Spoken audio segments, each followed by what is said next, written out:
The Project Gutenberg ebook of the Pioneer. This ebook is for the use of anyone anywhere in the United States and most other parts of the world at no cost and with almost no restrictions whatsoever.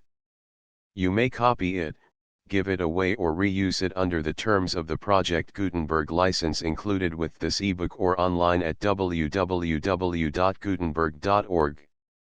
If you are not located in the United States, you will have to check the laws of the country where you are located before using this ebook. Title: The Pioneer, A Tale of Two States. Author: Geraldine Bonner. Illustrator: Harrison Fisher. Release date: February 26, 2024. Ebook number 73040. Language: English. Original publication: Indianapolis, The Bobbs Merrill Company, 1905. Credits: D. A. Alexander, David E. Brown, and the online distributed proofreading team at https://www.pgdp.net. This file was produced from images generously made available by the Internet Archive.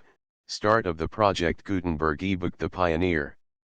The Pioneer. June. The Pioneer, A Tale of Two States by Geraldine Bonner. Author of Tomorrow's Tangle with illustrations by Harrison Fisher. Indianapolis, The Bobbs Merrill Company Publishers. Copyright 1905. The Bobbs Merrill Company, March Press of Bronworth & Co. Bookbinders and Printers, Brooklyn, NY. Contents: Book I. The Country. Chapter: Page I. The Squatter. 3-2. The Gracie Boys. 12-3. The Name of Alan. 27-40. Mine Enemy. 44v. The Summons. 54-6. The Old Love. 65-7. Uncle Jim. 85-8. Prizes of Accident. 99. Book 2. The Town I. Down in the City. 1092. Feminine Logic. 126-3. One of Eve's Family. 144. Danger Signals. 153v. The Great God Pan. 166-6. Readjustment. 183-7. Business and Sentiment. 192-8. New Planets. 201-9. The Choice of Maids. 214x. The Quickening Current. 225-11. Lupe's Chains Are Broken. 230-12. A Man and His Price. 241-13. The Breaking Point. 252-14. Bedrock. 265. Book 3. The Desert I. Nevada. 281. Two Old Friends with New Faces. 286. 3 Smoldering Embers. 304. For a Woman's No. 316v. Her Feet Go Down to Death. 329. 6 The Edge of the Precipice. 341. 7 The Colonel Comes Back. 352. 8 The Aroused Lion. 3689. Home. 381. List of illustrations. Page June. Frontispiece. She smiled faintly at him. 40. Here it is. Do you wonder no one ever found it? 88. With the tip of the long spear of grass, he touched her lightly on the cheek. 176. Mercedes. 244. Rosamund. 306. The Pioneer. Book I. The Country. The Pioneer. Chapter I. The Squatter. It had been 5 o'clock in the clear, still freshness of a May morning when the Colonel had started from Sacramento. Now, drawing rein where the shadow of a live oak lay like a black pool across the road, he looked at his watch. Almost 5. The sun had nearly wheeled from horizon to horizon. During the burning noon hour he had rested at Murderer's Bar. Except for that he had been in the saddle all day, slackening speed where the road passed over the burnt shoulder of the foothills, descending into sheltered canyons by cool riverbeds, pacing along stretches of deserted highway where his mounted figure was the only living thing in sight. Stationary in the shade of the live oak he looked about him. The rich foothill country of California stretched away beneath his gaze in lazy undulations, dotted with the forms of the oaks. The grass on unprotected hilltops was already drying to an ochre yellow, the road was deep in dust.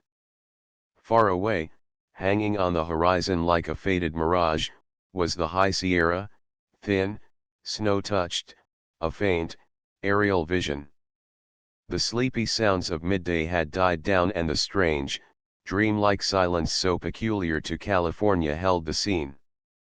It was like looking at a picture, the Colonel thought, as he turned in his saddle and surveyed the misty line of hill after hill, bare and wooded, dwindling down to where a vast, sea-like expanse swimming in opalescent tints stretched one of the fruitful valleys of the world. Kit Carson, the finest horse procurable in the Sacramento livery stable, the colonel patronized, stamped, and flicked off a fly with his long tail. His rider muttered a word of endearment and bent to pat the silky neck, while his eyes continued to move over the great panorama. He had traversed it many times. The first time of all rose in his mind, when in the flush of his splendid manhood, he had sought fortune on the bars and riverbeds in 49. 49. That was 21 years ago. Something in the thought clouded his brow and called a sigh to his lips. He made a gesture as though shaking off a painful memory and gathered up the hanging rein. "Come, Kit," he said aloud, "we've got to be moving. There's 15 miles yet between us and supper."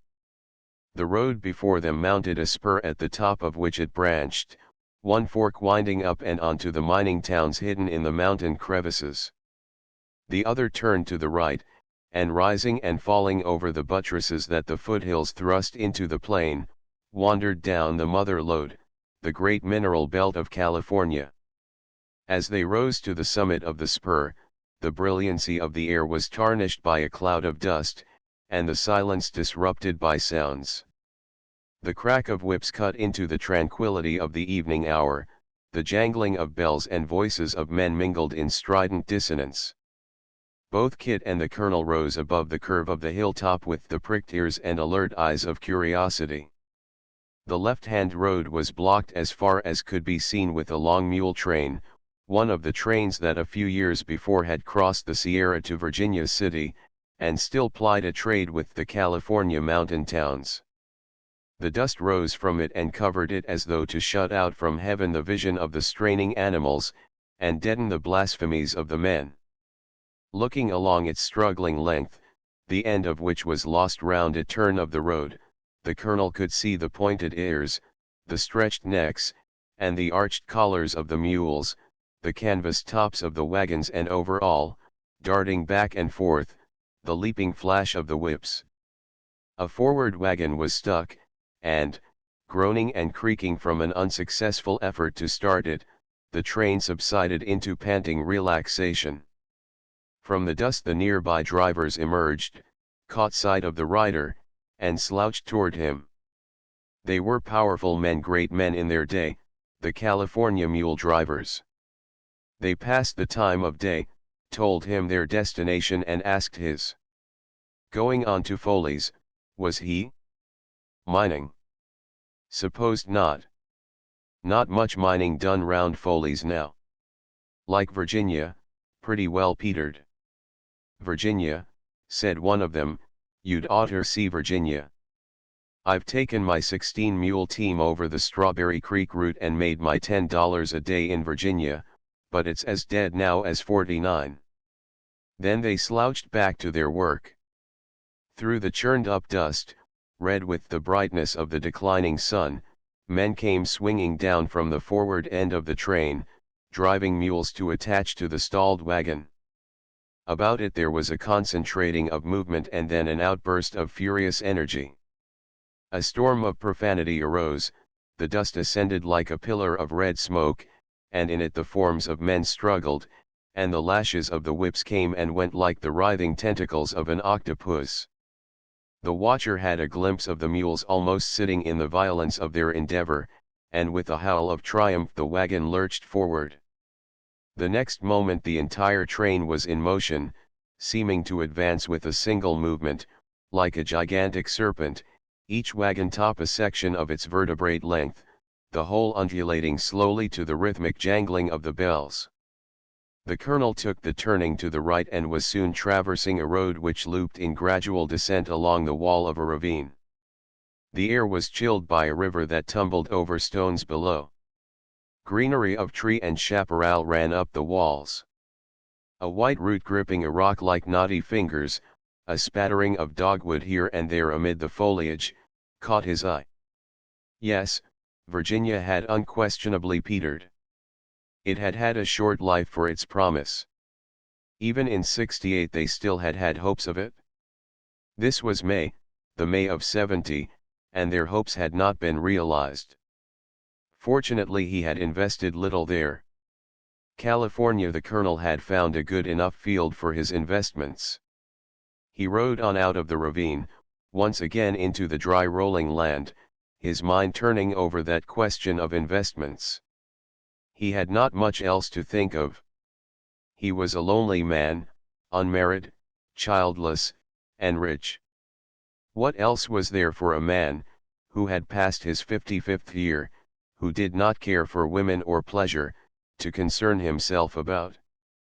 It was not satisfying, it brought him no happiness, but he had had no expectation of that. 21 years ago the colonel had waked to the realization that he had missed happiness. She had been his, in his very arms then, and he had thought to keep her there forever. Then suddenly she had gone, without warning, tearing herself from his grasp, and he had known that she would never return. So he had tried to fill the blankness she had left, with business, a sorry substitute.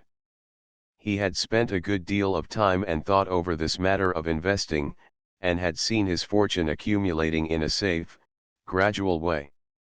It would have been much larger than it was if he could have cured himself of a tendency to give portions of it away. But the colonel was a pioneer, and there were many pioneers who had succeeded better than he in finding happiness, if not so well in gaining riches. As they had been successful in the one way, he had tried to remedy a deficit in the other, and his fortune remained at about the same comfortable level, despite his preoccupation in investments. This very trip was to see about a new one in which there were great possibilities.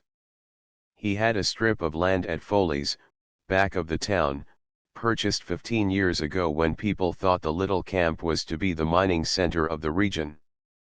Now, after he had been regularly paying his taxes, and hearing that the place annually grew smaller and deader, a mineral spring had been discovered on his land. It was a good thing that something had been discovered there. The hopes of Foley's had vanished soon after he had come into possession of the tract.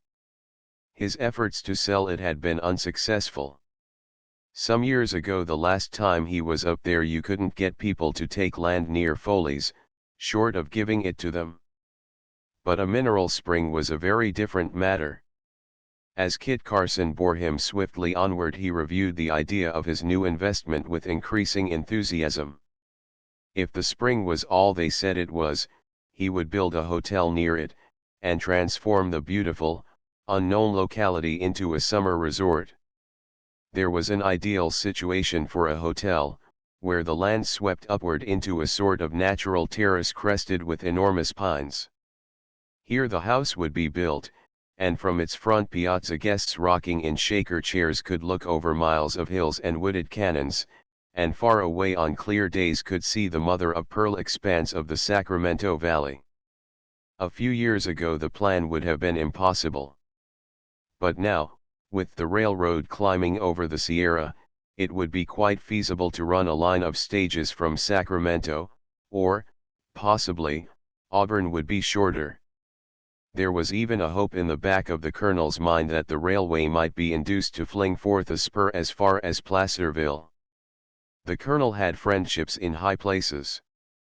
Things that ordinary mortals who were not rich, unattached pioneers, could not aspire to, were entirely possible for Colonel James Parrish. But here came in the but which upsets the best laid plans. At this point the squatter had loomed up. The colonel had hardly believed in the squatter at first. His claims were so preposterous.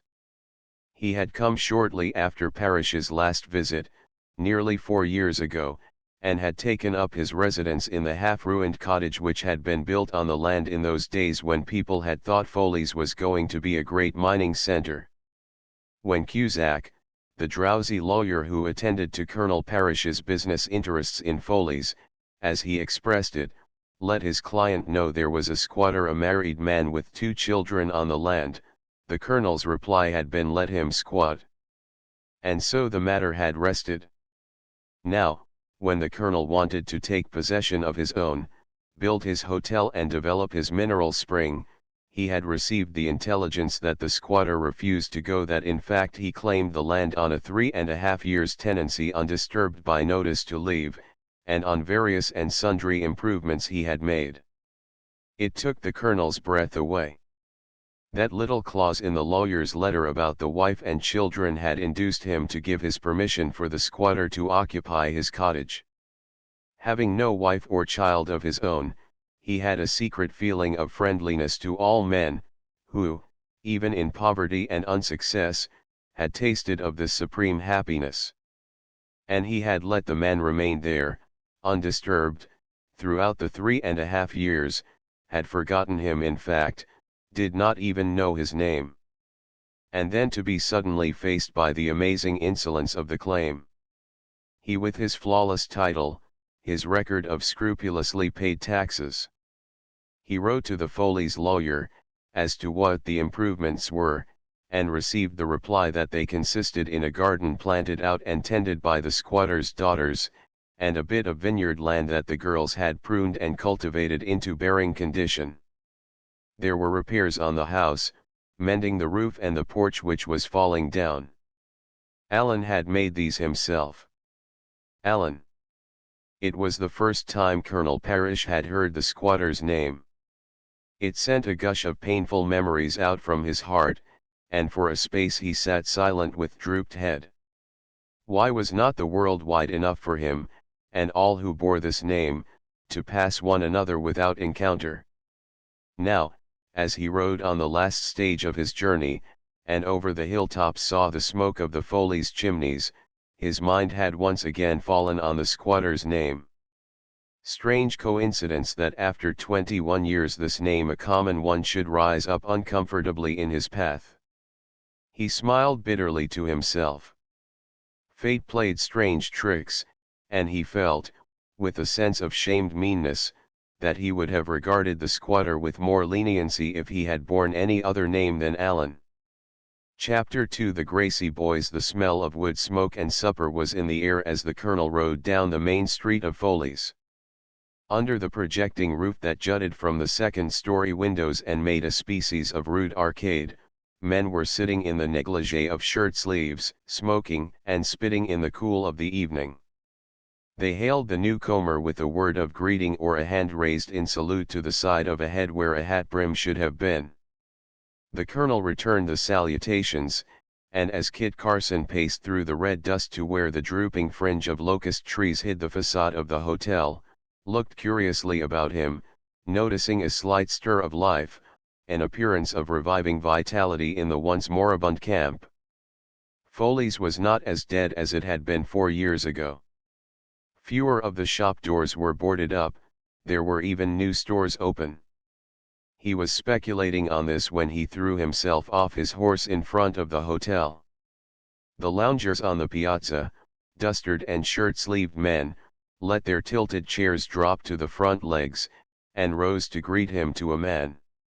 Anybody was an acquisition at Foley's, but Colonel Jim Parrish, with the rumor of bringing a lawsuit into their midst, was welcomed as the harbinger of a new era.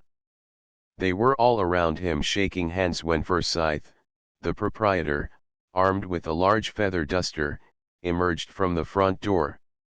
He cut the new arrival out from their midst and drew him into the hall. Here, dusting him vigorously, he shouted to Mrs. Forsyth to prepare a room, and between sweeps of the duster, inquired of him on the burning question of the squatter. "Come to fire, old man Allen, he queried. "Got your work cut out for you with him. He'll find he's barked up the wrong tree this time," said the colonel grimly, "bringing me up from San Francisco on such a fool's errand. It's about the golliest proposition I've ever heard. But he's that kind, drunk a lot of the time, and the rest of it tellin' the boys round here what a great man he used to be. He was glad enough to get $25 a month holdin' down a small job in the assay office." At this moment a door to the right opened, yielding a glimpse of a large bare dining room set forth with neatly laid tables and decorated with hanging strands of colored paper. Say, said a female voice, ain't that Colonel Jim Parrish that just come down the street?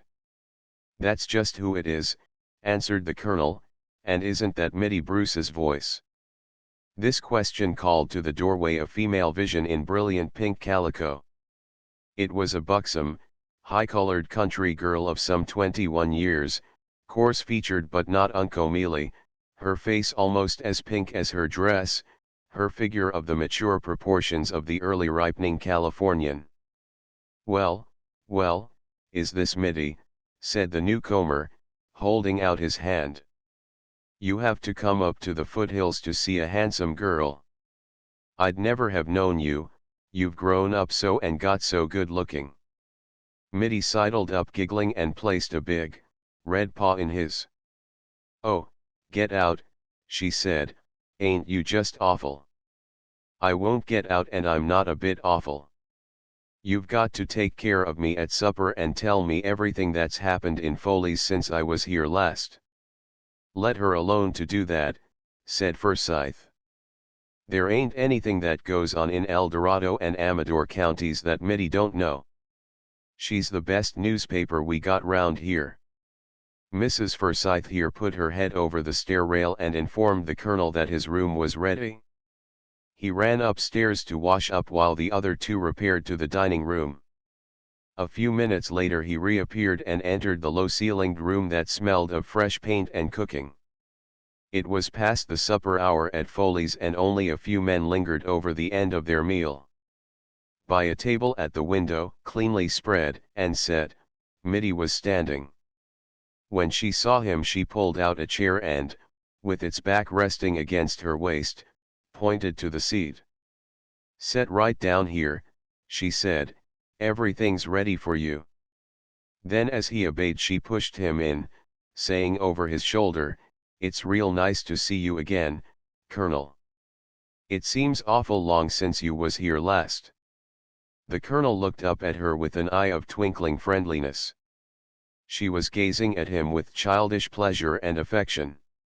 He had known Mitty since her 10th year when Forsyth and his wife had adopted her, the only child of a dying woman whose husband had been killed in a mine. Good girl, Mitt, he said. Have you got all the gossip of the last 4 years saved up for me? I guess I can tell you as much as most, she answered, not without pride, and then flourished off to the hole in the dining room which communicated with the kitchen. When she had set his supper before him she sat down opposite, her elbows on the table, comfortably settled for the gossip the traveler had requested. Foley seems to be livening up, he said. I noticed several new stores. What's happening? Foley's, exclaimed Mitty, with the Californian's loyalty to his native burg, Foley's is the liveliest town along the Mother Lode. There ain't nothing the matter with Foley's. It's the Gracie boys' strike up at the Buckeye Bell mine that's hooping things up. Oh, that's it, of course, said the colonel. They say the Gracie boys have really struck it this time. I heard some talk of it before I came up. The report down below was that it was a pretty good thing. You bet, said the young woman with a knowing air. Nearly a year ago one of the gentlemen connected with it said to me, we've got a mine there, bedrock's pitchin' and there's 2 bits to the pen. So I wasn't surprised when I heard they'd struck it. They're goin' to build a 20 stamp mill next thing you know. Good for them, said the colonel. The Gracie boys have been mining for years all over this country and in Mexico and Nevada, and this is the first good thing they've got. How far is it from here? About 12 miles up in that direction. She gave a jerk of her hand to the right, up on the other side of the South Fork. They have to come here for everything. Barney Sullivan, the superintendent, does most of their buying. She looked at the colonel with a wide-eyed, stolid gaze as she gave this insignificant piece of information. The look suggested to her vis-a-vis that the information was not insignificant to her. Barney Sullivan, he said, I remember him. He's been with them for some years, was in Virginia City when they were there. He's a good-looking fellow with red hair. Good-lookin', did you say? Exclaimed Mitty, in a high key of scornful disbelief. Well, that's more'n I can see. Just a red-headed Irish terrier, with the freckles on him as big as dimes. It's a good thing all the world don't like the same kind of face. Her scorn was tinctured with the complacence of one who knows herself exempt from similar charges.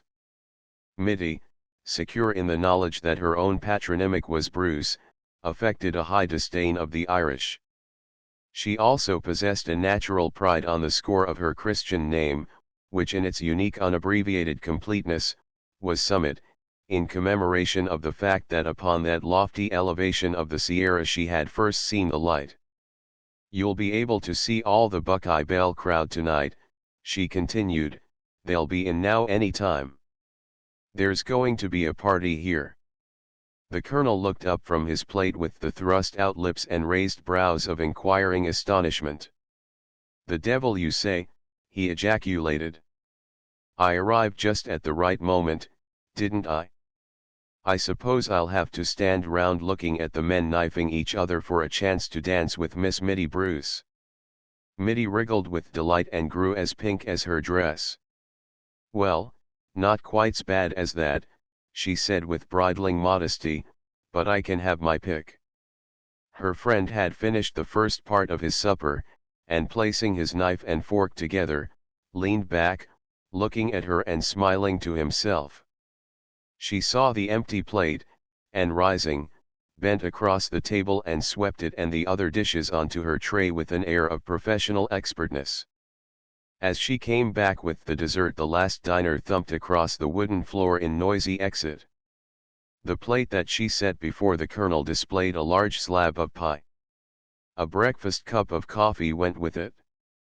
He looked at them with an undismayed eye, remarking, "Who's coming to the party? I'll bet a new hat Barney Sullivan will be here, the first man on deck, and the last to quit the pumps. But I don't suppose the Gracie boys will show up." "Yes, they will, both of 'em." "What, Black Dan?" "Black Dan Gracie doesn't go to parties." "Well, he don't generally. But he's goin' to this one. His daughter, Mercedes, is here, that sort spidery Spanish girl, and he's goin' for her." Mitty, having seen that her guest had all that in Foley's made up the last course of a complete and satisfactory supper, went round and took her seat at the opposite side of the table. As she spoke he noticed a change in her voice. Now, as he saw her face, he noticed a change in it, too. There was a withdrawal of joy and sparkle. She looked sullen, almost mournful. "Black Dan Gracie's daughter here?" he queried. "What's she doing so far afield? The last I heard of her she was in school in San Francisco." "So she was until 2 days ago. Then some kind sickness broke out in the school, and her pa went down to bring her up here. She was so precious she couldn't come up from San Francisco alone. She had to be brung all the way like she was made of gold, and people was tryin' to steal her. They stopped here for dinner on their way up. I seen her. She promises to be very pretty," said the colonel absently. "They say Gracie worships her." "Pretty," echoed Mitty in a very flat voice. "I don't see what makes her so dreadful pretty. Little black thing. And anybody'd be pretty all togged up that way. She'd diamond earrings on, real ones, big diamonds like that." She held out the tip of her little finger, nipped between her third and thumb. "I guess that makes a difference," she said emphatically, looking at him with a pair of eyes which tried to be defiant, but were really full of forlorn appeal. "Of course it makes a difference," said the colonel cheeringly, without knowing in the least what he meant, "a great difference. They was all staring at her here at dinner. There was 4 men in the kitchen trying to get a squint through the door, until the Chinaman threw 'em out. And she knew just as well as anyone, and liked it. But you oughter have seen her pretend she didn't notice it. Just eat her dinner sort slow and careless as if they was no one round more important than a yaller dog. Only now and then she'd throw back her head so's her curls ud fall back and the diamond earrings ud show. I said to Pa flat-footed, go and wait on her yourself, since you think she's so dreadful handsome. I don't do no waiting on that stuck-up thing. Mitty turned away to the window. Her recital of the sensation created by the proud Miss Gracie seemed to affect her. There was a tremulous undernote in her voice, her bosom, under its tight-drawn pink calico covering, heaved as if she were about to weep. The Colonel noted with surprise these signs of storm, and was wondering what would be best to say to divert the conversation into less disturbing channels, when Mitty, looking out of the window, craned her neck and evidently followed with her eyes a passing figure. There goes June Allen, she said, don't she look shabby? The name caused the Colonel to stop eating. He raised his eyes to his companion. She was looking at him with reviving animation in her glance. That's the daughter of old man Allen what's squatted on your land, she explained. You ain't ever seen the girls, have you? The Colonel, who had finished, laid his napkin on the table. No, he answered, are they children? Children, echoed Mitty, I guess not. June's 20 and Rosamund's 19. I know 'em real well. They're friends of mine.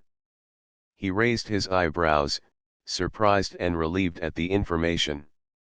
It would be less hard to oust the squatter if his children were of this age than if they were helpless infants. What sort of girls are they? He asked. Oh, they're real lovely girls. And they've got a wonderful education. They know lots. They're learned. Their mother learned it to them. Mitty stopped, a sound outside striking her ear. The Colonel was looking at her with quizzical inquiry. The picture of the squatter's children, as educated, much less learned, filled him with amused astonishment. He was just about to ask his informant for a fuller explanation, when she rose to her feet, her face suffused with color, her eyes fastened in a sudden concentration of attention on something outside the window. Here they are, she said in a low, hurried voice. Get up and look at them. He obeyed, not knowing whom she meant. In the bright light of the afterglow he saw 4 figures on horseback, 3 men and a girl approaching down the deserted street. Behind them a pack burro, his back laden with bags and valises, plodded meekly through the dust. The Colonel recognized the men as the Gracie brothers and their superintendent, Barney Sullivan. The girl he had not seen for a year or two, and she was at the age when a year or two makes vast changes. He knew, however, that she was Black Dan Gracie's daughter, Mercedes, who was expected at the dance. The cavalcade came to a stop outside the window. From the piazza the front legs of the loungers' chairs striking the floor produced a series of thuds, and the thuds were followed by a series of hails such as had greeted the Colonel. But the loungers made no attempt to go forward, as they had done in his case. An access of bashfulness in the presence of beauty held them sheepishly spellbound. It remained for Forsyth to dash out with his duster and welcome the new arrivals with the effusion of a mining camp boniface. The Colonel, unseen, looked at them with perhaps not as avid a curiosity as Mitty, but with undisguised interest. He had long known the Gracie boys, as they were called, though Dan was 43 and Ryan 12 years younger. He had often heard of their mining vicissitudes, not only from men similarly engaged, but from themselves on their occasional visits to San Francisco. The society of that city had not yet expanded to the size when it fell apart into separate sets. Its members not only had a bowing acquaintance, but were, for the most part, intimate. The Gracie boys had, as the newspapers say, the entree everywhere, though they did not, it is true, profit by it to the extent that San Francisco would have liked. They were not only educated men, who had come from Michigan in their boyhood, but Black Dan Gracie was a figure distinguished at any rate, to the feminine imagination by an unusual flavor of romance. 17 years before the present date he had met, while mining in Mexico, a young Spanish girl of 14, had fallen madly in love with her, and when her parents placed her in a convent to remove her forever from the hated gringo, with 6 of his men, had broken into the convent and carried her off. It was part of the romance that a year later his child wife, as passionately loving as he, should have died, leaving him a baby. It was said that Black Dan Gracie had never recovered this sudden severing of the dearest tie of his life. He certainly was proof against the wiles that many sirens in San Francisco and elsewhere had displayed for his subjugation. It was after this, anyway, that the adjective black had been prefixed to his name. Most people said it had arisen because of his swarthy coloring. He was of an almost Indian darkness of tint, but there were those who declared it was a tribute to his moody taciturnity, for Black Dan Gracie was a man of few words and rare smiles. Now, standing in the brilliant evening light, the watcher could not but be impressed by the appearance of the 2 brothers. A fine pair of men, the Gracie boys, muscular, broad-shouldered, and tall, outdoor men whose eyes were far-seeing and quiet, who felt cramped in cities, and returned from them with a freshened zest to the stream bed and the cannon. Ryan was obviously many years his brother's junior. He was a more normal-looking person, not so darkly bearded and heavily browed, more full of the joys and interests of life. As he slid from his saddle to the ground he was laughing, while his elder, the lower part of his face clothed in a piratical growth of black hair, lowered somberly from under a grey sombrero.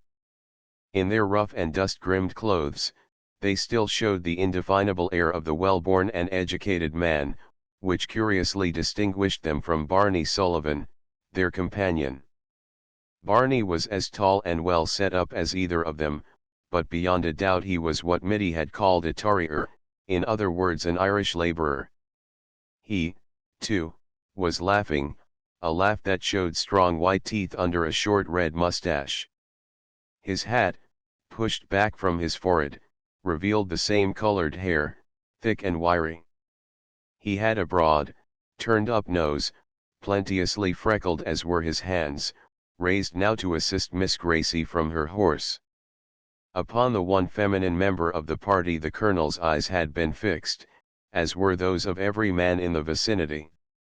He calculated that she was nearly 16.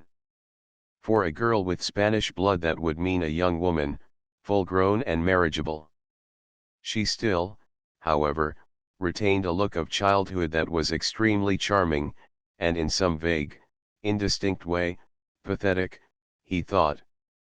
Perhaps the pathos lay in the fact that she had never had a mother, and that the best care an adoring father could lavish upon her was to hire expensive nurses in her childhood, and send her to still more expensive boarding schools when she grew older.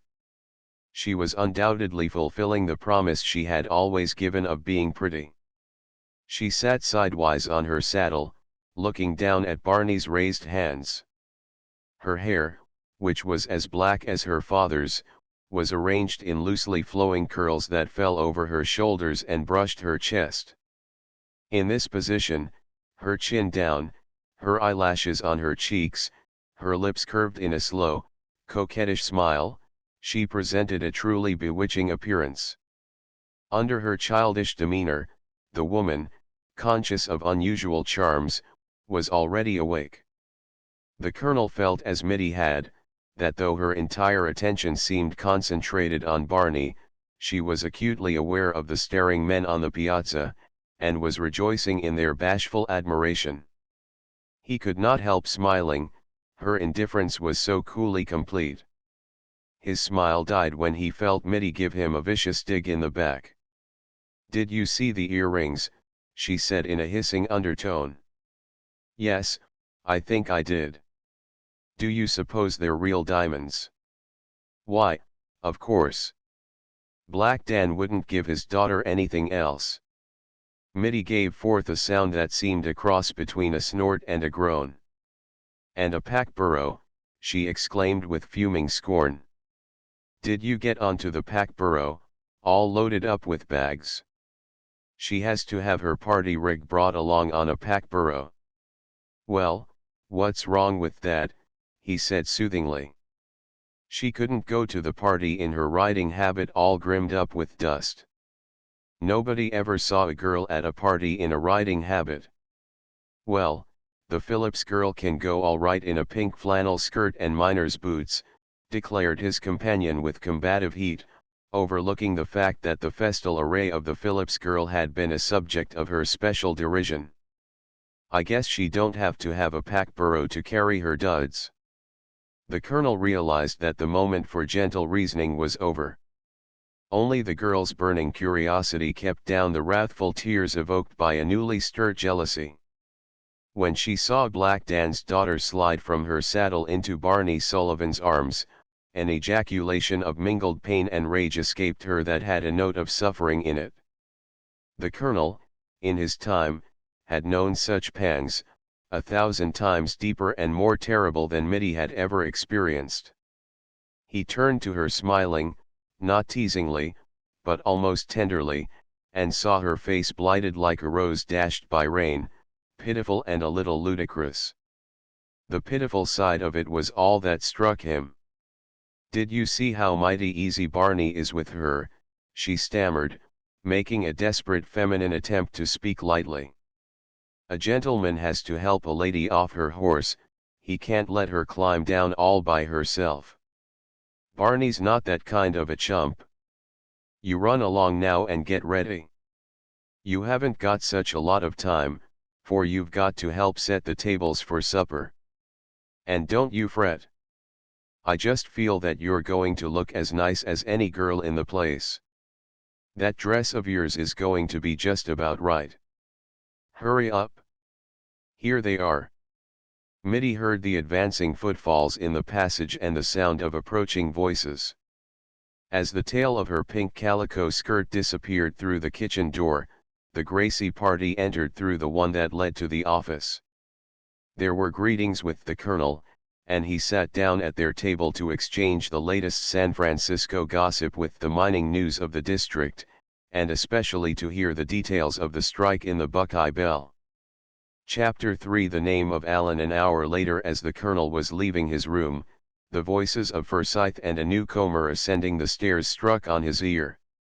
He leaned over the baluster and looked down at the tops of their approaching heads. Forsyth's bald pate was followed by another, evidently a younger one, by the curly brown hair that covered it. A pair of shoulders in a dusty coat was beneath the head, and, as they mounted, the colonel heard a voice of that cultured intonation which the Far West scornfully regards as an outgrowth of effete civilizations. In short, the owner of the voice spoke like an Easterner who has had a college education. The colonel, if he was doubtful about the top of the head, knew the voice directly. Jerry Barkley, by thunder, he exclaimed over the railing. What the devil are you doing up here? The newcomer started and lifted a handsome face, which, in clean-cut distinction of feature, seemed to match the voice. He cleared the last steps at a bound and stretched out a sinewy brown hand to the older man. There was something delightfully frank and boyish in his manner. Well, old son, he said, that comes well from you. About the last person in California I expected to see at Foley's.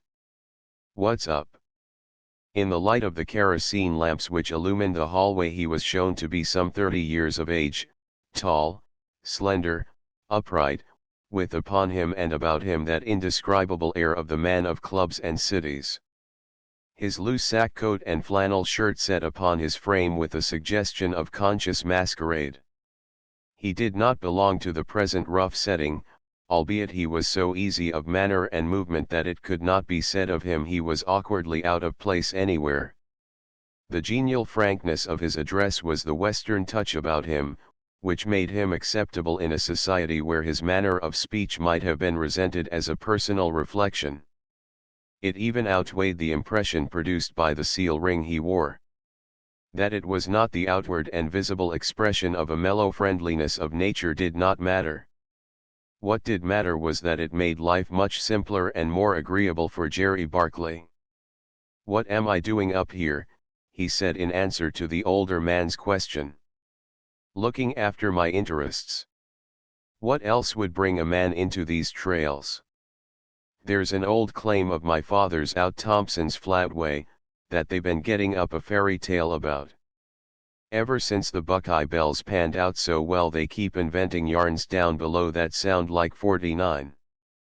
But the Buckeye bell has made a strike, Forsyth tells me. The Gracie boys are here tonight. They'll tell you all about it. Black Dan won't have anything else to do." The younger man pursed his lips for a whistle of surprise. "That's luck," he said. "What's Black Dan Gracie doing in a center of civilization like this? Bringing his daughter in for a dance. We've got a party on here tonight. Go into your room and primp up the best you know how. Dancing men are short." The young man laughed, a deep, jolly laugh. "Timed it just right, didn't I? Do you suppose the bells of Foley's will take me this way, travel-stained and weary? I'd like to see Black Dan's daughter. They say she promises to be a beauty." "Promises," echoed the colonel, "she kept that promise some time ago. She's 16 years old, my boy, and she can take your pelt and nail it to the barn door whenever she's a mind to." The other turned away to the open door of the room Forsyth had lit up for him. 16, he said. "Oh, that's too young." "No, Colonel, I've not got to the age when 16 attracts. But you ought to be just about there. So long. You'll see me later looking on at your gambols with the 16-year-older. His boyish laugh issued from the room, and as the colonel went downstairs he could hear it above the swishing of water and the sound of smitten crockery. From below the first tentative whinings of the violins rose, and as he reached the lower hall he heard the rattling of vehicles and the sound of voices as the earlier guests began to arrive. To the right of the hall he discovered Black Dan, secluded in a small room reserved by Forsyth for honored patrons, smoking tranquilly as he tilted back in a wooden armchair. The colonel joined him, and for an hour the smoke of their cigars mingled amicably as they talked over the mining prospects of the district, and the colonel's scheme for the development of his mineral spring. It was near 9 and the dance had passed its initial stage of bashful gaiety, when they strolled down the balcony to where the windows of the dining room cast elongated squares of light into the darkness. This room, built on the angle of the house, had a door in the front, flanked by 2 windows, and down the long side a line of 4 more windows. Before each aperture there was a gathering of shadowy shapes, the light gilding staring faces. At the first window the 2 men stopped and looked in. The dining room, with its wooden walls, low ceiling, and board floor, framed like an echoing shell the simple revel. Its bareness had been decorated with long strands of colored paper, depending from points in the ceiling and caught up in the corners. At intervals along the walls kerosene lamps, backed by large tin reflectors, diffused a raw, bright light, each concave tin throwing a shadow like a stream of ink down the boards below it. In a corner the 3 musicians worked with furious energy, one blowing a cornet and 2 scraping violins. A square dance was in progress, and at intervals the man who played the larger violin, his chin dug pertinaciously into the end of his instrument, yelled in strident tones, "Swing your partners. Ladies to the right. Chassez all." Black Dan, satisfied by the first glance that his daughter was provided with a partner, retraced his steps and took a seat at the deserted end of the balcony, whence the red tip of his cigar came and went against a screen of darkness. The colonel, much interested, remained looking in. It was an innocently spirited scene, every participant seeming bent on exacting his full share of enjoyment from the fleeting hour. There were girls who had driven in 15 and 20 miles from the camps and ranches scattered through the district, and who, flushed and excited, were bounding through the measure with an energy which made the floor vibrate. Their partners, also drawn from a radius of 20 miles about Foley's, were of many varieties, from the few mining superintendents of the neighborhood to some of the underground workers on the Buckeye Bell. Mittie, clad in maidenly white muslin confined by a blue sash, was evidently much in demand. Her dancing, which was marked by a romping vigor, had loosened her hair, and a half-looped brown braid sent a scattering of hairpins along the floor. Her partner, the proprietor of the local livery stable, was conducting her through the mazes of the dance with many fancy steps. An occasional haughty glance, a loudly defiant quality in her laugh, and the pert air with which she flounced through the figures, indicated to the watcher that she was acutely conscious of Barney Sullivan, leaning against the wall opposite and eyeing her with jealous, hangdog adoration. In this assemblage of rustic beauty, red, overheated, and somewhat blowsy, Mercedes Gracie looked smaller, finer, and more delicately finished than she had in the afternoon glow, with nature for a background. That she should be participating with obvious pleasure in such an humble entertainment did not surprise the colonel, used to the democratic leveling of ranks that obtained in Foothill, California. It did not strike him as any more remarkable than that she should be enjoying the society of Joe Mosley, who kept the Sunset Saloon at Thompson's Flat, and 20 years before, in the days of his own and the state's uncontrolled youth, had killed his man and narrowly escaped lynching in Hangtown. The watcher's eye left her with reluctance, for a man at any age, even with a heart cold to the appeal of woman, will linger on the spectacle of youthful beauty. Then his glance swept the wall behind her, where the opened windows were filled with men's heads, and along the upper end of which a bench ran. On this bench sat a young woman, alone, her head, in profile toward him, thrown out like a painting against the wooden background. The colonel's gaze stopped with a suddenness which suggested the snapping of an internal spring. A fixed, rigid gravity of observation swept all humor from his face, leaving it staring, absorbed, marked with lines.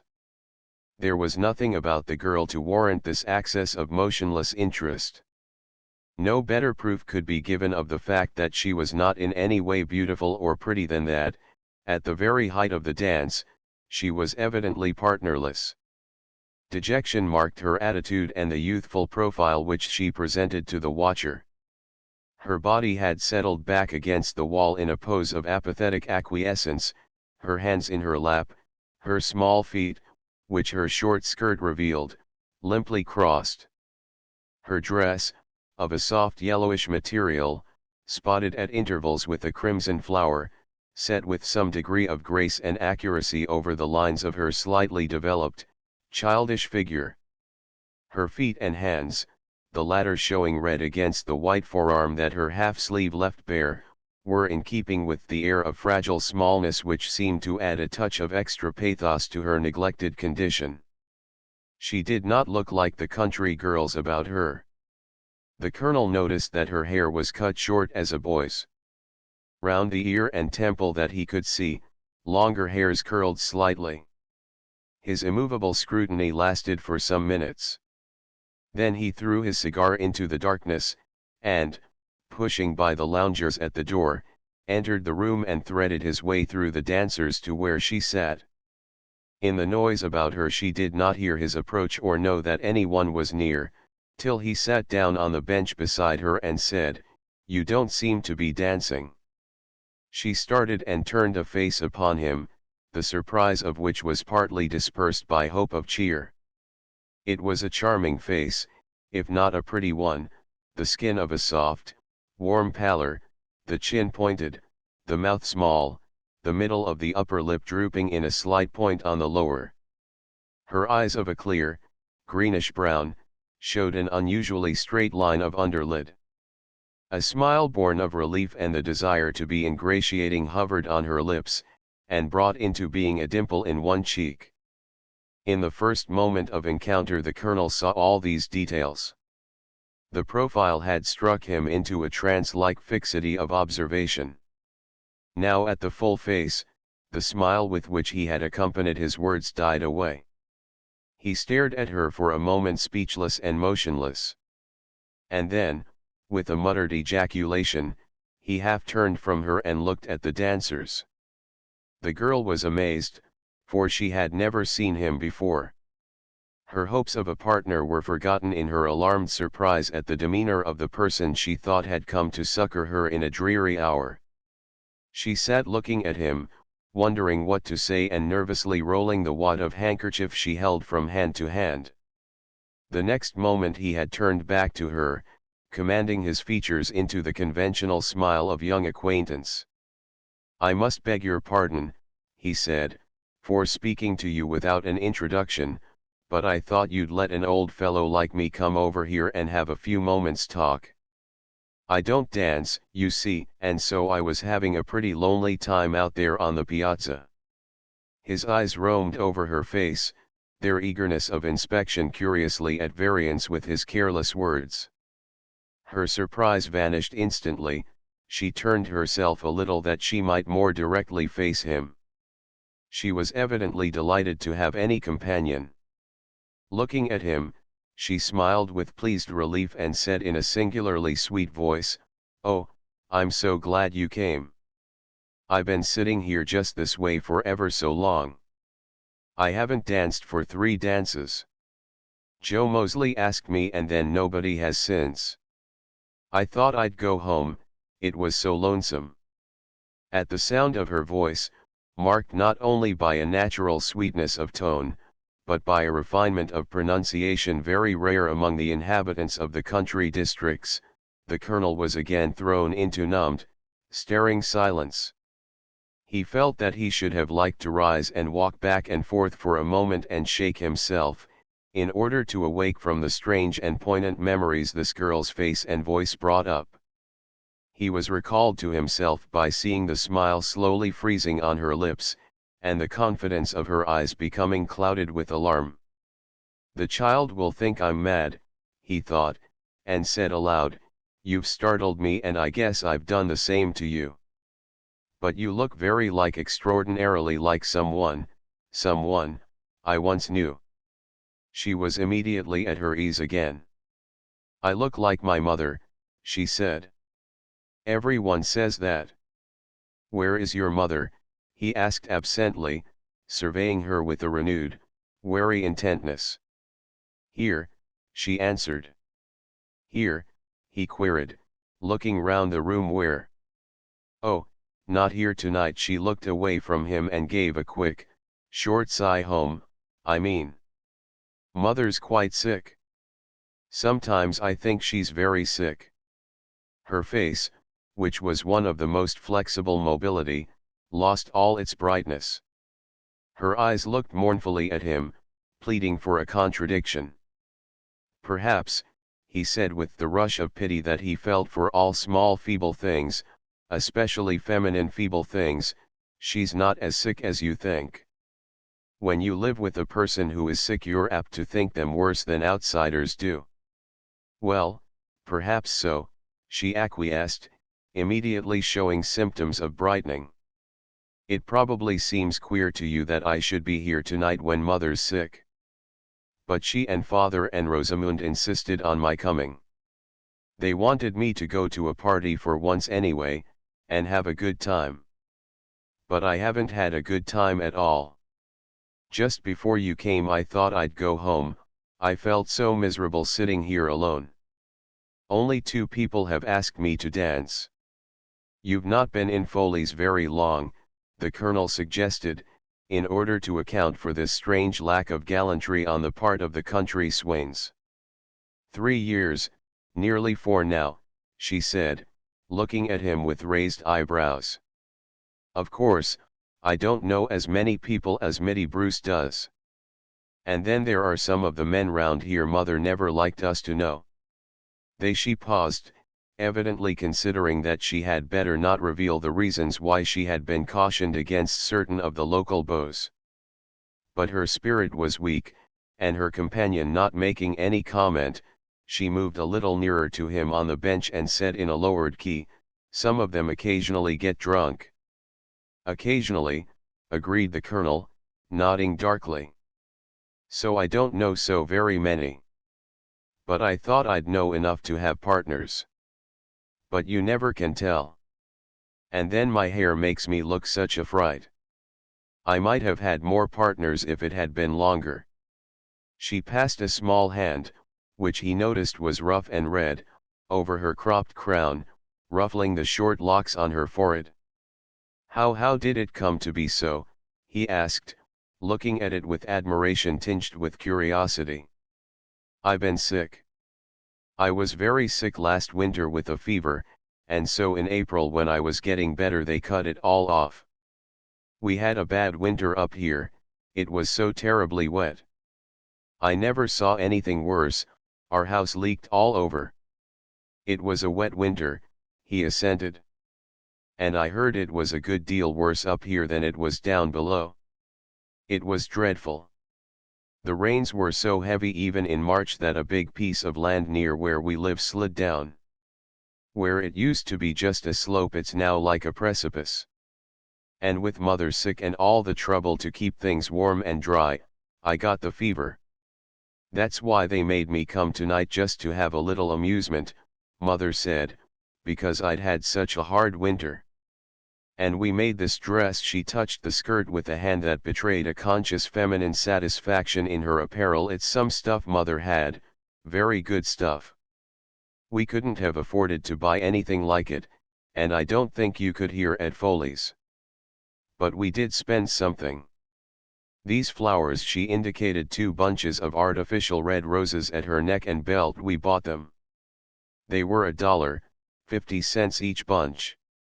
She touched the bunch at her waist with a light, arranging hand, saw something which made her brows contract and her fingers seize on the flowers and drag them hurriedly away from their resting place. Where they had been a red stain dye from the cheap leaves disfigured her dress. She stared at it for a moment, and then looked up at the colonel in blank, heart-stricken dismay. "Why, look what they've done," she faltered. The colonel for a moment was nonplussed. He had no consolation for such a catastrophe. The girl seized her handkerchief and rubbed the mark with dainty energy. The red dye was imparted to the handkerchief, but the stain was only enlarged. "Mother's dress," she moaned, rubbing distractedly. "Why, she kept it for years in the trunk, waiting for some such time as this to come. And now look at it." She raised tragic eyes to the colonel's face. He would have delighted in offering her another dress, anything she had chosen to buy. But she was a lady and this he could not do. So he sat looking sympathetically at her, inwardly swearing at the social conventions which made it impossible for him to repair the damage. He felt a man's pity for the meanness of the disaster that had such a power to darken and blight one poor little girl's horizon. "Don't rub any more," was all he could say, "I'm afraid it's only making it worse. Maybe your mother will know of some way of cleaning it." The girl made no reply for the moment. He could see that the mishap had completely dashed her spirits. She unpinned the other bunch, which had left an even uglier mark at her throat, and laid them down beside her on the bench. "What an unlucky evening," she exclaimed, looking down at them with an air of utter dejection. "Only 2 people ask me to dance, and the flowers we paid $1 for spoil my dress, my first party dress. And they all wanted me to come because I was going to have such a good time." She looked from her flowers to her stained dress, shaking her head slowly as though words were inadequate to express the direness of the catastrophe. The colonel was afraid she was going to cry, but she showed no symptom of tears. She seemed a strayed member of the class which is taught to control its lacrimal glands in public and keep its violent emotions out of sight. But her face showed a distress that was to him extremely pitiful. "Cheer up," he said. "As far as the dancing goes, the evening's only half over. And partners, you don't want to dance with these country bumpkins." He lowered his voice at the words, which were indeed rank heresy in the democratic purlieus of Foley's, and made a surreptitious gesture which swept the room. "Who else is there?" said the girl, who did not show any tendency to combat his low opinion of Foley's jeunesse dorée. "And when you come to a party you expect to dance." "I'll get something better for you than that," said the colonel, rising. "Wait here for a minute or two. I won't be gone long and I'll bring you back somebody worth having for a partner." She smiled faintly at him, and he turned, passed through the circling whirl of dancers, and stepped out on the balcony again. She smiled faintly at him. By an adjacent window he saw two masculine figures and smelt the pungent odor of the superior tobacco with which they were beguiling the passing hour.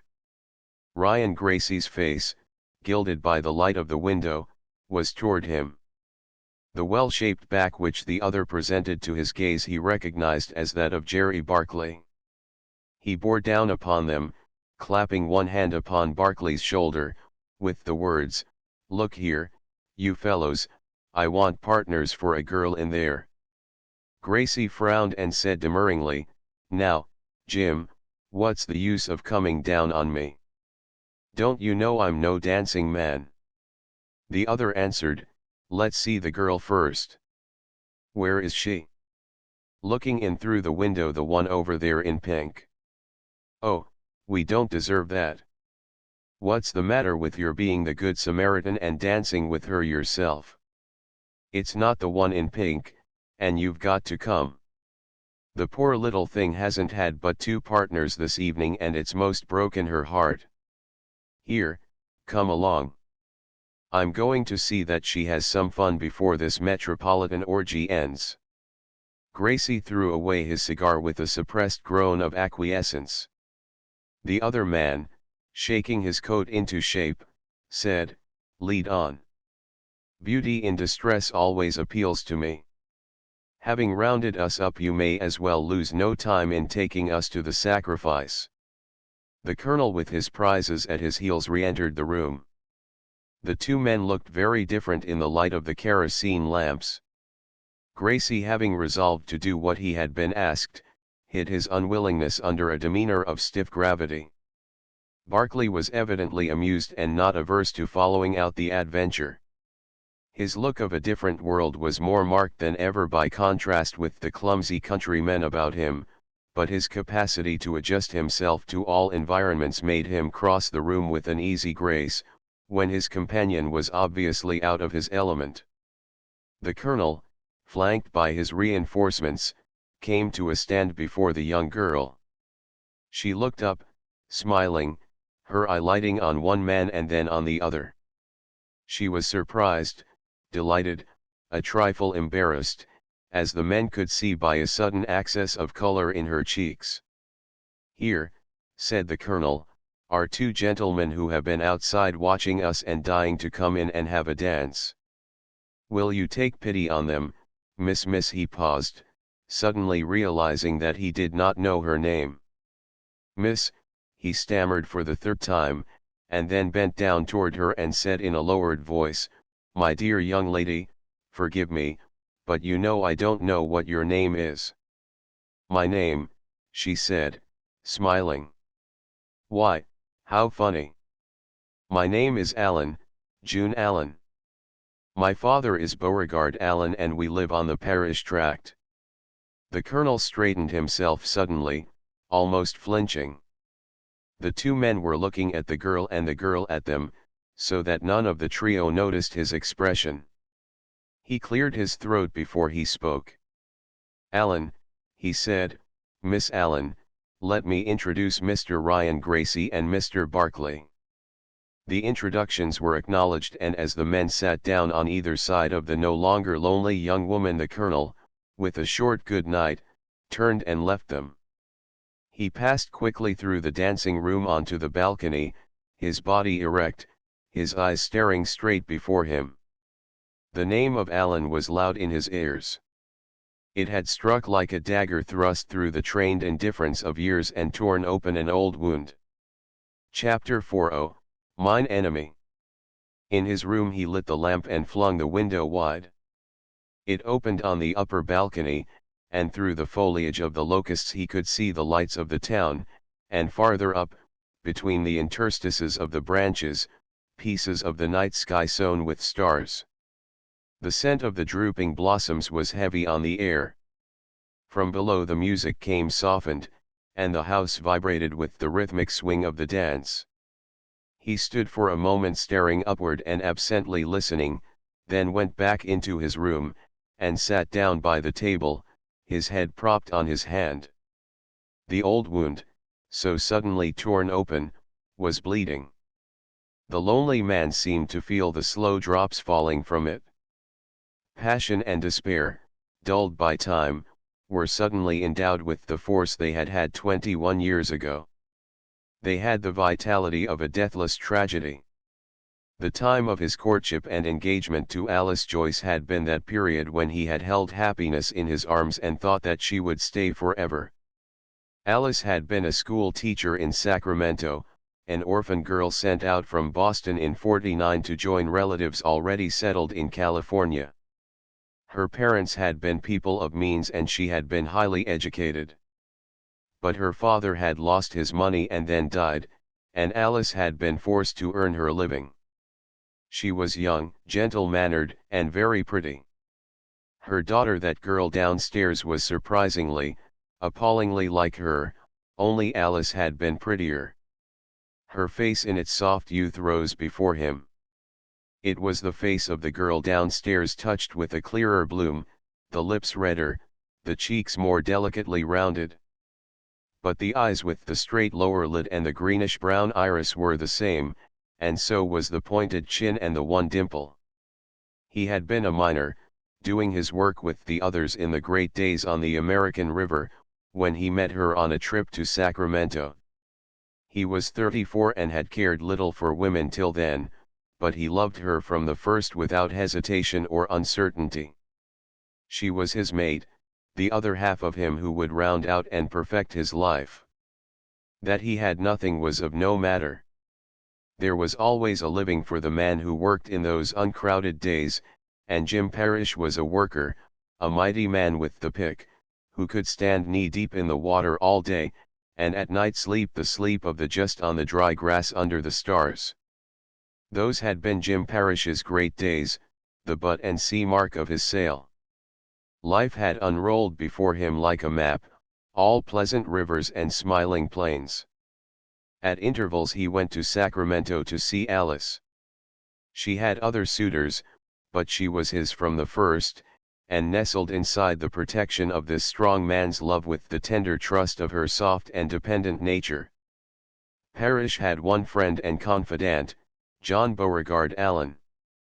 They had crossed the isthmus together in '48, had roomed together in the sprawling town scattered about the curve of San Francisco Bay, had rushed to the foothills when the mill race at Sutter's Creek startled the world with its sediment of yellow dust. Once in a gambling house in Sonora, Parrish had struck up the revolver which threatened his friend's life, the bullet ripping its way across his own shoulder in a red furrow he would carry to his death. Allen was a Southerner, a South Carolinian of birth and education, a man of daring and adventurous character, possessed of unusual good looks and personal charm. To Parrish, a simpler nature, born and reared in poverty in a small town in western New York, the brilliant Southerner was all that was generous, brave, and chivalrous. The friendship between the two men was of a strength that neither thought could ever be broken. The one subject of friction between them was slavery, already beginning to burn in the thoughts and speech of men. Allen's father was a wealthy slave owner, and the son was in California to satisfy his spirit of adventure and to conquer fortune on his own account. He was one of that large colony of Southerners, in some cases blatant and pretentious, in others brilliant and large-hearted, which in later years gave tone to the city, formed its manners, established its code of morals, and tried to direct its political life. The rude environment of the mines was distasteful to him, and he returned to San Francisco where, backed by his father, he started in business. Letters passed between the friends, and as Parrish's courtship progressed he poured out his heart to Allen in pages that, in after years, he remembered with impotent fury. All the hopes and aspirations of his new life, when a woman should be beside him and a woman's hand should be clasped in his, were told to his absent friend. At length, after an engagement of some weeks, the date for the marriage was set. Before this took place Alice wished to visit her relatives, who lived in San Francisco, and there buy the trousseau for which she had been saving her salary. Parrish reluctantly consented to her departure. While she was gone he would build for his bride a cottage in Hangtown where his mining operations were then conducted. Before she left he wrote a letter to Beauregard Allen giving him her address and asking him to call on her. Alice's visit of a month lengthened to 2. Her letters, which at first had been full of Allen's name, toward the middle of the second month contained little or no mention of him. Her excuse for the postponing of her return was that the work of dressmakers had been slower than she had expected. Also her relatives had urged upon her to prolong her stay, as they did not know when they might see her again.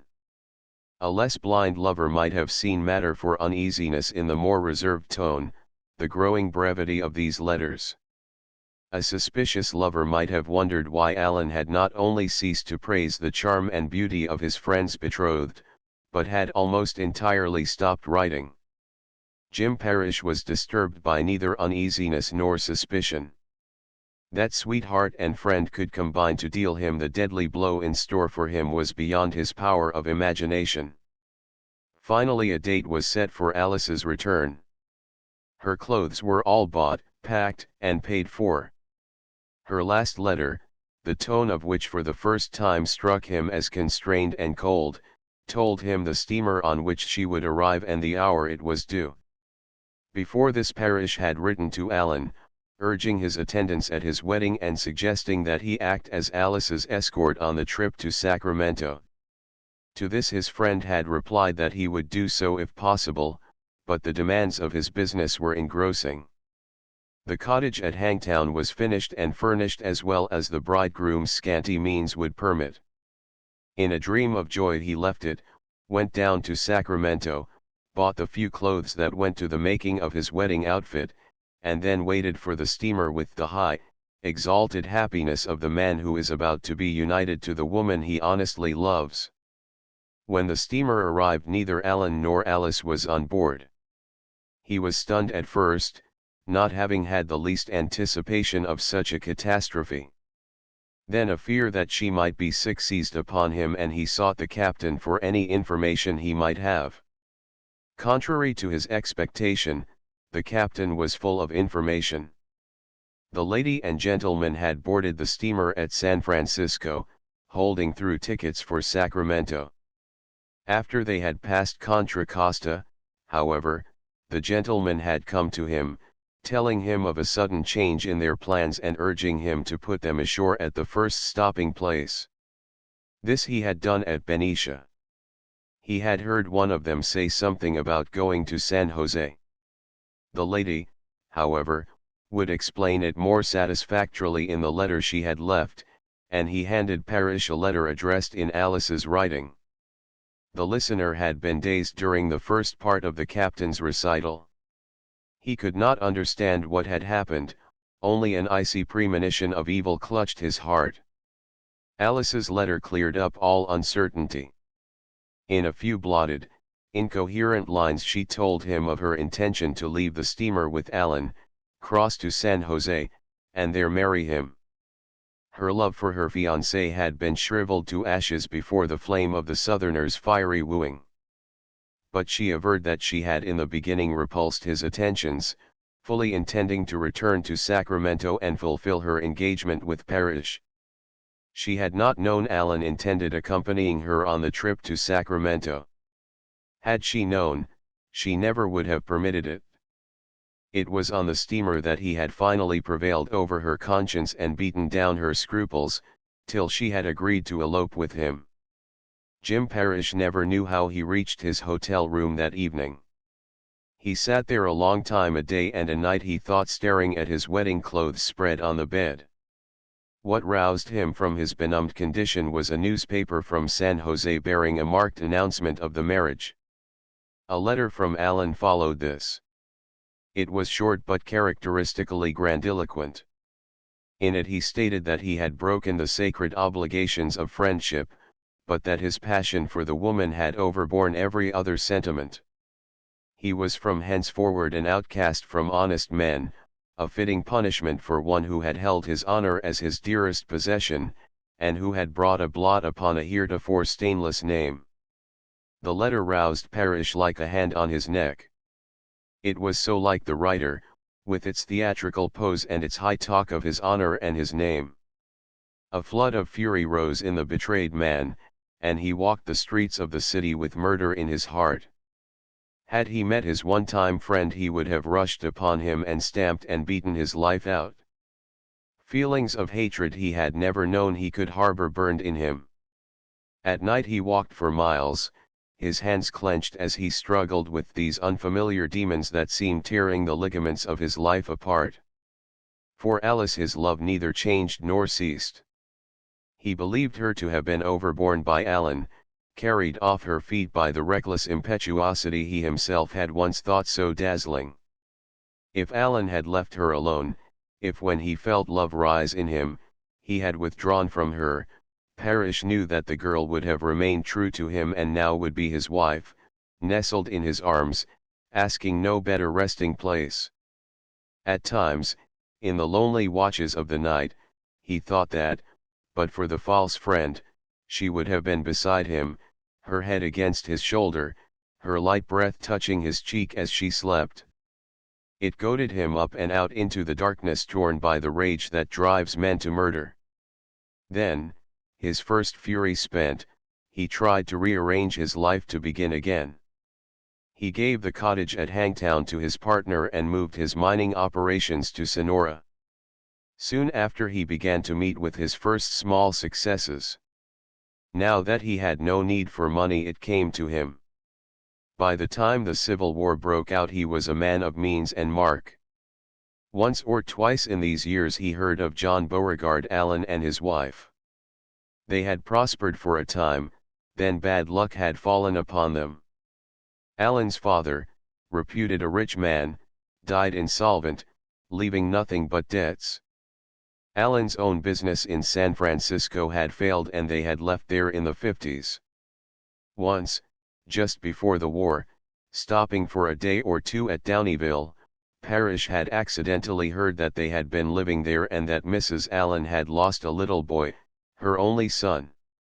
He had left by the first stage, his heart gripped by the thought of Alice, a mother, mourning for her dead child. In '60 he had returned to the East to fight for the Union. 5 years later he came back as Colonel Parrish, a title earned by distinguished services to his country.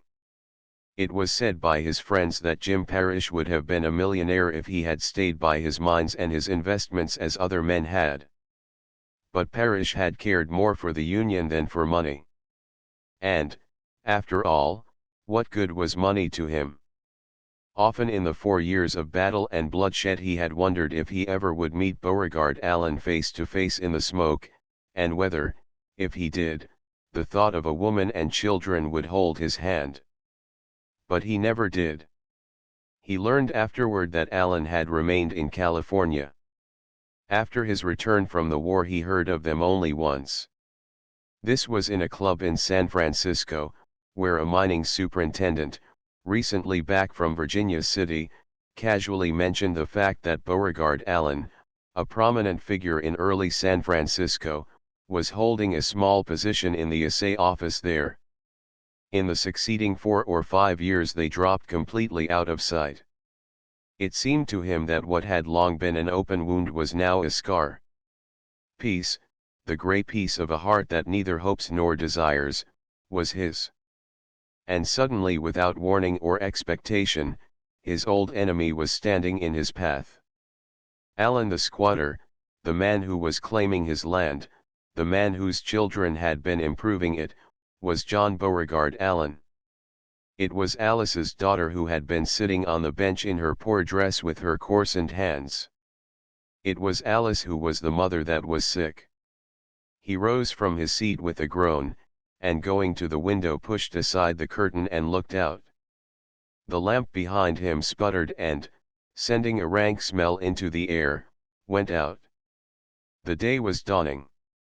A pale grey light mounted the sky behind the locust trees, quivering each moment into a warmer brightness.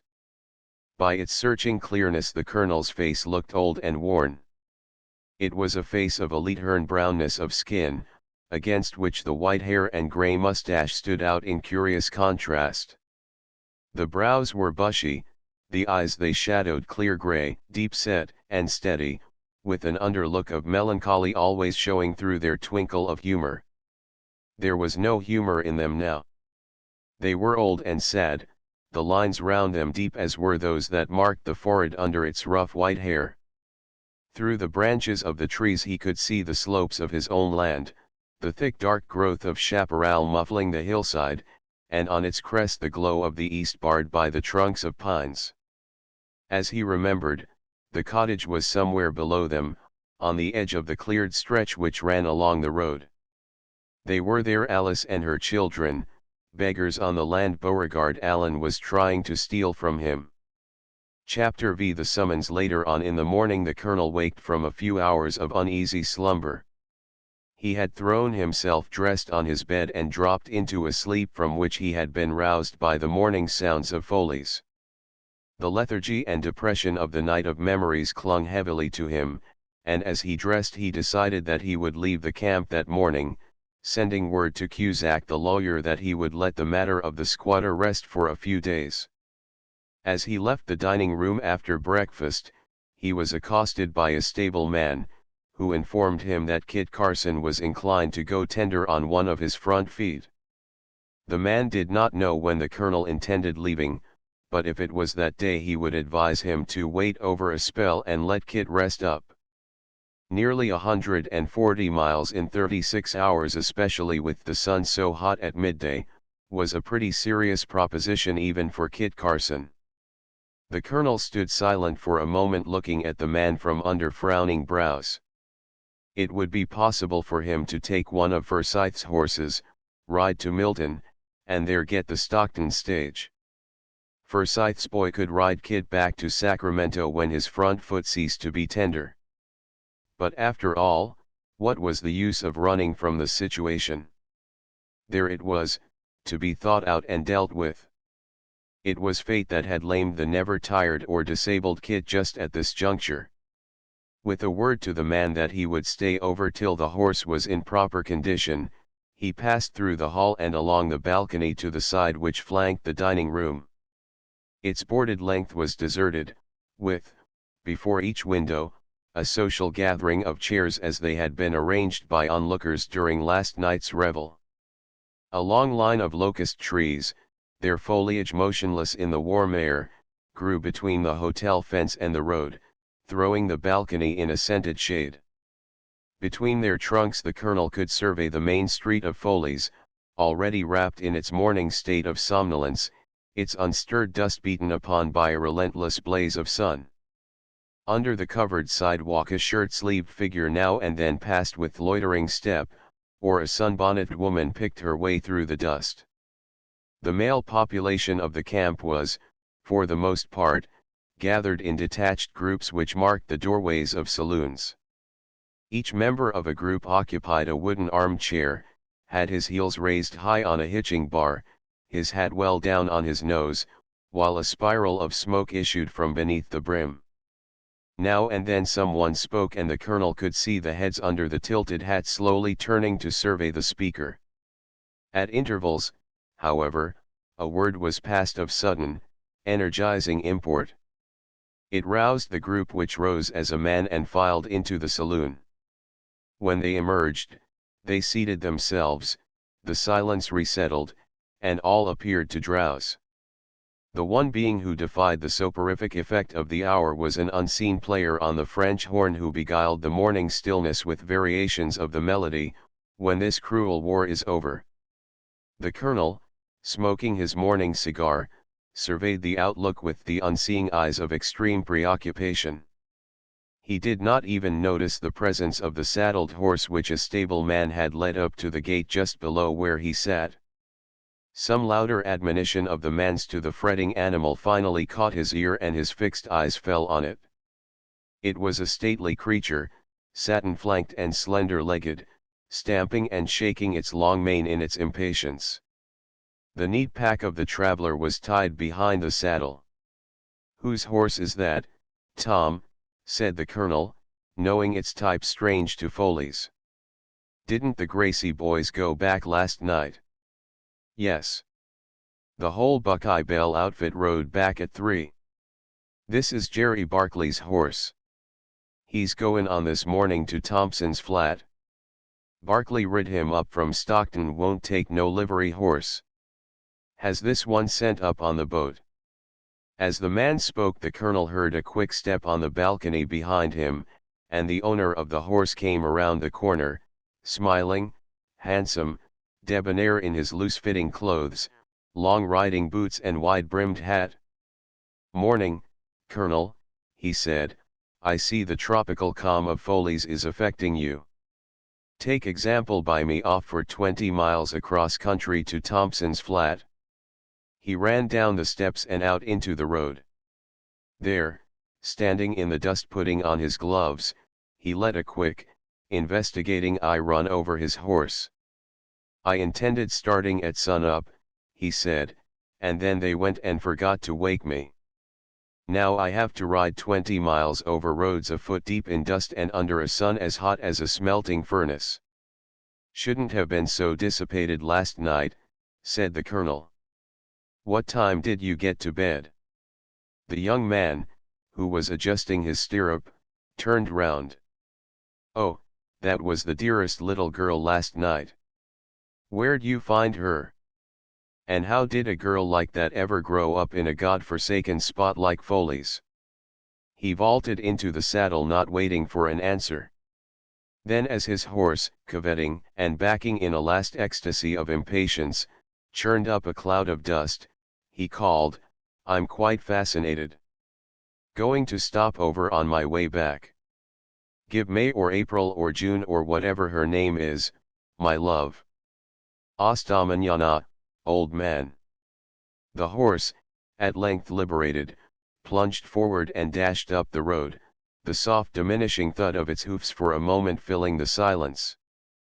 The stableman slouched lazily off, and the colonel was once more left to his cigar and his meditations. These were soon as deeply engrossing as ever. With his eyes looking down the sun-steeped street, he was not aware of a blue-clothed feminine figure which came into view along the highway upon which the balcony fronted. At first she walked quickly in a blaze of sun, then crossed the road, charily holding up her skirt, and approached in the shadow of the locusts. She wore a blue and white cotton dress, a sunburned straw hat, trimmed with a blue ribbon, and as she drew near was revealed to be a young girl in the end of her teens, large, finely shaped, and erect. Walking on the outside of the fence, she eyed the colonel for a scrutinizing moment, then stopping at the gate, opened it with a slight click, and stood hesitating. He heard the sound, looked up, and met her eyes, blue and inquiring, fixed gravely on him. She had a firmly modeled, handsome face, full of rich, youthful tints and mellow curves. Her straw hat sent a clean wash of shade to just below her nose. Under this, in the blinding steadiness of the sunlight, her mouth and chin, the former large and with strongly curved lips, looked as smooth and fresh as portions of a ripe fruit. There was hesitation but no embarrassment in her attitude. Even at this first glance one might guess that this was a young woman devoid of self-consciousness and not readily embarrassed. "Are you Colonel Parrish?" she said in a rather loud, clear voice. He rose, throwing away his cigar, and replied with an affirmative that he tried not to make astonished.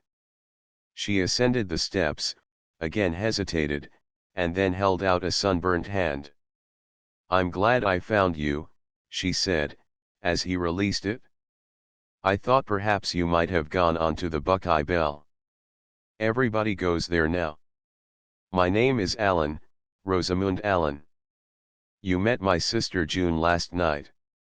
"Oh," murmured the colonel, and then he gave a weak, "Of course. Sit down." He was glad of the moment's respite that getting her a chair and placing it gave him. She was the second daughter. In that first glance of startled investigation he had seen no particular likeness to either parent. This girl would not tear his heart by looking at him with her mother's eyes. I enjoyed meeting your sister last night," he said as they found themselves seated facing each other. He did not know what to say. He wondered why the girl had come. Had someone sent her? She looked at him with her clear, calm eyes, cool and interested. She was unquestionably handsomer than her sister.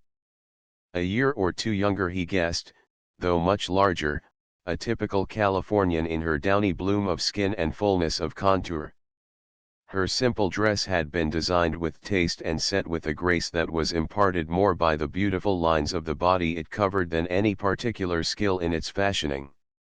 There was the same neatness and care of detail in her humble adornments that he had noticed in her sisters, the ineradicable daintiness of the woman whose forebears have lived delicately. "June had such a good time last night," she said with an air of volubility. "At first she said it was dreadful. Hardly anyone asked her to dance, and she didn't see how she could wait for father, who was going to call for her at 12. And then you came and introduced those gentlemen to her. After that she had the loveliest time. She didn't want to go at all when father came.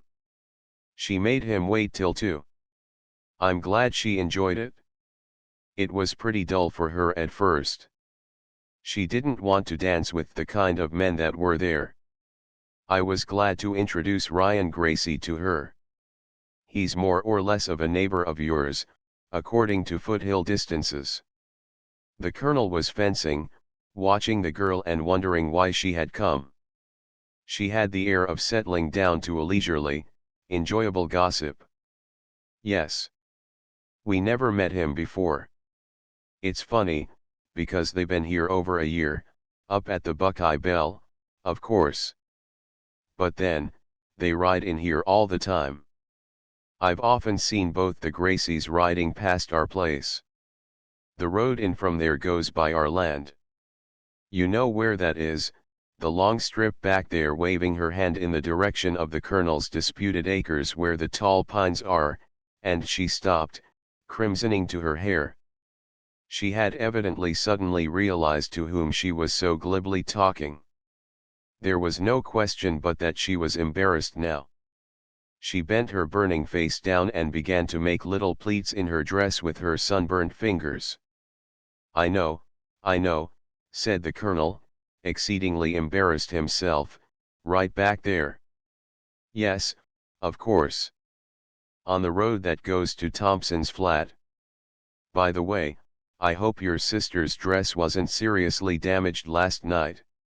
The dye coming off the flowers, I mean." The girl heaved a breath of relief and tilted her head to one side, regarding the pleats she had made from a different viewpoint. For her age and environment her aplomb was remarkable. "Yes, I'm afraid it's very badly marked. They were such cheap flowers. Mother thinks we can arrange something with rosettes." She ceased her pleating, raised her head fully, and looked at him. "Mother was so pleased and so astonished when she heard from June about meeting you. She used to know you well, she said, a long time ago, before she was married." Her eyes looked innocently and gravely into his. There was no concealment in them. She was speaking frankly and honestly. Now the colonel knew she had been sent. He braced himself for her coming words. Yes, I knew your mother, he said, hearing his voice sound husky. But, as you say, it was a long time ago. Mother got quite excited when she heard it was you. You know she's not well and the least thing upsets her. She couldn't believe it at first. Then she wondered if you wouldn't come up and see her and sent me down to ask you. Alice had sent her. After 21 years Alice had sent this message for him. And it was all so natural and simple a moment that sometimes, in hours of melancholy brooding, he had thought of, and always seen fraught with tragic passion. He bent to pick up a locust blossom that a wandering zephyr had wafted along the balcony floor. For a moment he made no answer. He could not trust his voice. The girl continued, not noticing his silence. She doesn't see many people. She's sick, you know, June said she told you. And then there's not many people round here for her to see. I suppose you'll find her changed if you haven't seen her since she was married. She's changed a good deal lately, poor mother. She gave a sigh and looked away from him. The colonel answered quickly, "Oh, yes, I'll come, I'll come." His visitor did not seem to notice anything unusual in his manner of accepting the invitation of an old friend. The trouble of her mother's changed condition was uppermost in her mind. "I dare say you won't know it's the same person. But don't let her see that. We want her to be bright and cheerful, and if people look surprised when they see her it makes her think she's worse." She looked anxiously at him, but his face was averted. There was a slight pause and then she said in a low voice, "Mother has consumption, Colonel Parrish." This time he turned and stared straight at her. Her eyes, full of sad meaning, were fixed on him. The other daughter's remarks had led him to suppose that Alice was suffering from some temporary illness. Now he knew that she was dying. "It was Virginia City that did it," the girl continued. "She wasn't strong for years.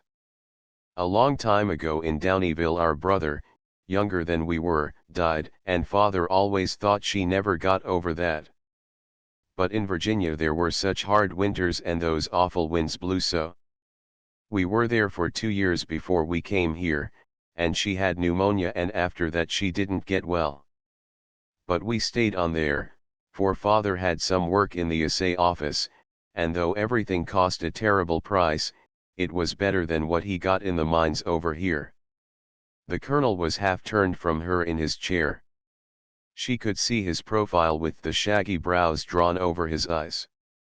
"She doctored there for a long time, and everything cost so much money.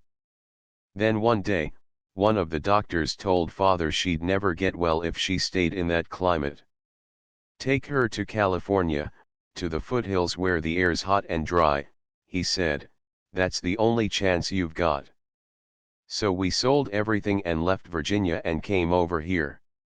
We tried several places, but some of them didn't seem to suit her, and in others they asked too high rents. We had hardly anything left.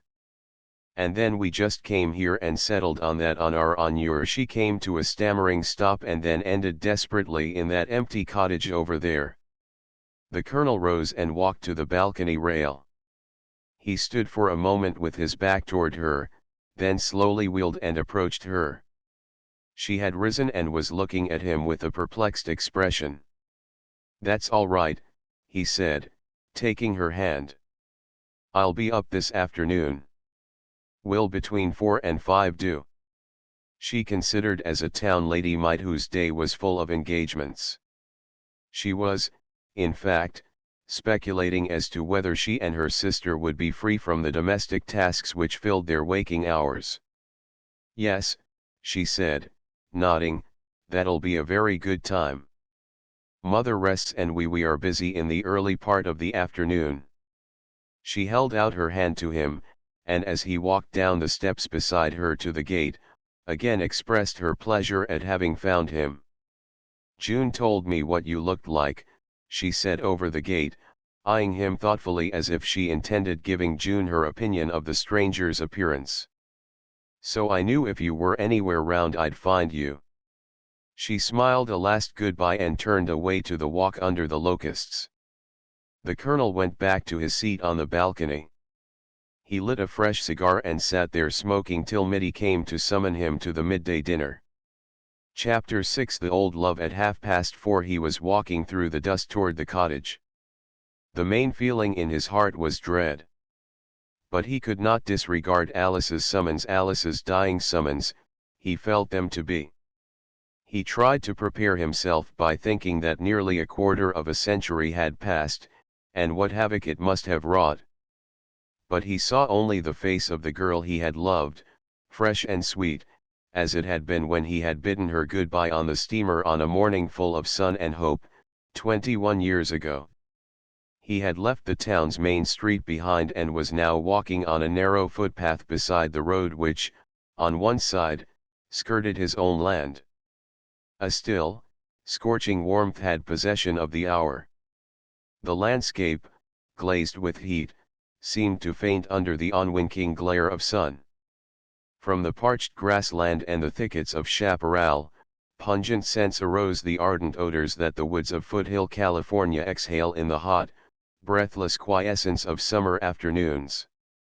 His unseeing eye passed over the rise and fall of the rich tract he had held so negligently. The broken fence beside him divided an ochre-colored expanse of uncultivated land from the road. The air came over it in glassy waves, carrying its dry, aromatic perfume to his nostrils. On its burnt expanse a few huge live oaks rose dark and dome-like, their shadows, black and irregular, staining the ground beneath them.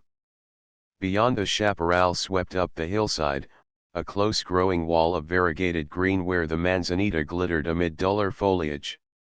A splintered edge of rock broke slantingly through the thicket, rose and passed like a bristling crest over the top of the hill, where the pines lifted their plumy heads. It was the outcrop of the ledge, that inconsistent and ill-regulated ledge, the promises of which had made a town of Foley's and then, being unfulfilled, had left the town to ruin. But the colonel saw none of these things. His eyes were fixed on the turn of the road just beyond. As he remembered, you could see the cottage from there. And as he gained and passed it, the low bulk of the little house broke upon his sight. It was shrouded in vines, carefully trained over the projecting roof of its balcony so that they hung from its edge in a fringe of waving tendrils. Around and beyond it, the juicy, violent green of a vineyard ran into the dryness of the untilled land, and the even emerald rose and dark, loamy stripes of a garden lay like a piece of carpeting between the vineyard and the house. Its look of thrifty habitation came like a shock upon his memory of its ruinous neglect when he had last seen it. Even the gate, that he remembered hung dejected from one hinge, had been mended, the rose bushes that had thrown long festoons across the path had been clipped and tied to restraining poles. These were the improvements upon which the squatter based part of his claim. The colonel's hand, trembling, raised the gate latch with a click. As he did so he heard a sound from the balcony, and the younger girl, who had introduced herself to him as Rosamund Allen, ran down the steps that led from it and advanced along the path to meet him. Her hat was off and he saw that she had thick, fair hair, its ashen blondness streaked with strands of a coarse, bright gold. "Here you are," she cried with her easy, friendly manner. "We had just begun to expect you. Isn't it hot?" She fell into step beside him and they walked slowly up the little path. The cottage at first presented to his gaze only one end cut into by a single window. As they drew nearer he saw the length of its balcony, and that the vine he had noticed was a grape, its thick twisted stalk running up to the roof like a pillar, its leafage engarlanding the balustrade. A few steps led to the balcony from the walk. He saw the black square of an open doorway and near this, sitting close to the leaf-trimmed balustrade, a shawled female figure in a lounging chair. His eye fell on it and he involuntarily stopped. The girl beside him suddenly jerked his sleeve. "That's Mother," she said in a hurried whisper. "Take care. She can see us." "Now don't look surprised." Then raising her voice a little she said, "Mother dear, here's Colonel Parrish." The colonel, as he mounted the stairs, took off his hat and held it. The woman in the chair was facing him.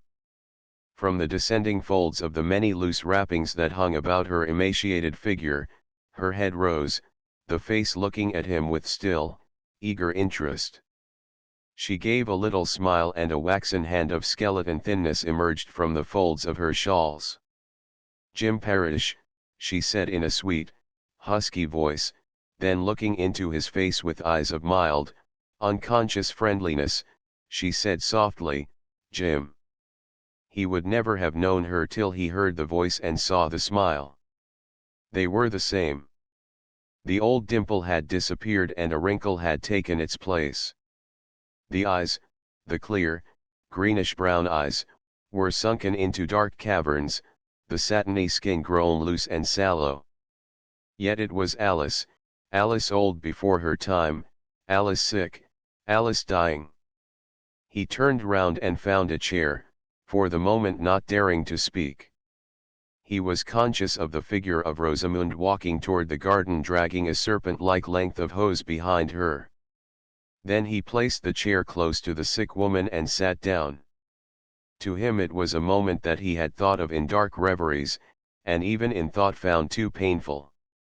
Now he was conscious that there was a tranquility about it, an absence of tension, which was due to Alice. Her manner suggested nothing but a peaceful recollection of old friendship. Was it that the near approach of death was wiping out all the disturbing and cruel emotions, all the biting memories, that belonged to life? She looked at him with her little affectionate smile as a sick sister might. "It's so queer it being you," she said. "When June told me I couldn't believe it." After how long is it, Jim?" 21 years, he said. "Yes, 21 years, she repeated. "How time flies. And what a lot has happened in those 21 years. You're rich, they say. And your hair's quite white, but I'd have known you anywhere. You're not much changed." She continued to look at him with the same gentle, softly exploring air. He had had an idea that even in death he would see shame and remorse in her eyes, but they were as devoid of either as though he had never been other than a girlhood friend. It was so odd you're just happening on June that way. She says you were so kind to her, she felt immediately you were her friend. Poor little June. It was such an amusement for her that evening. She's not had much pleasure of that kind. And she's 20 now, just the age when a girl longs for a little of the good times of life. She's very like you, he answered. It he was going to say shocked me, but he had a feeling she would not understand him. It surprised me, he said instead. Oh, she's very like me. Everyone sees it. Her father says she is just a replica of what I was when he first knew me. And she's such a sweet, loving little thing. You don't know how they work here and with me to take care of. God has blessed me in my children, Jim." She turned her large, sunken eyes on him, their somberness lit by the fire of her maternal passion. "They are the best girls in the world," she said. "Then you've been happy, Alice?" he suddenly asked. "Happy," she echoed. "Oh, yes, always happy except when our boy died. That was our sorrow. I don't know whether you ever heard of it. He was just a baby, but he was our only son. A beautiful boy. He was John Beauregard Allen, too." The colonel made no comment, but she did not notice it, engrossed in her own recital. "Of course we've not been very successful, especially of late years. But poverty's not so bad when you've got those you love around you. And we've been like a little company, close together, always marching shoulder to shoulder, a close corporation, Bo calls it. We've had bad luck of all kinds, but you can bear bad luck when you're all together. The past, the bitter, terrible past was dead to her. She had probably never understood what it had been to him. Now 20 years of love and struggle had almost obliterated it from her memory, and the coming of death had wiped away its last faint traces. You have been blessed, Alice, he said in a low voice. Life has fulfilled all your expectations. Not all, she answered. What doesn't matter for yourself matters for your children. It's hard for me to see them living here, and this way she made a gesture which swept the garden and the vineyard.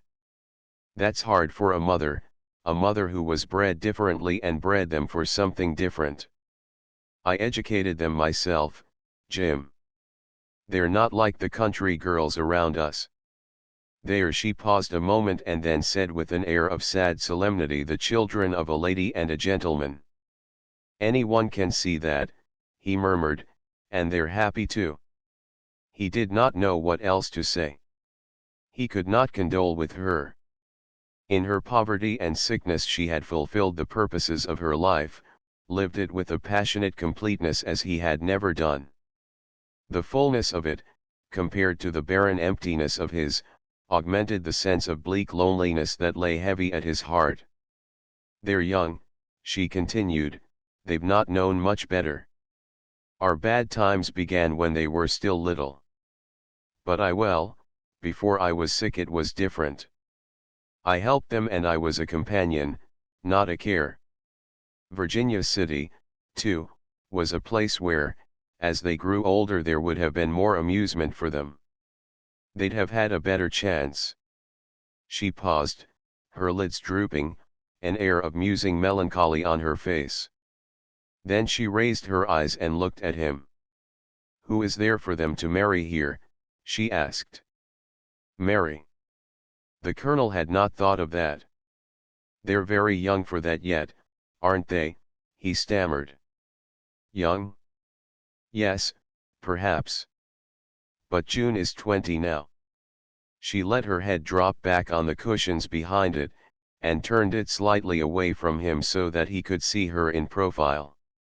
Her hair was dressed in the fashion of her youth, parted and drawn down sleekly over the tips of her ears.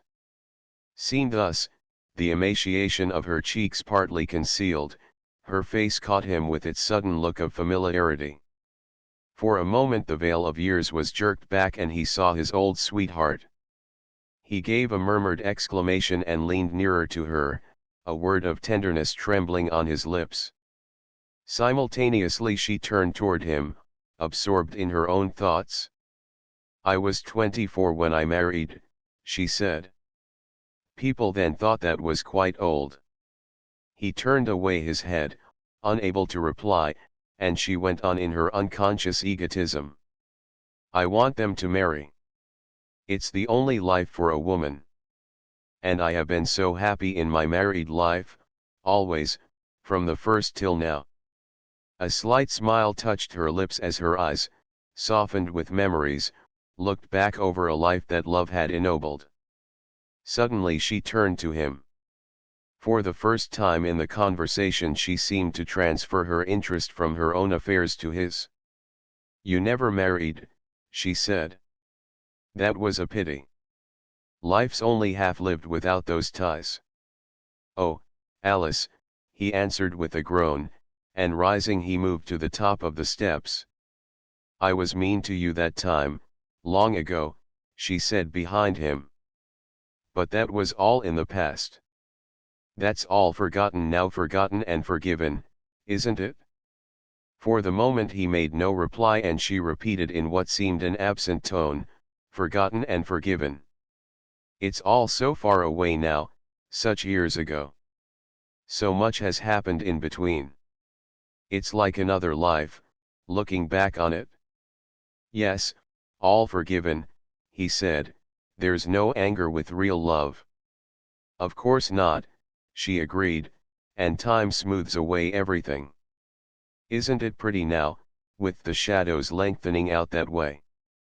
They looked over the expanse where the low sun's rays were painting the already brilliant-hued landscape with a wild flare of color. The darkness of the oaks was overlaid with a golden gilding, the dry grass looked orange. "Have you seen the girls' garden?" she asked. "They did it all themselves and they raise enough vegetables for us and some to sell. They sell the grapes, too.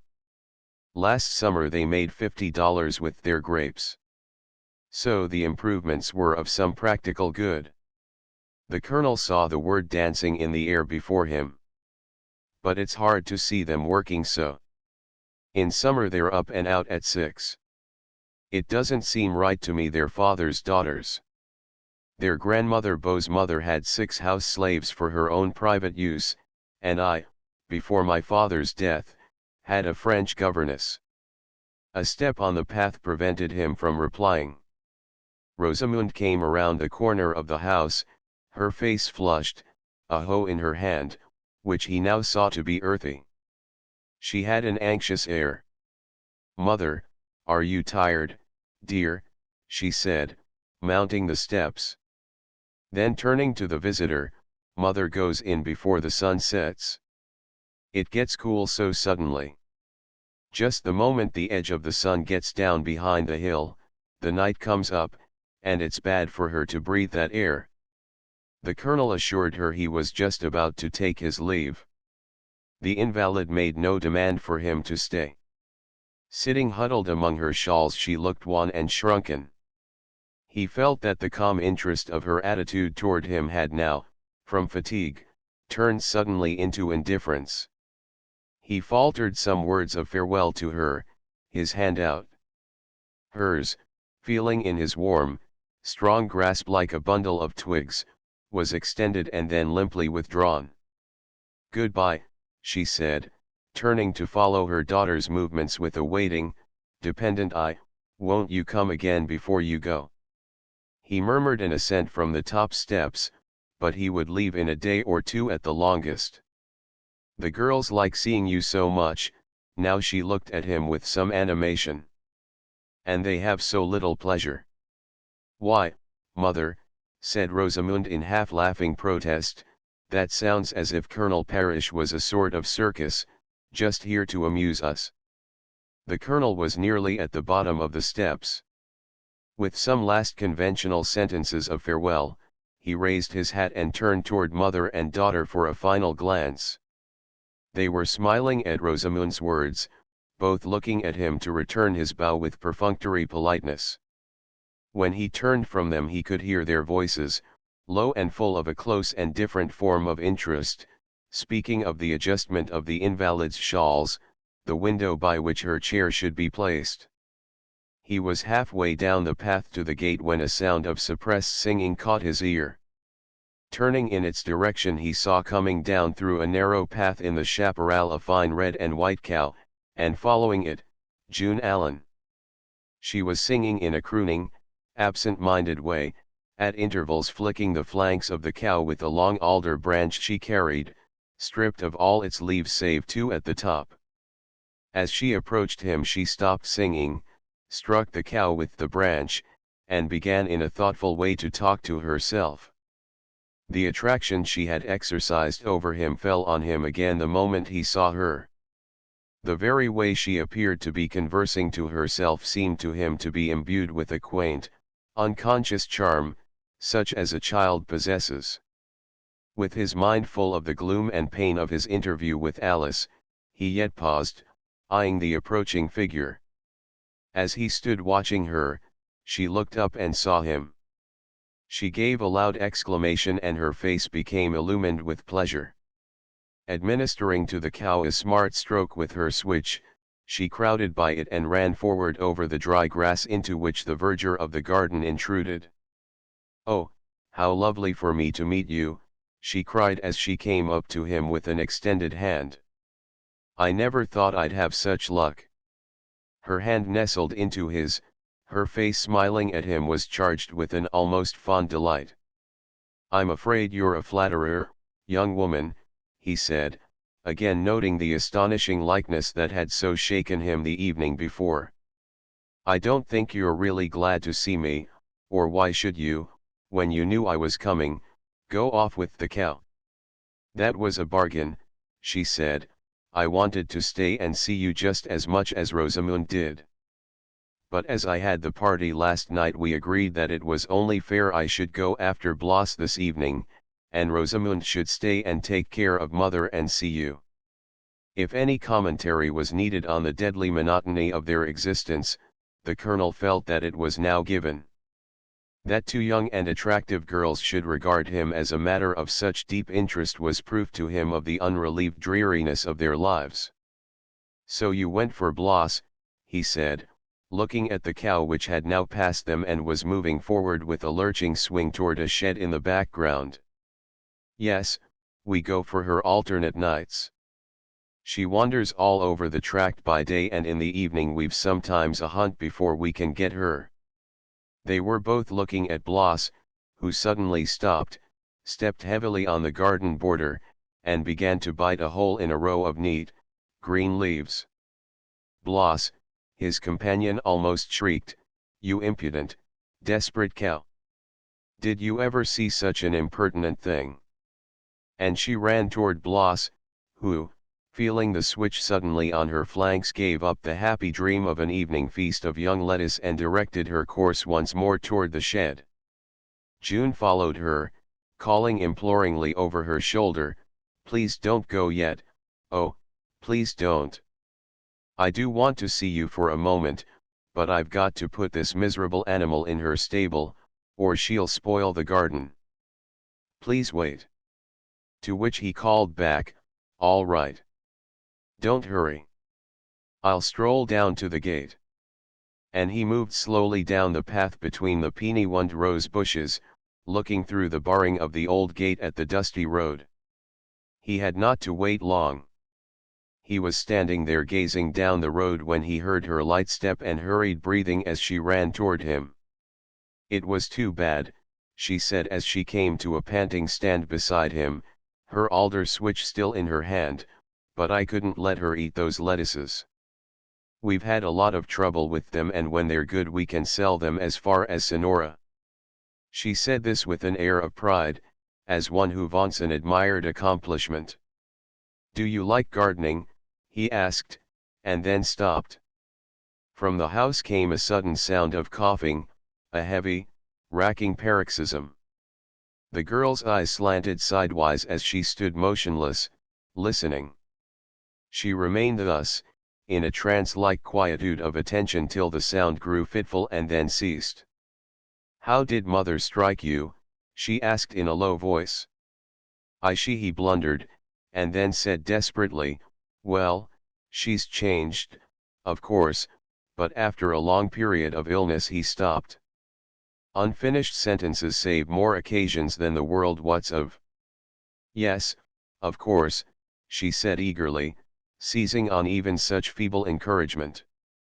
"And she's been sick for such a dreadfully long time, ever since Virginia, more than 4 years now. She's thin, though, isn't she?" She looked anxiously at him. "Long illnesses are apt to make people thin," he said, turning away his head. "Yes, I suppose so, especially." She too left her sentence unfinished.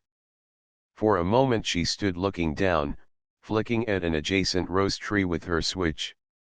"Tell me about the gardening," he said, seizing on the subject as the one uppermost in his mind. "How do you get your things as far afield as Sonora?" "I'll tell you about that later." She suddenly seemed to shake off her anxieties as a child might. Her clouded face turned on him sparkling with new animation. "I'll tell you all about that another time." Now he interrupted her, "But there may not be another time. You know I'll be leaving soon." She looked amazed, quite aghast. "Leaving?" she exclaimed. "Leaving Foley's?" "Yes, I must be back in San Francisco in a few days. And it takes a day to ride from here to Sacramento." But she stopped, looking thoroughly dashed. The colonel wondered what was in her mind. "But not tomorrow," she asked, drawing near to him and speaking urgently. "You'll be here tomorrow?" "Yes, I'll be here tomorrow. My horse won't be able to take the ride till the day after. He's gone tender on his forefoot." She was silent, looking down on the path and absently trailing the leaf-decked tip of her switch in the dust. He regarded her with tender amusement. "You haven't seen the spring yet," she said abruptly without raising her eyes. The remark was startling. It was the discovery of the spring which had led to the unpleasantness with the squatter.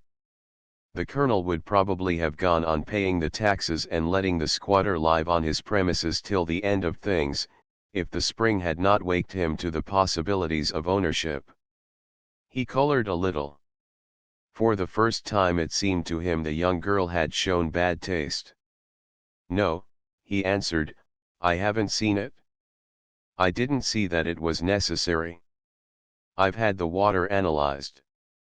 That was enough." "But you ought to see it," she continued, still looking at the end of the switch. "It's a wonderful spring. Everybody says so. I discovered it." Her face, as she began speaking, flushed faintly and then deeper.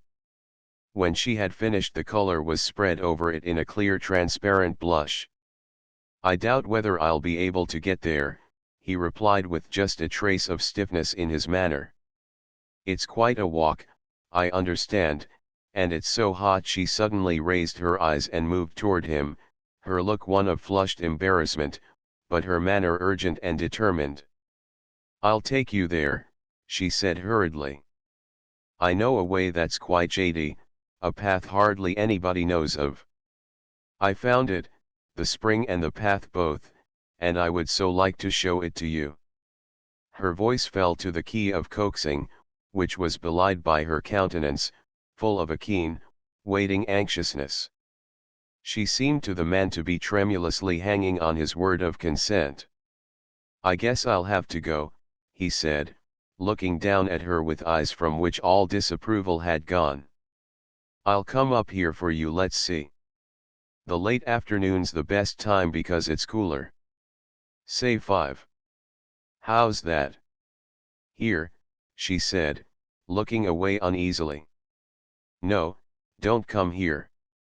"You know," she drew closer to him, and resting her fingertips on the lapel of his coat pressed them gently against his chest, half whispering, "this is to be a secret expedition.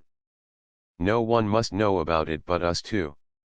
The colonel backed away, eyeing her with tragical gravity from under his down-drawn brows.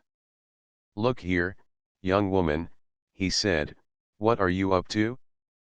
Are you trying to kidnap the colonel?"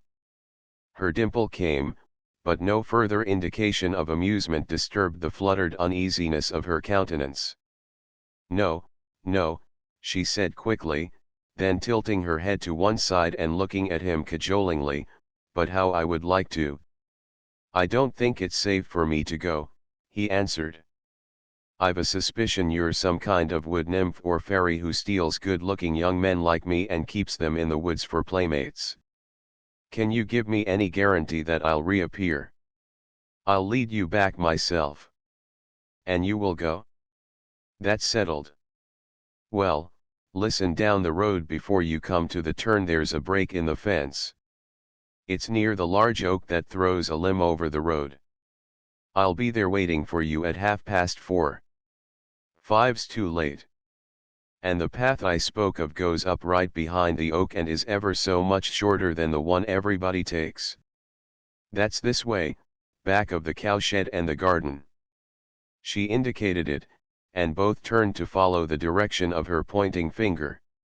As they stood with their backs to the road they heard a heavy, regular footfall padding through the dust. The girl turned first, and her quick, half-frightened ejaculation, "It's father," made the colonel swerve round like a weathercock. It was too late for him to escape. Beauregard Allen was close to the gate and was looking at him with a somber, unmoving gaze. He would have known his old enemy in a minute. But yet there was a change, subtle and demolishing as that which had made Alice a stranger to him. The debonair arrogance that he had once taken for a proud self-respect was gone. A destruction of the upholding sense of position and responsibility had bowed the upright shoulders and made the haughty Hawkeye heavy and evasive. John Beauregard Allen had failed in life, gone down step by step, not in one cataclysmic rush, but gradually, with a woman and children striving desperately to hold him back. His drinking had been a habit of recent years, a weakness grown of ill luck and despondency. It showed in a coarsened heaviness of feature, a reddened weight of eyelid. He wore a pair of loose, dusty trousers, thick, unbrushed boots, the blue and white cotton shirt of the countryman, and an unbuttoned sack coat that sagged from his bent shoulders. A grizzled brown beard straggled over his breast, and the hat pushed back from his forehead showed hair of the same color. Yet there still lingered about him the suggestion of the man of breeding and education, and once again upright with the hope of life restored to him, he would have been a fine-looking man. He knew who the colonel was before he turned, but he too realized there was no possibility of escape. In that one moment before his eye challenged that of his old adversary, he had recognized the situation and decided on his course. He thrust his hands into the pockets of his coat and tried to square his shoulders into their old proud poise. As his glance met the colonel's, he withdrew one of his hands from his pocket and raised his hat. "How do ye do?" he said in a deep, easy voice. "How do ye do, Parrish? I heard you were here." The savoir-faire of his address was remarkable. His eyes, however, conscious and ashamed, showed his discomfort in the meeting. The colonel returned the salute and the two men stood facing each other, the gate between them. "Colonel Parrish," said June in an embarrassed voice, "came to see mother. She had such a nice talk with him. He says he doesn't think she's so much changed." "I have to thank you," said the father with a faint reminiscence of his old grand manner, "for your kindness to my little girl last evening. June tells me you introduced Ryan Gracie and young Barclay to her. That's the son of Simeon Barclay, I suppose?" The colonel said that it was. He was extremely uncomfortable, and after the manner of his sex, wanted to escape from this unpleasant position with the utmost speed. He opened the gate and stepped into the road. The squatter slowly passed through the aperture into the disputed domain. "It was very kind of you, Parrish," he said. "We appreciated it. June would have had a pretty dull time if it hadn't been for you." The colonel deprecated all thanks. He was now in the road, his hat raised in farewell. He had noticed that Allen made no allusion to his wife and thanked heaven that the man who had shown himself so dead to other decencies had enough left in him for that. A backward glance of final adieu showed him the father and daughter side by the gateway. The girl was smiling at him. The man stood with his ragged hat ceremoniously lifted over his heavy, hangdog face. Chapter 7 Uncle Jim. An hour before the time set by June Allen to go to the spring, the colonel was sitting in his room before a table littered with papers. They were the title deeds and the tax certificates of the parish tract. They represented an unmarred record of purchase and possession from the date of acquisition to the present time. As he looked them over, he wondered again at the astounding boldness of Allen. Had he relied upon the rightful owner's leniency when he should discover that the claimant's wife had once been Alice Joyce? The thought called forth an angry sentence of pain and disgust. Perhaps so. It was of a piece with Allen's behavior. But the colonel rose to his feet. He had made up his mind what he intended to do. Allen's baseness had no bearing on the matter. Alice and her children were all that concerned him. He threw the papers into the table drawer, looked at his watch, and picking up his hat, left the room. There were many breaks in the fence, lengths of it were entirely down, but the one June had selected as the place of rendezvous was easy of discovery because of the live oak that grew near it. The great tree cast a heavy, twisted limb across the road, making an arch of foliage almost as impervious to sunbeams as a roof. A narrow path made a pale, meandering line through the grass beyond it, and then came and went, red as a scar, through the shrubbery of the hillside. As the colonel drew near, he saw June sitting on the ground under the tree. Her figure, clothed in a dress of dull blue, made a harmonious note of color in the gold, bronze, and olive of the landscape. She caught a glimpse of his head over the fence and jumped up with a gesture of welcome. Then as he stepped through the gap she met him with extended hand. Viewed at close range, her appearance was an illuminating commentary on a poverty which could never be degraded or ignoble. Nothing could have been cheaper or poorer than her scanty cotton gown or her straw hat. But she had taken pains that the ribbon on her hat should match the tint of her dress, and the old-fashioned turn-over collar of lace which encircled her throat was arranged with a dainty preciseness. She had even put on her one and only pair of corsets, a treasured article of dress reserved for parties and the Sabbath, so unusual was the occasion. The colonel did not notice these delicacies of detail. He only saw, as any other man would have seen, that a rare distinguishing fineness marked her despite her poor apparel and coarsened hands. It would have taken a woman's deeper insight to see that this was a girl in whom a taste for all that was luxurious, costly, and elegant was innate and ready to wake at the first call. They followed the path across the open land and then began ascending through the chaparral, the girl leading. The shrubs, which were low-growing, offered no shade, and the sun, though slanting to the west, followed them with scorching beams. It was by no means a gentle climb and they spoke little. At intervals a lizard flicked across the path, and an occasional stirring of the underbrush told of the stealthy passage of a snake. From the whole hillside aromatic odors, that seemed to be ascending in swimming undulations, rose into the heat, not sweet and delicate as is the breath of gardens, but coarse, pungent, almost rank, in their triumphant, wild vitality. In an opening under the pines they paused for a rest. The colonel noticed that his companion was not as talkative as she had been on the two former occasions. There was an air of troubled abstraction about her.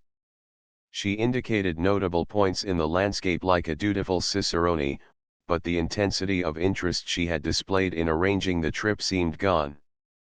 He wondered if she had revealed to some member of her family her design of showing him the spring and had been reproved for it. The last portion of the walk was again through thickets, up a hill where the poison oak grew close and high, and then among larger growths of bay and alder, with the digger pines raising their dim bluish shapes among the more juicy greens. Here they began to follow a faint rill, a tiny thread that broke into a shower of drops over roots and splinters of stone. Finally, pushing aside intruding boughs, she led him into an opening ringed by tall pine trunks, and cried triumphantly, "Here it is. Do you wonder no one ever found it?" There was a hollowing out of the bank under the eaves of a large pine root, and here the spring had been bubbling unnoticed for centuries. A delicate fringing of fern hung from the moist earth motionless over its reflection in the small, quivering mirror. Nearby there was an outcropping of rock, and broken bits had been used to pave the edge where the crystal lip of water trembled, and to make a little channel for it to slip down. A rusty tin cup hung on a dead bough, and the girl rinsed it, and dipping it in the clear depths, handed it to him. "Try it," she said. "It tastes quite different here among the pine roots with the smell of the woods all round." He drank it, marveling at the sharp, acrid tang. She hung the cup back on the twig, and taking off her hat, sat down on a bent root that the pine above it seemed to have thrown out in a kindly desire to be hospitable. The colonel subsided onto a flat shoulder of rock, rusted with lichen. "Hasn't it hidden itself in a pretty spot?" she said. And didn't it hide itself well? Coming on it from the other side, you never would have suspected a spring was here among the roots of the trees. And you discovered it? She nodded, looking down into the tiny basin. Here it is. Do you wonder no one ever found it? I traced it up from the little stream that runs away from it. I found it in March, one day when I was prowling. Prowling? What's prowling? Prowling, she smiled, but pensively, her eyes on the water. It's just wandering about, generally alone, and not going to any particular place. I've prowled all over here. I can lead you straight to the two old shafts and show you the dumps and the remains of the old windlass. They're almost entirely hidden by wild grapes and things. People who don't know could easily fall in the shafts, one of them's quite deep. It was now her companion's turn to look pensive. He had sunk the two shafts, and in them, as in the property, how many thousands of dollars he did not like to think. Those shafts were made, he said, 15 years ago when we all thought you had only to turn over a few shovelfuls of earth and find your fortune. He struck the rock with his hand and said laughingly, "What an old fraud you've been." She looked at him without returning his smile. "Colonel Parrish," she said anxiously, "did you sink those two shafts?" He nodded, once more surprised at her indirect reference to his ownership of the land. She made no reply, but, plucking a fern growing out of the earth near her, began slowly to shred its leaves from its stalk and sprinkle them on the surface of the water. "And," she said suddenly, "you intend now, quite soon, to build a hotel back here, under the pines, at the top of the hill, don't you?"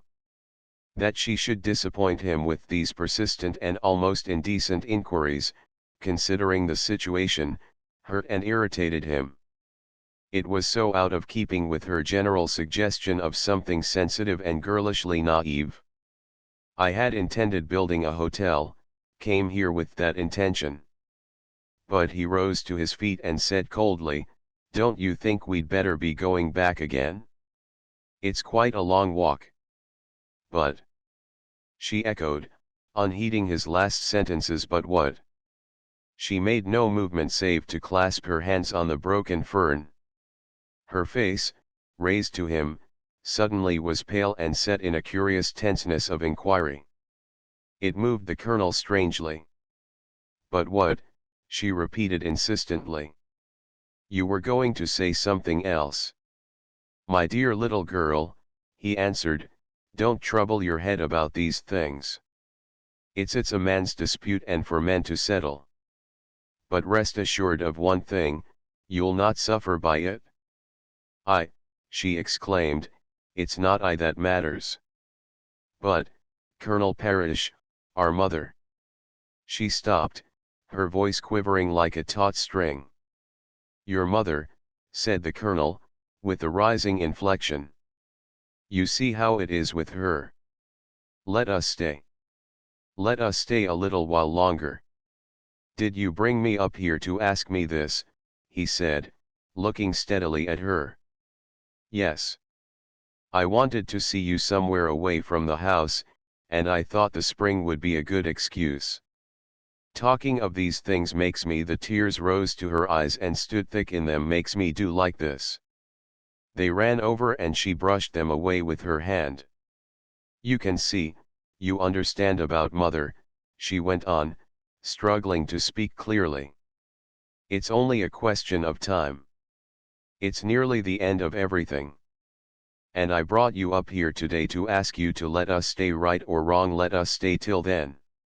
Her voice broke and she held her head down, trying to suppress her sobs. The colonel turned away, walked to where the tin cup hung, took it off its twig, and looked into it. "Don't do that," he said, his voice rough, "for heaven's sake, stop. I'd be angry with you for asking me such a thing if you weren't so I don't know what. Of course you're going to stay." "What?"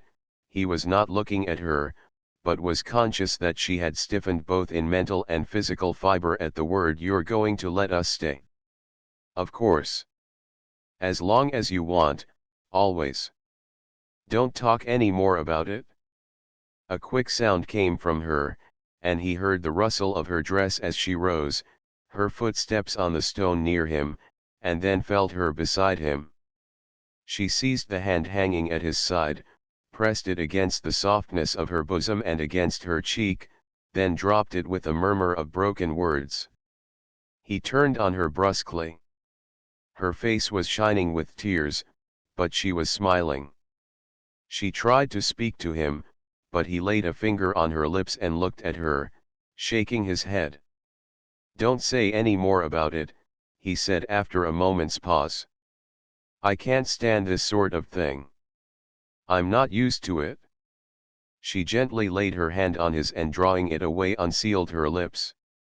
She was smiling radiantly, her dimple deep.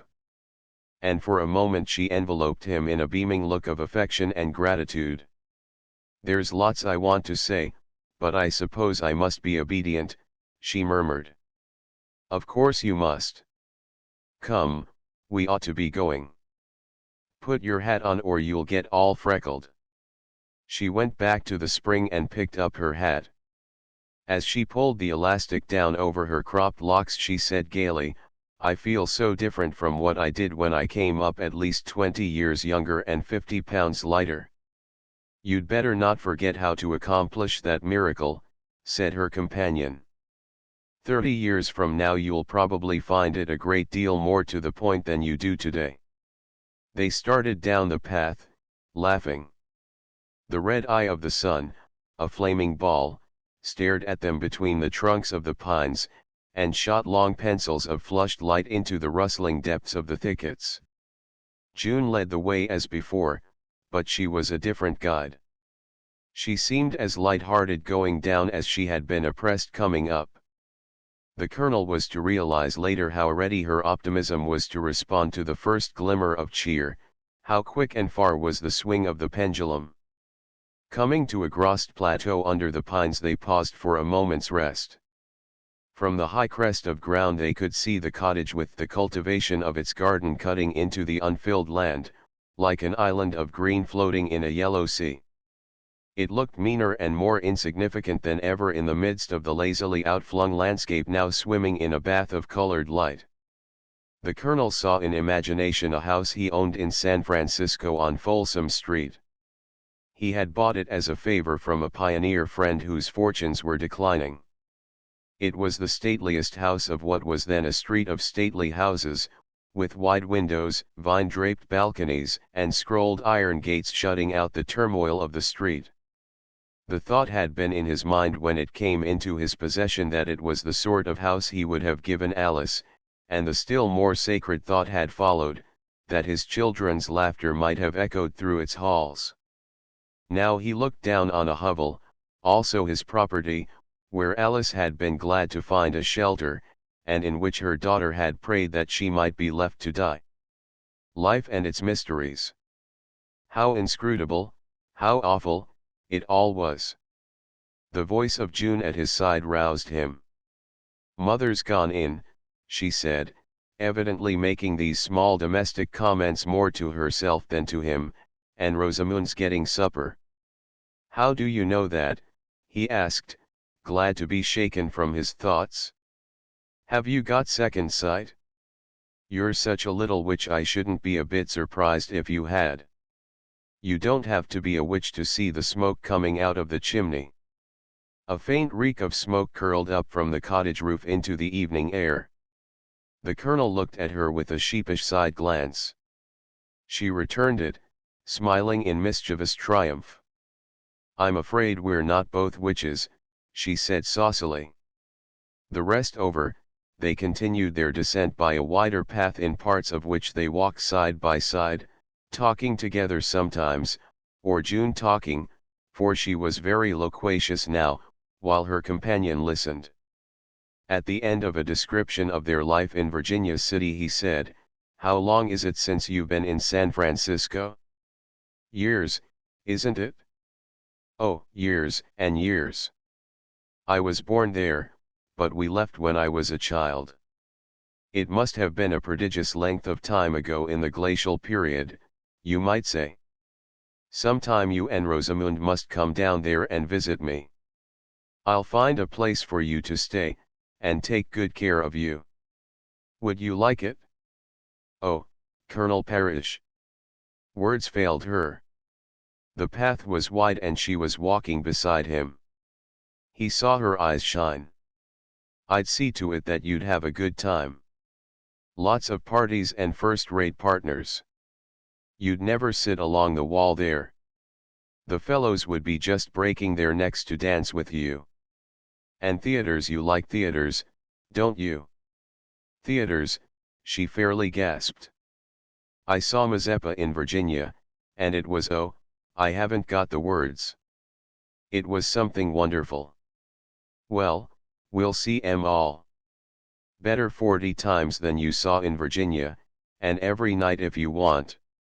It'll be just as good a time as San Francisco and the Colonel can give two girls like you and Rosamund. He looked down at her, smiling. She returned the look and said, "Why are you so good to us? I don't understand it." Don't try to. Never exert your brain in needless ways.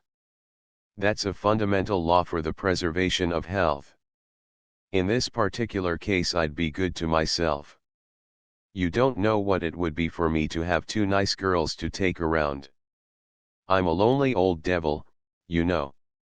Are you? She said with a note of somewhat pensive incredulity. You've never been married, have you? Nup, said the Colonel. You'll have to look upon us as your daughters, she continued, or perhaps your nieces. The path was narrow and she looked into his face with the glance of demure coquetry he was beginning to know and watch for. Which would you prefer? Daughters, he said gruffly, looking into the bushes. But we're already provided with a father, she replied. And it would be such a pity to waste you. Wouldn't you care to take the position of uncle? That's vacant. All right, Uncle Jim. Uncle Jim, she repeated thoughtfully. It seems funny to come into possession of your first uncle when you're 20 years old. There was a bend in the path and the bushes grew almost across it. She suddenly quickened her speed, past him, and ran on before. Come on, she called over her shoulder. I'm just hitting the trail again. He followed her, turned the bend, and pushing the branches aside, saw her a few feet ahead of him, standing on a flat stone about a foot high, which directly intercepted the path. What are you mounted on that for? He said, laughing. You look as if you were going to make a speech. That's what I'd like to do, she answered, but I was told not to, and I'm very obedient. Come nearer, quite close. He approached, a little puzzled, for he saw that she was suddenly grave. The stone raised her a few inches above him, and as he drew near she leaned down, took him by the lapels of his coat, and drawing him close, bent and kissed him softly on the forehead. Then she drew back, and still holding him, looked with tender eyes into his. Uncle Jim, she said, that's your christening. The next moment she was down and flitting on ahead of him. The path's very narrow, she called. You must be content to follow the oldest living inhabitant. At the gap in the fence he bade her goodbye. To his great delight she caught at his hesitating suggestion that she should occasionally write to him and tell him of their life and her mother's health. He told her he would be up again, he thought, sometime during the summer. The date was uncertain. Then, with her hand in his, she said with a wilful shake of her head, no, not a Dios. It's hasta mañana, Uncle Jim. I won't have it anything but hasta mañana. Well, then, hasta mañana, he answered. And God bless you, little girl. That evening Colonel Parrish went to see Cusack. He brought with him the title deeds and tax certificates of the parish tract. They lay scattered on the office table, on which the colonel as he talked leaned a supporting elbow. The interview was short, and there were moments when it was heated, till Cusack realized, as he afterwards expressed it to a friend, there are certain kinds of fools there's no good bucking up against. The colonel had determined to recognize the squatter's claim, and to end all further litigation by making a legal transfer of the property to Allen by means of a quitclaim deed. He talked down argument and protest. "Why the devil should I keep the place?" he vociferated. "I'm sick of paying taxes on it and never getting a cent. I've sunk thousands in it and not got a dollar back. It's been a white elephant from the first. Allen's welcome to it. I'm glad to get it off my hands." But the spring, Cusack almost wailed in the acuteness of his disappointment, the spring and the hotel. They were going to raise Foley's from the dead. "Spring," said the colonel, rising and taking from his pocket a fresh cigar-damned little picayune teacup. "That spring hasn't power to raise a mosquito from the dead." "Did you expect to find a geyser?" the irritated lawyer retorted. "I didn't expect to find what I did find, you can bet on that," said his client, as he bent forward to apply the tip of his cigar to the lamp chimney. Chapter 8 Prizes of Accident. It was 5:30 the next morning when Kit Carson paced away from the hotel stables into the rosy daylight. With the freshness of the hour on his face, the colonel passed along the hushed street and then out into the red road between its clumps of dusty foliage. As he skirted what yesterday had been his own land, he looked on it with a new eye. It could be made to support them well. No matter how low Allen might sink, they need never want again. The hilly part, where the spring was, could be sold or leased to some of the enterprising city hotel men. Or, if they objected to that, they could increase their market gardening to the dimensions of a large agricultural enterprise. They could rent to a rancher a portion of the rich, uncultivated land now lying idle, and thus gain an income sufficient for them to develop their own particular domain. To people of thrift and energy, the possibilities of the tract were large. Alice could die in peace. Her girls were provided for. As the cottage came into view, the rider reined up and gazed at it. No smoke issued from the chimney. They all still slept. In the crystal stillness of the morning it looked peacefully picturesque, half veiled in its greenery of shrubs and vines. The air about it was impregnated with the delicate breath of the roses that lined the path from the gate to the balcony. He gave a slight shake to his rein, and Kit Carson, who had been impatiently pawing with a proud forefoot, moved forward. The rider's glance wandered to a window under the sloping roof, veiled by a blue curtain. Was that the girls' room? The girls.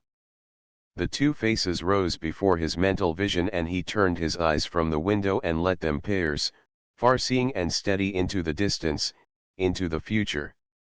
Before he came to Foley's he had not cared, he had not dared, to look into the future. He had cowered before its emptiness. Now the faces of the sisters rose softly bright in its melancholy obscurity, the faces of Alice's daughters that should have been his. A week after he reached San Francisco he had a letter from June, a childish, incoherent letter, full of impassioned terms of gratitude, broken into by distressed comments on her mother's health.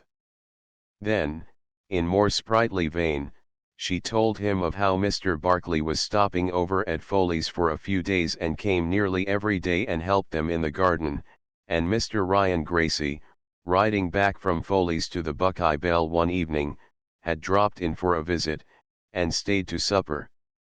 The colonel seemed to see her as she wrote, laughing at one moment and then stopping to dash the tears off her cheek as she had done at the spring. He heard from no one else. Beauregard Allen had accepted the transfer of the property as a business transaction, the manner in which his adversary had desired him to accept it. To his friends in San Francisco the colonel explained his speedy return and the dropping of the case as he had done to Cusack. It was not worth the time and trouble. The land was remote, the spring a disappointment, he was glad to be rid of it all. 3 weeks after this, sitting alone in his office, he received by the afternoon mail a newspaper. It was the Daily Clarion, an organ which molded public opinion and supported a precarious existence in Foley's. Unfolding the flimsy sheet he found a marked paragraph, and turning to it he saw it to be Alice's death notice. She had died 3 days before at the residence of her husband, John Beauregard Allen. The paper slipped from his hand to the floor and his head sank. He sat thus till the twilight fell, alone in the dim office where the golden letters that spelled his name, the name of the successful man, shone faintly on the window. That same afternoon the dead woman's husband and children returned to the cottage after having committed all that remained of her to the grave. Rosamund had succumbed to the strain and sorrow of the last few days, and gone to bed prostrate with a headache. Allen, morose and speechless, had flung himself in a chair in the living room, and there sat, a heavy, inert figure. He had drunk heavily during the last few days of his wife's illness, for he had always loved her, and in his weakness of heart had fled from the sight of her suffering, and tried to find surcease for his own.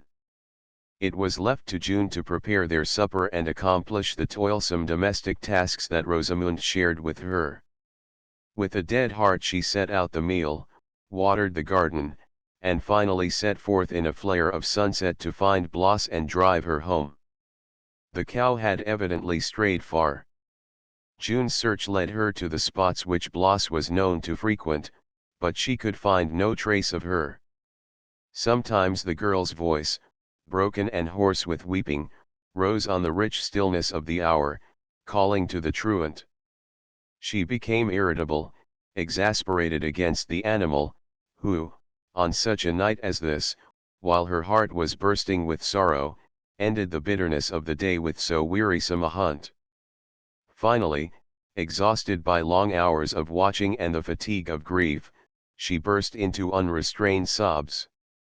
With her face shining with tears, her breast convulsed, she tore her way through thickets and scrambled over rocky spurs, every now and then sending up a quavering cry for the strayed cow. At length, brushing through a copse of bay and alder, she came on the torn face of the hill where the landslide had taken place. The ground was covered with the debris of stones and dead trees. Nature, to repair the damage, was already hiding the rawness of the lacerated expanse under a veil of small sprouting vegetation. Here, through a screen of leaves, she at last caught sight of Bloss' red and white side. She cried to the cow, who gave a lazy flip of her tail but no other sign of movement. June's irritated misery gave way to a spasm of rage, and stooping, she picked up a handful of the loose pieces of stone strewn about her, and threw one at the runaway. It struck with a thud. Bloss gave a surprised snort, and, wheeling, brushed through the thicket. June followed her, the stones pressed in a clutching hand against her breast, one now and then launched in the direction of the cow. These missiles, combined with the thought of home, appeared to animate Bloss' leisurely movements, and she hastened forward through brush and over rock at a loping, uncouth trot. The dusk was settling into night when they reached the shed. June's tears had ceased, but the abstraction of grief held her. She fastened the shed door on the cow, and still absently clasping 3 or 4 pieces of stone, entered the house. The door from the balcony gave directly into the living room. Here, just as she had left him, she found her father. The daughters of Beauregard Allen did not love him with the same fond blindness to his faults that had marked his wife. In the grinding poverty of their later years they could not but see his apathy, the selfishness of his heavy discouragement, the weakness of his tendency to drink. Though the filial sense was strong in them and the example of their mother's uncomplaining devotion one that they obediently followed, they realized that their father was more a tottering pillar to support than a staff upon which to lean. Now, a vague, dark bulk in the deserted room, so filled with memories of the dead woman, he was a figure of heart-piercing desolation. His daughter moved to the table and said gently, "Why, father dear, are you still sitting in the dark? Why didn't you light the lamp?" He answered with an inarticulate sound and did not move. Setting the stones on the table, June drew the lamp toward her and lit it. The sudden flood of light seemed to rouse him. The chair creaked under his weight as he turned. His haggard eyes absently traveled over the lamp and the table near it and finally rested on the scattered fragments of rock. June had bent down to look at the wick which she was carefully adjusting, when she heard him give a suppressed exclamation, and his long brown hand entered the circle of lamplight and gathered up the stones. The wick satisfactorily arranged, she settled the shade and turned away. Her father drew his chair closer to the slanting torrent of light, and holding the stones directly under it, leaned forward, scrutinizing them as he turned them about. "Where did you get these?" he said without looking up. She told him, turning again toward the table, absently watching him. "Near the hillside." "Just there where the piece of the hill came down?" he queried. "Yes, along the ground there. It's all strewed with stones and earth and roots. There's quite a wall of rock left bare and these bits of it are all over. New weeds are sprouting everywhere. I suppose that's what took Bloss there." He rose and going to a bookcase took out a hand magnifying glass, and returning to the light, studied the fragments through it. Something in his face as he bent over them, struck through the lethargy of her dejection. "Father," she said, drawing near, "what are they? What's odd about them?" He lifted a face transfigured with excitement, and leaning forward, laid a trembling hand on hers. "It's float," he said, "undeniable float. If I'm not mistaken we've got the ledge at last." End of book I. Book 2 The Town. Chapter I. Down in the city in the darkness of the early November night, Colonel Parrish rattled across town in a hired carriage. It was 8:30 when he left his rooms. They were a fine suite on a sunny corner of Kearney Street, and now as he turned into Folsom Street he calculated that if the girls were ready they could be en route by 9 o'clock.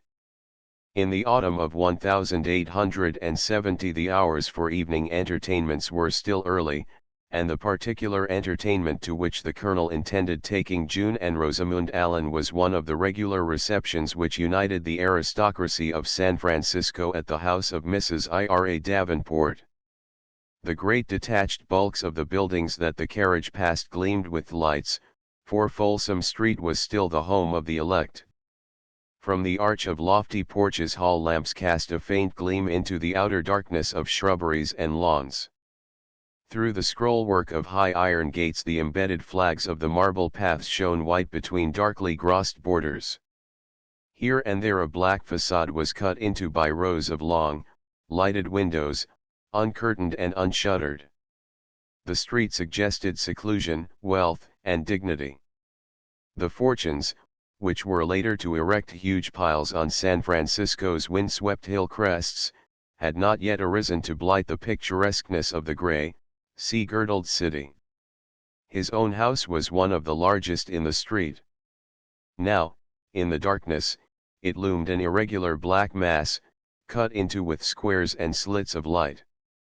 Just a month before the lease of his tenants had expired, and he was able to see one, at least, of his dreams realized, Alice's daughters quartered under his roof. The revolution of fortune's wheel had been, where the Allens were concerned, sudden and dizzying. The ledge, that man for years had fruitlessly sought, in one night had been laid bare. Even for the time and the country it was a startling reversal of conditions. In the spring Beauregard Allen had been a beggar. In the summer he saw himself a man of wealth. Experts pronounced the discovery one of moment. The mine, called the Barranca, was regarded as richer in promise than the Buckeye Bell. Distant portions of the tract, which had come into his possession in so unlooked-for a manner, were sold for large sums. The whole region was shaken into astonished animation, and Foley's was more effectually wakened from the dead than it would have been by the colonel's original scheme. Allen's sloth and despondency fell from him like a garment. With the ready money from the land sales he at once began the development of the Prospect Hole. In July a square tunnel mouth and a board shed intruded on the sylvan landscape near the landslide. In September a fair-sized hoisting works housed the throb of engines and the roll of cars. The noise of Beauregard Allen's strike went abroad through Foothill, California, and its echo rolled to San Francisco, where men who had known him in the early days suddenly remembered him as Beau Allen, the handsome Southerner, who had come to grief and dropped out of sight in the 50s. In September he came down to San Francisco and saw the colonel. The meeting at first was constrained, but as Allen spoke of his daughters and the plans for their happiness and welfare that he had in view, the constraint wore away and the two men talked as beings united by a mutual interest. The colonel had recognized the fact that the breach must be healed. He had had to struggle against his old repugnance, but there was nothing else for it. No wrong, however deep, should stand between him and Alice's daughters, and he could not know the daughters without accepting the father.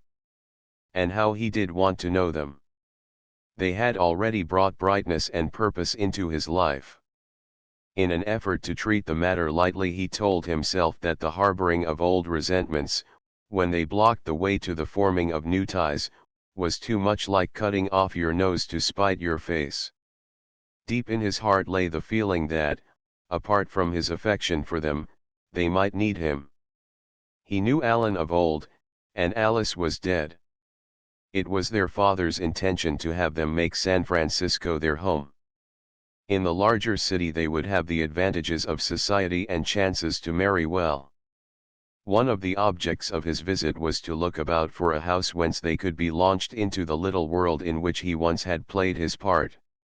It was thus that the colonel, the lease of his old tenant having just expired, was able to offer them his own house for as long a period of years as they might wish.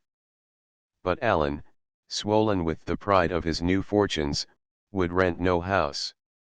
He would buy one, a fitting home for two such girls as his. When it came to that, the colonel was as willing to sell as to rent. The price of $30,000 was put upon the Folsom Street mansion, and Allen, being much impressed by its size and old-fashioned splendor, purchased it, paying down the sum of $10,000, while the colonel held a mortgage maturing in 3 years for the other $20,000. Allen, despite his sudden accession to wealth, claimed that his expenses just now were of the heaviest. In October he contemplated the building of a 20-stamp mill at the mine, and the shaft house was to be enlarged. The winter outfits for his daughters would be costly. It was his intention that June and Rosamund should be as richly and modishly clad as any of the young women who cast a glamour over the society of the city. Tonight they were to make their entrance into that society. Mrs. Davenport was an old friend of the colonel's and he had asked for the invitations, assuring her that she would find his protégées two of the prettiest and sweetest girls in the world. Now as he sprang from the carriage and pushed open the tall gate of scrolled ironwork he smiled to himself, cheerfully confident that he had not overstated the charms of the Misses Allen. His ring brought one of the new Chinese servants to the door, a quiet man, soft-footed as a cat, and clothed in freshly laundered white. Standing in the hall under the light he watched this spectral figure flit noiselessly up the stairway. The hall, papered in a deep reddish purple on which here and there the gleam of gold arabesques was faintly visible, was wide and dim. It would require a galaxy of lamps thoroughly to dispel the gloom that lurked in its dusky corners. A stately staircase, thickly carpeted and with a darkly polished handrail, ran up in front of him. There was a light again at the top of this, throwing faint glimmerings on receding stretches of wall, also somberly papered. Through the wide arch on his right he could look into a half-lighted parlor, where a globe or two in the chandelier shone a translucent yellow. To his left the doors into the reception room were open, and here by a table, a reading lamp at his elbow, sat Beauregard Allen smoking a cigar. He was in evening dress, but a button or two of unloosened waistcoat, and the air of sprawling ease that marked his attitude, did not suggest the trim alertness of one garbed and tuned for festival. "Good evening, Parrish," he said. "The girls will be down in a minute. I'm going to beg off. Can't drag me away from a good cigar and comfortable chair on such a damned cold night." His face was flushed. He had evidently been drinking more than was consistent with a strictly temperate standard, a condition which often marked him after dinner. But the old tendency toward an open and unabashed inebriety had been conquered. Well dressed, his beard trimmed, the sense of degradation and failure lifted from him, he looked a stalwart, personable man, in whom the joy of life was still buoyantly and coarsely alive. The colonel, leaning against the doorframe, was about to launch into the desultory conversation that fills gaps, when the rustle of skirts on the stairs caught his ear. June and Rosamund were descending, their cloaks on their arms that they might show themselves in their new finery. Their mourning for their mother took the form of transparent black gauze, through which the delicate whiteness of their youthful arms and shoulders gleamed. They laughed as they met the colonel's eye, both slightly abashed by the unwonted splendor of their attire. Their sudden rise from poverty, their translation to the city, and their short stay in its sophisticated atmosphere, had already worked a marked change in them. Their air of naively blushing rusticity was gone. They looked finer, more mundane, than they had only 6 weeks before. Rosamund, who was of an ample, gracious build, had already, by the aid of the admirable dressmaker who had fashioned her gown, achieved a figure of small-waisted, full-busted elegance, which, combined with her naturally fine carriage, gave her an appearance of metropolitan poise and distinction. She had that bounteous and blooming type of looks which is peculiar to the women of California, and which, as is the case with the character that accompanies it, is curiously lacking in feminine subtlety and romantic suggestion. By far the handsomer of the two sisters, she was not destined to cast the spell over the hearts of men which was the prerogative of June. She too had improved, but neither skillful dressmakers nor luxurious surroundings would ever make her a radiantly good-looking or particularly noticeable person. Her hair, which had been so unsightly 6 months before, was now her one beauty. It hung round her head in a drooping mass of brown curls, the longest just brushing the nape of her neck. Through them was wound a ribbon of black velvet in the manner of adornment sometimes seen in 18th-century miniatures. The girls grumbled a little at their father's defection, but the truth was that they were so excited by the evening's prospect that their regrets had a perfunctory tone. In the carriage they plied the colonel with questions as to the nature of the entertainment and the people they were likely to meet.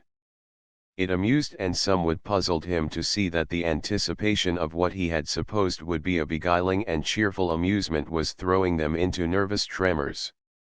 As the large outline of the Davenport house rose before them, all attempt at conversation died, and they sat, stiff and speechless, on the seat opposite him. The Davenport house, as all old Californians know, was at that time and had been for 10 years, the focus of the city's social life. Mrs. Davenport was a Southerner and had been a beauty, facts which had weighed with the San Franciscans since the days when the water came up to Montgomery Street. The Southern tradition still retained much of its original power. The war had not broken it, and the overwhelming eruption of money, which the Comstock was to disgorge, had not yet submerged the once dominant set. At its head Mrs. Davenport ruled with tact and determination. She appeared to the Allens as a graciously cordial lady of more than middle age, whose sweeping robe of grey satin matched the hair she wore parted on her forehead and drawn primly down over the tips of her ears. To the sisters it was the entrance into a new world, the world their parents had strayed from and often described to them. Seated in armchairs of yellow brocade they surveyed the length of the parlor, a spacious, high-ceilinged apartment, of a prevailing paleness of tint and overhung by crystal chandeliers. The black shoulders of men were thrown out against the white walls delicately touched with a design in gilding. Long mirrors reproduced the figures of women rising from the curving sweep of bright-colored, berylled trains. A Chinaman, carrying a wide tray of plates and glasses, moved from group to group. Soon several of the black coats had gathered round the chairs of June and Rosamund. The colonel had to give up his seat, and June could see him talking to men in the doorways or dropping into vacant places beside older women. He kept his eye on them, however. It delighted him to see that their charm was so quickly recognized. Round about him their name buzzed from a knot in a corner, or a group on a sofa. Many of those present had known Beauregard Allen in his short heyday. Almost everybody in the room had heard of his strike near Foley's and sudden translation from poverty to riches. When at length the colonel saw the chair beside June vacant he crossed the room and dropped into it. He was anxious to hear from her how she was enjoying herself. "Well," he said, "the old man's been frozen out for nearly an hour. Didn't it make you feel conscience-stricken to see me hanging round the doorway looking hungrily at this chair?" "I was dying for that man to go," she answered. "I did everything but ask him." "Oh, you sinner," he said, looking into her dancing eyes. "Where will you go to when you die?" "Where do you think you will?" she asked, grave, but with her dimple faintly suggested. "I'd like to know, because then I can arrange to have just about the same sort of record, and we could go together." He could not restrain his laughter, and she added in her most caressing tone, "It would be so dreary for you to go to one place and me to be in another."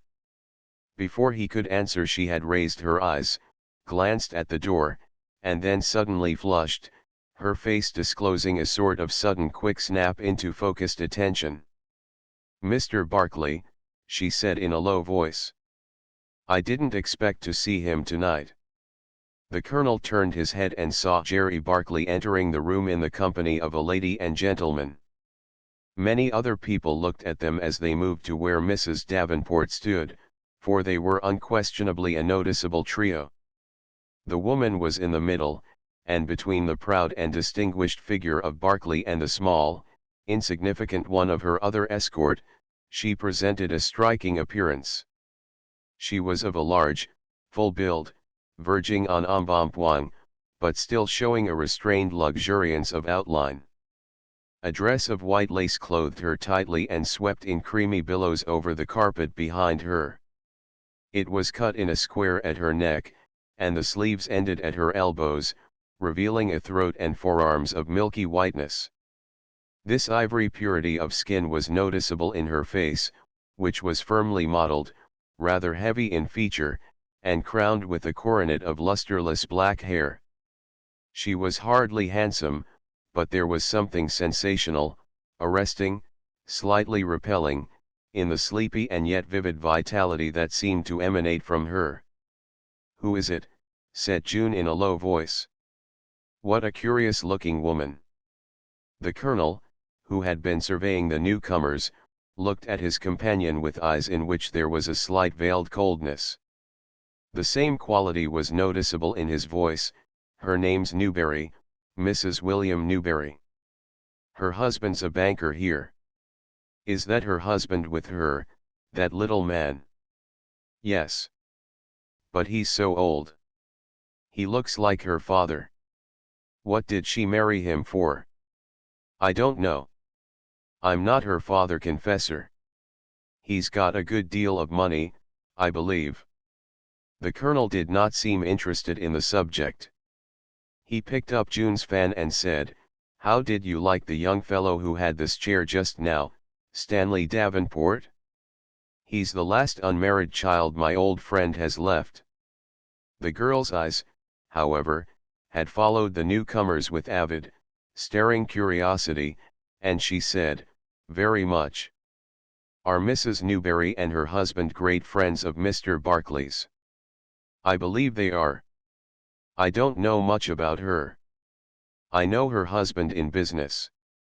He's a little dried up, but he's a first-rate fellow in the main." "Is she an American?" "She looks so queer and foreign." "Spanish, Spanish Californian. She and her sister were two celebrated beauties here about 12 years ago. Their name was Romero Carmen and Guadalupe Romero, and they were very poor. Their grandfather had been a sort of a shepherd king, owned a Spanish grant about as big as a European principality, and when the gringo came traded off big chunks of it for lengths of calico and old firearms and books he couldn't read. The girls were friends of Mrs. Davenport's only daughter Annie, and she gave them a start. Carmen, she was the elder of the two, married an Englishman, a man of position and means that she met in this house. She lives over in England. This one Lupe married Newberry about 10 years ago." "Do you think she's pretty?" asked June, anxious to have her uncertainty on this point settled by what she regarded as expert opinion. "No, I don't admire her at all. She was handsome when she married. Those Spanish women all get too fat. You saw something of Barclay at Foley's after I left, didn't you?" She dropped her eyes to the hands folded in her lap and said with a nonchalant air, "Yes, he was at Foley's for over a week. He came back from Thompson's flat just after you left, and he used to come and see us every afternoon. We had lots of fun. He helped us with the garden, and he didn't know how to do anything, and we had to teach him." "You saw a lot of Ryan Gracie too, I suppose," said her companion, with a sidelong eye on her. It pleased him to note that at this remark she looked suddenly conscious. The Colonel had for some time cherished a secret hope. It was one of the subjects of mutual agreement which had made it easier for him and Alan to bury the hatchet. The latter had told him of Ryan Gracie's continued visits to the cottage throughout the summer, and both men had agreed that no woman could find a better husband than the younger of the Gracie boys. June's conscious air was encouraging, but her words were aggravatingly non-committal. "Oh, yes," she said, "we saw Mr. Gracie often. He was always coming into Foley's to buy supplies for the Buckeye Bell." At that moment Barclay, who had turned away from his companions, saw her, and with a start of recognition followed by a smile of undisguised pleasure, hurried toward her. The Colonel rose with some reluctance. He was surprised and not entirely pleased at the open delight of the young man's countenance, the confident friendliness of his greeting.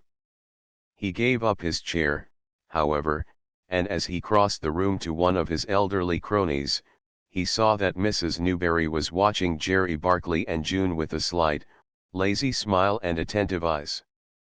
"I came here tonight solely to see you," said the young man, as soon as the Colonel was out of earshot. "But how did you know I was here?" asked the innocent June. "I never told you." "No, you naughty girl, you never did." "But I heard it." "Little birds," she queried, tilting up her chin and looking at him out of the ends of her eyes. "Little birds," he acquiesced.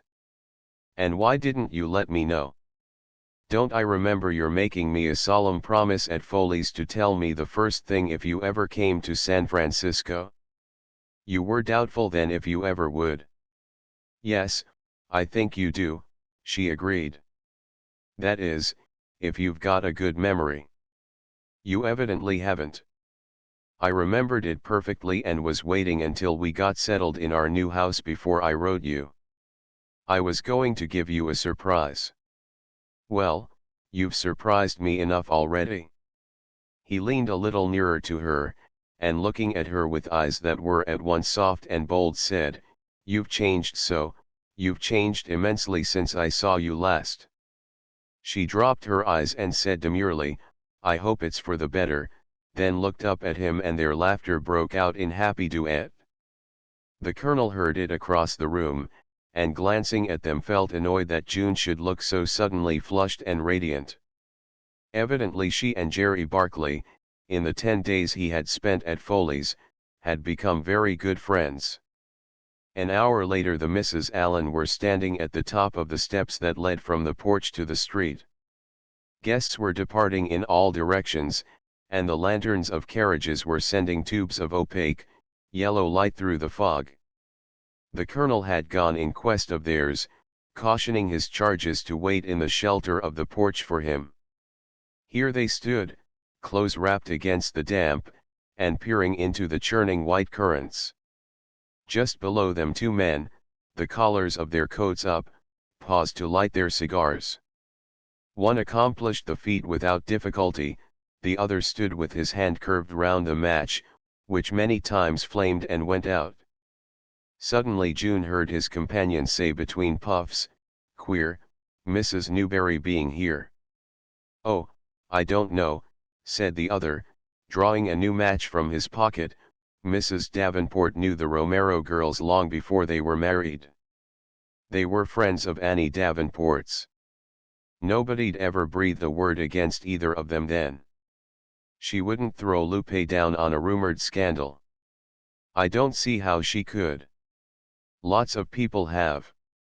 And you call it a rumored scandal all you want, everybody believes it.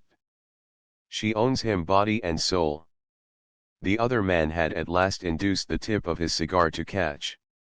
He threw back his head and drew a few quick inspirations. "That's the story. But a woman like Mrs. Davenport is not going to damn her daughter's friend on hearsay. Women have got a creed of their own, they believe what they want to and they disbelieve what they want to. She wants to believe that the affair's purely platonic, and she does it. But Barkley, to hang round her that way in public, what a fool. Oh, Barkley." A shrug went with the words, "He does what he's told." The man turned as he spoke and saw the two girls above him on the step. He threw a low-toned phrase at his companion, and without more words they started out and were absorbed in the darkness. Almost simultaneously a carriage rattled up and the colonel's voice bade June and Rosamund descend. A half-hour later, as they were mounting the stairs to their rooms, June said suddenly, "Did you hear what those men were saying on the steps as we stood there waiting?" They had both heard the entire conversation, and though they did not understand the true purport of the ambiguous phrases, they realized that they contained a veiled censure of Mrs. Newberry and Jerry Barkley. Their secluded bringing up in an impoverished home where the coarseness of the world never entered had kept them ignorant of the winked-at sins of society. Yet the crude frankness of mining camps had paraded before their eyes many things that girls brought up in the respectable areas of large cities never see. "Yes, I heard them," said Rosamund. "What did they mean? I didn't understand them. They seemed to think there was something wrong about Mrs. Newberry. I don't know what they meant. But I didn't like her looks at all. I wouldn't want her for a friend. They said something of Mr. Barkley too, didn't they?" "Yes, they said he was a fool and did as he was told." "Well," said June, bristling, "those are just the two particular things about him I should think were not true. But there was someone that they said I suppose that meant Mrs. Newberry owned body and soul." "Whom do you suppose they meant?" "Her husband," said Rosamund promptly. "Whom else could they mean?" June had felt depressed on the way home. At these words her depression suddenly vanished and she became wreathed in smiles. Thrusting her hand through Rosamund's arm she gave it an affectionate squeeze, exclaiming with a sudden sputter of laughter, "Well, if his soul isn't a better specimen than his body I don't think it's much to own."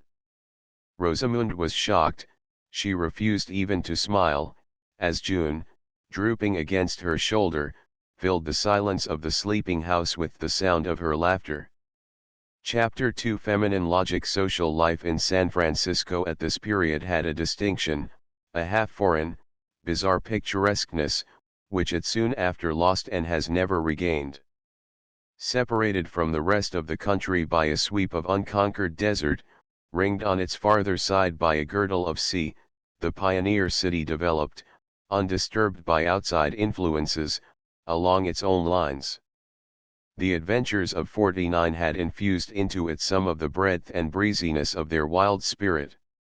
The bonanza period of the Comstock Lode had not yet arisen to place huge fortunes in the hands of the coarsely ambitious and frankly illiterate, and to infect the populace with a lust of money that has never been conquered.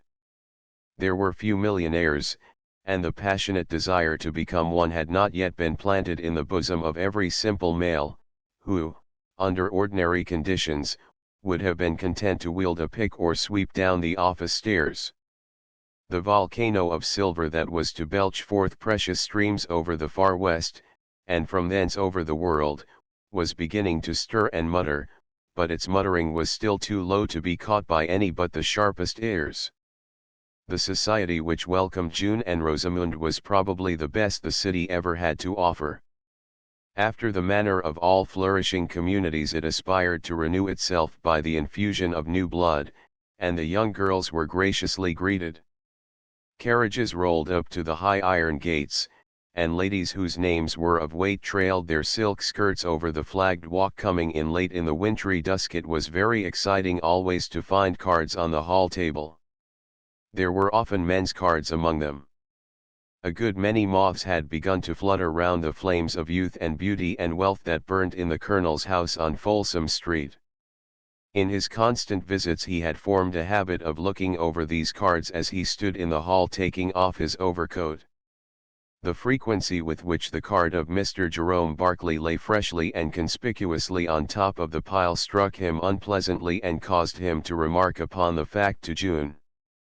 "Yes, Mr. Barclay comes quite often," she said, "but so does Mr. Davenport and Mr. Brooks and Mr. Pearce, and several others." She had changed color and looked embarrassed at the mention of his name, and the Colonel had spoken to Rosamund about it.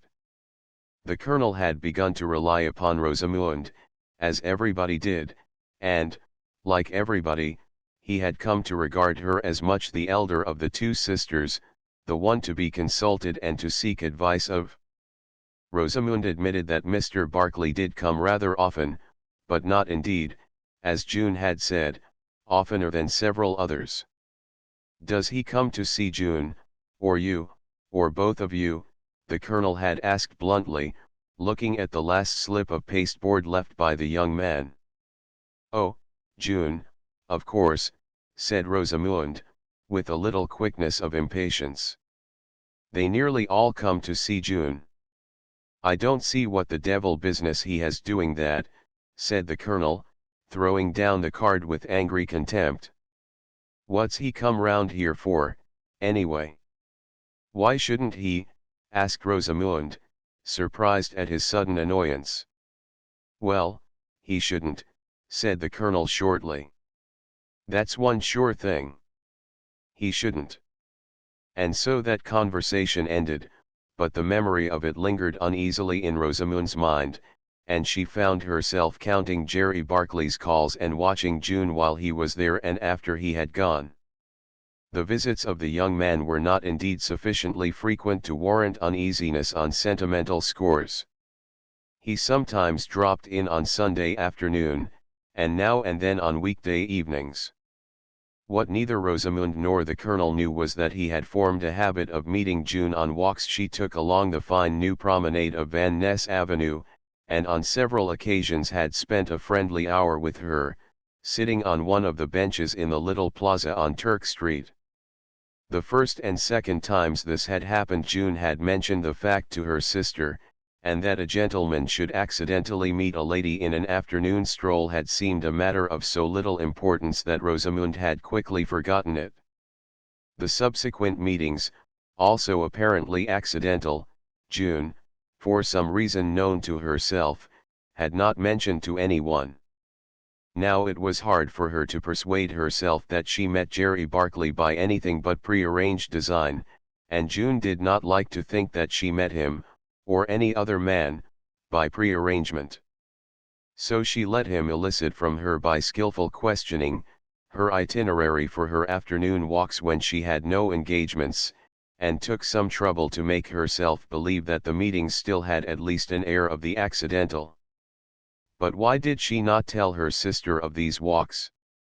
Why, in fact, had she once or twice lately almost misled Rosamund in her efforts to evade her queries as to how she had passed the afternoon? If June happened to be looking in the mirror when she asked herself these questions, she noticed that she reddened and looked guilty. There was nothing wrong in meeting Mr. Barkley and walking with him or sitting on one of the benches in the quiet little plaza. Their conversation had never contained a word with which the strictest duenna could have found fault. Why, then, did June not tell? She hardly knew herself. Some delicate fiber of feminine instinct told her that what was becoming a secretly tremulous pleasure would be questioned, interfered with, probably stopped. She knew she was not one who could fight and defy. They would overwhelm her, and she would submit, baffled and miserable.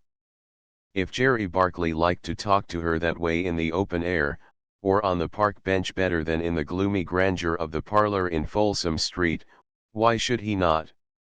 And yet she felt that if she had said this to Rosamund with all the defiant confidence with which she said it to herself, Rosamund would in some unexpected way sweep aside her argument, show it worthless, and make her feel that if Jerry did not want to see her in her own house he ought not to see her at all. So June used the weapons of the weak, one of the most valuable of which is the maintaining of silence on matters of dispute. It was in February that their father suggested that they should return the numerous hospitalities offered them by giving a dance. It would not be a ball. They were still too inexperienced in the art of entertainment, and their mourning was yet too deep to permit of their venturing on so ambitious a beginning. Just a housewarming, Alan said when he saw that they were rather alarmed by the magnitude of the undertaking. There was much talking and consulting of the Colonel.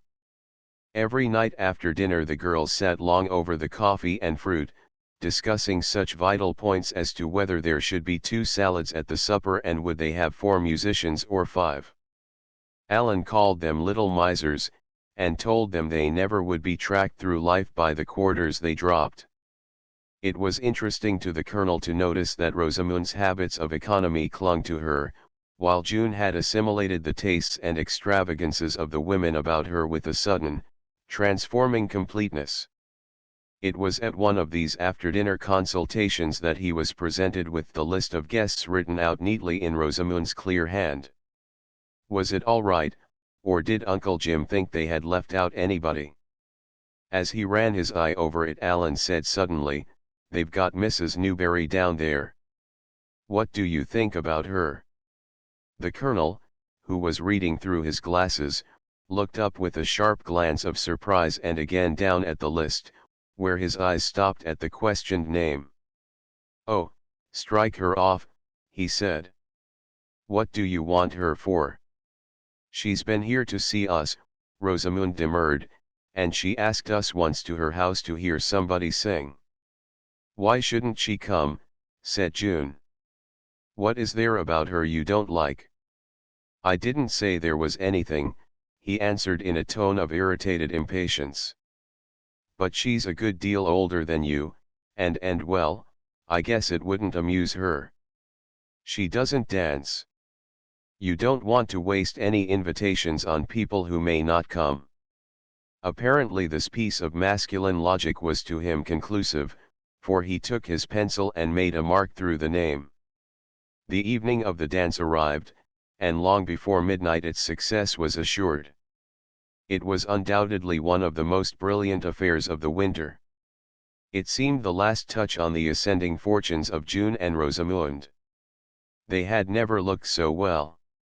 In her dress of shimmering white, which showed her polished shoulders, Rosamund was beautiful, and June, similarly garbed, looked, as some of the women guests remarked, actually pretty. As a hostess she danced little. 3 times, however, Rosamund noticed her floating about the room encircled by the arm of Jerry Barkley.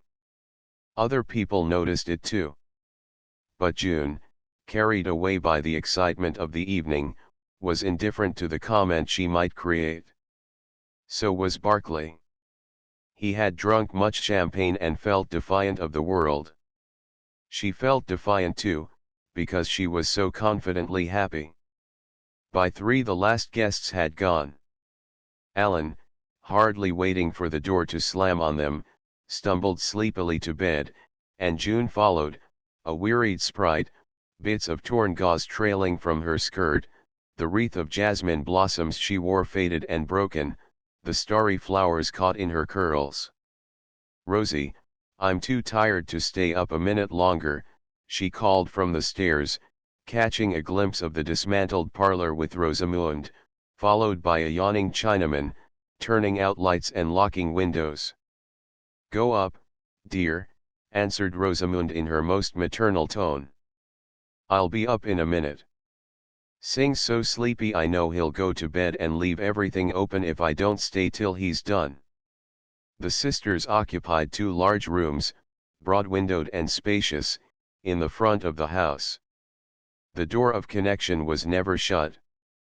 They talked together as they dressed, walking from room to room. The tie between them, that had never been broken by a week's separation, was unusually close even for sisters so near of an age, so united by mutual cares and past sorrows. June's room shone bright in the lights from the 2 ground glass globes which protruded on gilded supports from either side of the bureau mirror. It was furnished in the heavily gorgeous manner of the period and place. Long curtains of coarse lace fell over the windows, which above were garnished with pale blue satin lambrequins elaborately draped. The deeply tufted and upholstered furniture was covered with a blue and white cretonne festooned with woolen tassels and fringes. Over the foot of the huge bed lay a satin eiderdown quilt of the same shade as the lambrequins. June, completely exhausted, was soon in bed, and lying peacefully curled on her side waited for her sister's footsteps. As she heard the creak of Rosamund's opening door she called softly, "Come in here. I want to talk. I've millions of things to say to you." Rosamund swept rustling into the room and sat down on the side of the bed.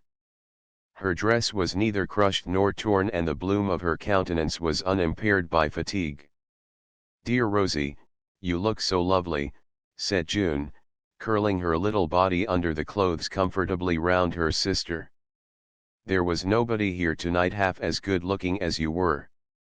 She lightly touched Rosamund's arm with the tips of her fingers, murmuring to herself, "Lovely, marbly arms like a statue." Her sister, indifferent to these compliments, which she did not appear to hear, sat looking at the toe of her slipper. "I think it was a great success," she said. "Everybody seemed to enjoy it." "Of course they did. I know I did. I never had such a beautiful, voluptuous time in my life." Rosamund gave her a gravely inspecting side glance. "You tore your dress round the bottom, I saw. There was quite a large piece trailing on the floor." "Yes, it was dreadful," said June, nestling closer about the sitting figure and smiling in dreamy delight. "Somebody trod on it while I was dancing, and then they danced away with it round them, and it tore off me in yards, as if I was a top and it was my string." "Were you dancing with Jerry Barkley?" asked Rosamund. "I don't think so." She turned her head in profile on the pillow and looked at her sister out of the corner of her eye. Meeting Rosamund's sober glance she broke into suppressed laughter. "What's the matter with you, Rosie?" she said, giving her a little kick through the bedclothes. "You look as solemn as an undertaker. I don't think you ought to have danced so often with Jerry Barkley. It doesn't look well." She stopped. Well, go on. Tell me all about it. A child could play with me tonight. You couldn't make me angry if you tried. June, said Rosamund, turning toward her with annoyed seriousness, I don't think you ought to be friends with Jerry Barkley. What do you say that for? Despite her previous remark as to the difficulty of making her angry, there was a distinct, cold edge on June's voice as she spoke. I found out tonight. Ever since we heard those men talk that evening at Mrs. Davenport's, I had a feeling that something wasn't right. And then Uncle Jim being so positive about not asking Mrs. Newberry here this evening. What's Mrs. Newberry got to do with it? Everything. It's all Mrs. Newberry. Tonight in the dressing room some girls were talking about her and Mr. Barkley. I asked them what they meant, and I heard it all. It's a horrid story. I don't like to tell it to you. What is it? Said June. She had turned her head on the pillow and stared full face at her sister. She was tensely, frowningly grave. Well, they say everyone says they're lovers. Lovers, exclaimed June. What do you mean by that? She's married. That's just the dreadful part of it. They're that kind of lovers, the wrong kind. They've been for years, and she loves him desperately and won't let him have anything to do with anybody else. And Mr. Newberry loves her, and doesn't know, and thinks Jerry Barkley is his friend. There was a silence in the room. Rosamund had found it difficult to tell this base and ignoble piece of scandal to her sister. Now she did not look at June because she loved her too much to witness the shame and pain that she knew would be hers. It's too horrible, she continued, June uttering no sound. I wouldn't have told you, but well, we don't want him coming here if he's that sort of man. And Mrs. Newberry, she made a gesture of angry disgust, what right had she to come here and call on us? June still said nothing. Her hand was lying on the counterpane and Rosamund, placing hers on it, felt that it trembled and was cold. This, with the continued silence, alarmed her and she said, trying to palliate the blow, it seems so hard to believe it. He was so kind and natural and jolly up at Foley's, as if he was our brother. Believe it, exclaimed June loudly. You don't suppose I believe it? Her tone was high, almost violent. She jerked away her hand and drew herself up in the bed in a sitting posture. You don't suppose I'd believe a shameful, wicked story like that, Rosamund Allen? But they all said so, stammered Rosamund, taken aback, almost converted by the conviction opposing her. Well, then, they say what's not true, that's all. They're liars. Don't lots of people tell lies? Haven't you found out that down here in the city most of the things you hear aren't true? They just like to spread stories like that so that people will listen to them. Everybody wants to talk here and nobody wants to listen. It's a lie, just a mean, cowardly lie. Her face was burning and bore an expression of quivering intensity. Rosamund, astonished by her vehemence, stared at her disquieted. But everybody thinks so, was all she could repeat. Then they think what's not so. Do you think so? With eager challenge. The other looked down, her brows drawn together in worried indecision. I don't know what to think, she said. When he comes up in my mind, especially as he was at Foley's, it seems as if I couldn't believe it either.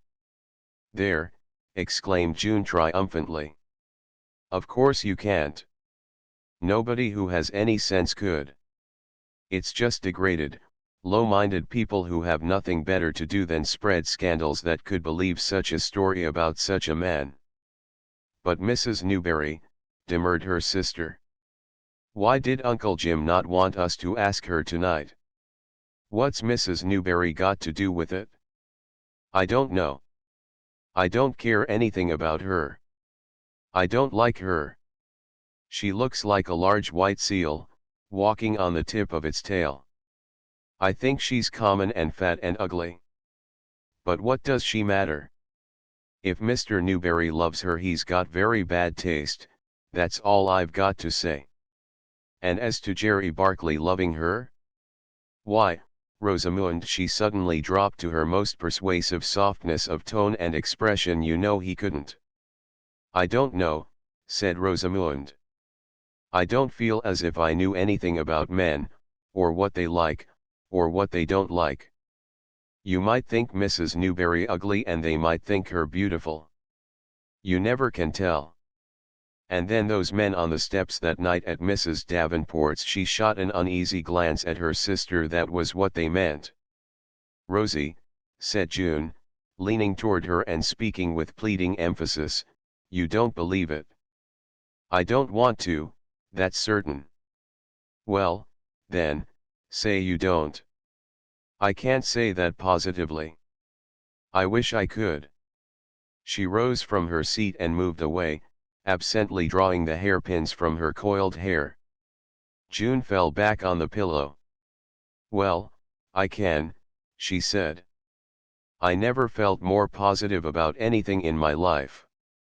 Her sister turned back to the bedside and stood there looking frowningly down. I hope you're right, she said. I'd hate to think any man like that had ever come here to see us or been a friend of yours. So would I, said June promptly. So would any girl. Well, good night. You're tired to death. I'll put the gas out. June saw the tall white figure move to the bureau, and then darkness fell, and she heard its rustling withdrawal. She lay still for a time, staring at the square of light that fell from her sister's room through the open door. Presently this disappeared, and she moved her eyes to the faint luminous line which showed the separation of the window curtains. She was still staring at it, wide-eyed and motionless, when it grew paler, whiter, and then warmer with the new day. She had spoken the truth when she said she did not believe the ugly story. There are many women who have the faculty of quietly shutting a door on obvious facts and refusing them admittance into the prim sanctuary of their acceptance. How much more might a young girl, loving, inexperienced and tender, refuse to believe a blasting rumor that had touched a figure already shrined in her heart? But the shock she suffered was severe. That such a story should be coupled with his name was revolting to her. And far down in the inner places of her being, where nature has placed in women a chord that thrills to danger, a creeping sense of dread and fear stirred. But she smothered its warning vibration and, with her eyes fixed on the crack of light, repeated over and over, lies, lies. Miserable, cowardly lies. Chapter 3. One of Eve's family. It was a few weeks after the ball that the Colonel heard of the expected arrival in town of Ryan Gracie and Barney Sullivan en route to Virginia City. From the great camp across the mountain wall in the Nevada desert, an electric current had begun to thrill and extend its vibrations wherever men congregated. The autumn rumors that Virginia was not dead persisted. The mutterings of the silver volcano had grown louder and caught the ear of the hurrying throng. The reports of a strike in Crown Point rose and fell like an uneasy tide. The price of the stock that in the spring of '70 had sold for 75 cents had risen to $2, and then to $3. Men watched it disquieted, loath to be credulous where they had so often been the dupes of manager and manipulator, yet tempted by the oft-repeated prophecy that the great bonanzas of Virginia were yet to be discovered. Throughout California and Nevada, the miners that 3 years before had left the dying camp as rats leave a sinking ship, began to bind up their packs and turn their faces that way. It was like the first concentrating movement of a stealthily gathering army. The call of money had gone thrilling along the lines of secret communication which connect man with man. The Gracies had large holdings in Virginia. The group of unprofitable claims consolidated under the name of the Cresta Plata was theirs, and Ryan and his superintendent were going up to take a look around. This was what the colonel heard downtown. It was a piece of intelligence that was reported as of weight. Mining men watched the movements of the Gracie boys as those about great rulers follow their actions in an effort to read their unexpressed intentions. When the Gracies moved into camps or out of camps, operators, managers, and financiers noted the fact that Ryan and Sullivan should take a detour to San Francisco instead of going straight up from Sacramento argued that their need was not pressing. The colonel thought he knew why Ryan had taken such a roundabout route. He and Allen had had many conversations on the subject of the match they wished to promote and had not the least idea of how to set about promoting. The colonel had also tried to have talks with June about it.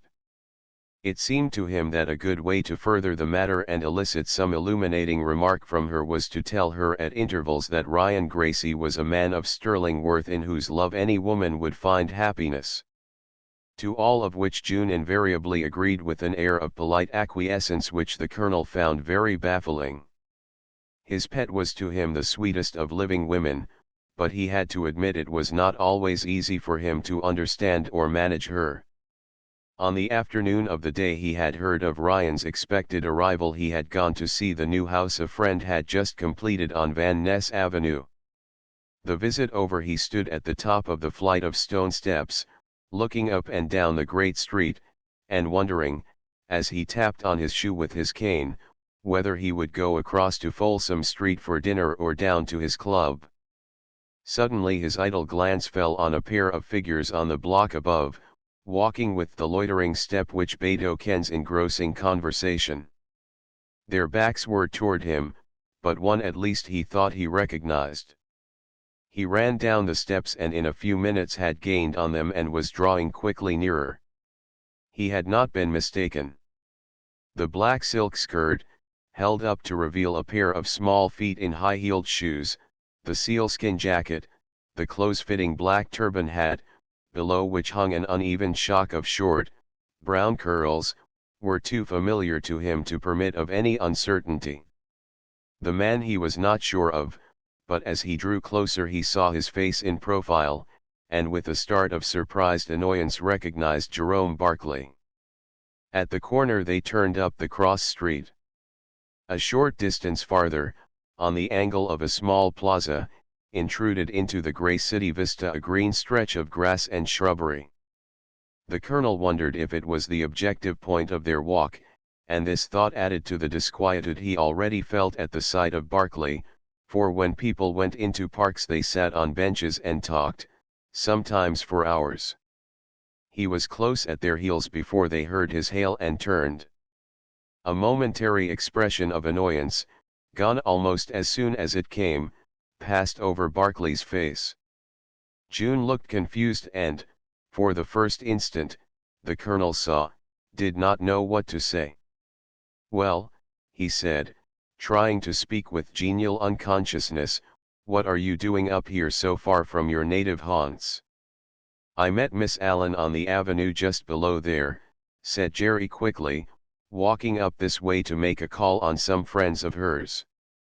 He spoke with glib ease, but his eye, which lighted for an instant on June's, was imperious with a command. June was taken aback by his smooth readiness. She did not like what he said, but she obeyed the commanding eye and answered with stammering reluctance, "Yes, the Nesbits. I was going there this afternoon. They're just a block beyond here." It was not exactly a lie, June thought, for had Barclay not appeared she would doubtless have gone to the Nesbits, wondering all the time what had happened to him. But Barclay had appeared, as he always did now at the time and place he so carelessly yet so scrupulously designated, and June would not have seen the Nesbits that afternoon. "Suppose you take a little pasear with me instead of going to the Nesbits," said the colonel. "I'm not conceited, but I think I'm just as interesting as they are." "And what are you doing up here?" she said, her presence of mind, and with it her natural gaiety of manner, returning. "You're as far from your native haunts as I am." "I was calling, too," he answered, "on the Barkers." but I didn't meet anyone sufficiently interesting to keep me from fulfilling my duties, and I have seen the new house from the skylight to the coal bin. Never mind, she said consolingly, you've met me. That's your reward for good conduct. They had arrived at the upper corner of the plaza where only the breadth of a street divided them from the green, tree-dotted sward, cut with walks and set forth in benches. Barclay, raising his hat and murmuring some conventional words of farewell, turned and left them, and the colonel and his companion strolled across the road and over the grass toward a bench, behind which a clump of laurels grew shelteringly, a screen against the wind and fog. This is the most comfortable of all the benches, said June artlessly as they sat down. The laurels keep the wind off like a wall. Even on cold days, when the fog comes in, it's a warm little corner. You've been here before, said the colonel, looking at her out of the sides of his eyes. A telltale color came into her cheeks, but the city and its ways were training her, and she managed to exclude confusion and consciousness from her face. Oh, yes, she answered, several times. I sometimes rest here after I've been taking a long walk. That must be dull, said her companion. I can't see anything cheerful in sitting on a park bench by yourself. He looked at her again. But his bungling masculine line of procedure was not of the kind to entrap even so untried a beginner. It made her smile a little, and then she looked down to hide the smile. Wasn't it jolly that we met, she said, stroking the satiny surface of her new jacket and presenting to his glance a non-committal profile. The colonel knew her well enough by this time to realize that she intended neither to confess nor to be trapped into revelations of past occupancy of the bench. He returned to less intricate lines of converse. Who do you think's to be here tomorrow? A friend. A friend from Foley's, Ryan Gracie, and Barney Sullivan with him. Ryan Gracie. She looked pleased and slightly embarrassed. Really? She paused, her face full of smiles, that in some way or other showed disquietude beneath them. They're down from Foley's and going on to Virginia in a day or two. Queer they came around this way, wasn't it? Again the colonel could not keep from attempts to plumb hidden depths. Again his inspecting eye noticed a fluctuation of color. June was unquestionably surprised by the news, but he could not be sure whether she was pleased. You'll have to have them up to dinner, he continued. You saw so much of them last summer before you left that you'll have to offer them some kind of hospitality. Of course, she said hastily, flashing an almost indignant look at him. They'll take dinner with us, or breakfast, or lunch, or anything they like. I'd love to see them and hear about everything up there. I want to hear how Barney Sullivan's getting on with Mitty. I thought they'd be engaged by this time. Perhaps they are. It must be confessed that the colonel's interest in the love affairs of his friend Mitty sounded perfunctory. I wish Ryan was, too. Yes, in a small, precise voice, wouldn't it be nice? It would make me very happy, said the colonel gravely, very happy, June. You know that. Would it? With a bright air of innocent surprise. Why? The colonel turned and looked at her squarely, almost sternly. You know why, June Allen, he said. She had taken off her gloves and now suddenly slipped her hand into his and nestled nearer to him. Don't talk solemnly, she said, in a coaxing voice. Don't make me feel as if I was in church. He cast a side glance at her, caught her twinkling eye, and they both laughed. You aggravating girl, he said. It's all for your own good that I'm talking solemnly. I want you to be happy. Well, I am happy, very happy. Don't you think I look like a person who's happy? He did not look at her, and she raised herself, and taking him by the two ears gently turned his face toward her. Excuse me, she said politely, but as you wouldn't look at me I had to make you. Don't I look happy? Happy enough now, he answered. I was thinking of the future. Oh, the future. She made a sweeping gesture of scorn. The future's so far away no one knows anything about it. It's all secrets. Let's not bother with it. The present's enough. Her hand, as she held it up in front of her, suddenly caught her eye and fixed her attention. Look at my hands, she said. They're getting quite white and ladylike. They're losing their look of honest toil, aren't they? How I've hated it. He held out his big palm and she placed her left hand, which was nearest him, in it. Her hands were small, the skin beautifully fine and delicate, but they showed the hard labor of the past in a blunting and broadening of the fingertips. The colonel looked at the little one lying in his. I don't see that there's anything the matter with them, he said. This one only wants one more thing. What's that? A ring. This time June was caught. A ring, she said. Well, I have several, but they're not very pretty, and I thought I'd wait till father gave me a really handsome one. I don't mean a handsome one. I mean a plain, little gold one, just a band and worn on this finger. He designated the third finger. June understood. Oh, Uncle Jim, she said, trying to pull her hand away, blushing and rebellious. The colonel held it tight, feeling the opportunity too valuable to be trifled with. And Ryan Gracie to put it on, he added. Her answer came almost angrily as she turned away her face. Not for a moment. No, for a lifetime. There was no reply and the colonel loosed her hand. She pushed it back into her glove saying nothing. As she began to fasten the buttons he said, do you often meet Barclay when you are out walking, as you did this afternoon? Women, who are timid by nature, and who, combined with that weakness, have an overmastering desire to be loved and approved of, are of the stuff of which the most proficient liars can be made. Had June, in childhood, been intimidated or roughly treated, she would have grown up a fluent and facile perverter of the truth. The tender influences of a home where love and confidence dwelt had never made it necessary for her to wish to conceal her actions or protect herself, and she had grown to womanhood frank, candid, and truthful. Now, however, she found herself drawn into a situation where, if she were to continue in the course that gave her the happiness she had spoken of, she must certainly cease to be open, even begin to indulge in small duplicities. It was with a sensation of shamed guilt that she answered carelessly, no, not often. Now and then I have.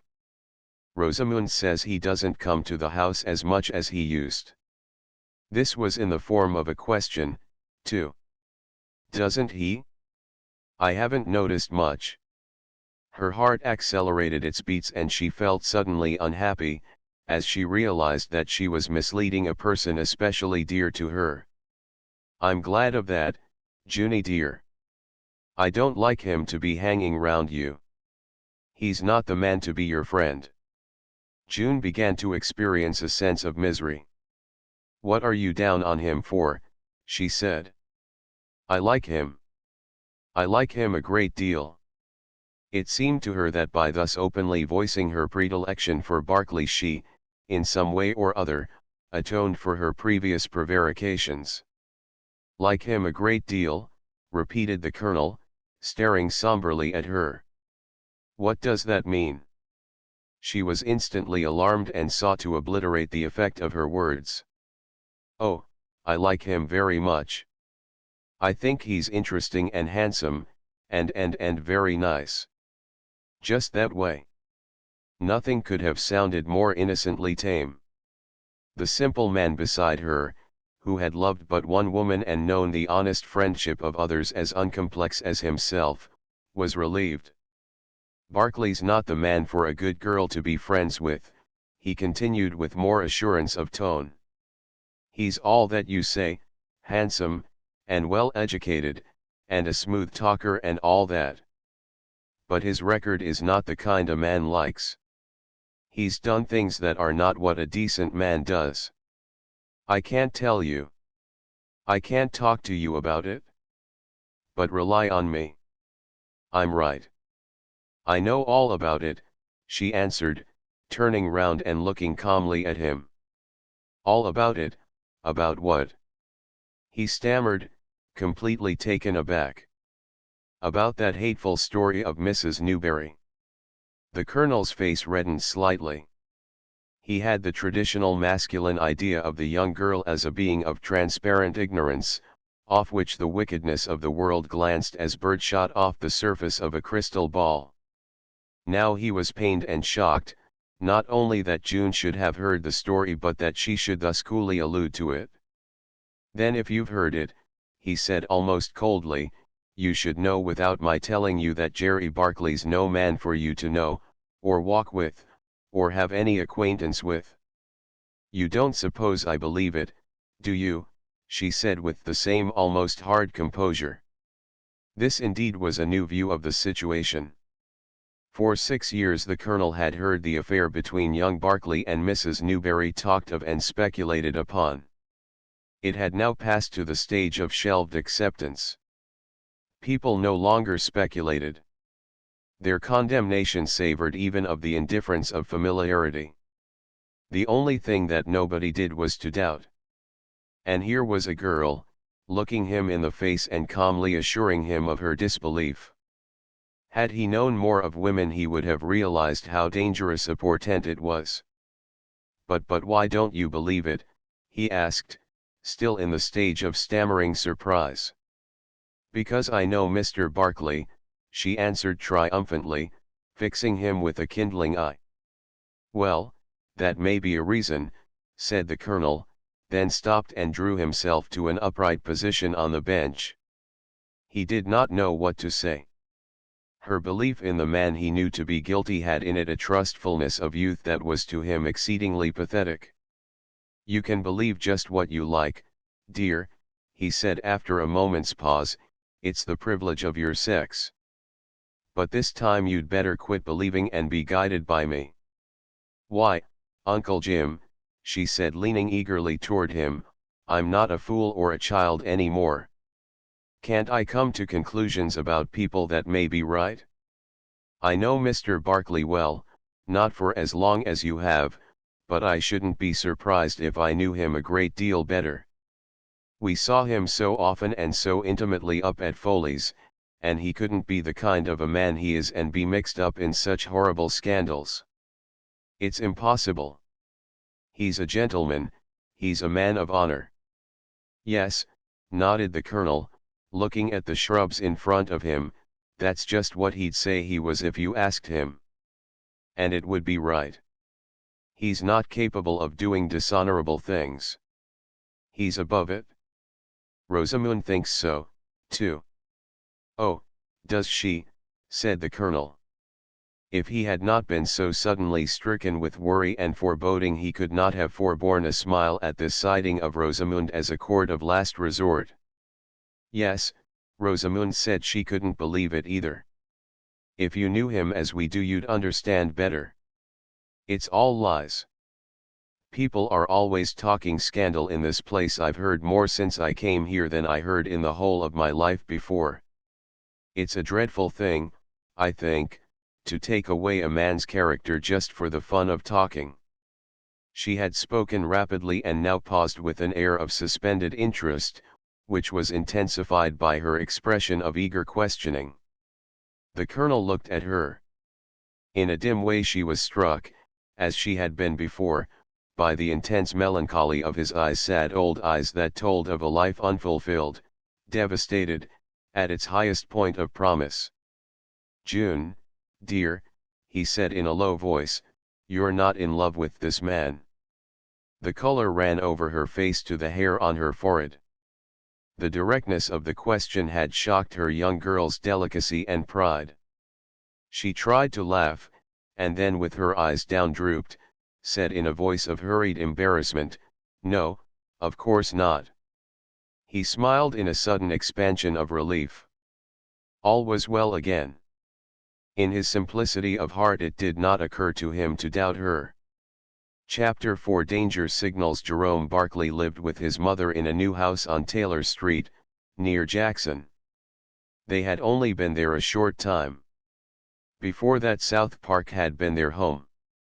But within the last year or two the fortunes of South Park had shown symptoms of decline, and when this happened Mrs. Simeon Barkley had felt that she must move. Since her arrival in San Francisco in the early 50s, Mrs. Barkley had made many moves. These were not undertaken because her habitats had been uncomfortable, but because the fashionable element of the city had shown from the first a migratory tendency which was exceedingly inconvenient for those who followed it. Mrs. Barkley had followed it assiduously from the day she had landed from the steamer, and had in consequence lived in many localities, ranging from what was now Chinatown and in the 50s had been the most perfectly genteel and exclusive region, to the quietly dignified purlieus of Taylor Street. Simeon Barkley had crossed the plains in an emigrant train in '49, and between that and '64, when he died, had made a fair fortune, first as a contractor and afterward as a speculator in real estate. In St. Louis, his native place, he had begun life as a carpenter, seen but little prosperity, and married a pretty servant girl, whose mind was full of distinctly formed ambitions. When he went to California in the first gold rush he left his wife and son behind him, and when, from the carpentering that he did with his own hands in '49, he passed to the affluent stage of being a contractor in a large way of business, he sent for her to join him. This she did, found him with what to their small experience were flourishing fortunes, and immediately started out on that career of ambulating fashion which she had followed ever since. Barkley Sr.'s 15 years of California life were full to the brim. He made fortunes and lost them, lived hard, had his loves and his hates openly and unblushingly, as men did in those wild days, and became a prominent man in the San Francisco of the early '60s. He had but the one child, and in him the ambitions of both parents centered. The Missouri carpenter had never been educated. He was always, even at the end of his life, uncertain in his grammar, and his wife had found it difficult to teach him what she called table manners. Father and mother had early resolved that their son should be handicapped by no such deficiencies. They sent him to the best schools there were in San Francisco and later to Harvard. There he was well supplied with money, developed the tastes for luxurious living that were natural to him, forgathered with the richest and fastest men of his class, and left a record of which collegians talked for years. After his graduation he traveled in Europe for a 12-month, as a coping stone to the education his parents had resolved should be as complete as money could compass. Shortly after his son's return Simeon Barkley died in the South Park house. When it came to settling up the estate it was found that he had left much less than had been expected.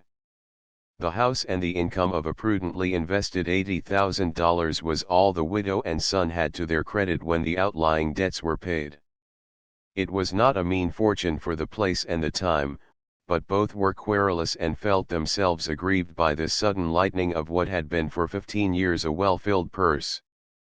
Jerry, to whom a pecuniary stringency was one of the greatest of trials, attempted to relieve the situation by speculating in feet on the load in Virginia City, and quickly lost the major part of his inheritance. Even then there was no need for worry, as the son had been taken into the business the father had built up, which still flourished. But Jerry showed none of the devotion to commercial life that had distinguished the elder man. In his hands the fortunes of Barkley and Son, real estate brokers, rapidly declined. He neglected the office, as he did his home, his mother, his friends. A devotion, more urgently engrossing and intoxicating than business could ever be, had monopolized his thoughts, his interests, and his time. He was 24 when he returned from Europe, handsome, warm-blooded, soft-tongued, a youth framed for the love of women. It speedily found him. He had not been home 6 months when his infatuation for the wife of William Newberry was common talk. She was 3 years his senior, mismated to a man nearly double her age, dry, hard, and precise. She was a woman of tragedy and passion, suffering in her downfall. She had at first struggled fiercely against it, sunk to her fall in anguish, and after it, known contending conflicts of flesh and spirit, when she had tried to break from its bondage and ever sunk again with bowed head and sickened heart. People had wondered to see the figure of Lupe Newberry bent in prayer before the altars of her church. In her girlhood she had not been noted for her piety. Waking at night, her husband often heard her soft padding footfall as she paced back and forth through the suite of rooms she occupied. He had never understood her, but he loved her in a sober, admiring way, showered money on her, believed in her implicitly. This fond and unquestioning belief was the salt that her conscience rubbed oftenest and most deeply into the wound. In those first years Jerry had given her his promise never to marry. He told her repeatedly that he regarded her as his wife. If she were ever free it would be his first care to make her so before the eyes of the world. But 6 years had passed since then, years during which the man's love had slowly cooled, while the woman's burned deeper with an ever-increasing fervid glow. The promise which had been given in the heat of a passion that sought extravagant terms in which to express itself, was now her chief hold upon him. In the scenes of recrimination that constantly took place between them she beat it about his ears and flourished it in his eyes. As she had no cunning to deceive him in the beginning, she had no subtleties to reawake old tenderness, rekindle old fires. She was as tempestuously dark in her despair as she was furious in her upbraidings, melting in her love. He was sorry for her and he was also afraid of her.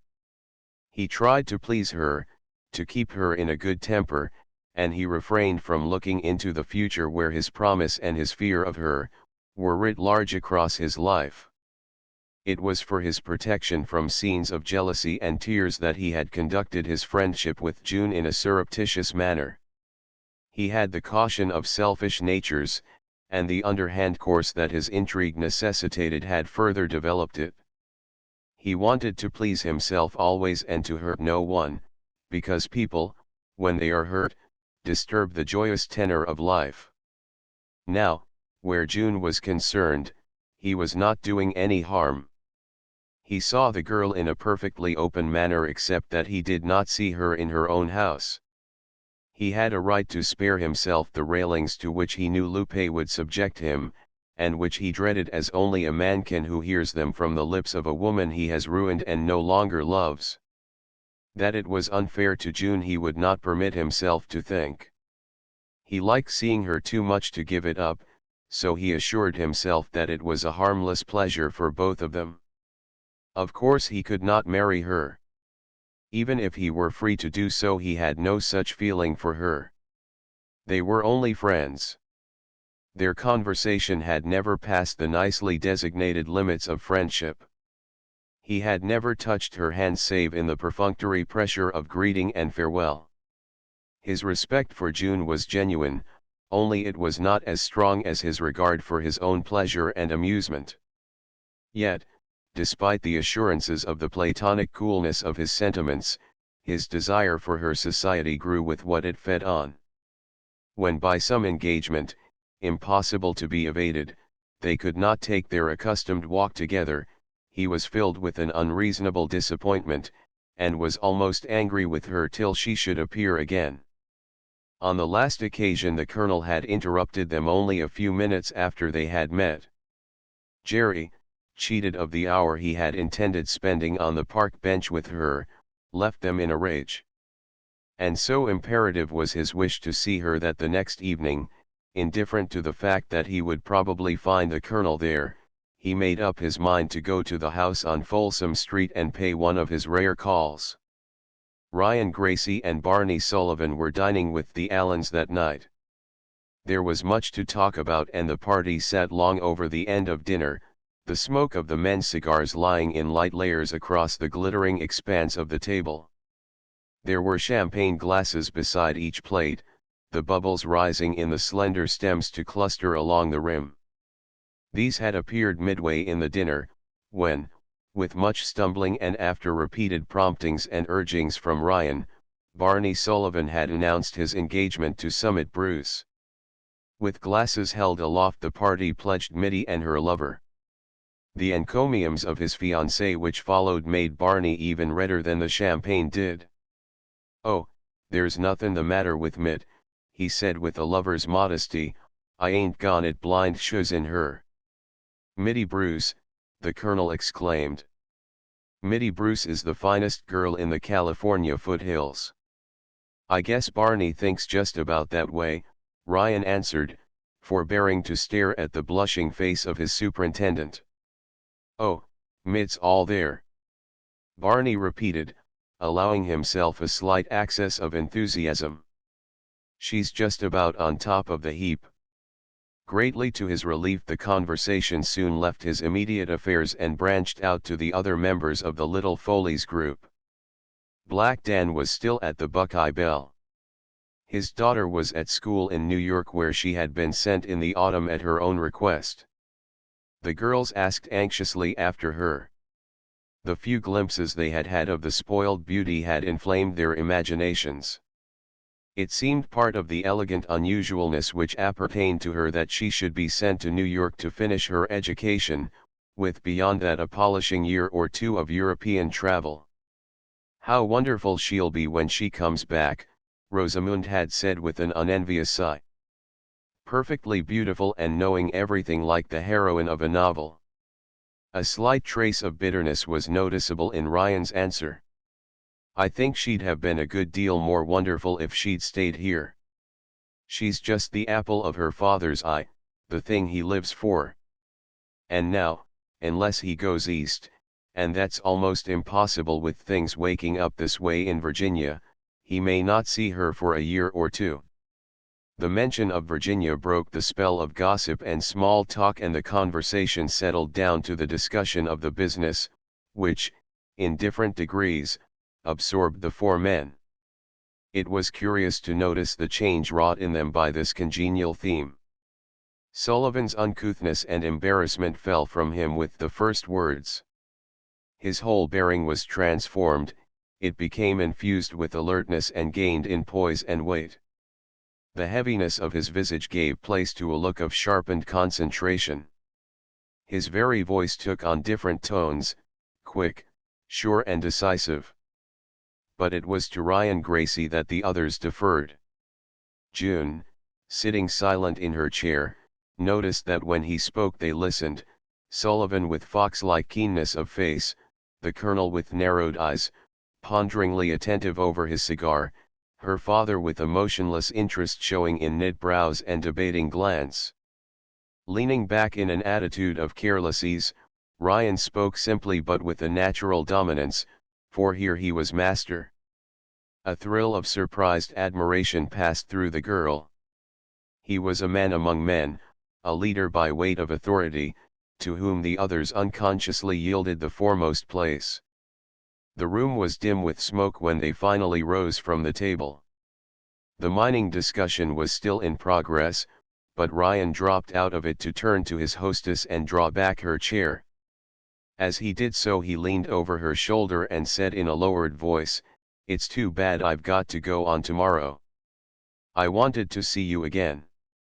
I wanted to talk to you." The words were simple enough. The young girl, however, looking uneasy, turned to glance at him. She met his eyes, keen, deep-set, quiet, the eyes of the outdoor man accustomed to range over airy distances. In them she saw a look which caused her to drop her own. Murmuring a word or two of reply she turned and passed through the doorway into the sitting room just behind Rosamund. That young woman suddenly felt her arm pressed by a small, cold hand, and in her ear heard a whisper, "Don't leave me alone this evening with Ryan Gracie. Please don't." Rosamund turned and shot an inquiring side glance at her sister's perturbed face. She strolled toward the sitting room bay window and began to arrange the curtains, June at her heels. "Why not?" she said in a whisper, pulling the heavy folds together. "I'm afraid of what he's going to say." "Oh, please," with as much urgency as the low tone employed permitted, "if he suggests that we go into the drawing room to look at photographs or albums or anything, you come along, too." "But why?" "Rosie, don't be such a fool," in an angry whisper. Rosamund was about to retort with some spirit when the click of the iron gate caught her ear. She drew back the curtains and peeped out. A step sounded on the flagged walk and a tall, masculine figure took shape through the density of the fog-thickened atmosphere. She closed the curtains and looked at June with an unsmiling eye. "You needn't be afraid of being left alone with anybody," she said. "Here's Jerry Barkley." June drew back, her eyebrows raised into exclamatory semicircles, an irrepressible smile on her lips. "Rosamund," called Alan from the table, "where's the ash receiver?"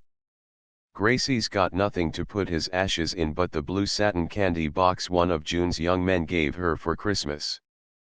The entrance of Jerry Barkley a moment later had a marked effect upon the company. He was known to the four men and not especially liked by any one of them. The colonel had begun to feel for him a sharp, disquieted repugnance. The one person in the room to whom his entrance afforded pleasure was June, and this she made an effort to hide under a manner of cold politeness. An immediate constraint fell on the party which the passage of the evening did not dispel. Gracie was angry that the advent of this man whom he mentally characterized as a damned European dandy had deprived him of a tête-à-tête with June. He had not intended, as the young girl feared, to ask her to marry him.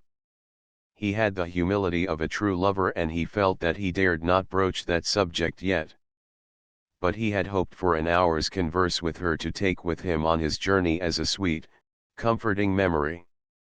Sullivan detested Jerry, whose manner he found condescending, turned from him, and began talking with an aggressive indifference to his host. But the colonel was the most disturbed of all. What worried him was the difference between June's manner to Jerry today, when others were present, and June's manner to Jerry yesterday, when they had been walking alone on Van Ness Avenue. By 11 o'clock they had gone, and Alan having stolen to bed, the sisters were left together in the sitting room. They were silent for a space, Rosamund moving about to put out lights, give depressed cushions a restoring pat, and sweep the ashes of the fire into a careful heap beneath the grate, while June idly watched her from the depths of an armchair. "Aren't people funny?" said the younger sister suddenly, turning from her kneeling position on the rug, the hearth brush in her hand. "They seem to be so different in different places." "How do you mean?" said June absently. "Who's different in a different place?" "Well, Barney is. He's all right and looks just as good as anybody up at the mines. And down here he's entirely different, he looks so red, and his feet are so big, and his hands never seem to know where to go unless he's talking about mining things. His clothes never looked so queer up at Foley's, did they? They seemed just like everybody else's clothes up there." "Oh, Barney's all right," returned the other, evidently taking scant interest in the problem. "I'm glad he and Mitty are going to be married. But Ryan Gracie's not like that," continued Rosamund, pursuing her own line of thought. "He's just the same everywhere. I think he looks better down here. He looks as if he were somebody of importance. He even makes other people, that look all right when he's not by, seem sort of small and insignificant." "Whom did he make look small and insignificant?" said June suddenly in a key of pugnacious interest. Jerry Barkley.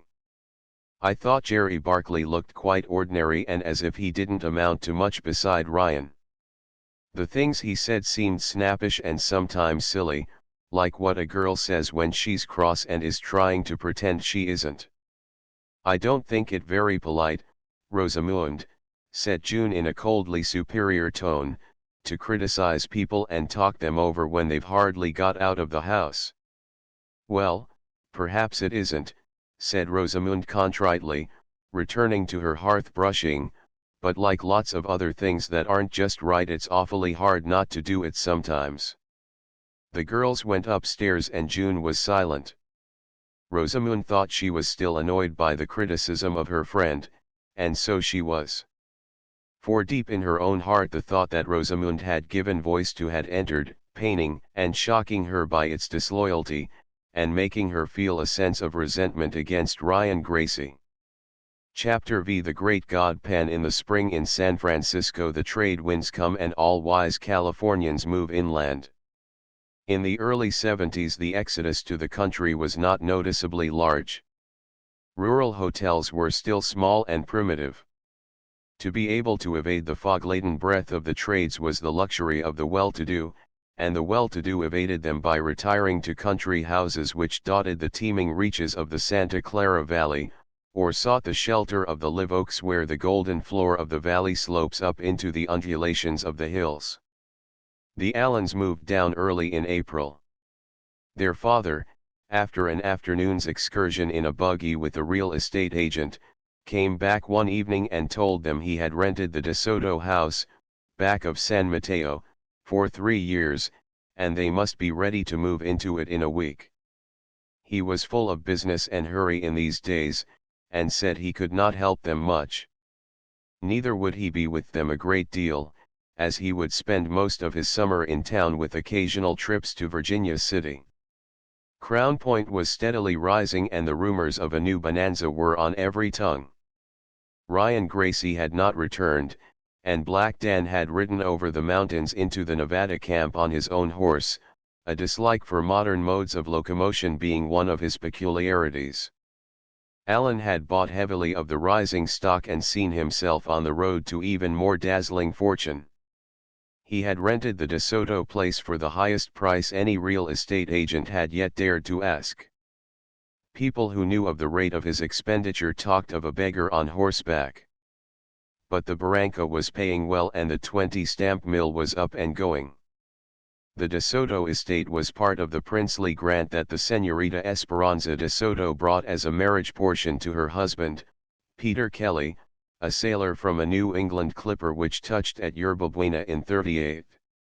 At the time the Allens rented it, part of the great tract had been parceled out and sold to householders. The central portion, where Peter and the Señora Kelly had built a stately home, was practically as it had been when the Yankee seaman first ranged over it and realized the riches of his bride.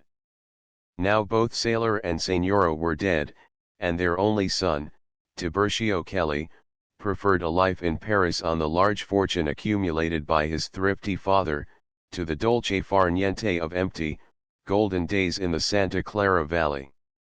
This central strip of the tract, which ran from the valley up into the first spurs of the hills, was still a virgin wilderness. Huge live oaks, silvered with a hoar of lichen, stretched their boughs in fantastic frenzies. Gray fringes of moss hung from them, and tangled screens of clematis and wild grape caught the sunlight in their flickering meshes or lay over mounds of foliage like a torn green veil. The silence of an undesecrated nature dreamed over all. Woodland life seldom stirred the dry undergrowth, the rustle of nesting birds was rare in the secret leafy depths of the oaks. Here and there the murmurous dome of the stone pine soared aloft, the clouded dusk of its foliage almost black against the sky. For nearly 2 miles the carriage drive wound upward through this sylvan solitude. As it approached the house a background of emerald lawns shone through the interlacing of branches, and brilliant bits of flower beds were set like pieces of mosaic between gray trunks. The drive took a sweep around a circular parterre planted in geraniums, a billowing bank of color under a tent of oak boughs, and ended in a wide, graveled space at the balcony steps. The house was a spreading, two-story building of wood, each floor surrounded by a deep balcony upon which lines of French windows opened. Flowering vines overhung, climbed and clung about the balcony pillars and balustrades. Roses drooped in heavy-headed cascades from second-story railings, the wide purple flowers of the clematis climbed aloft. On one wall a heliotrope broke in lavender foam, and the creamy froth of the Bankshire rose dabbled railings and pillars and dripped over onto the ground. It was a big, cool, friendly-looking house with a front door that in summer was always open, giving the approaching visitor a hospitable glimpse of an airy, unencumbered hall. The move completed, June and Rosamund began to taste the charm of the Californian's summer life. There were no hotels near them. No country club had yet risen to bring the atmosphere of the city into the suave silence of the hills. It was a purely rural existence, driving and riding in the morning, reading in the hammock under the trees, receiving callers on the balcony in the warm, scented end of the afternoon, going out to dinner through the dry, dewless twilight, and coming home under the light of large, pale stars in a night which looked as transparently dark as the heart of a black diamond. They were sometimes alone, but, as a rule, the house contained guests. The Colonel at first came down constantly, always from Saturday to Monday and now and then for a weekday evening.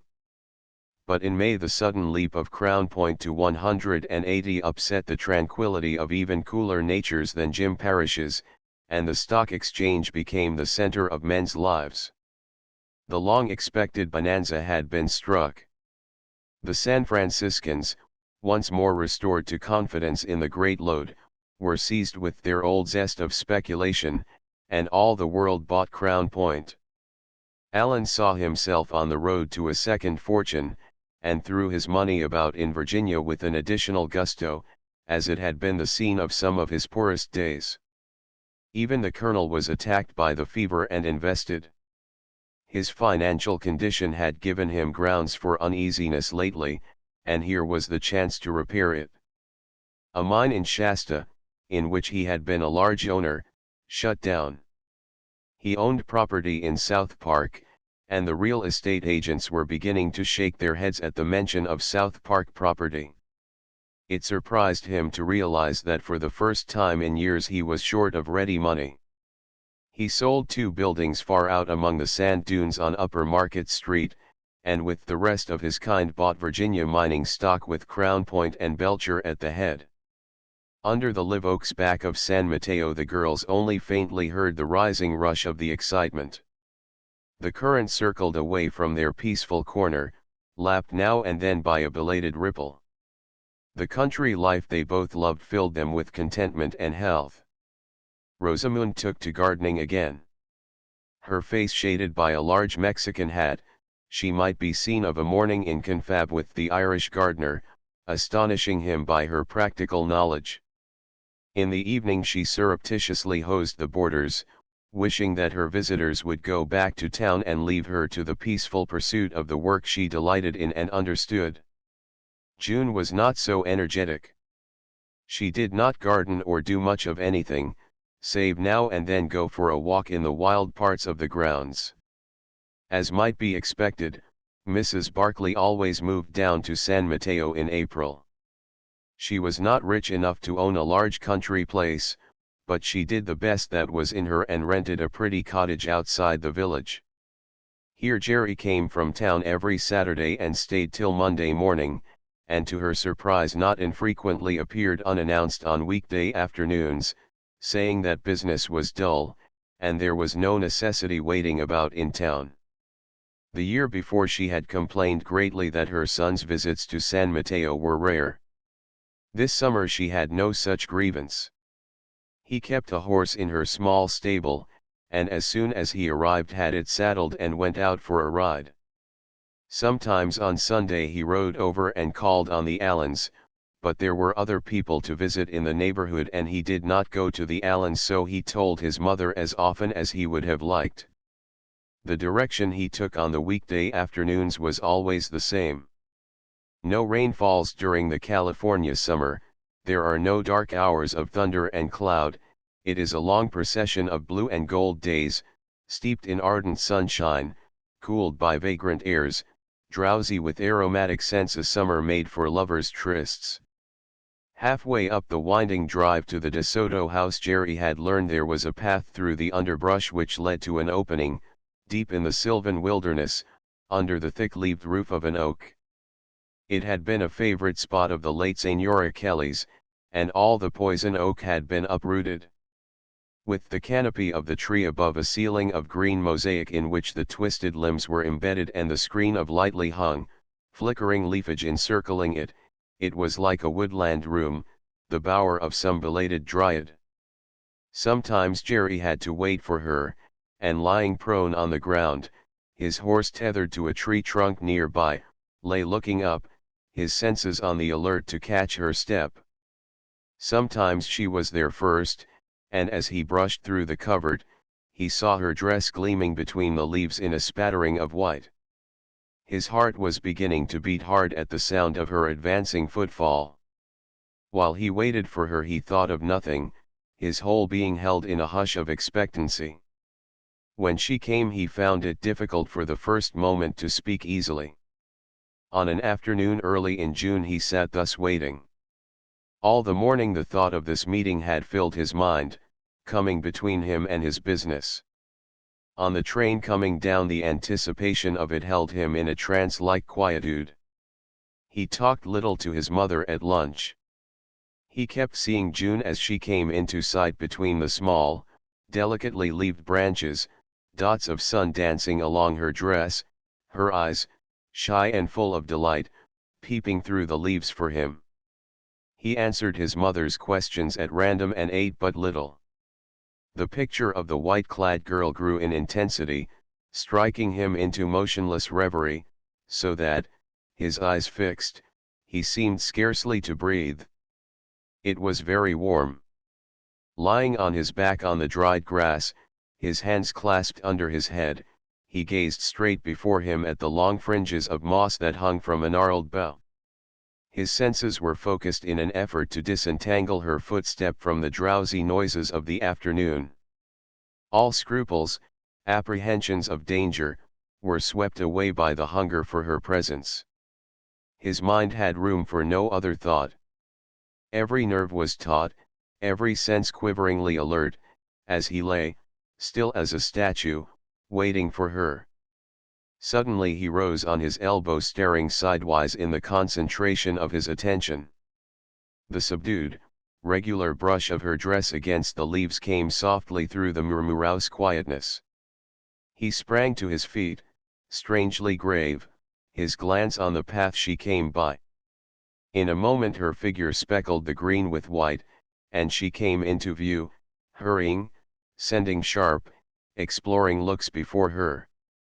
She saw him, instantly fell to a slower pace, and tried to suppress the gladness of her expression. But he saw it all, and the quick breath that lifted her breast. Her hand hardly touched his, and moving a little away from him, she sank down on the ground, her white skirts billowing round her. She pressed them into folds with arranging pats, avoiding his eyes, and repeating some commonplaces of greeting. Jerry returned to his reclining posture, lying on his side, his elbow in the grass, his hand supporting his head. He, at first, made no pretense of moving his eyes from her, and answered her remarks shortly and absently. Against the background of variegated greens she presented a harmony of clear, thin tints like a watercolor. Her dress of sheer, white muslin was cut away from the throat in a point, and smoothly covering her arms and neck, let them be seen beneath its crisp transparency, warmly white under the cold white of the material. The heat of the afternoon and the excitement of the meeting had called up a faint pink to her cheeks. In her belt she had thrust a branch of wisteria and the trail of blossoms hung down along her skirt. She wore a wide leghorn hat, and in this she had fastened another bunch, the flowers lying scattered across the broad rim, and one spray hanging over its edge and mingling with the curls that touched her neck. Jerry had never seen her look as she did this afternoon. Love, that she felt assured was returned, had lent her the fleeting beauty of an hour. She did not seek to penetrate the future. The happiness of the present sufficed her. She said little, plucking at a tuft of small wild flowers that grew beside her, conscious to her inmost fiber of her lover's eyes. "Why don't you take off your hat?" he said. "There's no sun here." She obediently took it off and threw it on the ground. The black velvet she wore around her head had become disarranged and she raised her hands to draw it into place and tuck a loosened curl under its restraint. He watched her fixedly. "Now," he said, reaching out to draw the hat to him and taking one of the wisteria blossoms from it, "put this in." "I have no glass," she demurred, stretching a hand for the flower. "That doesn't matter. I'll be your glass. I'll tell you if it isn't all right." She tucked the stem of the blossom into the velvet band, so that its trail of delicate lavender bells fell downward behind her ear. "How is that?" she said, facing him, her eyes downcast. Her coquetries of manner had deserted her. With the flush on her face a glowing pink and her lashes on her cheeks, she was a picture of uneasy embarrassment. "Perfect," he answered. He continued to stare at her for a moment and then said suddenly in a low voice, "Good heavens, how you've changed. It's a little over a year now that I've known you and you're an entirely different person from the girl with the short hair I met up at Foley's. What have you done to yourself? What is it that has changed you?" "I think it's because I'm happy," she said, beginning again to pick the wild flowers. "Why are you happy?" "I don't know. It's hard to say." She paused and began to arrange her flowers in a careful bunch. He suddenly dropped his eyes to the ground and there was a silence. The sleepy murmur of insects rose upon it. The sun, in an effort to penetrate the enclosure, scattered itself in intermittent flickerings of brilliant light that shifted in golden spots along the tree trunks or came diluted through the webbing of twigs and vine tendrils. It was still very hot and the balsamic odors of baytree and pine seemed to grow more intense with the passing of the hour. "You were such a quiet little thing up there," Jerry went on, "working like a man in that garden of yours and never wanting to go anywhere. Things down here may have made you happy, but I sometimes wonder if they haven't made you frivolous, too." When Jerry ceased staring at her and began to talk in this familiar, half-bantering strain, she felt more at ease, less uncomfortable and conscious. She seized the opening with eagerness and said, smiling down at her little bouquet, "But you know I am frivolous. I love parties and pretty clothes and lots of money to spend, and all the good times going. I was that way at Foley's, only I didn't have any of those things. I can be serious, too, if it's necessary. When I haven't got the things to be frivolous with, I can do without." He stretched out his hand and plucked a long stalk of feather-headed grass. "Can you?" he said indolently. "Are you sure you're not telling a little story?" "No, no, quite sure. I have two sides to my character, a frivolous one and a serious one. You ought to know that by now. Which have you shown to me oftenest?" He was peeling the stalk of its shielding blade of grass. "I don't know. That's for you to say. Perhaps it's been an even division." He looked up. She was smiling slightly, her dimple faintly in evidence. "And I suppose the dimple," he said, "belongs to the frivolous side." "Yes. Even my face has two sides, the frivolous one with the dimple and the serious one without." Let me see them, he said. Let me judge which of the two is the more attractive. He leaned forward and with the tip of the long spear of grass, touched her lightly on the cheek. Turn, he commanded, turn, till I get a good profile view. She turned, presenting her face in profile, pure as a cameo against the leafy background. With the tip of the long spear of grass, he touched her lightly on the cheek. That's the serious side, she said, raising her chin slightly, so that her curls slipped back, disclosing her ear. And now for the frivolous, he answered. I don't seem to know the serious side so well. She turned her head in the other direction, her eyes down drooped. He drew himself nearer to her over the ground, the grass spear in his hand. And so this is the frivolous. Shouldn't the dimple be here? He touched her cheek again with the tip of the grass, and as he did so the dimple trembled into being. She looked at him slantwise, laughing, with something breathless in the laughter. As she met his glance her laughter died away. His face had changed to something unfamiliar and hard. He was pale, his eyes fierce and unloving.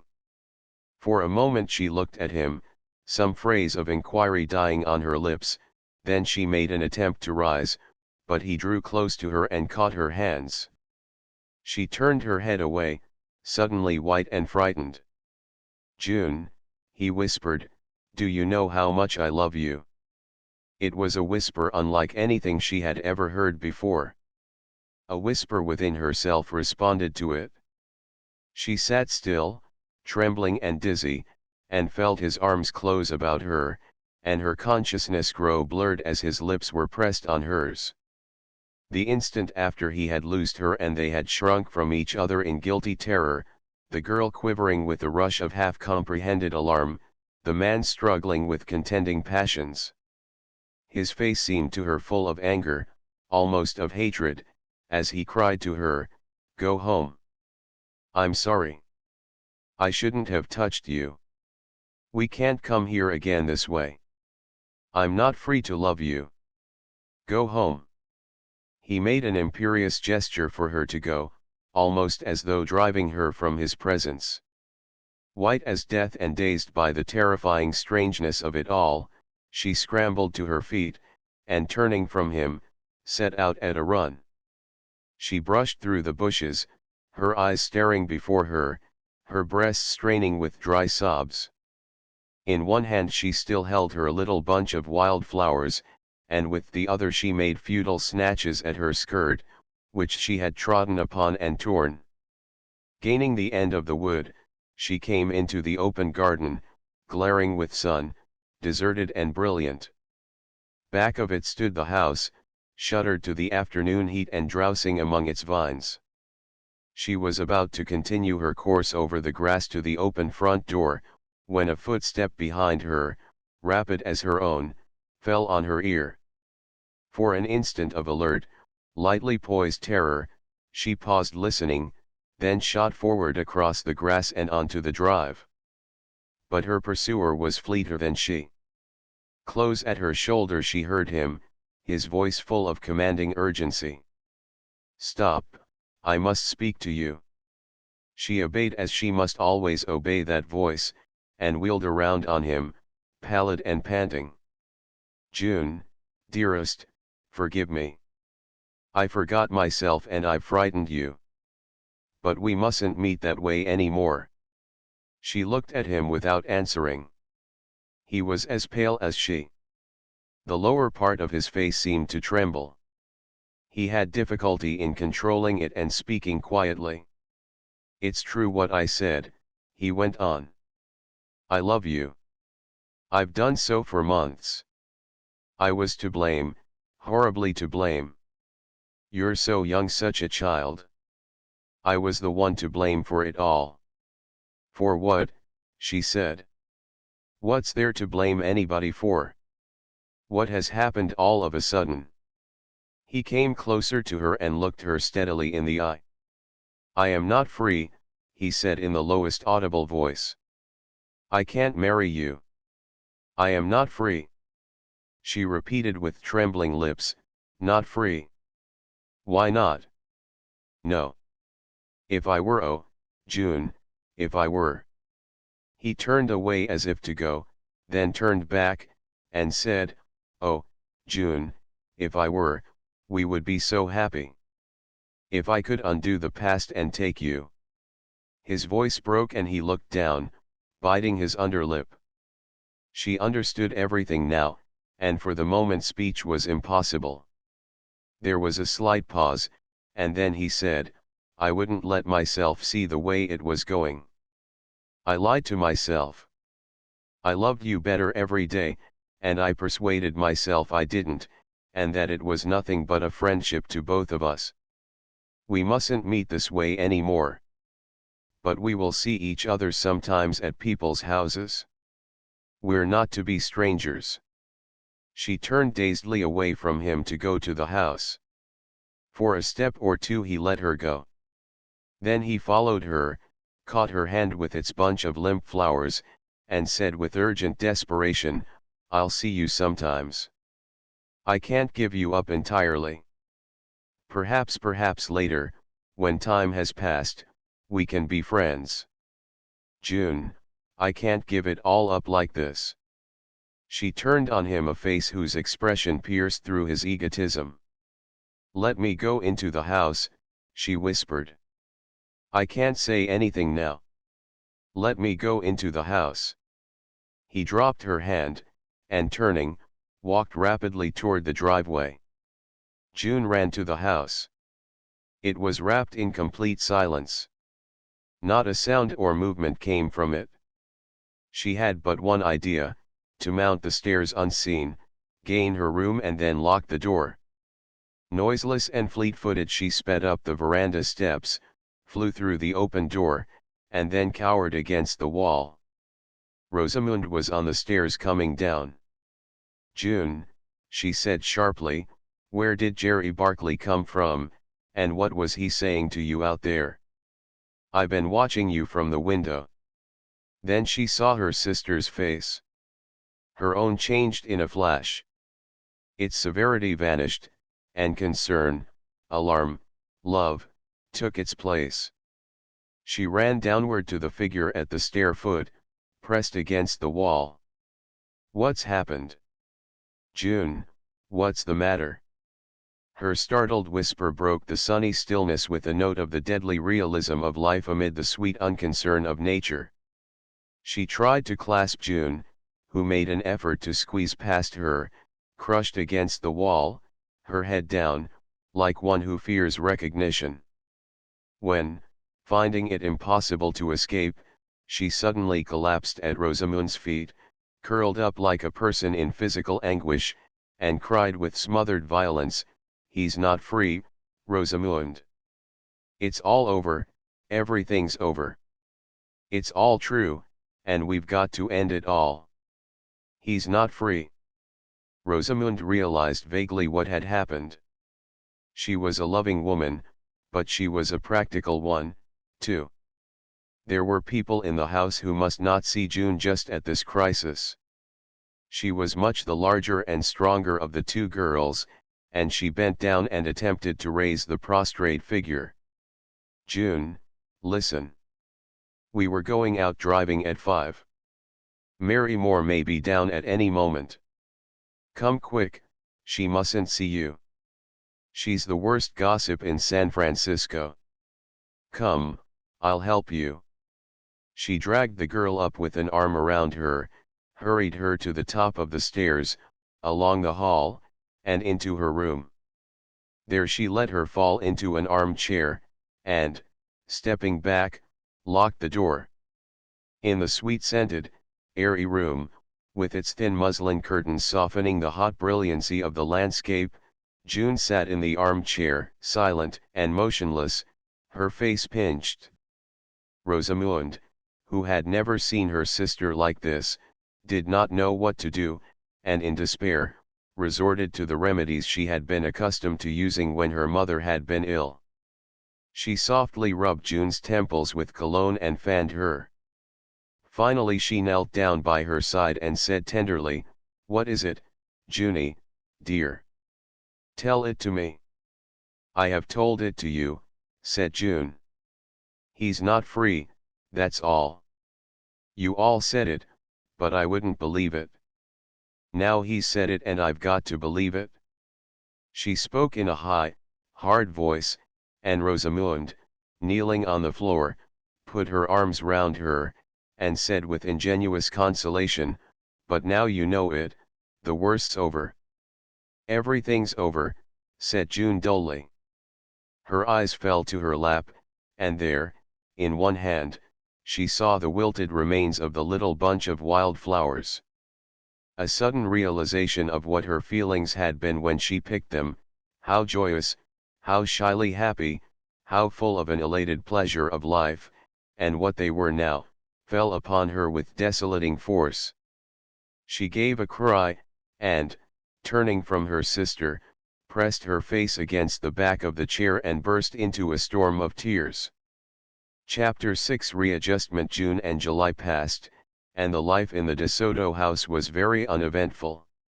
As soon as the group of guests left, June requested her sister to ask no more visitors for a time, and the midsummer days filed by, unoccupied in their opulent, sun-bathed splendor. The blow at first crushed her. Despite the warnings she had received, it had come upon her with the stunning force of the entirely unexpected. The very fact that Jerry had been attacked by scandal had lent an exalted fervor to her belief in him.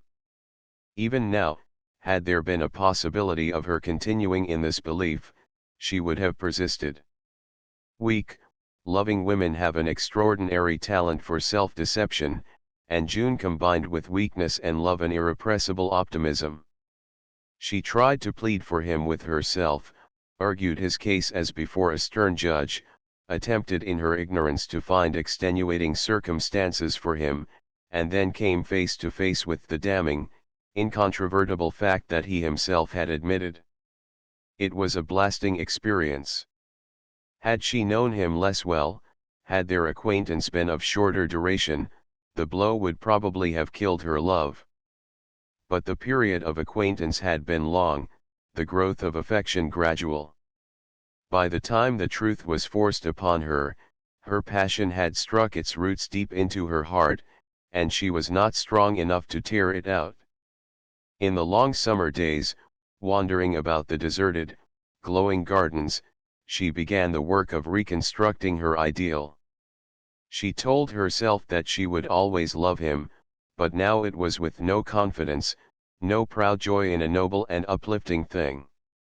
With agonizing throes of rebirth, her feeling for him passed from the soft, self-surrendering worship of a girl to the protective and forgiving passion of a woman.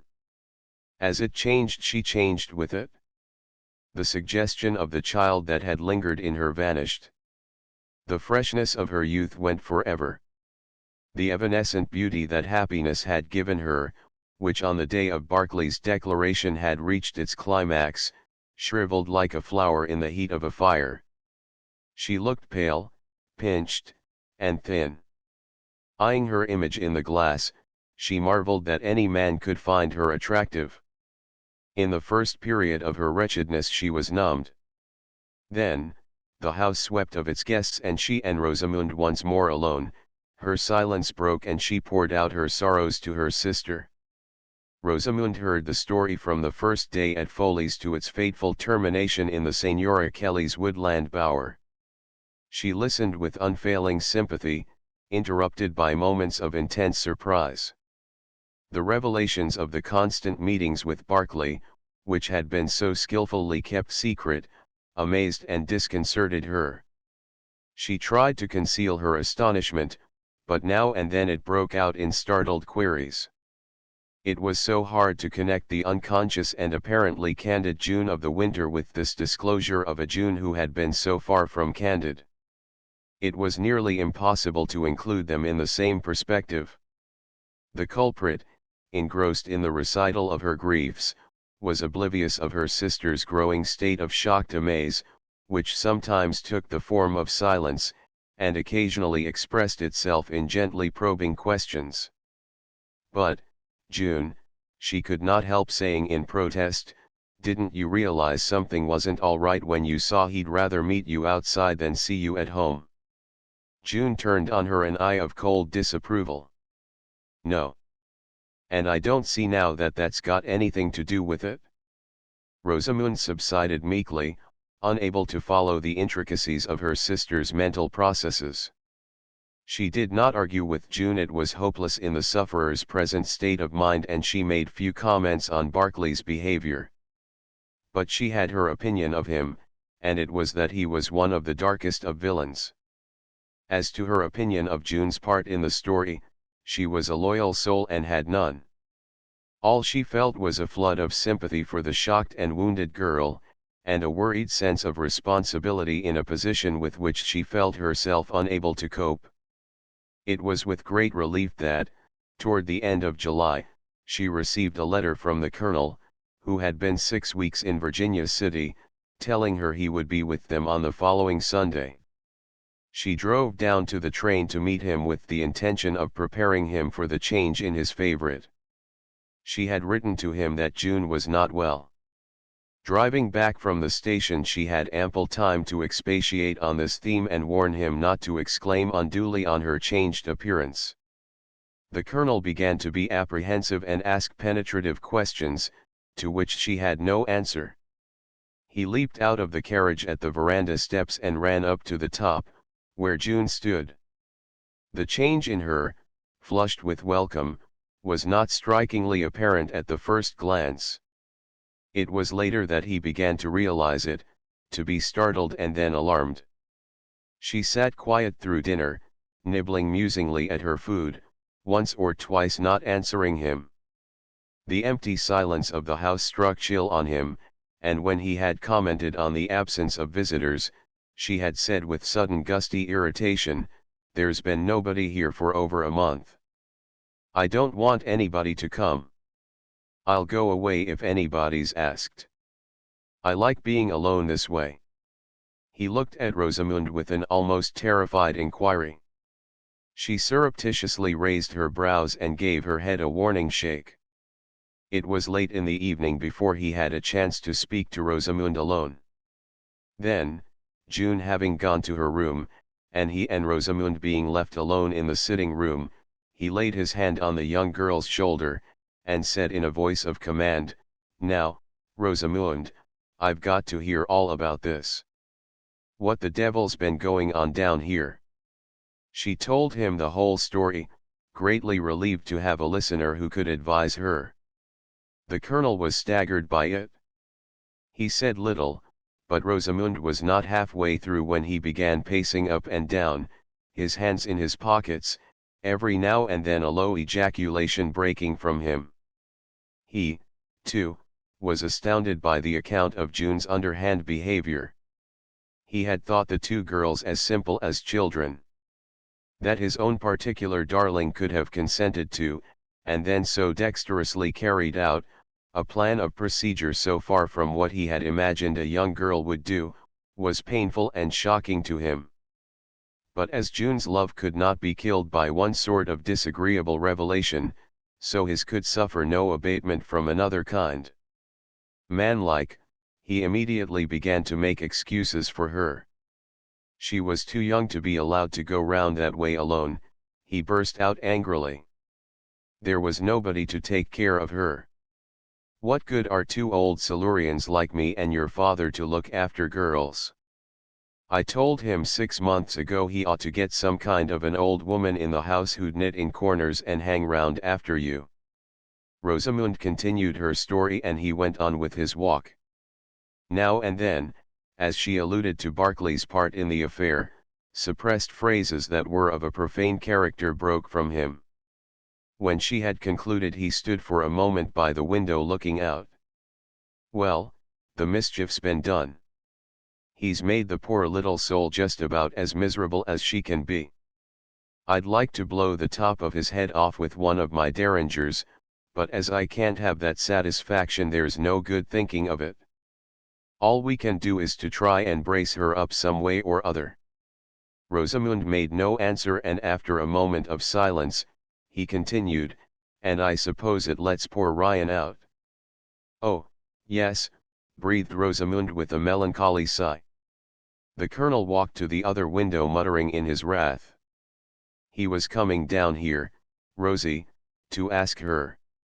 They've made a pile of money up there, in this Crown Point business, and they're buying up all the claims that might have clouded the title of the Cresta Plata. They believe there's a bonanza there, and the Gracie boys don't often make mistakes. They'll be millionaires before they're done. But that doesn't count. What does is that Ryan Gracie's the finest man in California, bar none. The woman that he married would be loved and taken care of, the way a woman ought to be. Good Lord, what fools we are, and how we tear our lives to pieces for nothing. Don't blame her, Uncle Jim. She's just got so fond of that man she hasn't any sense left. Blame her? Have I ever blamed her? Why, Rosie, I'd die for her. I'll have to go up to Virginia and put Ryan off. What can I say to him? Tell him she doesn't care for him," said the truthful Rosamund. The colonel paused by the table, looking down and jingling the loose silver in his pockets. "No," he said, "I'm not going to tell him that. That would be harder on Ryan than on most men. Women, you know, change. June's very young. She's still a child in many things." "She isn't the same sort of child she was 2 months ago," said Rosamund sadly. "No, but she's young in years, only 21. Dear girl, that's a baby. Your mother was older than that when I knew her, and she changed." "How changed?" Rosamund asked with some curiosity. "Her heart changed. Other men cared for her before your father came along. She once cared for one of them." The colonel paused and cleared his throat. "Mother was engaged to someone else before father. She told me so once, but she didn't say who." "Well, there was no doubt of her second love being deep. In fact, it was the deeper of the two. I wish June would care for Ryan Gracie. But if you'd hear her talk." With hopeless recollection of June's sentimental transports. "It sounds as if she didn't know there was a man in the world but that miserable Barclay. She's just bewitched. What's the matter with women that they're always falling in love with the wrong man?" There was another pause. "I'll do my best," said the colonel at length, "to keep Ryan from coming down and trying his luck. He mustn't see her now. She'd refuse him in such a way that he'd never dare to come near her again. And you, Rosie, try and cheer her up and keep her from thinking of Barclay." On Monday morning the colonel left for San Francisco, and a few days later was again en route for Virginia City. The rest of the summer slowly passed, idle and eventless. June brightened a little with the passage of the weeks, but was far from her old self. Now and then she saw Barclay at the station, in the house of friends, or met him in the village. At first he merely bowed and passed on. But before the summer was over he had spoken to her, in the beginning with the short and colorless politeness of early acquaintanceship, but later with something of his natural bonhomie. Once at an afternoon garden fete she suddenly came out on a balcony and found him there alone. For a moment they stood dumb, eye full on eye, then began speaking of indifferent things, their hearts beating hard, their faces pale. It was the first conversation of any length they had had since the meeting in the wood. They parted, feeling for the moment poignantly disturbed and yet eased of the ache of separation. From that on they spoke at greater length, talking with an assumption of naturalness, till finally their fragmentary intercourse assumed a tone of simple friendliness, from which all sentiment was banished. This surface calm was all that each saw of the other's heart, but each knew what the calm concealed. In October the Allens returned to town. The colonel had managed to keep Ryan Gracie from going to San Francisco to try his luck until this late date. It would have been impossible had not fate been with him. In the growing excitement of the reawakened mining town, Ryan was continuously occupied, and he was a man to whom work was a paramount duty. But in October he slipped his leash for a week and ran down to San Francisco. In 4 days he returned, as quiet as ever, and inclined to be harder with his men. The colonel knew what had happened, and Black Dan guessed. Outside these two, no one understood why Ryan Gracie had become a more silent and less lenient man after a 4 days visit to the coast. Chapter 7 Business and Sentiment. The winter of 71-72 was a feverish one for San Francisco. The rising excitement in Virginia ran like a tidal wave over the mountains to the city by the sea, and there broke in a seething whirl. There was no stock market in the Nevada camp. Pine Street was the scene of the operations of capitalist and speculator, the arena where bull and bear met. In Virginia, men fought against the forces of nature. They matched their strength with the elements of the primeval world. Water and fire were their enemies. Their task was the tearing out from the rock-ribbed flanks of the mountains the treasure that nature had buried with jealous care. They performed prodigies of energy, conquered the unconquerable, rose to the height of their mighty antagonist, giant against giant. In San Francisco, men fought with one another. The treasure once in their hands, the battle lost its dignity and became the ignominious scramble of the swindler and the swindled. The gold and silver thrown among the crowd ran this way and that, like spilled quicksilver. Most of it ran the way its manipulators directed, into pockets that were already full, carrying with it the accumulation of gold from other pockets less full, whose owners were less cunning. Through the winter, Crown Point and Belcher, the neighboring mine into which the ore body extended, continued to rise. Confidence had been restored, everybody was investing. Clerks and servant girls drew their savings out of banks and stocking feet and bought shares. In April the stock had reached its highest point, $725. In May, 1 month later, it dropped to $175. It was the greatest and most rapid decline the San Francisco stock market had ever known. The city was for the moment stunned by it.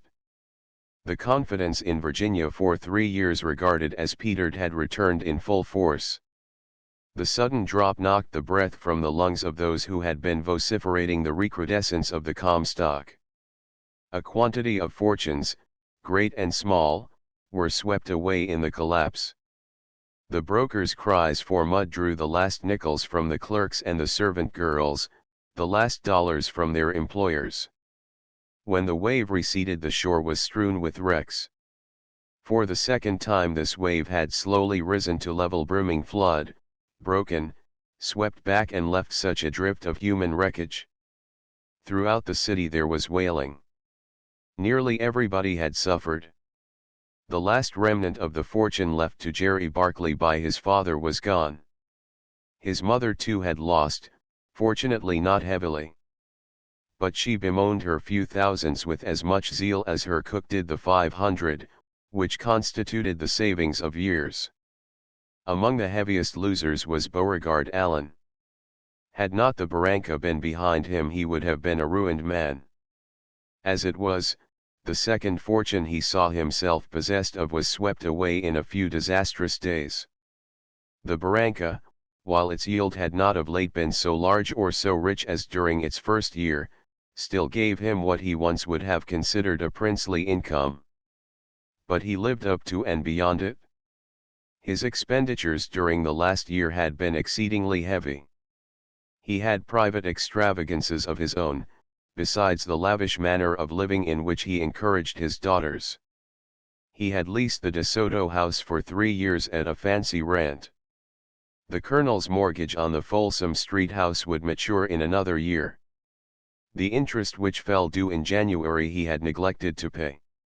He had had the money, and then a jeweler had threatened to bring suit for an unpaid-for diamond bracelet, and the money had gone there, quickly, to keep the jeweler quiet. 3 years ago at Foley's, had anyone told him that he would own a mine like the Barranca and enjoy an income from it such as still was his, he would have wondered how he could best expend such wealth. Since then the beggar on horseback had ridden fast and far. Now, in morose absorption, he reviewed his expenses and his debts. His petty vanity forbade him to economize in his manner of living. He had raised his head before men and he would not lower it again. Some financiering would be necessary to pay up his brokers, maintain the 2 fine establishments in which his daughters ruled, and have the necessary cash for the diamond bracelets and suppers after the theater that absorbed so many uncounted hundreds. There was solace in the thought that Parrish held the mortgage on the Folsom Street house. However restive other creditors might grow, Parrish could be managed. The Colonel in these true blues days was also glumly studying his accounts. Crown Point, which was to repair the recent decline in certain of his investments, had swept away in its fall a portion of that comfortable fortune in which its owner had felt so secure. He had had several losses of late. From the day of his relinquishment of the Parrish tract, bad luck seemed to follow him. Owing to an uncontrollable influx of water, the mine in Shasta had been shut down indefinitely. The South Park houses were declining in value, the city was growing out toward the property he had sold on Upper Market Street, which a year ago had been a bare stretch of sand. The Colonel looked grave as he bent over his books. His riches were something more than a matter of mere personal comfort and convenience. On a blank sheet of paper he jotted down what his income would be after all these loppings off. Then over against the last line of figures jotted down a second line of his expenditures. For some time he pondered frowningly over these 2 columns. They presented a disconcerting problem. For the past 6 or 7 years he had spent some $5,000 per annum on himself, the rest on certain charities and what he lumped together under the convenient head of sundries. It was a word which covered among other things numerous presents and treats for June and Rosamund. Sundries had consumed a great deal of ready money, nearly as much as Alan's diamond bracelets and theater suppers, and the Colonel sighed as he realized they must suffer curtailment. The private charities were represented by a few written words within a fixed line of figures: Carter's girl at convent, Joe's boy, GT's widow. When the figures were added up they made a formidable sum. The Colonel looked at it for another period of frowning cogitation. Then on the edge of the paper he put down the items of his own private account. There was only one which was large: the rent of the sunny suite on the Kearny Street corner. Through that item he drew his pen. The next time he dined with the Allens he told them that he was going to move. He had found his old rooms too large and he had decided to take a smaller suite in the Travelers Hotel. The girls stared in blank surprise. Allen looked at him with quick, sidelong curiosity. He wondered at the move. He knew that Parrish had been hard hit, but he still must have enough left to live on comfortably in the style he had maintained since his return from the war. The Travelers Hotel was a come-down place on the built-out land below Montgomery Street, respectable enough, but far different from the luxurious rooms on the Kearny Street corner. The girls were amazed, distressed, had endless questions as to why Uncle Jim should do such a strange thing. He laughed and parried their queries. Had they forgotten that he was a pioneer, who had slept under the stars on the American River in '49? In those days the Travelers Hotel would have been regarded as the acme of luxury. And why, he said, should the old man today turn up his nose at what would have been magnificence to the young man in '49? During this winter of storm and stress June stood on the edge of the excitement looking on. The selfishness of a purely individual sorrow held her back from that vivid interest and participation that would once have been hers. She was tender and loving to the Colonel, and she bore patiently with the moody irritation that often marked her father's manner, but for the most part she gave to the matters that once would have been of paramount interest, only a shadow of her old blithe attention. Yet she was not entirely unhappy. She had accepted the situation, and, knowing the worst, tried to readjust her life to an altered point of view. Her comfort lay in the thought that Jerry loved her. The enchantment of the days when she had dreamed a maiden's dreams of a life with the one chosen man, was forever gone. She marveled now at the rainbow radiance of that wonderful time when mere living had been so joyous, and happiness so easy and natural. But Jerry loved her. In the rending of the fabric of her dreams, the shattering of her ideals, that remained. She hugged it to her heart and it filled the empty present. Of the future she did not think, making no attempt to penetrate its veil. Only her youth whispered hope to her, and her natural buoyancy of temperament repeated the whisper. Of Jerry's feelings toward her she knew, without being told, but one evening, late in the winter, he again spoke of them. It was at a party at Mrs. Davenport's. For the first time during the season they had danced together. As a rule their intercourse was limited to the few words of casual acquaintanceship, greetings on the stairway, conventional commonplaces at suppers or over dinner tables. Under this veil of indifference each was acutely conscious of the other's presence, thrilled to the other's voice, heard unexpectedly in a lull of conversation or the passing of couples in a crowded doorway. At Mrs. Davenport's party Jerry had drunk freely of the champagne and the restraint he kept on himself was loosened. Moreover, Lupe was not present, and he felt reckless and daring. After a few turns among the circling couples they dropped out of the dance, and he drew June from the large room into a small conservatory. Here in the quiet coolness, amid the greenery of leaves and the drip of falling water, he took her two hands in his, and in the sentimental phrases of which he had such a mastery, told her of his love. She listened with down-drooped eyes, pale as the petals of the lilies round the fountain, the lace on her bosom vibrating with the beating of her heart. "Say you love me," he had urged, pressing the hands he held, "I want to hear you say it." "You know I do," she whispered, "I don't need to say it. But I want to hear you say those very words." She said them, her voice just audible above the clear trickling of the falling water. "And you'll go on loving me, even though we don't see each other except in these crowded places, and I hardly dare to speak to you, or touch your hand. I always will. Separation, or distance, or time will make no difference. It's for always with me." She raised her eyes and they rested on his in a deep, exalted look. She was plighting her troth for life. He, too, was pale and moved, and the hands clasped round hers trembled. He cared for her with all the force that was in him. He was neither exaggerated nor untruthful in what he said. When he told a woman he loved her he meant it.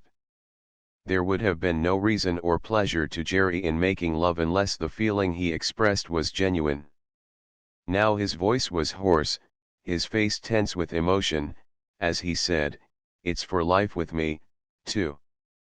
There's no woman in the world for me but you, June.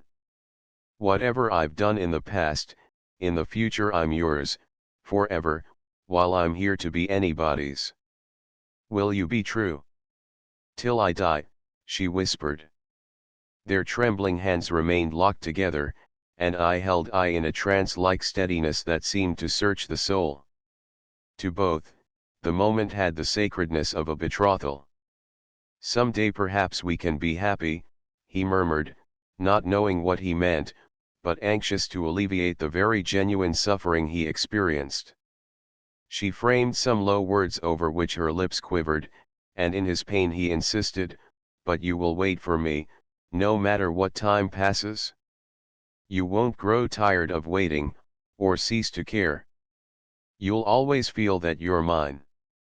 "I'm yours forever," she answered. These were the only words of love that passed between them, but at the time they were uttered they were to both as the words of a solemn pact. For the rest of the winter Jerry avoided her. His passion was at its height. Between it and his fear of Lupe he was more wretched and unhappy than he had ever been in his life.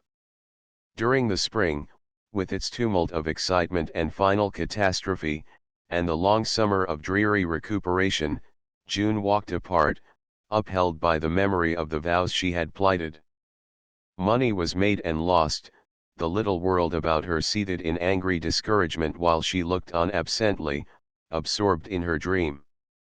What delighted or vexed people was of insignificant moment to her. In the midst of surroundings to which she had once given a sparkling and intimate attention she was now a cool, indifferent spectator. Her interest in life was concentrated in the thought that Jerry had pledged himself to her. Chapter 8 New Planets. The year after the Crown Point collapse was a sad and chastened one. Money was tight on all sides. Large houses were closed, servants discharged, dressmakers' bills cut down. Many families hitherto prominent dropped out of sight, preferring to hide their poverty in remote corners of the city, whence, in some cases, they never again emerged. The winter, shorn of its accustomed gaieties, was dull and quiet. With the spring there came a revival of life and energy. The volatile spirit of the Californians began to rise. One of the chief causes of this was a new series of disturbing rumors from Virginia City. In February a strike was reported in the recently consolidated group of claims known as the California and Consolidated Virginia. A vein of ore 7 feet wide and assaying $60 to the ton had been uncovered. Talk of the Nevada camp was in the air. The San Franciscans were incredulous, as fearful of mining stock as the singed cat of the fire, but they listened and watched, feeling the first faint unrest of hope and temptation. Socially too, the city showed signs of returning cheerfulness. This was due not only to the natural rebound after a period of depression, but to two new arrivals of the sort which those small segregated groups known as society delight to welcome and entertain. The first of these was Mercedes Gracie. Glamour of many sorts clung about the name of this favorite of fortune. To her natural attractions were added those supposed to be acquired by a sojourn in older and more sophisticated localities. Mercedes had passed from her New York boarding school to the finishing influences of a year abroad. She had traveled in Europe with a chaperone and taken on the polish of accomplishment under the guidance of experienced teachers. Such news of her as had drifted back to San Francisco was eagerly seized upon by the less fortunate home dwellers. From time to time the newspapers printed items about Miss Gracie's triumphant career. Before her arrival San Francisco had already developed a possessive pride in her as a native daughter who would add to the glory of the Golden State. Mercedes would not, probably, have been the object of such interest had not the fortunes of her father and uncle been for the past 3 years steadily ascending. The Gracie boys had of late risen from the position of a pair of well-known and capable mining men to that of two of the most prominent figures in the state. Their means were reported large. They had been among the few who had got out of the Crown Point excitement at the right moment, selling their stock at the top price. They were now developing their Cresta Plata property. Should this pan out as they expected there was no knowing where the Gracie boys' successes would end. Mercedes was the only woman relative they possessed. It was no wonder that she was regarded with an almost reverential interest, and her return evoked as much curiosity as though it were that of an errant princess. Black Dan, who had gone to New York to meet her, brought her back in triumph. His idolatrous love had known no abatement in the 2 years' separation.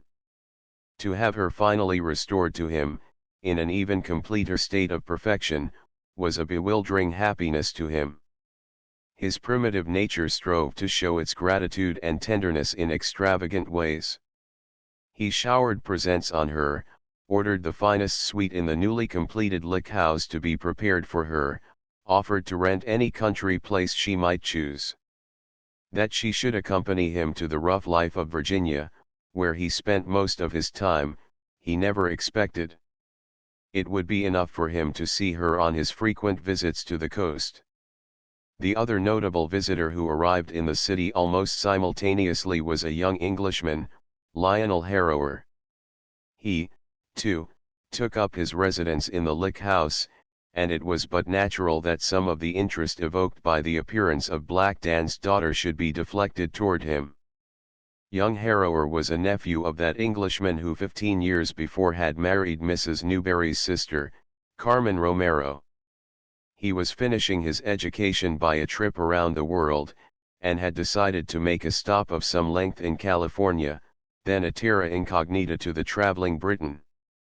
From his Spanish Californian aunt he had brought letters to the Newberrys, Mrs. Davenport, and other prominent San Franciscans. The Englishman of Harrower's class was at that time a rarity in the far west. Bonanza heiresses had not yet arisen to be the bait for well-born foreigners of all nations. California, outside its own borders, still enjoyed its original reputation as a land of picturesque gold diggers and romantic gamblers, and the wandering noble of Anglo-Saxon or Gallic extraction avoided it as an unsafe place, where men were still free with the revolver and the bowie knife. Harrower was an even more engrossing object of local curiosity than Mercedes. He was a good-looking young man of 25, quiet in manner, non-committal and brief of speech, deeply interested in all he saw, and very shy. He was the heir to a baronetcy and fine country place in Warwickshire.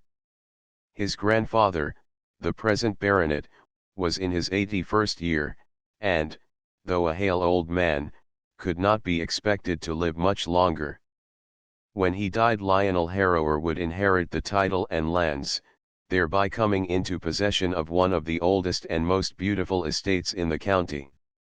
The young man neither looked nor hinted any of these matters. But they were all carefully set down in the letters that Carmen Romero wrote to her sister and her friends, and they passed from mouth to mouth, accumulating material as they progressed. San Francisco had not had enough experience in the visiting patrician to be familiar with all the delicate gradations of rank, and Harrower was regarded as of hardly less distinction than a reigning Grand Duke. With the appearance of these two interesting strangers, the city emerged from its apathy of depression. A desire to impress the newcomers hospitably took possession of it. Both Mercedes and Harrower were caught in the whirl of a round of entertainments, during which they constantly encountered each other. Thrown thus together, their acquaintance rapidly grew. Harrower had not been a month in San Francisco when the little world about him was speculating on his interest in the daughter of Black Dan Gracie. Mercedes was now nearly 19 years of age. With her Spanish blood to round and ripen her, that corresponded to the Anglo-Saxon woman's 25. For all her American birth and education, she was at heart a Latin, subtle, complex, and revengeful. There was little of her father in her. She had none of his simple largeness of temperament, but was made up of feline intricacies of caprice, vanity, and passion. At the present stage in her life, her strongest instinct was love of admiration. She had early comprehended the power of her beauty, and to exercise this power was to her a delight which never lost its zest. To throw a spell over men was the thing Mercedes loved best to do, and could do with remarkable proficiency, considering her years and inexperience. So far she had had few opportunities. Mrs. Campbell, the chaperone to whom her father had intrusted her, was a capable New England woman who had early recognized the responsibilities of her position. Mercedes, rich and beautiful, was a prize for which princes might have sued. But Mrs. Campbell had received instructions from Black Dan that he did not want his daughter taken from him by marriage with a foreigner, and Mercedes, during her year in Europe, was guarded like a princess traveling incognito. When she returned to San Francisco, she had never yet received an offer of marriage, and even her admirers had been restricted in number and kept sternly at bay. To Mercedes, Lionel Harrower represented all that was most choice in position and rank. Through her travels she knew more of the class he stood for than the admiring San Franciscans, and it was a class in which she ardently desired to install herself. She questioned the young man of his country and his people, prevailed upon him to show her a photograph of the stately Elizabethan manor house which was his home, and to talk to her of the life he led upon his ancestral acres. It was like an English novel, and Mercedes saw herself moving through it, lovely, proud and desired, as its conquering heroine. In June she left the Lick House for the country place in the Santa Clara Valley that Black Dan had taken for her. This was the estate of Tres Pinos, one of the showplaces of the Great Valley, recently thrown upon the market by the death of its owner. Tres Pinos soon became the focusing point of the region's summer life. The wide balconies were constantly filled with visitors, the velvet turf of the croquet grounds was swept by the crisp flounces of women's dresses, the bedrooms in the big house were always occupied. Mrs. Campbell, precise, darkly clad, and primly well-bred, presided with an all-seeing eye, astonishing the Californians by her rigid observance of the smaller conventionalities. Through all Mercedes flitted, clad in French dresses, more ornate and elegant than any ever seen before in California, a smilingly gracious and finished person, evoking fear and jealousy in her own sex, and eliciting a rather odd admiration from the other. That Lionel Narrower was a constant visitor at Tres Pinos the gossips were quick to note. When the young man announced his intention of spending the summer in California, it seemed to them that there was no more doubt as to the state of his feelings. What they did not know was that his presence at Tres Pinos was evoked by a constant flutter of scented notes from the chatelaine. There were many times when he had refused the invitations with which Miss Gracie showered him. He had found California, its scenery and people, of so much interest, that a single segregated interest in one particular human being had had no time to develop in him. But Mercedes did not think this.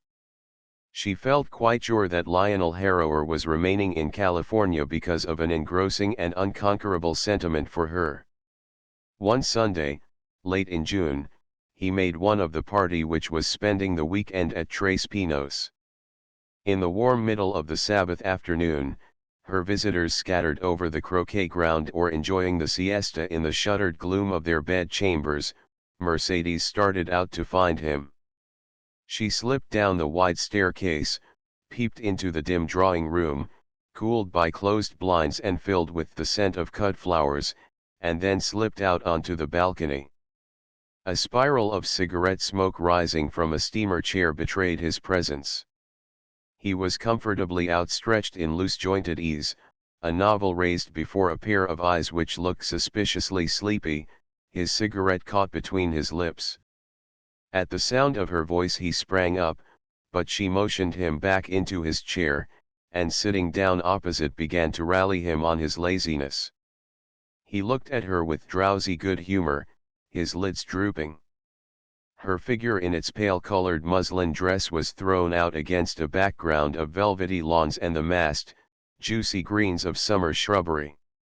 It was the middle of the afternoon, hot and still.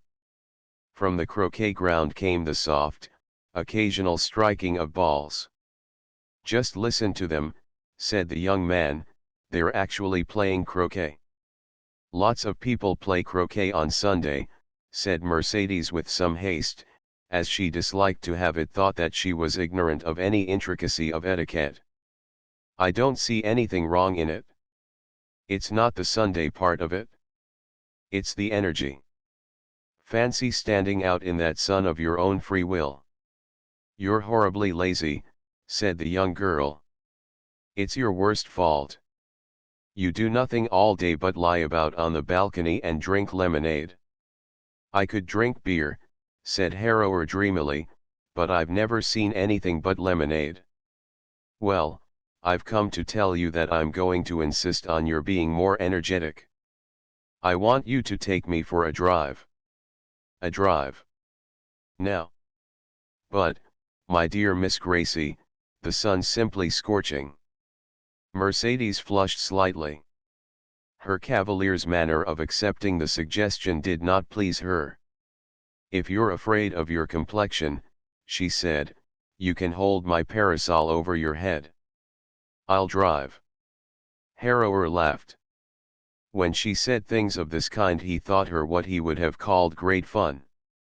Still he would have much preferred remaining on the balcony with his novel and his cigarette, to braving the heat of the afternoon, even in Miss Gracie's smart new pony phaeton, with Miss Gracie in the driver's seat. He sat up, rubbing his eyes into a more wakeful brightness and smothering a yawn. "Where are we to drive to?" "Menlo Park again." "No, I'm going to take you back in the hills to the De Soto place. It was originally an old Spanish grant and part of the place is just the way it used to be. The Allens live there. They moved down early this year, so I don't think you met them in town. Some people think the girls are very pretty." "Pretty girls," said Harrower, pricking up his ears. "By all means let's go." He looked at her laughing, for he thought she would enjoy the humor of his sudden enthusiasm. Instead, for a fleeting second, her face was clouded with annoyance. Then she recovered herself and rose to her feet, moving away from him. "The horses are ready now," she said. "I'll go up for my hat and parasol and I'll expect to find you at the steps when I come down." The heat was waning, the live oak shadows lying dark and irregular over the drive, when the phaeton approached the Allens' balcony. The light dresses of the Allen girls were thrown up by the darker gown of dignified middle age. Mrs. Barclay was sitting in a wicker armchair near the balustrade fanning herself with a palm leaf fan. Mercedes muttered annoyance to her companion, and then her glance was charged with a sudden infusion of interest as it fell on a graceful masculine back bending over a table set with plates and glasses, behind which June Allen was standing. "That must be Jerry Barclay," she murmured to Harrower, as, with dexterous exactness she brought up the phaeton wheels against the mounting block. "I've not met him yet. He's been in Virginia City, like everybody else." "Ah. Yes, of course," Harrower murmured vaguely, not knowing or caring in the least about Jerry Barclay, but filled with sudden admiration for the fresh-faced, blonde girl who rose at their approach and came to the top of the steps. Though she had never seen him before, she included him in the sweet frank smile and friendly glance with which she greeted Mercedes. "Rosamund," said Mercedes, throwing the reins around the whip with the easy flourish of the expert, "I've brought over Mr. Harrower. He's making a collection of Californian specimens, and I thought perhaps he'd like to see you. He'll put you down under the head of vertebrate fauna, I suppose." The stranger, whose face had grown exceedingly red, did not know whether in the free, untrammeled West this constituted an introduction. The young woman, however, solved the difficulty by coming down a step or two and extending a welcoming hand. He looked into a pair of gray eyes, unusually honest and direct, and heard her saying in a voice, not low-keyed, but clear and full, "I'm glad you came, Mr. Harrower. It was very kind of Mercedes to bring you." On the balcony above, Mrs. Barclay had risen and was looking at the newcomers with avid curiosity. She had already talked them threadbare in every drawing room from Millbrae to Menlo Park. Her personal acquaintance with both was very slight, and this was a good opportunity to improve it and arrive at conclusions, to ere which she could once again make a tour of the country houses and be sure of eager attention. Behind her, at a table laden with a silver pitcher, glasses, and plates, June was standing. She was pouring out a glass of lemonade, which Jerry was waiting to take to his mother, when the phaeton drove up. The glass was filled and the pitcher set down, before either of them looked at the new arrivals. Then Jerry turned and his eyes fell on them. He stopped short, the glass in his hand. "Mercedes, a smile of greeting on her lips, was just mounting the steps. "Heavens, what a girl," he said in a whisper, turning to June. "Yes," she answered in an equally low voice, "she's very pretty." "Pretty, pretty," he ejaculated, mechanically setting the glass down. "Why, she's a dream." He turned again and looked at Mercedes, who was speaking to his mother. His face was staring with admiration, a slight fixed smile on his lips. It was the look of the male suddenly stricken by the physical charm of the female. June dropped her eyes to the table with a sensation of feeling cold, insignificant, and small. "Your mother's lemonade," she said, pushing the glass toward him.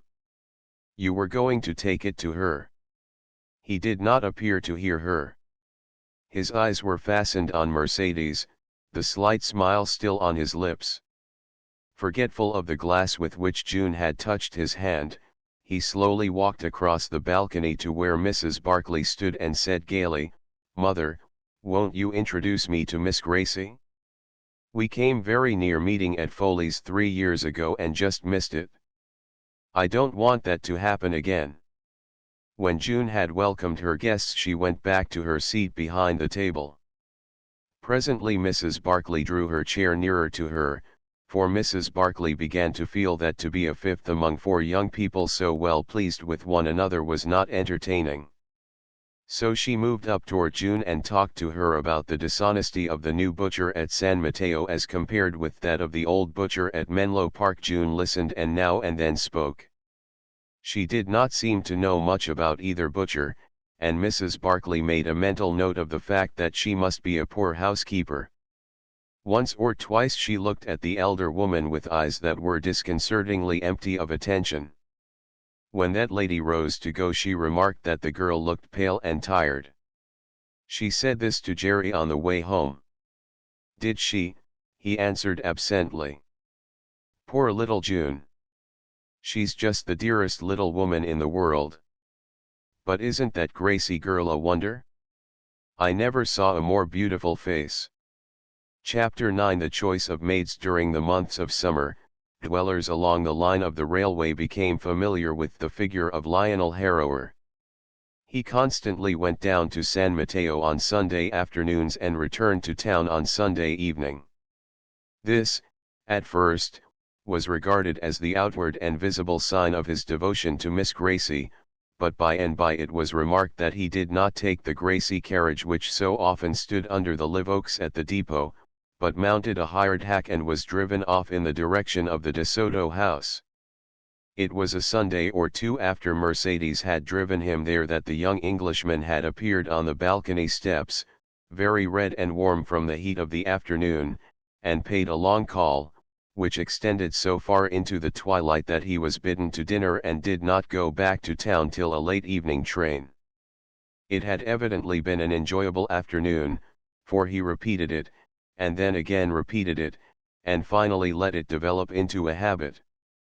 He wrote to his relations in England that he was deeply interested in California and was studying the mining industry of that remarkable state. And it is true that once in the middle of the summer he went to Virginia for a few days and came back with his mind full of excellent material for a letter to his grandfather which should prove how profound had been his study of the American mining and engineering methods. The first afternoon that Mercedes found him on the Allens' balcony she was openly surprised. The second she was sweet and gracious, but her rose-leaf color deepened at the sight of him, and it was noticeable that, for one who was usually so completely mistress of herself, she was distraught and lacking in repose.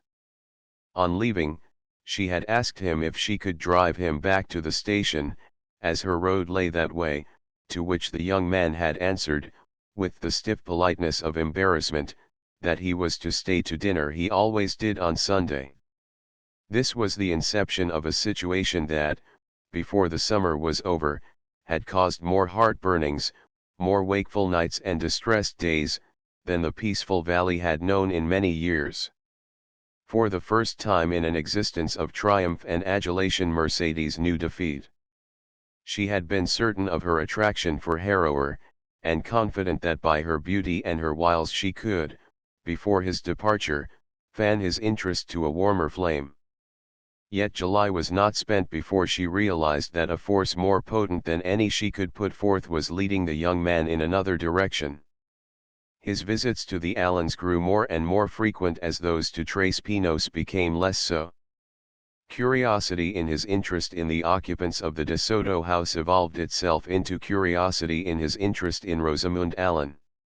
He forgot the tours he had intended to take into the interior, showed no more interest in Virginia City, and gave up his plan of a horseback expedition to the Yosemite. He spent the summer in town, making trips to San Mateo that grew more and more frequent. It was difficult for Mercedes to believe it, but when she did it kindled sleeping fires in her. She was doubly wounded, heart and pride were hurt. Her overmastering vanity had received its first blow. Not only had she lost the man for whom her feeling was daily growing warmer, but it would be known of all men that he had withdrawn his affections from her to place them on a girl far her inferior in looks, education, and feminine charm. That he should have preferred Rosamund was particularly maddening. Rosamund, whom she had regarded as commonplace and countrified. She looked in her glass, and furious tears gathered in her eyes. It was staggering, incomprehensible, but it was true. She was discarded, and people were laughing at her. Two instincts strong in women of her type rose within her. One demanded revenge and the other protection of her pride. She burned with the desire to strike back at those who had hurt her, and at the same to hide the wounds to her self-love. She knew of but one way to do the latter, and it came upon her not suddenly, but with a gradually uplifting illumination that it could be successfully combined with the execution of the former. Mercedes, who liked gossip, had heard the story of Jerry Barclay's complication with Mrs. Newberry, and of how it was popularly supposed to have prevented his marriage to June Allen. The busy scandal hunters of the city had somehow unearthed the story that Jerry and June would have married had the former been free. Mercedes, with her woman's quickness, guessed that June was the sort of girl who would remain constant in such a situation. But Jerry was a being of another stripe, a man of an unusual attraction for women and of a light and errant fancy.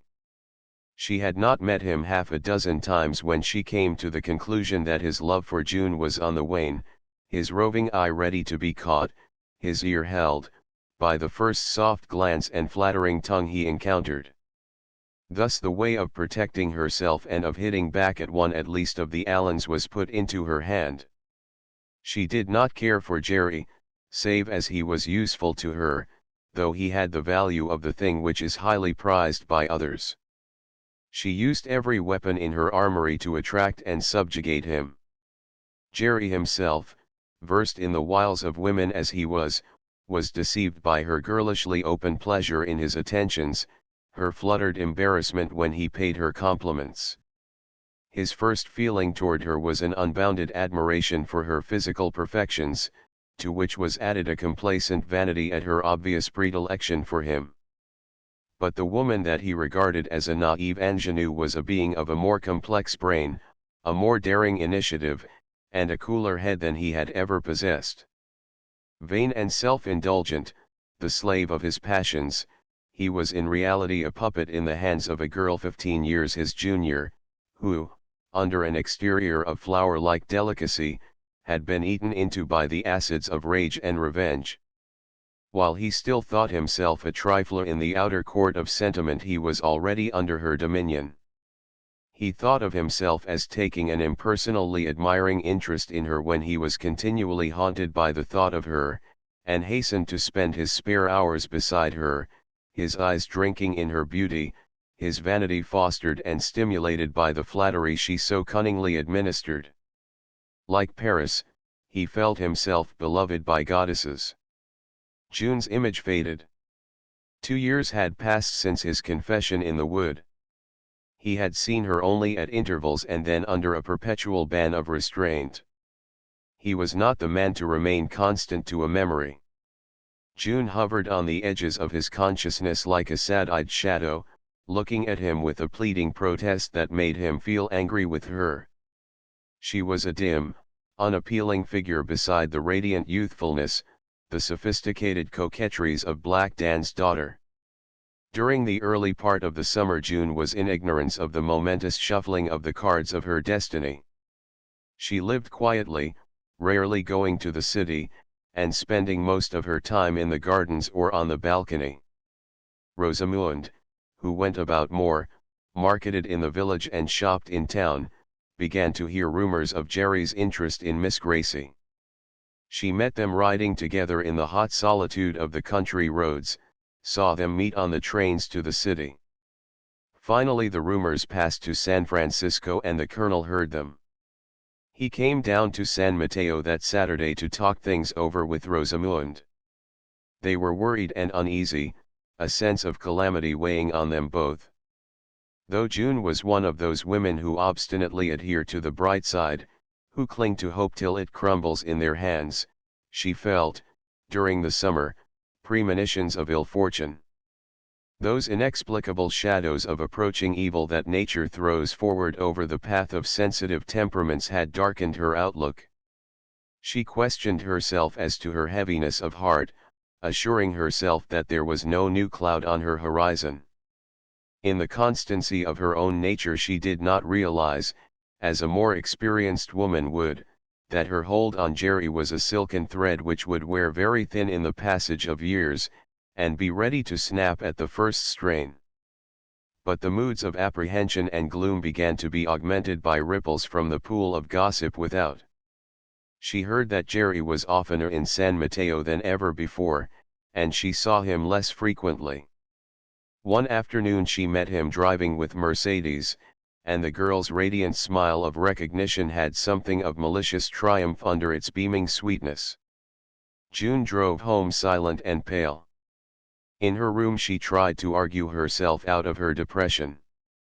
But it stayed with her, made her preoccupied and quiet all the evening, lay down with her at night, and was heavy and cold at her heart in the morning. At the end of September they returned to town. They had been back a few weeks when one afternoon she met Jerry on the street and they stopped for a few moments' conversation. It was nothing more than the ordinary interchange of commonplaces between old friends, but when he had passed on, the girl walked forward looking wan and feeling a deadly sense of blankness. He was the same man, gay, handsome, suave, and yet he seemed suddenly far removed from her, to be smiling with the perfunctory politeness of a stranger. The chill exhaled by a dying love penetrated her, pierced her to the core. She did not understand it, him, or herself. All that she knew was that the sense of despondency became suddenly overpowering, and closed like an iron clutch on her heart. It was an overcast autumn that year, with much grey weather and early fogs. The city had never looked to June so cheerless. She was a great deal alone, Rosamund's time being more and more claimed by Lionel Harrower. He was her first lover, and it was a part of Rosamund's fate that he should have come to her unexpected and unasked for. She was of the order of women who stand where they are placed, doing what comes under their hand, demanding little of life, and to whom life's gifts come as a surprise. That such a man as the young Briton should prefer her to her sister, whose superior charm she had always acknowledged and been proud of, was to her astonishing. She was sobered and softened in these days of awakening love. One could see the woman, the mother, ripe, soft, full of a quiet devotion, slowly dawning.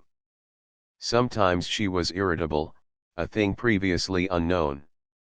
She could not believe that Harrower loved her, and yet as the days passed, and she found the hours spent with him growing ever more disturbingly sweet, she wondered how she could ever support a life in which he did not figure, and the thought filled her with torturing fears. One grey afternoon, Rosamund having left for a walk in the park with Harrower, June, after wandering about the empty house for a dreary hour, resolved that she too would go out for a stroll. She had felt more cheerful lately. Jerry had come to call 2 days before, when she was out, and this fact had seemed to her a proof of his unwaned interest. She had written him a brief note, stating her regrets at missing him and her hopes that he would repeat the visit soon. This was only polite and proper, she assured herself.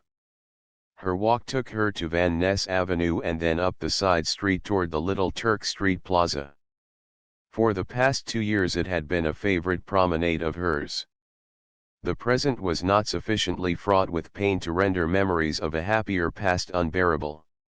She strolled through the small park and then returned and walked back toward the avenue. As she turned the corner into the great thoroughfare, she stopped, the color dying from her face, the softness of its outlines stiffening. Walking slowly toward her were Jerry and Mercedes Gracie. They were close together, Mercedes lightly touching with the tips of her fingers the top of the ornamental fence beside her. Her eyes were down-drooped, her whole air one of maidenly modesty, which yet had in it something coyly encouraging. Jerry, close at her shoulder, was looking down at her, with the eyes of a lover. For the first moment June was too stricken to move. She stood spellbound, poised in mid-flight, hungrily staring. Then the desire for concealment seized her, and she was about to turn and steal back to the corner whence she had come, when Mercedes raised her eyes and saw her. She threw a short, quick phrase at Jerry, and he started and drew himself up. June moved forward, and as she approached them forced her lips into a smile and bowed. She was conscious that Jerry had flushed and looked angry as he raised his hat. But Mercedes enveloped her in a glance of fascinating cordiality, inclining her head in a graceful salutation. A half-hour later June gained her room and sank into an armchair. For some time she sat motionless, gazing at the grey oblongs of the two windows with their shadowy upper draperies. As the look in Jerry's face kept rising upon her mental vision, she experienced a slight sensation of nausea and feebleness. But even in this hour of revelation she kept whispering to herself, he couldn't. He couldn't. He couldn't have the heart. He couldn't hurt me so. The few poor memories she had of moments of tenderness between them, the meager words of love that she had regarded as binding vows, rose in her mind. It had seemed to her he could no more disregard them than she could.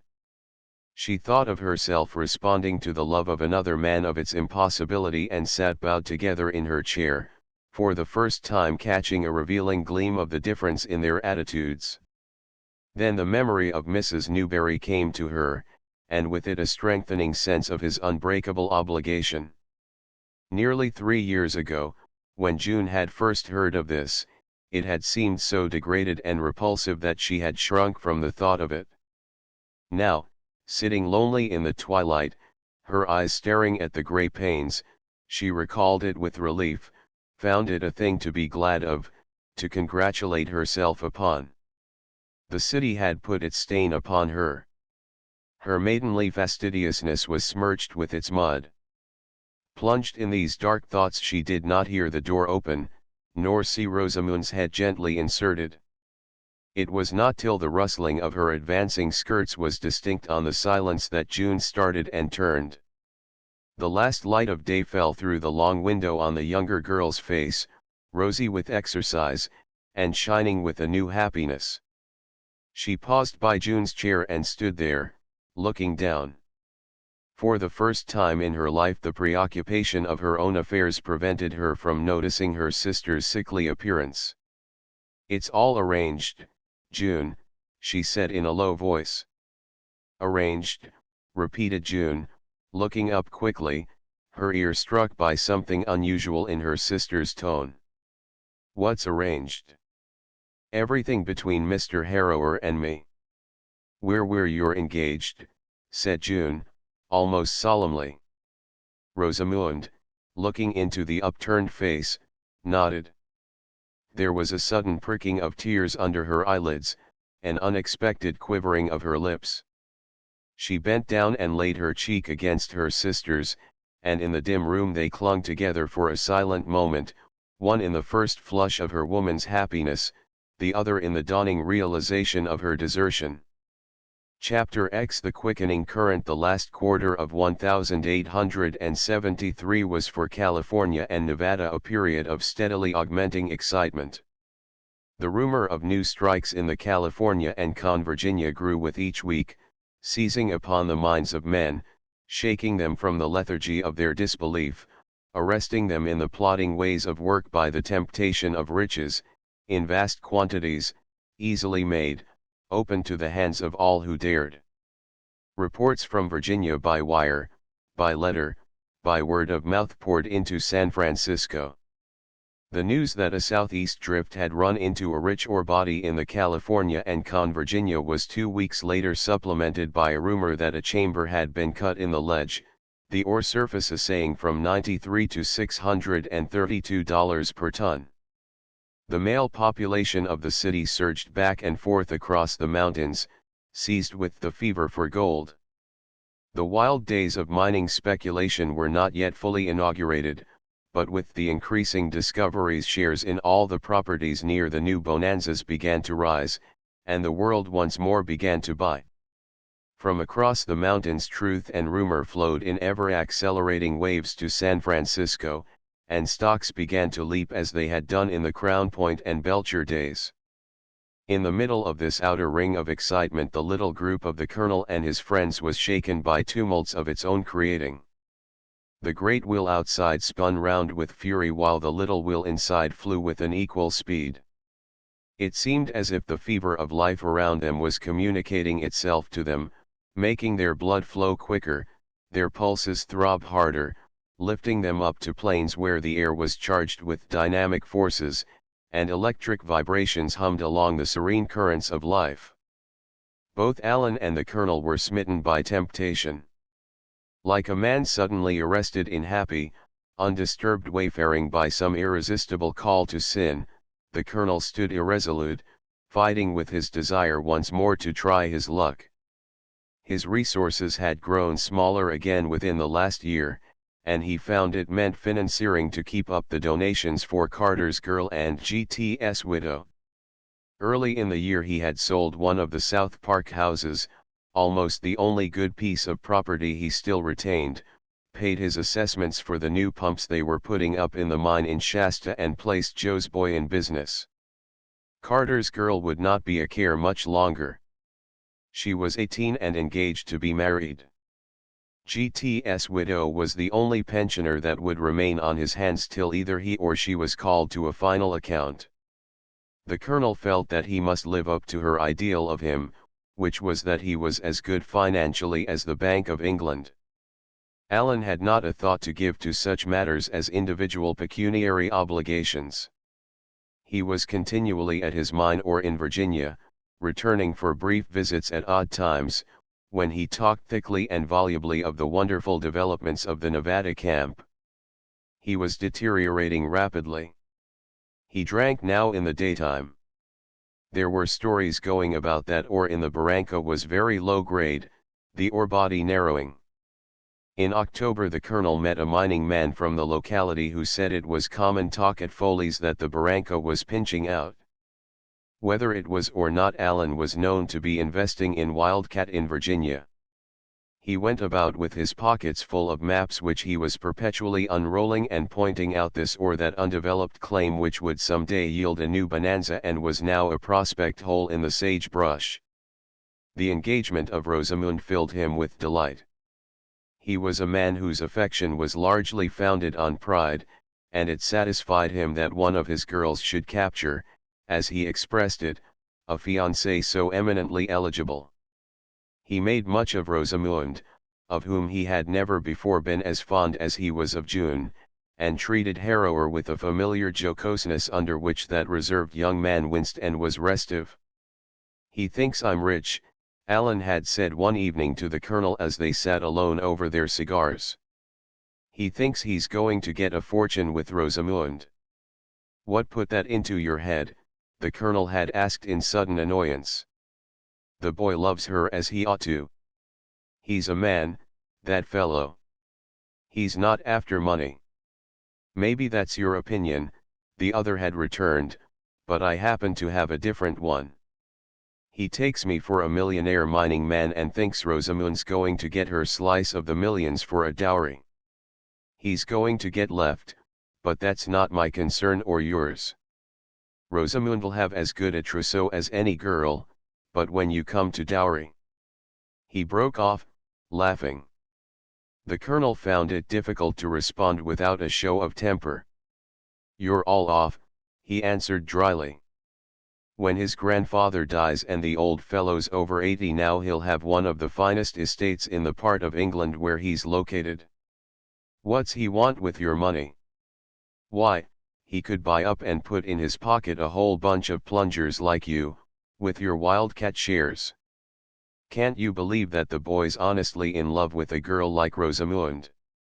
Oh, Jim, you're an old maid, the other returned with his irritating, lazy laughter. He's in love with Rosamund all right, but he's also in love with the money he thinks he's going to get with her. But don't you fret. It'll be all right. He's a decent enough fellow, but it's a good thing for us he's not got more sense. Thus the older men had their anxieties, as the young people had theirs. And all this agglomeration of divers emotions and interests concentrated, even as the pressure in the city without, the year sweeping toward its close with ever-increasing momentum, like a river rushing toward the sea. October was a month of movement, pressure, and stir. While San Francisco waited expectant for its first cleansing rains, Harrower left for England, to return in the spring and claim his bride. In the long grey afternoons June sat much at home, brooding over the sitting room fire, waiting for a visitor who never came. Mercedes moved up from Tres Pinos and took possession of the city house her father had rented for her. She was blooming and gay after her summer in the country. Her heart was swelled with triumph, for she knew the game was won, and, caught in the eddies of the whirling current, she too was swept forward toward a future that was full of tantalizing secrets. Chapter 11 Lupe's chains are broken. One of the most harassed and uneasy men in these stormy days was Jerry Barclay. He had arrived at a point in his career where he stood arrested and uncertain between diverging paths. His infatuation for Mercedes drew him to her like a magnet and sent him from her in troubled distress, not knowing what to do, longing for his freedom and sometimes wondering whether he would marry her if he had his freedom. He thought she loved him as other women had done, and he often wondered if he really loved her. In the sudden glimpses of clairvoyance which come to souls swayed by passion, he saw life with Mercedes as a coldly splendid waste in which he wandered, lonely and bereft of comfort. Shaken from his bondage by one of these moments of clear sight, he felt a conviction that he did not love her, declared himself free of her enchantments, and at the first glance of invitation in her eyes, the first beckoning gesture of her hand, was back at her side, as much her slave as ever. He pushed June from his mind in these days, saw her seldom, and then showed that cold constraint of manner which the artless and unsubtile man assumes to the woman toward whom he knows his conduct to be mean and unworthy. June lay heavy on his conscience. The thought of her and what she was enduring made him feel ashamed and guilty. And he was angry that he should feel this way, angry with June, against whom he seemed to have a special grievance. He argued with himself that he was under no obligation to her. He had never made any binding declaration to her, and he had honestly told her that he was not free to marry. How many men would have done that? If she was so unsophisticated as to take the few sentimental remarks he had made as a serious plighting of vows, it was not his fault. He affected to have forgotten the remarks. Even in thinking to himself he assumed the air of one who finds it too trivial a matter for remembrance. But the truth was that every sentence was clear in his mind, and the recollection of the pure and honest feeling of that year stung him with an unfamiliar sense of shame. In his heart he knew that of the three women who had played so prominent a part in his life, June was the one he had really loved. There were moments now, when, deep in the bottom of his consciousness, he felt that he loved her still. The clairvoyant glimpses of a life with her were very different. But he was not free. Why, he said to himself with a magnanimous air, why waste her life by encouraging her in fruitless hopes? Mercedes was quite a different person. She could take care of herself. They were certainly true blues times for Jerry. He had a man's hatred of a scene, and the interviews he had with Mrs. Newberry were now always scenes. He left her presence sore and enraged with the fury of her taunts, or humiliated by the more intolerable outbursts of tears and pleadings, into which she sometimes broke. He felt with a sort of aggrieved protest that after nearly 10 years of devotion Lupe ought to be more reasonable. Jerry was confidently sure that, as he expressed it, he had shown himself very much of a gentleman where Lupe was concerned. He had been gentle and forbearing with her. Long after his affection had died he had been patient with her exactions and borne her upbraidings. He had kept a promise that had been made in the first madness of their infatuation and that many men would have regarded as ridiculous. In his behavior to his mistress Jerry saw himself a knight of chivalry. He did not tell himself that the main ingredient of his chivalry was a secret but acute fear of the violent woman whom his neglect had rendered desperate. She had threatened that she would kill herself. Once or twice of late, in what he called her tantrums, she had threatened to kill him. After these interviews Jerry went from her presence chilled and sobered. She was in despair and he knew it and knew her.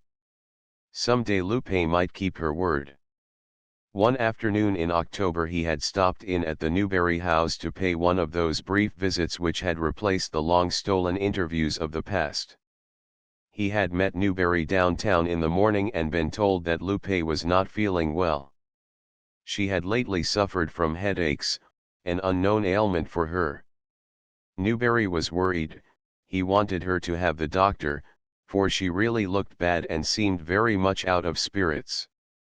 Jerry found her looking exceedingly white and very quiet. She had evidently been ill and showed the marks of suffering. He was relieved to see that she was in a fairly tranquil state of mind, with no intention of making a scene. In fact, to his secret joy he found that he could keep the conversation on the impersonal, society plane upon which he had often before attempted to maintain it, invariably without success. But Lupe today had evidently no spirit to quarrel or to weep. She sat in a large armchair in an attitude of listless weariness, her skin looking whiter, her hair and eyes blacker than usual. She had lost in weight and though in her 37th year was as handsome as she had ever been. Jerry kept one eye on the clock.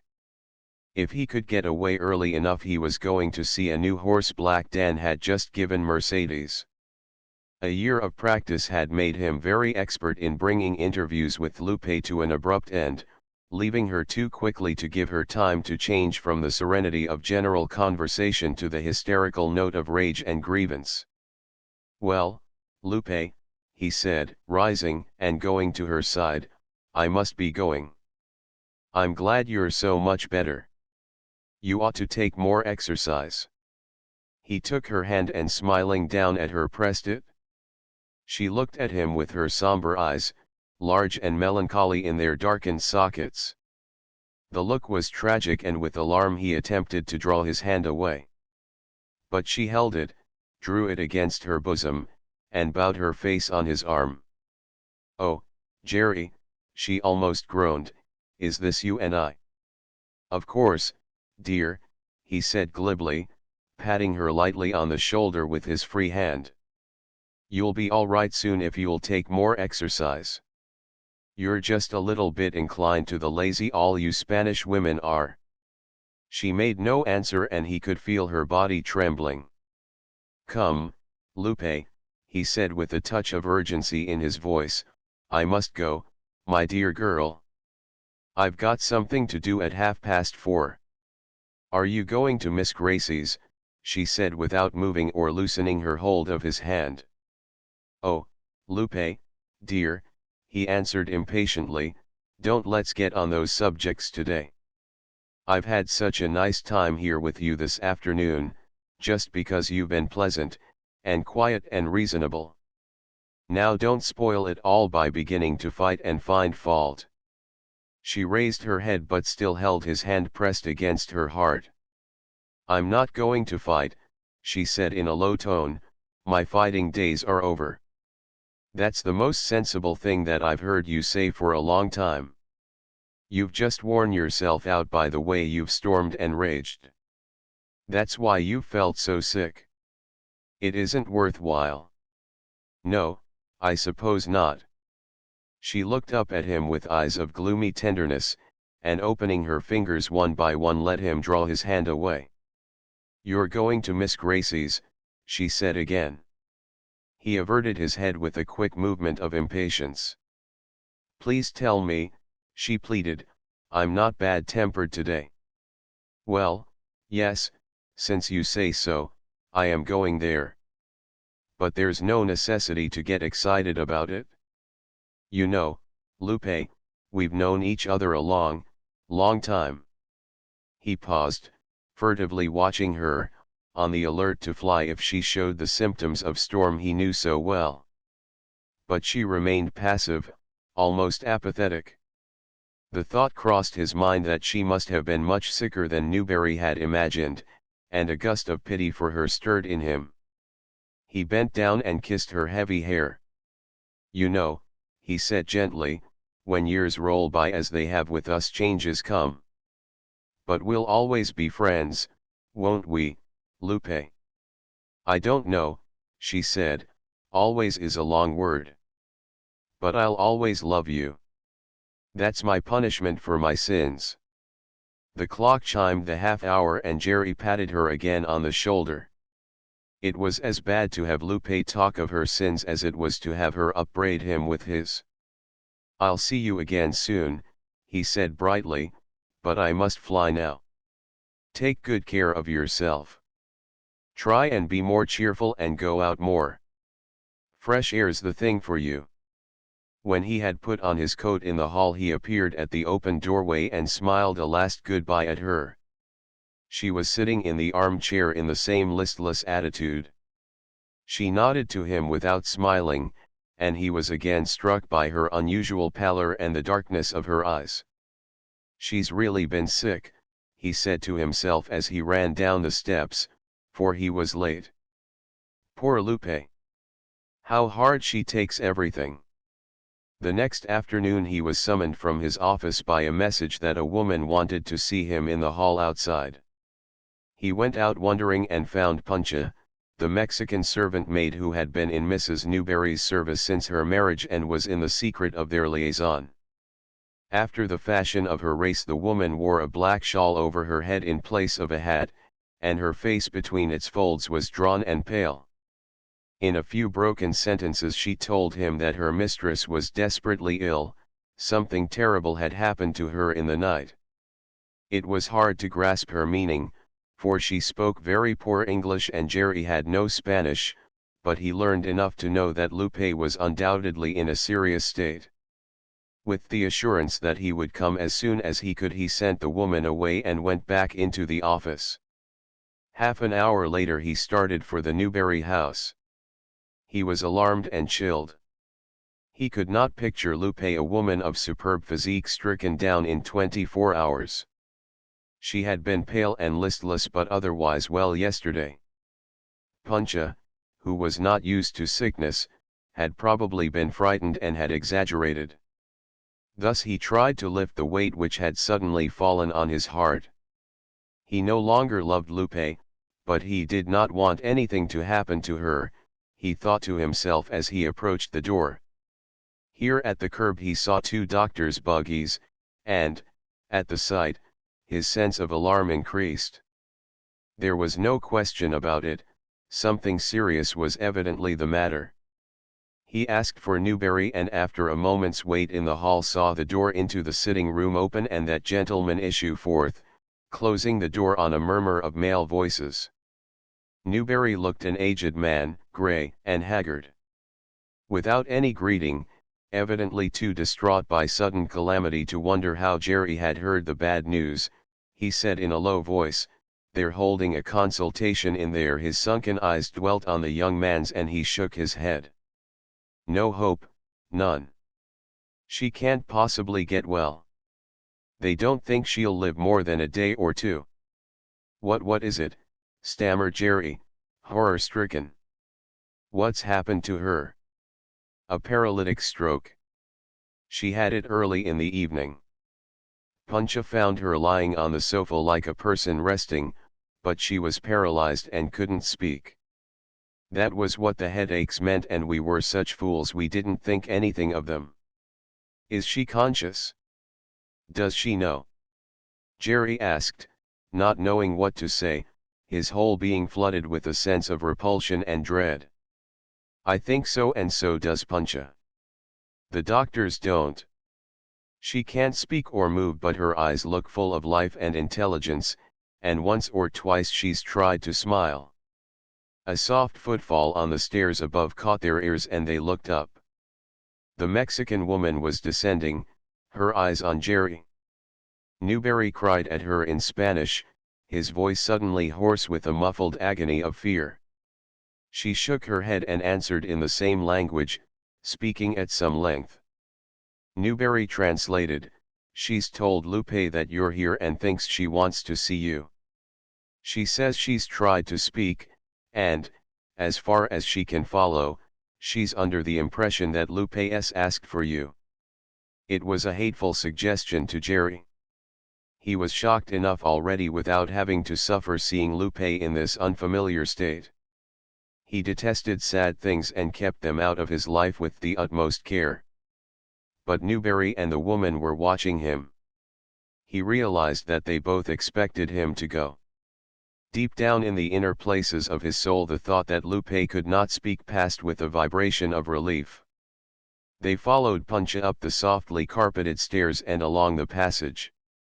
The woman passed through a doorway, making a gesture for them to wait, then put her head out and beckoned them in. The darkness of evening had fallen and the large room was well lighted. By the bed 2 gas jets, burning underground glass globes, threw a brilliant light over the sick woman.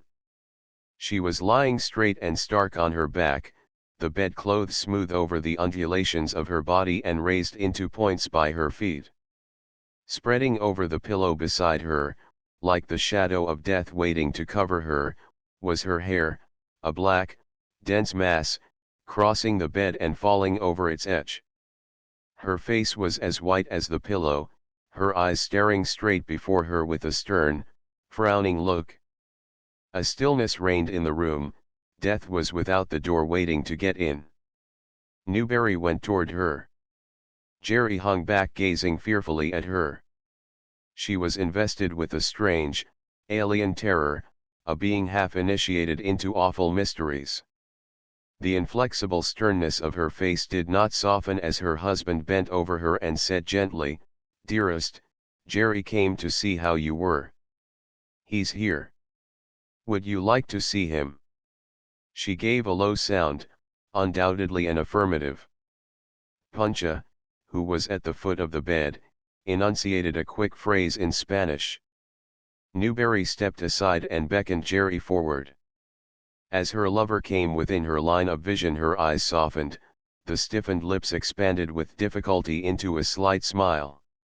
"Of course she knows you," Newberry said in a choked whisper. "Oh, my poor Lupe." His voice broke and he turned away convulsed and walked to the window.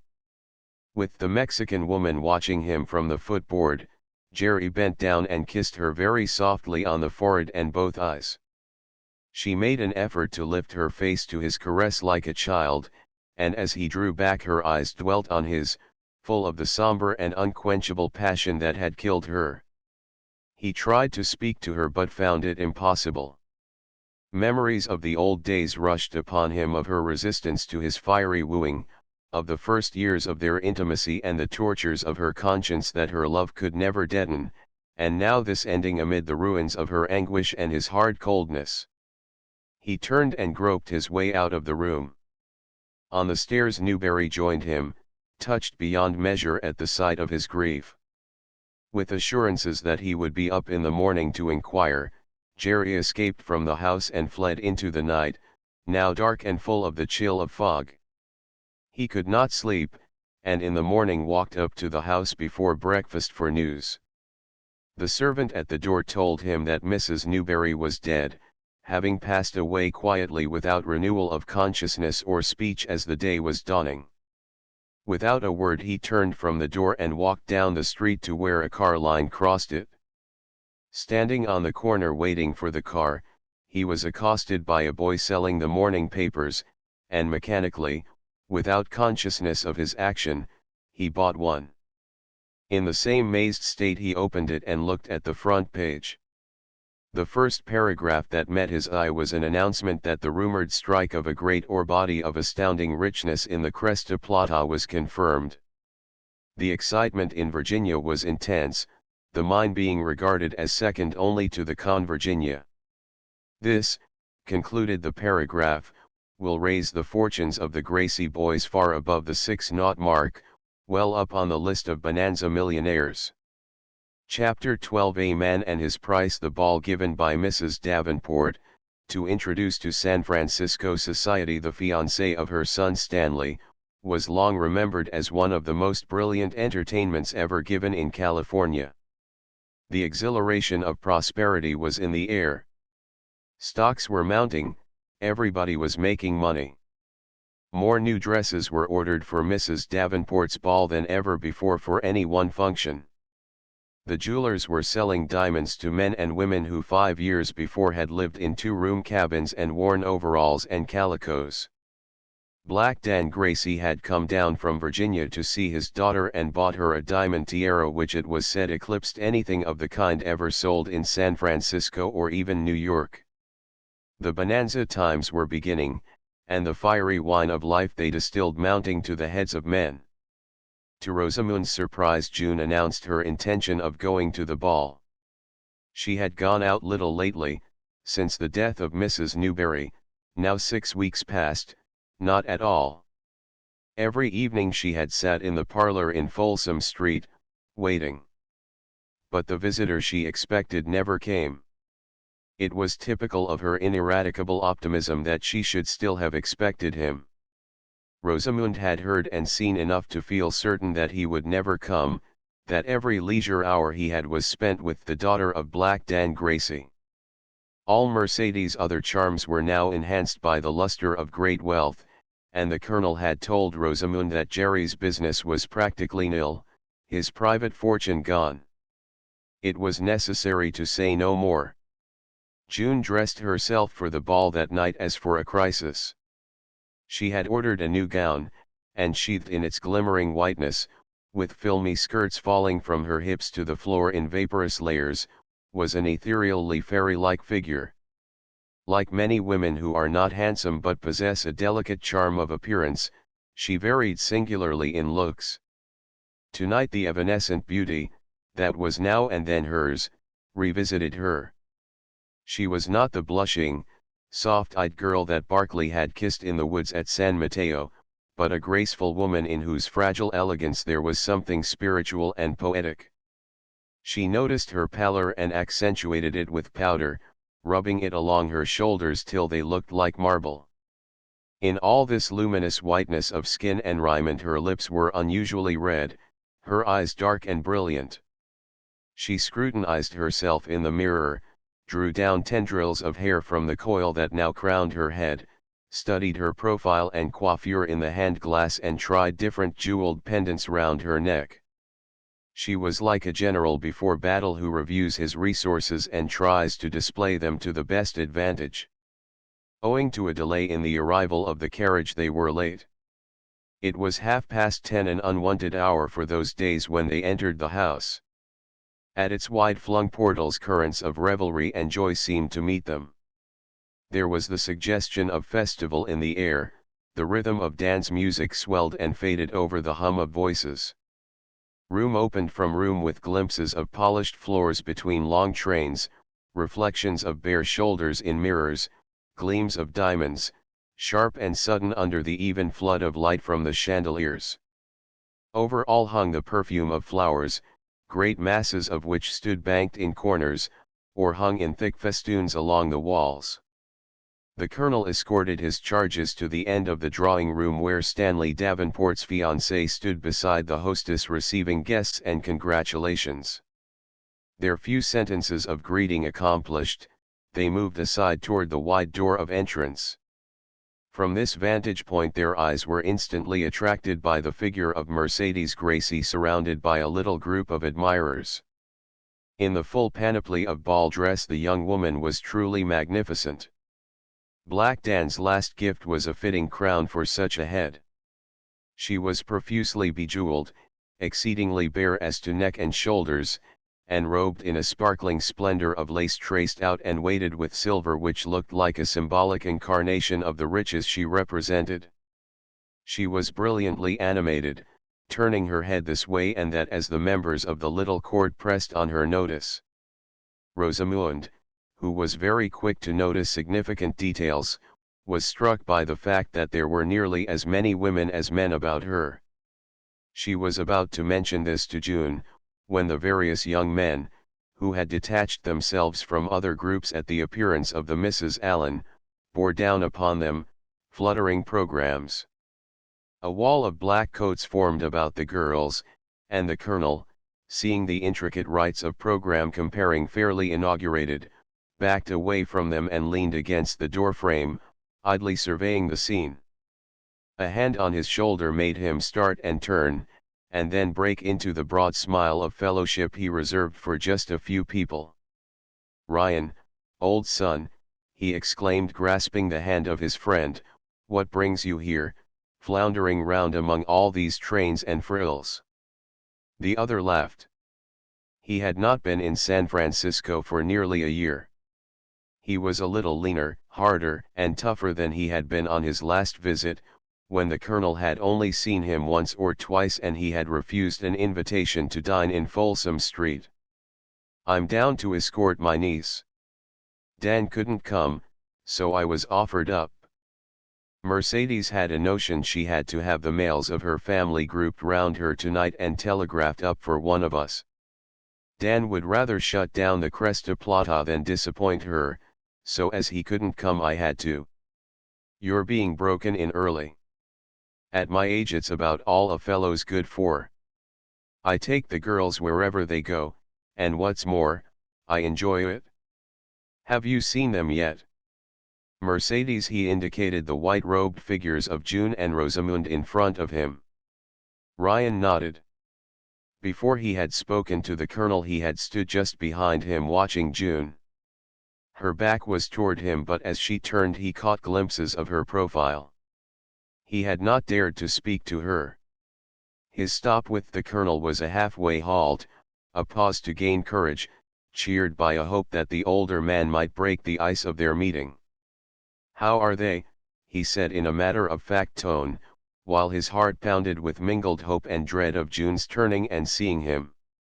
"Well, very well," said the other briskly. "Rosamund's a perfect picture of health and happiness. And June, well, perhaps she's a little thin and not quite up to her usual spirits. But she looks very pretty tonight." He waited to see what Ryan would say to this. The colonel had wondered of late if his friend had heard any gossip of June and Barclay. He knew the mining man led a simple life of engrossing work among men, far from the circles where the meaner spirits of the world seek to unveil the hidden wounds of their fellows. Ryan's answer struck upon his complacency with an impact of disturbing surprise. "Do you know if Barclay's here yet? Have you seen him? Mercedes sent me to find out if he'd come. He said he'd be late, and she seems to think it's about time for him to illuminate the place by his presence. But I can't find him." "Barclay," exclaimed the older man in a disgusted tone. "What's Mercedes want with him? A handsome girl like that oughtn't to bother her head about a skunk like Barclay. Go slow, Jim, go slow now, said Ryan, laughing, and placing his big hand on the colonel's shoulder he pressed it hard. Mustn't talk that way to me about Jerry anymore. He's going to become a member of the family. He and Mercedes are engaged. It's announced tonight. That's why I'm here. That's why Mercedes wanted the men of the family to rally round her, and lend the weight of their approval to something they don't approve of at all. For the first moment the colonel was too staggered to speak. He had expected it as Rosamund had, but not so soon, not so indecently soon. His mind leaped forward to the certainty of June's hearing it suddenly from a partner and something distressing happening. Stay here, Ryan, for a moment, he said quietly. I want to speak to Rosamund. Even as he stepped forward, Rosamund, a few yards in front of them, wheeled suddenly from the two men before her, and came toward him. One glance at her face told him that she too had heard. Uncle Jim, she whispered, as they came together, and she made a desperate clutch at him. Quick, something dreadful's happened. Mercedes and Jerry are engaged and it's announced tonight. Everybody's talking of it. Jack Griscom's just told me. What'll we do? June may hear it at any moment. We've got to get her away before she does. June stood just beyond them. Breaking into Rosamund's last words came the little blow of her fan striking the floor. Her program fluttered down beside it. Why, Miss Allen, said her companion, a youth who had been the first to impart the news of the evening, what is it? You're dropping everything. As he bent on his knees to pick up the fallen properties, the colonel roughly pushed him aside. June's stricken face appalled him. He drew one of her hands through his arm, and said in a low authoritative voice, Come. We're going home. Walk to the door and I'll get the carriage in a minute. She made an effort and turning moved toward the door. In the passing in and out of laughing people, flushed with exercise and pleasure, no one noticed her except Ryan, who suddenly saw her approach and sweep by, her eyes staring before her, her face set like a stone. Rosamund had taken the fan and program from the astonished boy, and with a rapid sentence to the effect that her sister felt faint, followed them. Ryan dared to touch her arm as she passed through the doorway. What's the matter with June? He said brusquely. She looks as if she were dying. She's sick. She feels faint. It's a sort of an attack. She hurried on down the long flagged hall, at one side of which was the dressing room. Ryan followed and saw the three enter it. He stood outside, irresolute, not liking to look in through the open doorway and unable to go away. Presently the colonel emerged, saw him, and hurrying toward him, said in quick, low-toned urgency, You're just the man I want. June's sick. I'm going to get the carriage and I don't want any of these fools of people round here to see her. You bring her down as soon as she's ready. What's the matter with her? Ryan asked again. Is it serious? It's the heart, said the colonel, bent on shielding his darling even to her lover and his own friend. She's had attacks before. Yes, it's damned serious. He was gone with the words, and Ryan, standing by the dressing room door, looked in and caught a glimpse of June standing between Rosamund, who was fastening her cloak, and a white-capped negress who was draping a lace scarf over her head. She looked like a sleepwalker, wide-eyed and pallid under their arranging hands. He did not move away this time, but instead walked to the door and said to Rosamund, The colonel wants me to take you to the carriage. As they moved toward him he entered, drew June's hand inside his arm and walked down the hall to the door. There were several short flights of marble steps leading from the porch to the street. When he came to these he threw her cloak aside, pushing it out of his way, put his arm around her and half carried her down. Her body in the grasp of his arm seemed pitifully small and frail. She said nothing, but he felt that she trembled like a person in a chill. At the foot of the steps the carriage stood, the colonel at the door. The hour was an auspicious one for an unseen exit. It was too late for the most dilatory guest to be arriving, and too early for the most unfestal to be leaving.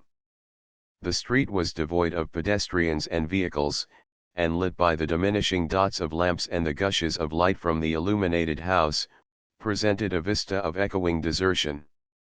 The colonel opened the carriage door, helped Rosamund in first and lifted June in after her. He was standing with the handle in his hand when a footstep he had vaguely heard advancing through the silence struck loud on his ear.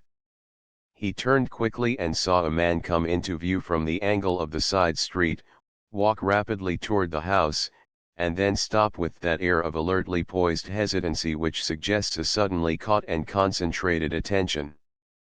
The object of this attention was the colonel's figure, and as the newcomer stood in that one arrested moment of motionless scrutiny, the colonel saw by the light of an adjacent lamp that it was Jerry Barclay.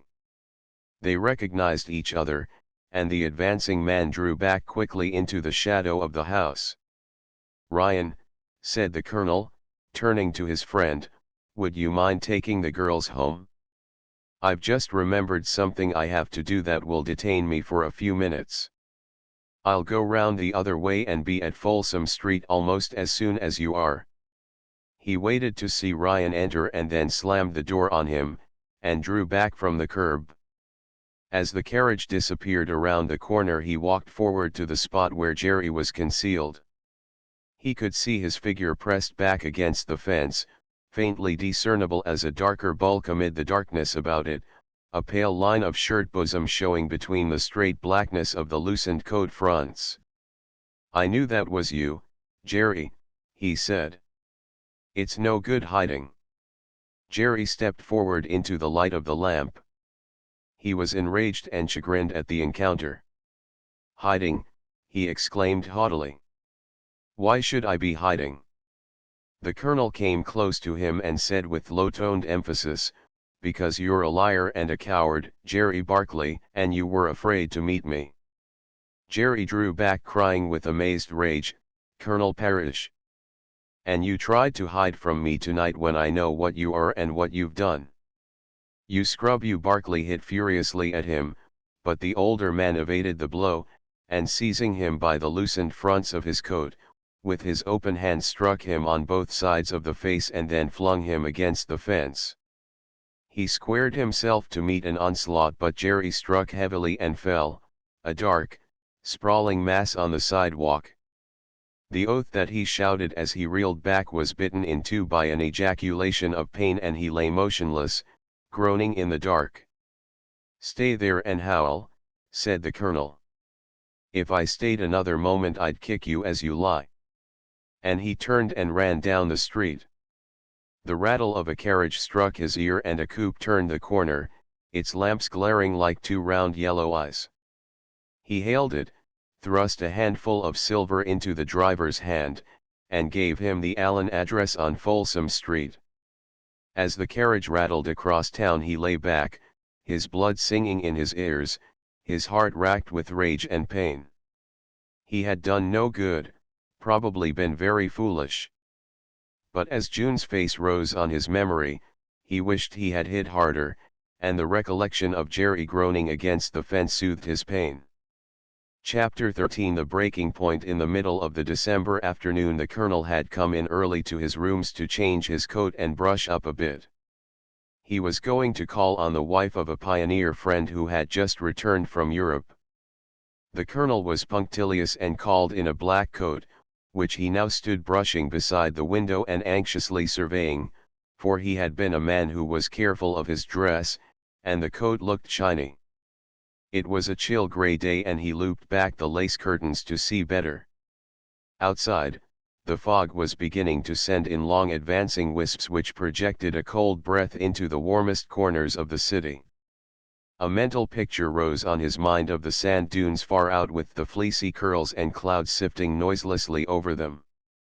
The vision was not cheering and he put it out of his mind, and in order to enliven his spirits, which were low, he whistled softly as he brushed.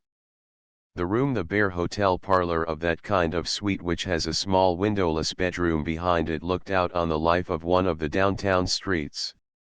The Travelers' Hotel had not yet quite fallen from grace, though the days of its prosperous prime were past. On the block opposite it a few old sheds of wood and corrugated iron, relics of the early 50s, toppled against one another and sheltered a swarming vagabond life. The hotel itself still preserved its dignity. The shops on its ground floor were respectable and clean. There was a good deal of Spanish and Italian spoken in them, which seemed to accord with their pink and blue door frames, the Madeira vines growing in their windows, and the smell of garlic that they exhaled at midday. The colonel was giving the coat a last inspection when a knock made him start. His visitors were few, and his eyes were expectantly fixed on the door when in answer to his come in it slowly opened. A whiff of perfume and a rustle of silks heralded the entrance of June, who stood somewhat timidly on the threshold looking in. "Junie," cried the colonel in delighted surprise. "My girl come to see the old man in his lair." And he took her by the hand and drew her in, kissing her as he shut the door, and rolling up his best armchair. She did not sit down at once, and he said, still holding her hand by the tips of the fingers and looking her over admiringly, "Well, aren't you a beautiful sight? And just the best girl in the world to come down here and see me." She smiled faintly and answered, "Wasn't I lucky to find you? I been coming for some days only." She sat down on the arm of the chair, prodding at the carpet with the end of her umbrella and looking down. "Only you had so many other things to do," he suggested. "No, not that," still looking down at the tip of the umbrella. "Only I think I hadn't quite enough courage." She rose from the arm of the chair and walked to the window. As she moved, the rustle of her rich dress and the perfume it exhaled filled the room.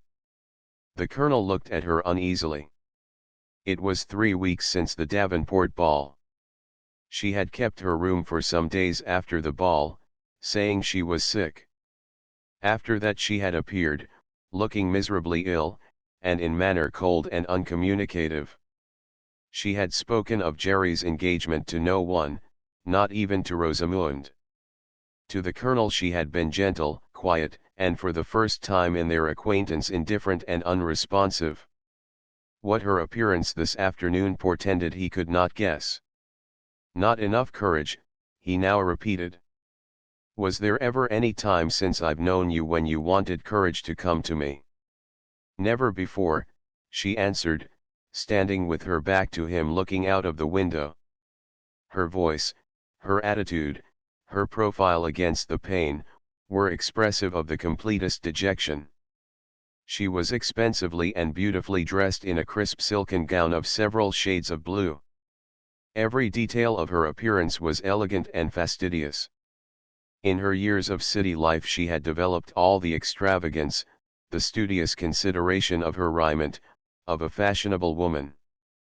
Now her costly dress, the jeweled ornaments she wore, her gloves, her hat with its long blue feather that rested on her bright-colored hair, the tip of the shoe that peeped from her skirt, combined to make her a figure of notable feminine finish and distinction. And surrounded by this elaboration of careful daintiness, her heaviness of spirit seemed thrown up into higher relief. "Come, sit down," said the colonel, rolling the chair toward her. "I can't talk comfortably to you when you stand there with your back to me looking out of the window as if we'd been quarreling." She returned to the chair and obediently sank into it. Her hands hung over its arms, one of them languidly holding the umbrella. He had thought his suggestion about quarreling would make her laugh, but she did not seem to have heard it.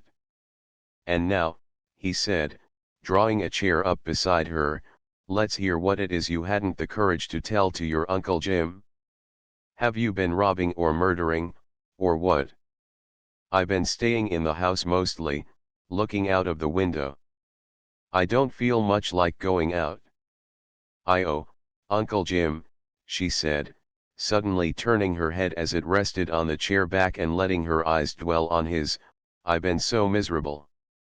He leaned forward and took her hand. He had nothing to say. Her words needed no further commentary than that furnished by her appearance. With the afternoon light shining on her face, she looked a woman of 30, worn and thin. All the freshness of the young girl was gone. That's what I've come to talk about, she said. I don't feel sometimes as if I could live here any longer, as if I could breathe here. I hate to go out. I hate to meet people. Every corner I turn I'm afraid that I may meet them and then her voice suddenly became hoarse and she sat up and cleared her throat. For a moment a heavy silence held the room. The Colonel broke it. How would you like to go up to Foley's for a while, he suggested. Your father was telling me the other day that the superintendent of the barranca had a nice little house and a very decent sort of wife. You could stay there. It would be a change. Foley's, she echoed. Oh, not Foley's. It's too full of the past before anything had happened. No, I want to go away, far away, away from everything. That's what I came to talk about. I want to go to Europe. Europe, he exclaimed blankly. But you'd be gone for months. Yes, that's just it. That's what I want, to be gone for months, for years even. I want to get away from San Francisco and California and everything I know here. The Colonel was silent. He felt suddenly depressed and chilled. San Francisco without June. His life without June. The mean little room with its hideous wallpaper and cheap furniture came upon him with its true dreary strangeness. The city outside grew suddenly a hollow place of wind and fog. Life, that was always so full for him, grew blank with a sense of cold, nostalgic emptiness. He had never realized before how she illumined every corner of it. Well, dearie, he said, trying to speak cheerfully, that sounds a big undertaking, sort of thing you don't settle up all in a minute. You couldn't go alone and Rosamund couldn't go with you. I know all that. I've thought it all out. I haven't slept well lately and I arranged it when I was awake at night. I could take someone with me, a sort of companion person. And then when Rosamund got married and came over there with Lionel, why, then I could stay with them. Perhaps I could live with them for a while. He has such a big house. She paused, evidently waiting to see how the Colonel would take her suggestions. That's all possible enough, he said, but well, there's your father. How about him? Oh, my father. The note of scorn in her voice was supplemented by a side look at him which showed she had no further illusions as to her father. My father can get on very well without me. Even if she had come to know Alan at his just worth, the hardness of her tone hurt the Colonel. It showed him how deep had been the change in her in the last 3 years. It's hard on him just the same, he said, to lose his 2 daughters at once. Parents have to lose their children, she answered in the same tone. Suppose I'd married a foreigner like Rosamund. The Colonel did not answer. Suddenly she laid the hand near him on his. There's only you and Rosamund, she said. And now Rosamund's going too. It's pretty hard even to think of, he answered. But, Uncle Jim, she urged in the egotism of her pain, blind to all else, I can't stay here. It's too much. You must guess how I feel. I can guess, he answered, nodding. I can't bear it. I can't stand it. If I could die it would be all right, but I can't even die. I've got to go on living, and if I stay here I've got to go on hearing everybody talking about them and saying how happy they are. Every time I go out I run the risk of meeting them, of seeing them together, with Jerry looking at her the way he used to look at me. She spoke quietly, staring at the window before her with steady eyes. June, he said almost roughly, I want to talk sensibly to you. All the traveling in Europe won't make you feel better if you don't make an effort to shake yourself free of all this. Now listen, Barclay's shown you what he is. He's a blackguard. I told it to you 3 years ago, and you know it now by your own experience. Why do you love him? Why do you go on caring for a dog like that? I upon my word, dearest, if it was any girl but you I'd be ashamed of her. You don't love a man because he's good, or noble, or any of those things. It's not a thing you reason about. It's something that steals into you and takes possession of you. I know what Jerry is. I suppose it's all true what you say. He may be different from what I thought he was. He may be cruel and unkind to me. But that won't make me change. But good God, he's treated you like a dog, thrown you over for a girl with money, made surreptitious love to you when he was bound to a woman he'd ruined and whose husband was his friend. Heavens, June, you can't love a dirty scrub like that. You're a good girl, honest and high-minded. You can't go on caring for him when you see now what he is. Oh, Uncle Jim, dear, you can't change me by talking that way. Women don't love men with their reason, they love them with their hearts. The Jerry that I know is not the Jerry that you know. There are two, and they're quite different. The Jerry that I know and used to meet in the plaza on Turk Street, was always kind and sweet to me, and I used to be so happy when I was with him. I know now they're both true. I guess yours is as true as mine. But even if it is, I care just the same. There's no arguing or convincing, only just that fact. After he's made a public show of you and engaged himself to Mercedes not 2 months after Mrs. Newberry's death? Such a dirty record. Such a mean, cold-blooded, calculating cur. Oh, June, where's your pride? Dead, she said bitterly, dead long ago. She suddenly sat upright, turned on him, and spoke with somber vehemence. There's no pride, there's no question of yourself. Sometimes I think there's no honor, with a girl who feels for a man as I do for him. I know him now, all about him. I know in my heart that he's what you say. I think sometimes, deep down under everything, I have a feeling for him that is almost contempt.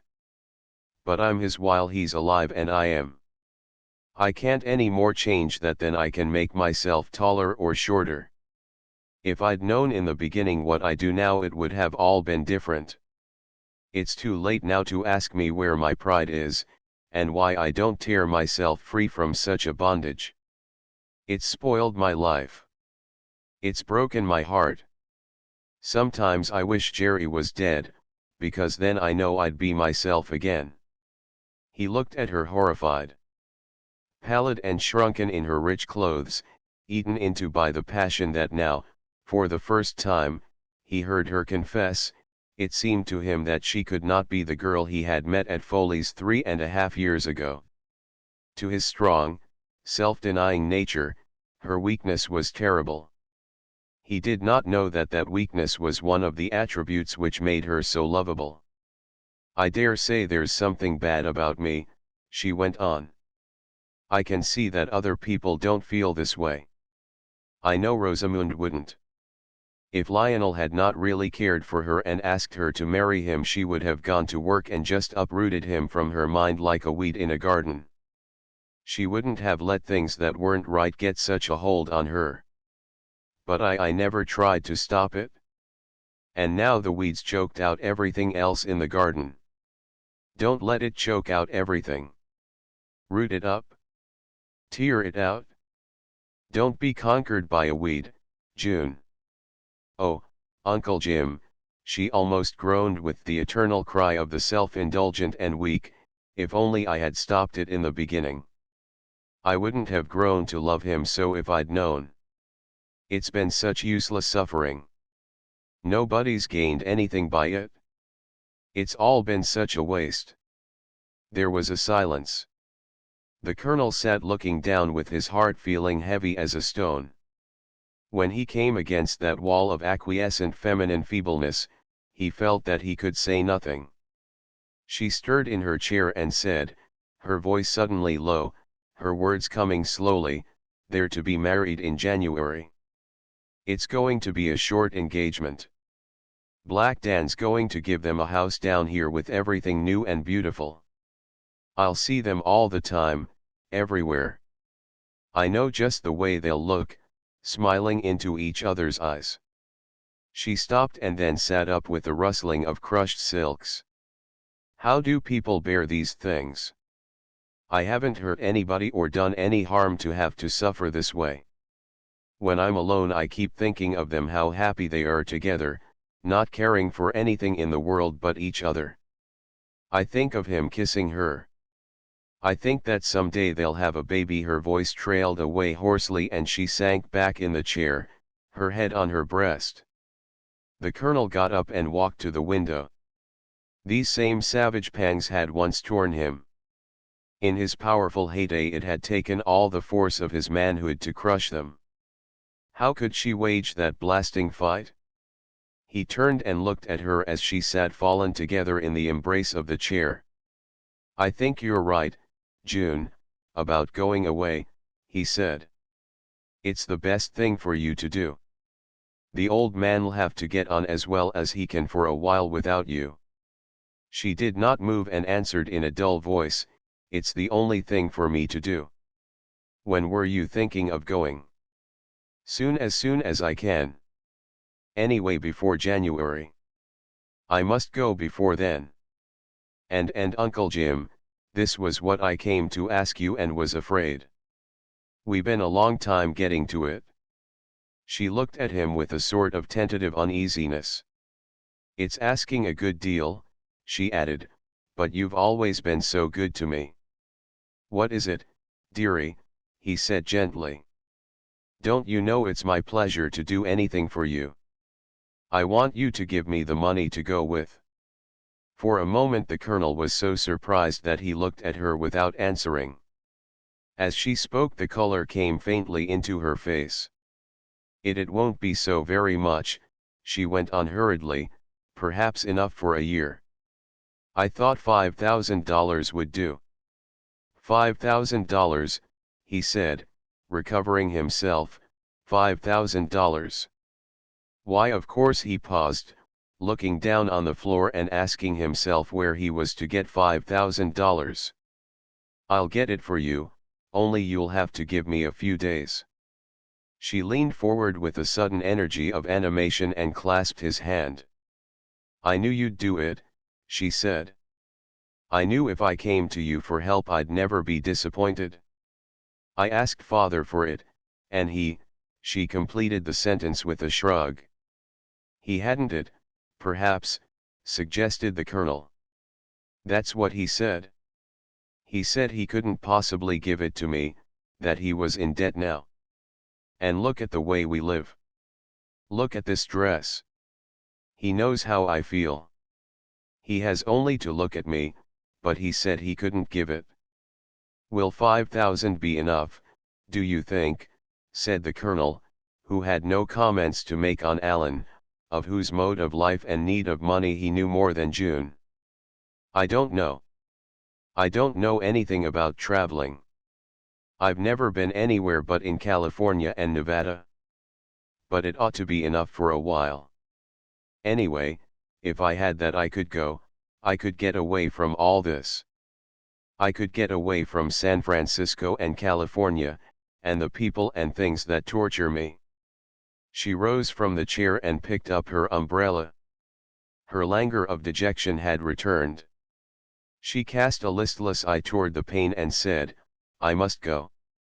It'll soon be dark." Then she moved toward the window and for a moment stood looking down on the street. "It's quite easy for you to give it to me, isn't it?" she asked without turning. You're not like father, always talking about your wonderful, priceless stocks, and with not a cent to give a person who's just about got to the end of everything. Don't talk about that, he answered quickly. There can't be a better use for my money than to help you when you're in trouble. I'll see you in a few days and arrange then to give it to you. She turned from the window. Well, goodbye, then, she said. I must go. Goodbye, Uncle Jim, my own dear, dear Uncle Jim. She extended her hand to him, and as he took it, looked with wistful eyes into his. I feel as if you were really my father, she said. It's only to a father or mother that a person feels they can come and ask things from as I have from you today. The colonel kissed her without speaking. At the doorway she turned and he waved his hand in farewell, but again said nothing. June walked home through the soft grey damp of the late afternoon. As she looked up the lines of the long streets that climbed the hills, then sloped down toward the waterfront, she saw the fog blotting them out, erasing outlines, stealthily creeping downward till the distance looked like a slate blurred by a wet sponge. She remembered evenings like this in the first year of her San Francisco life, when she walked home briskly with the chill air moist on her face and her imagination stirred by the mystery and strangeness of the dim, many-hilled city, veiled in whirls and eddies of vaporous white. There was no beauty in it tonight, only a sense of desolation, cold and creepingly pervasive as the fog. Chapter 14 Bedrock. It took the colonel a week to raise the money. He did it by selling the second of his South Park houses. The sale being a hurried one of property already well on the decline, the house realized less than, even in the present state of eclipse, it was worth. 5 years before it had been appraised at $15,000. Today the best offer he could get was $9,000. He placed the money in the bank, the $5,000 to stay there till June had decided more definitely on her movements. The remainder he would leave on deposit to his own account. June, in Europe, with $5,000 to her fortune, was not beyond the circle of his sense of responsibility. Someone must have money to give her when she needed it, as she certainly would. Her habits of economy had long ago been sloughed off with her faded cotton dresses and her country-made boots. Rosamund would be able to give her a home, but there must be someone somewhere upon whom she could make a demand for funds. There was no need now for the colonel to study his accounts. He knew them through and through. There was so little to know. The shut-down mine in Shasta and his mortgage on the Folsom Street house were all that was left to him. On the day that the sale of the South Park house was decided upon, he wrote to Ryan Gracie, asking him for a position, any overground position that the owners of the Cresta Plata thought he would suit. It was a hard letter to write. He was nearly 60, and he had never, since his youth, asked anyone for anything for himself. But one must live. GT's widow had to be considered, not to mention June, living in England and having to be dressed as June should always be dressed. 2 days later the details of the sale were completed and the money deposited. Late that afternoon the colonel, clad carefully in the shiny coat June had caught him brushing, went across town to Folsom Street. He had done what she had asked and all was ready. The servant told him she was confined to her room with a bad cold, and after a few minutes' wait in the hall, he was conducted upstairs, and found her lying on a sofa in the great front room, with its lofty ceiling and tall, heavily draped windows. The sofa was drawn up before a small fire that sent a fluctuating glow over her face, flushed with a slight fever, and burnished the loose coil of brown hair that crowned her head. She had a heavy cold, her voice was hoarse, her words interrupted at intervals by a cough.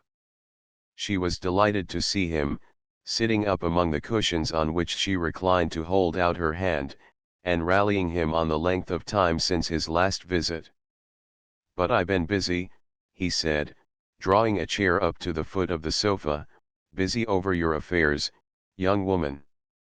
My affairs, she answered, looking puzzled, then with sudden comprehension, oh, the money.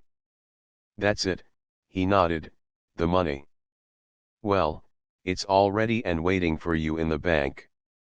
When you want it, we'll open an account for you, or buy a letter of credit with it, or make whatever arrangement seems best. Anyway, there it is whenever you want to go.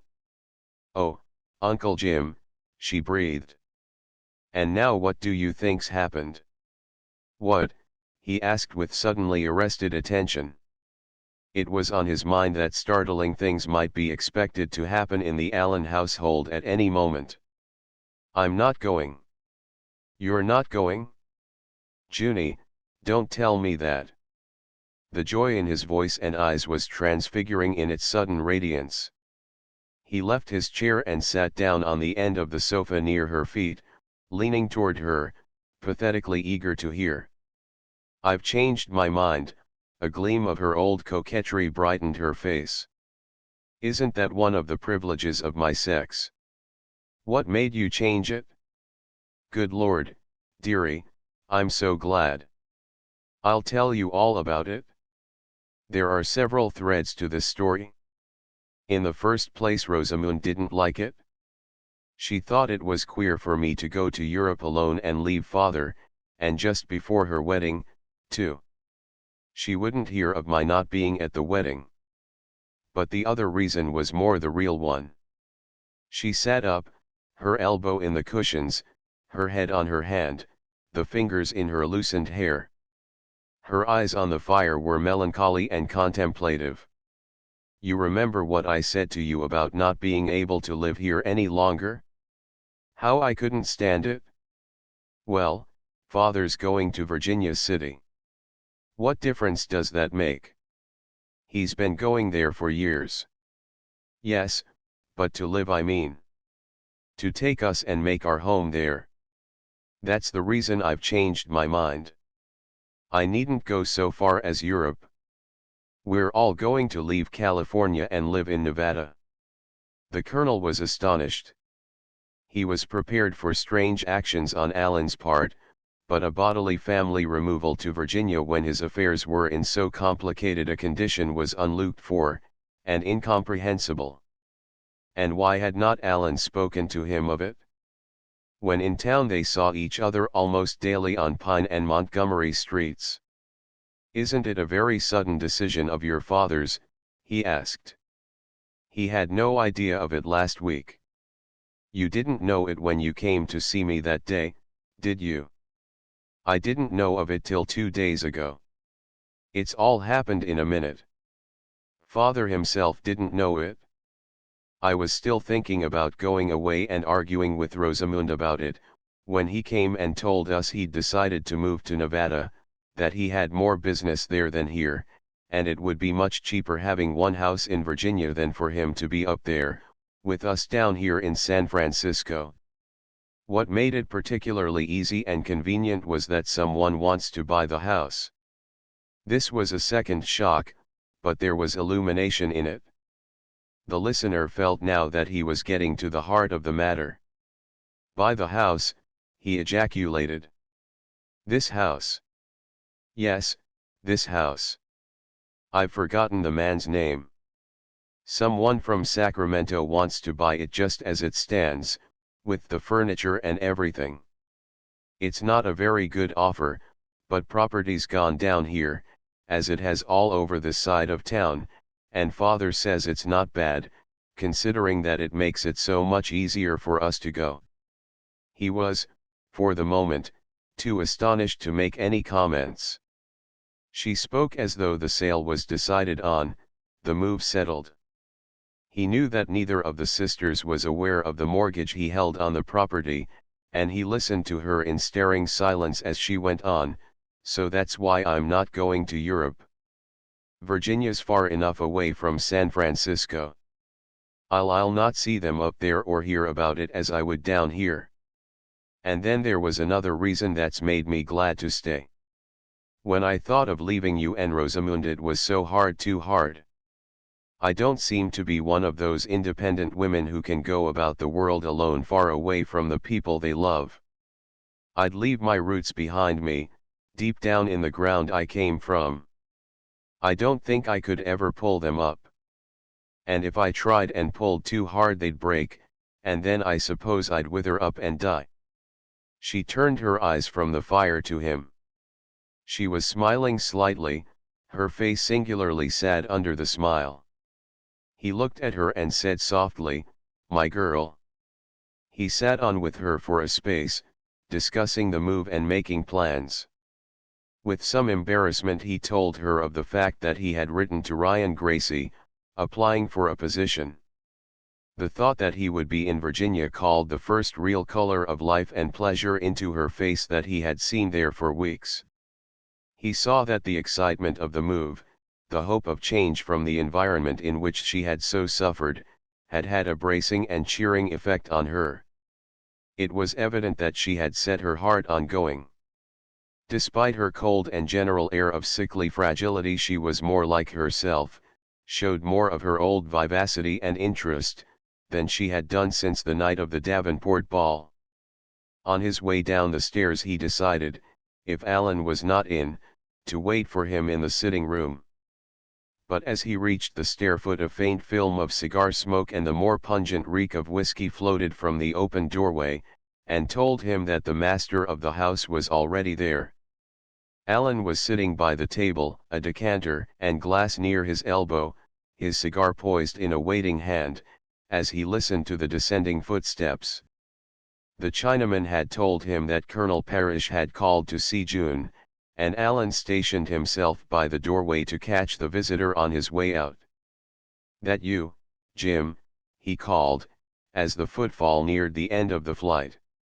"Glad you came. Drop in here for a minute before you go. I've something I want to talk to you about."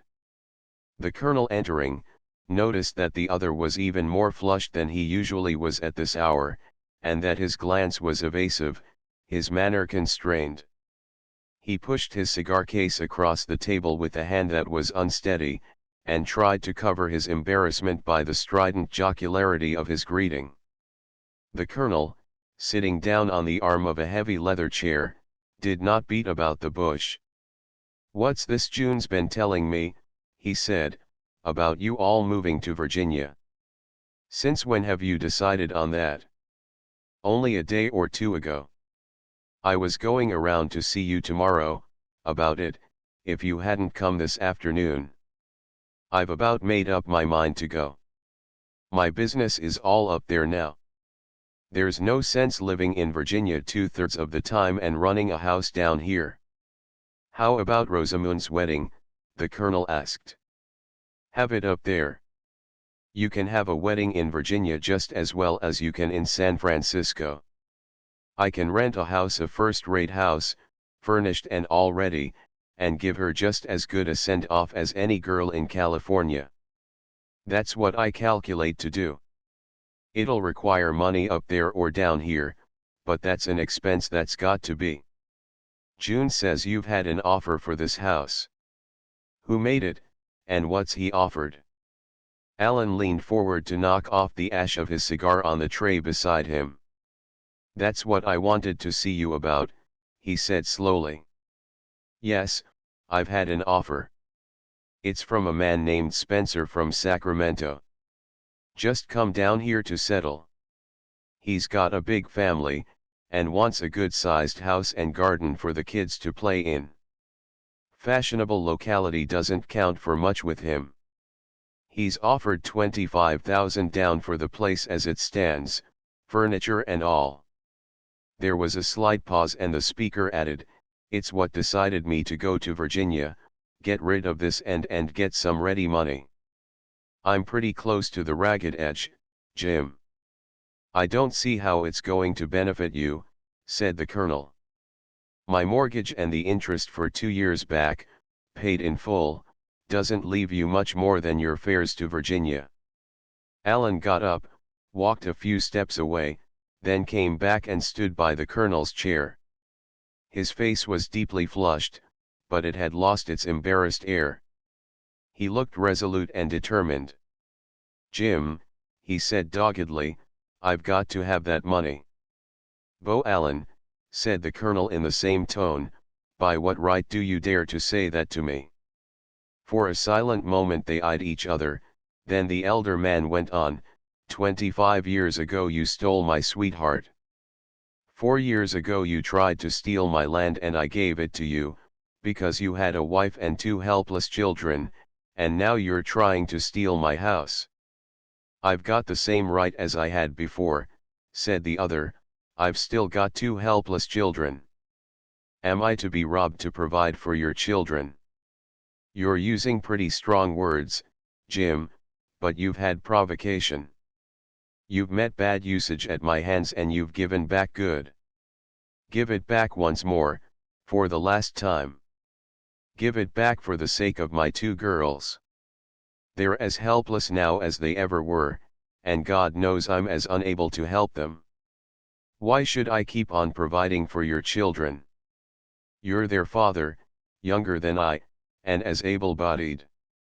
4 years ago I put you on your feet when I gave you the parish tract. You've had your chances, the best I could give you. I'm on the ragged edge too. I'm 60 years old and I've had to apply for a position. Listen to me, Jim, with desperate urgence. Let me have this money till after Rosamund's marriage. Let me have $15,000 of it. So help me God, I'll invest the rest in your name in any securities you mention. Don't you see I've got to have money till after that? I can't let Harrower know we're bust. You think he doesn't care. But I tell you he does. What's going to happen to Rosamund if he throws her over at the last moment?" The colonel was silent, looking at the ashtray from beneath down-drawn, bushy brows. Allen close at his elbow continued with fevered intensity, "Rosamund's wrapped up, body and soul, in that man. What's she going to do if he backs out? And you know him, you've seen the kind he is, daft about his family and his ancient, honorable name. Even if he doesn't want money with her, do you think he, with his ancestors' portraits hanging on the walls, wants to marry a girl whose father's a busted mining speculator in debt all round, who hasn't got the means to buy his daughter a decent dress to get married in? Look at June.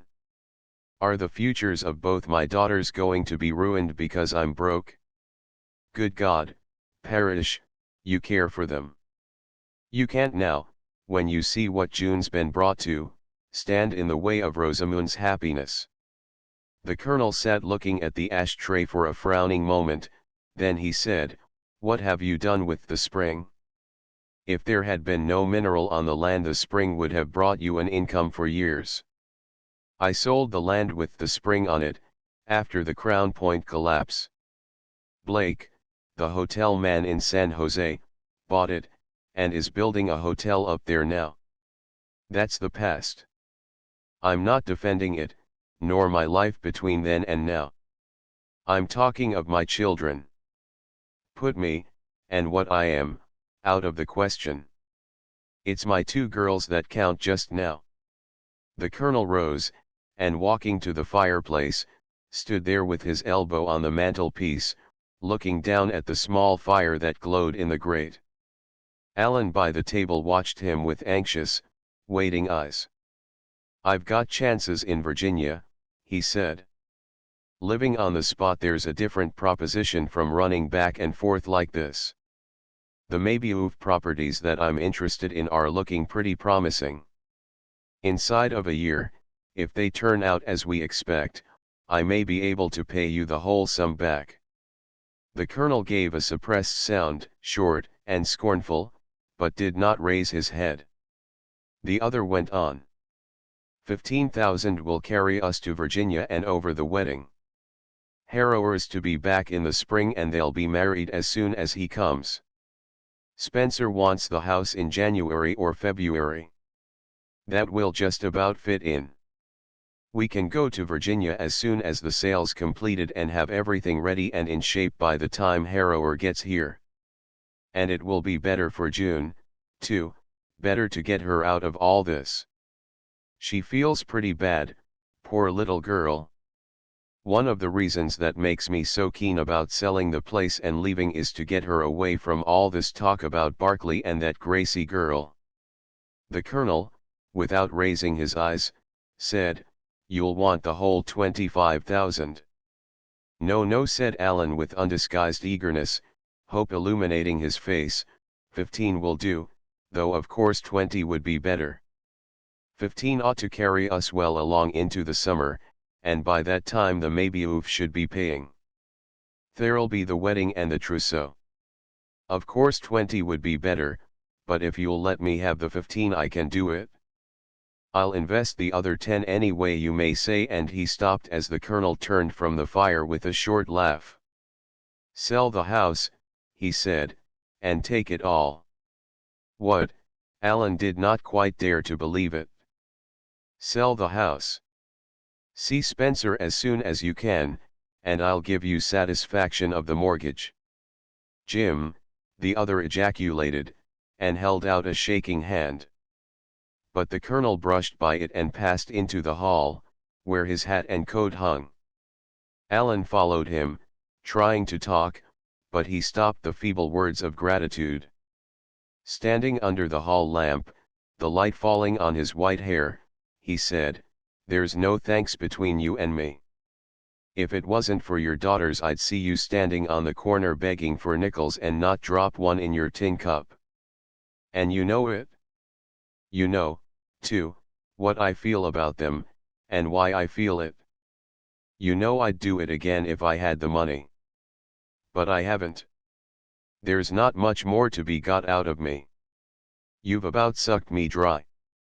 The night was clear and he walked home, slowly and lingeringly by a circuitous route of cross streets.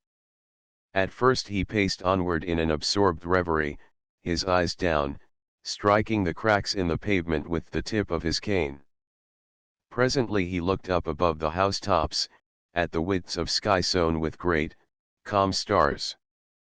It was early night, only the larger stars were visible. Once or twice as he walked on looking up, he laughed, a short, dry laugh, at himself and the follies he had committed. When he reached his own room in the Travelers' Hotel he found Ryan's answer to his letter. Standing under the feeble light that fell from the sitting-room chandelier he read it. It was short, for Ryan was but a poor correspondent. The position of Assistant Secretary of the Cresta Plata would be vacant on January 1st. The Gracie boys would be flattered if one of James Parrish's reputation and position would care to fill it. The salary would be $500 a month. The Colonel turned the letter over, eyeing it. The heaviness of his spirit was lightened. Through the few lines he seemed to feel the strong grip of the mining man's hand, to meet the searching look of his keen, honest eyes. They would all be together in Virginia, not such a bad beginning for a new life at 60. End of Book 2. Book 3 The Desert. Chapter I Nevada. The mountain wall of the Sierra bounds California on its eastern side. It is a rampart, towering and impregnable, between the garden and the desert. From its crest, brooded over by cloud, glittering with crusted snows, the traveler can look over crag and precipice, mounting files of pines and ravines swimming in unfathomable shadow, to where, vast, pale, far-flung in its dreamy adolescence, lies California, the garden. On the other side, gaunt, hostile, gray, is Nevada, the desert. In other lands nature and man have ended their struggle for supremacy. Man has conquered, and nature, after long years of service, is glad to work for him, to quicken the seed he sows, to swell the fruit on the branch, and ripen the heads of grain. She laps him round with comfort, whispers her secrets to him, reveals herself in sweet, sylvan intercourse. And he, cozily content, knows her as his loving slave, no more rebellious, happy to serve. But in Nevada, nature is still unconquered, savage and supreme. It is the primordial world, with man a shivering stranger amid its grim aloofness. When the voice of God went out into the darkness and said, "Let there be light," the startled life, cowering in caves and beneath rocks, may have looked out on such a land, an unwatered waste, treeless, flowerless, held in an immemorial silence. Man as we know him has no place here.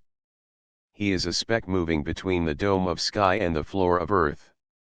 Nature scorns him, has watched him die and whitened his bones in a few blazing weeks. The seed he plants withers in its kernel, the earth he turns up, frosted with alkali, drops apart in livid flakes. The rare rivers by which he pitches his tent are sucked into the soil, as though grudging him the few drops with which he cools his burning throat. An outcast from a later age, he is an intruder here. These solemn wastes and eternal hills have not yet learned to call him master. When the pioneers trailed across it, Nevada was to them only the desert, a place where the horrors of heat and thirst culminated. They knew it as a sterile, gray expanse, breaking here and there into parched bareness, and with lines of lilac blue or reddish purple hills seeming to march with them as they moved. From high places they saw it outspread like a map, its surface stippled with sage and the long green ribbon of a tree-fringed river looping across its grim aridity. At evening it took on limpid, gem-like colors. The hills turned transparent sapphire and amethyst, the sky burned a thin, clear red. An unbroken stillness lay upon it and struck chill on the hearts of the little bands who, oppressed by its vast indifference, cowered beneath its remote, unfamiliar stars.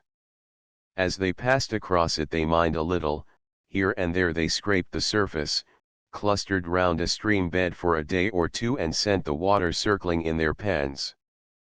But California, the land of promise, was their goal. With the western sun in their eyes they looked at the mountain wall and spoke of the El Dorado beyond, where the gold lay yellow in the sluice box, and flecked with glittering flakes the prospector's pen. That was in '49. 10 years later they were hurrying backward over the mountains to the streams that drain Mount Davidson. Nevada had its wealth too, a hidden, rock-ribbed wealth, jealously buried. They tore it out, built a city of tents and shacks as they delved, and in 10 years more were gone again, dispersed over the far west like the embers of a fire which a wind scatters. Then once again the barren state drew them back. Deep in the roots of Mount Davidson one of the greatest ore bodies in the world lay buried. This time they gathered in their might. Miner, engineer, assayer, stock jobber, manipulator, manager and millionaire poured over the mountain wall, bringing in their train the birds of prey that follow in the wake of the mining army.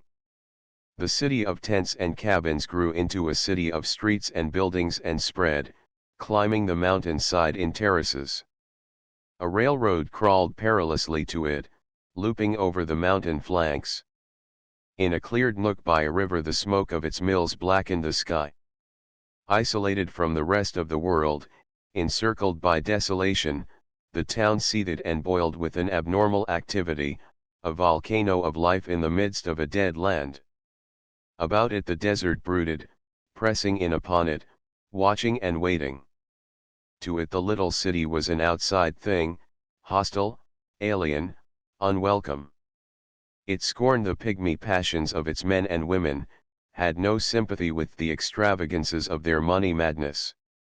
When they had been brushed away like an anthill by a passing foot, it would sweep over their town, obliterate their traces, reclaim its own. And once again the silence of a landscape where there is neither ripple of water nor murmur of leaf would resettle in crystal quietude. Confined within their own walls, with no outlet for the pressure under which they lived, the inhabitants of Virginia burned with a wild activity and energy. The conditions of life were so unusual, so fiercely stimulating to effort and achievement, that average human beings were lifted from their places and became creatures of dauntless initiative. They conquered the unconquerable, accomplished triumphs of daring and ingenuity where under ordinary circumstances they would have recoiled before insuperable obstacles. They were outside themselves, larger for good or evil than they had ever been before or would be again. Nature had dared them to her vanquishing and they had risen to the challenge. In the spring of 1874 the ferment incident to the opening of the great ore body that has gone down in history as the Big Bonanza, began to bubble toward boiling point. Month by month stocks had steadily risen, and month by month the huge treasure chamber, filled with silver as a nut is with kernel, developed in ever-increasing richness. The city was packed close as a hive with bees with 25,000 souls all quivering to the increasing momentum of the excitement. The mines were a dynamo whence electric vibrations spread into the world outside. The dwellers in huts among the sage were shaken by them. They thrilled along the Pacific slope. In New York and London men felt them and their pulses quickened. The bonanza times were nearly at the flood.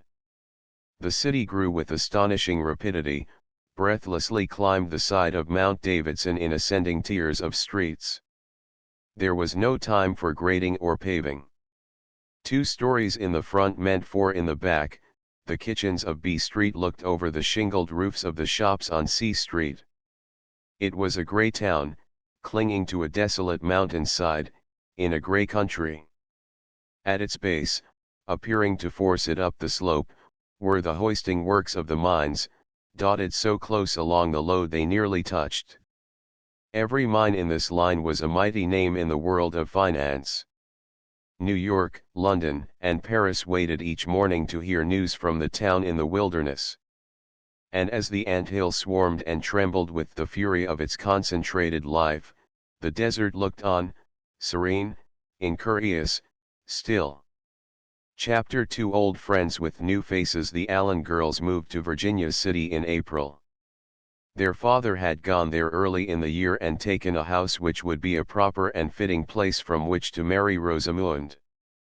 He had found what he thought suitable in the mansion, as they called it in Virginia, of one Murchison, a mining superintendent, who, in the heyday of sudden riches, had built him a comfortable home and then died. The Murchison mansion had come on the market just at the right moment, Allen told people. Men wondered where his money came from, as the current talk among his kind was that the bottom had fallen out of the barranca, and Allen was bust.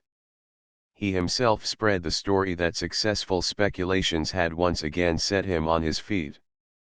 That something had done so was proved by his renting of the Murchison mansion, a furnished house in the Virginia city of that period being an expensive luxury. It stood at the south end of B Street, perched high on the top of 2 sloping terraces which were bulkheaded by a wooden wall, surmounted by an ornamental balustrade. Small fruit trees and flowering shrubs clothed the terraces in a thin, flickering foliage, just showing its first, faint tips of green when the girls arrived.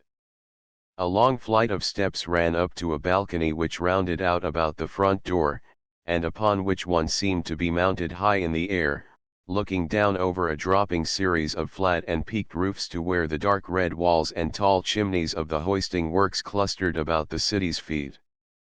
Beyond this unrolled the wild, bare landscape, undulating line of mountain beyond mountain, cut clear as cameos against the blue Nevada sky.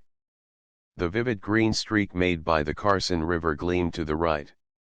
At the limit of sight, fitted into a gap between the hills, was the Carson Desert, a patch of stark, yellow sand. The girls were not surprised at the style of the house. They knew vaguely that their father's affairs were not as satisfactory as they had been, but of their truly desperate nature they had no suspicion. There were delays in the sale of the Folsom Street property, and it was not till March that the new tenant appeared from Sacramento to take possession. In response to their father's orders they obediently gathered together their belongings, closed the house, and made the move to Virginia without assistance from him. Events had fallen together in an unexpected way, but one that in the end spared June those glimpses of her lover's happiness that she had told the colonel would be unbearable. It is true that she had to see the carriages drive to Jerry's marriage and hear the sound of his wedding bells. But before that event circumstances had developed which made radical changes in the plans of bride and groom. Black Dan had discovered that Jerry's business had dwindled to nothing, his private fortune vanished in the Crown Point collapse. The Bonanza King, with his rapidly accumulating millions, had a sturdy, American objection to an idle man, especially when that man was to be the husband of his only child, and was known to be of a light and pleasure-loving temperament. A position was made for Jerry on the Cresta Plata, with duties sufficiently exacting to keep him continually occupied, and with the added attraction of an exceedingly generous salary. Mercedes sulked when she heard it. She did not want to live in Virginia. She had thought she might go there from time to time, flit through it, a disturbing vision of beauty to miners and millionaires, but to take up her residence there was a different matter. She wanted to occupy the fine house her father had given her in San Francisco, entertain royally and be a queen of society, with Jerry as a necessary satellite circling about. She complained to Black Dan, even cried a little, and for the first time in her life found him obdurate. The doting father was troubled about the future of his child. He disliked the marriage she was making, but knew that to protest against it was hopeless. He mistrusted Jerry, whose record he had often heard canvassed, and whose style, as a charmer of women, he despised. He wanted the pair under his eye.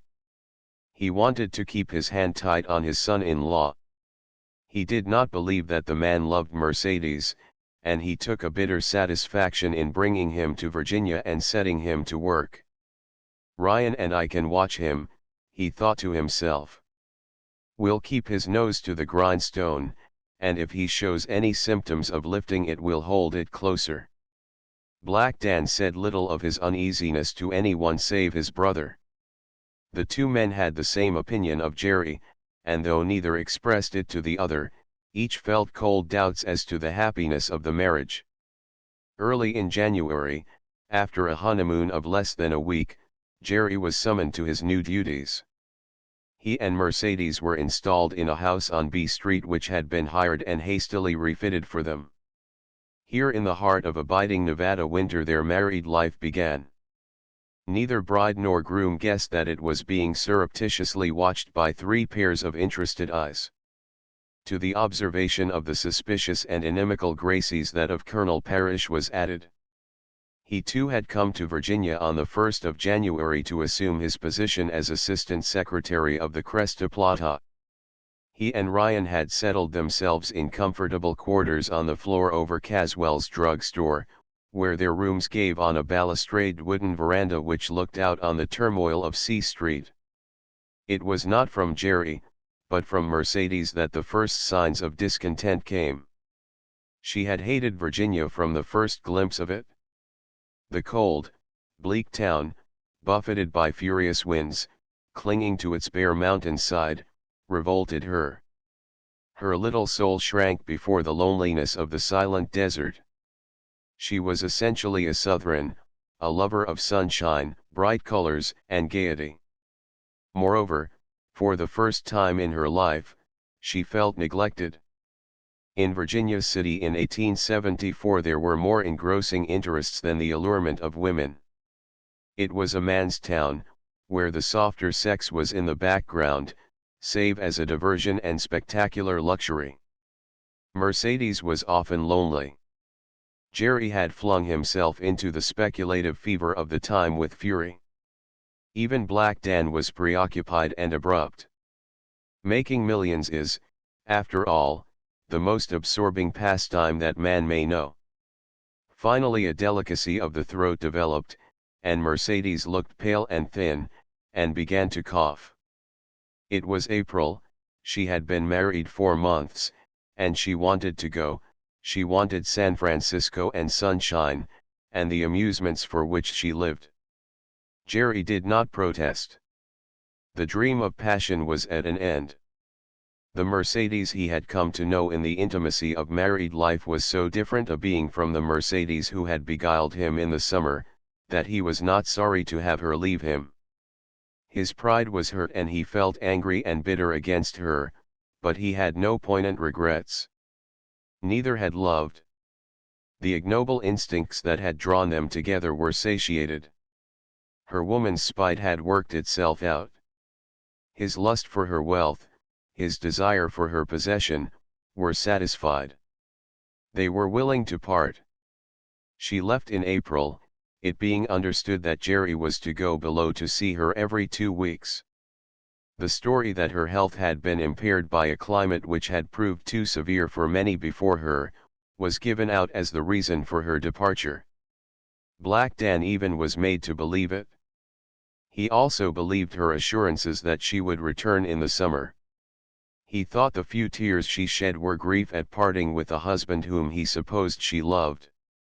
He determined to watch Jerry closer than ever, and for this purpose moved into the house on B Street, where the husband was now left alone.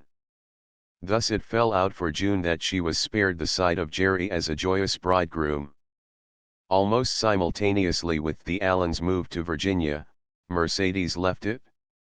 June and Rosamund were arranging the Murchison mansion on B Street when Mrs. Jerome Barclay was beginning those extensive purchases in San Francisco which were to render her home on Van Ness Avenue a truly palatial residence. June saw her old lover often.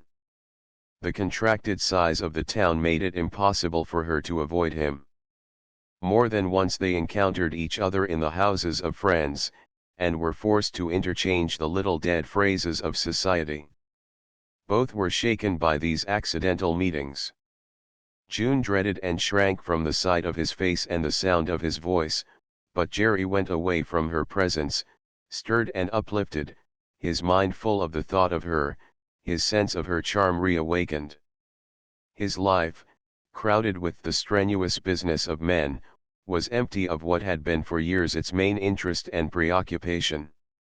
The vain man, confident of his attractions, had been played with and scornfully cast aside. The bitterness of his marriage was as wormwood to him. He felt sore toward Mercedes, whose indifference toward him had roused in him the angry amaze that a spoiled child feels toward the stranger who is proof against its blandishments.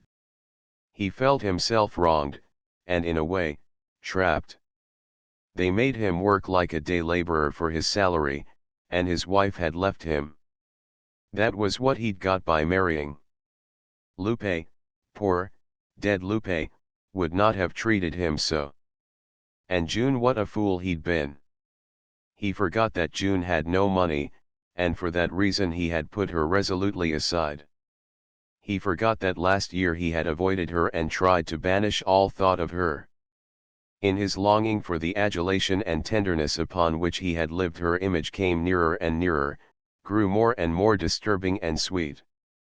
Early in May Rosamund left for a week's visit to San Francisco to accomplish the major part of her trousseau buying. June, left in the Murchison mansion to keep house, a duty which she performed but ill, found many empty hours on her hands.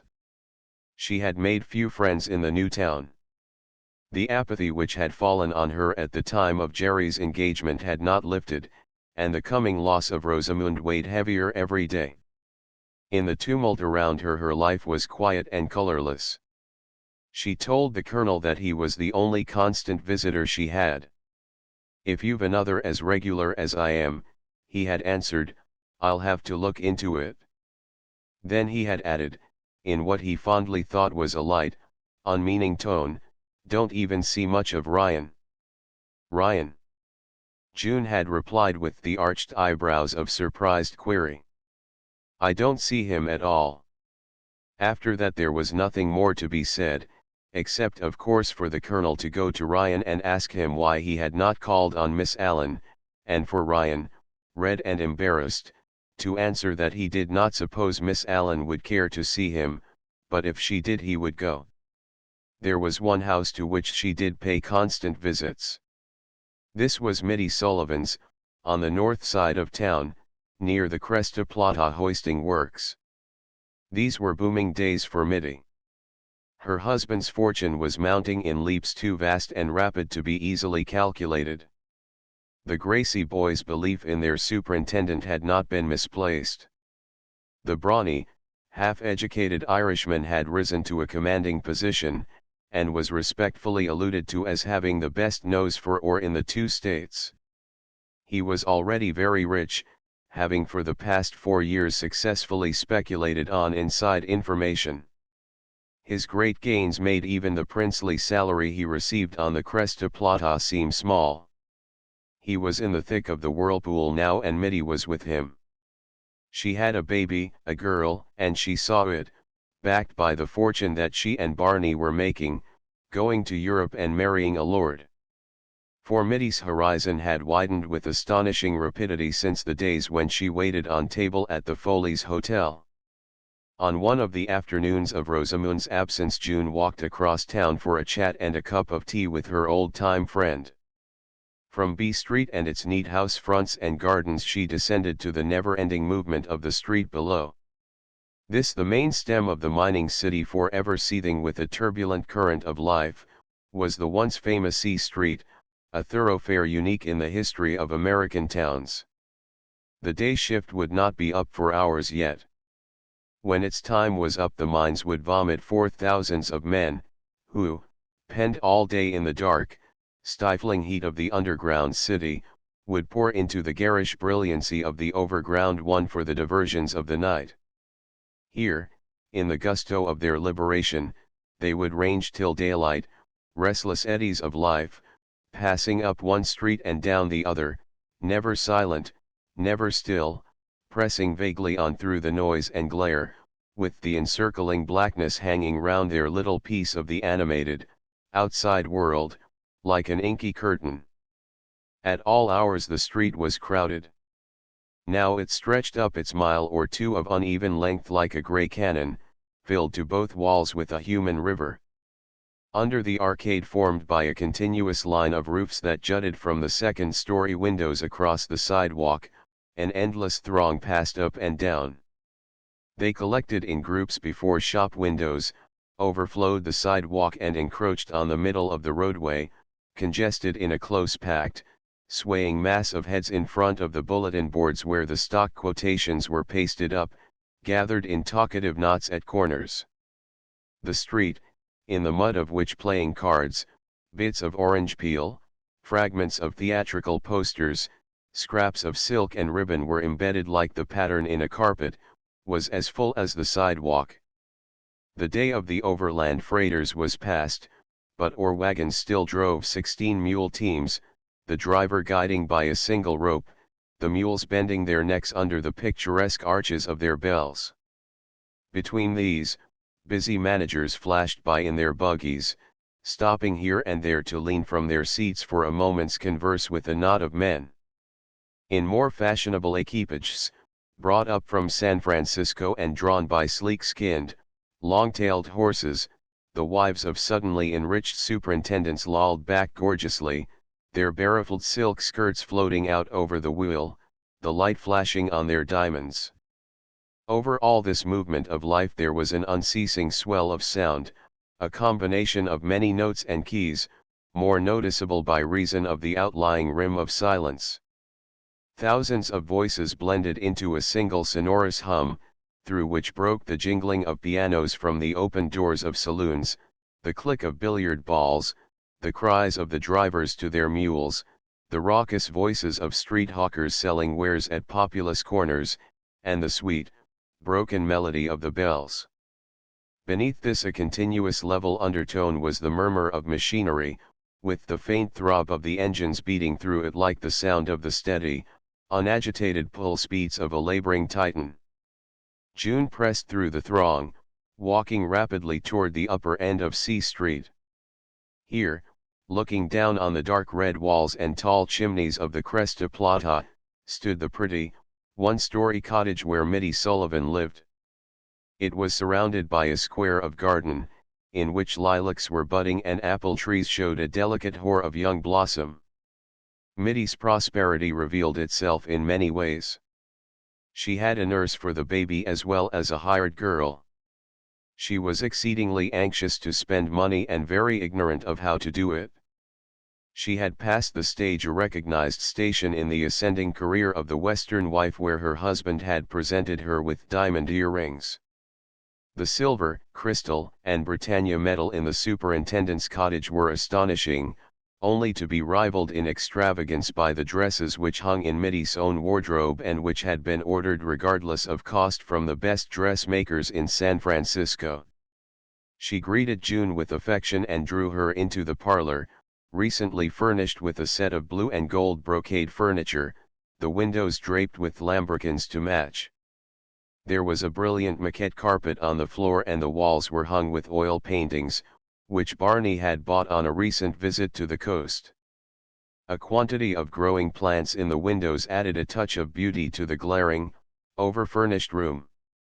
Mitty herself had grown into a blooming matron, a trifle coarse, for she was fond of a good table and saw to it that her hired girl knew how to produce one, and already menaced by the embonpoint which is so deadly a foe to Californian beauty.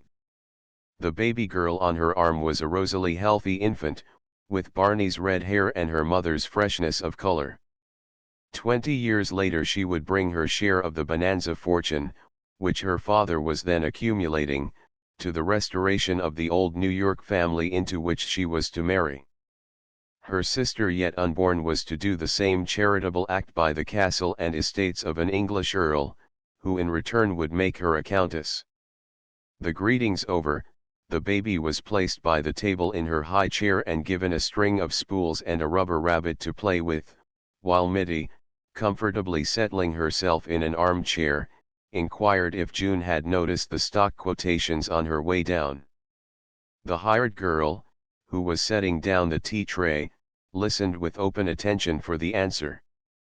Both mistress and maid were plunging according to their means, and when June confessed that she had passed the bulletins without reading the figures, the two speculators looked at each other in open dismay. "It's so long to wait till Barney comes home," Mitty complained.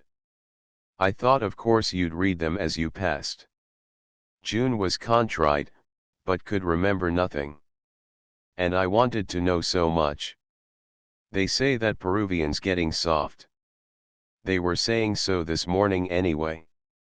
You didn't even hear anything as you came along? I believe you're the only woman in Virginia who doesn't speculate." June had not even heard. The knowing volubility of Mitty on the fluctuations of stocks, in which she was as well versed as Barney himself, seemed little short of miraculous to the only woman in Virginia who didn't speculate. The servant, who had been eagerly listening to the conversation, now broke in. "I'll run up and have a squint round, Mrs. Sullivan. Maybe I can pick up more than Miss Allen." Mitty tried to be dignified and give the proposition a deliberate consideration.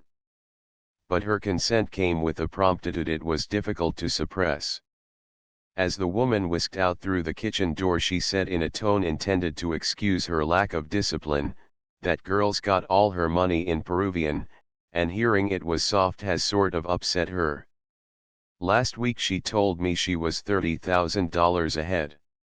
She only came to live with us because Barney being one of the big superintendents, she thought she'd get points, and as she's an A1 girl I've got to humor her." They chatted over their tea, Mitty regaling her guest with the gossip of the day, of which she was full.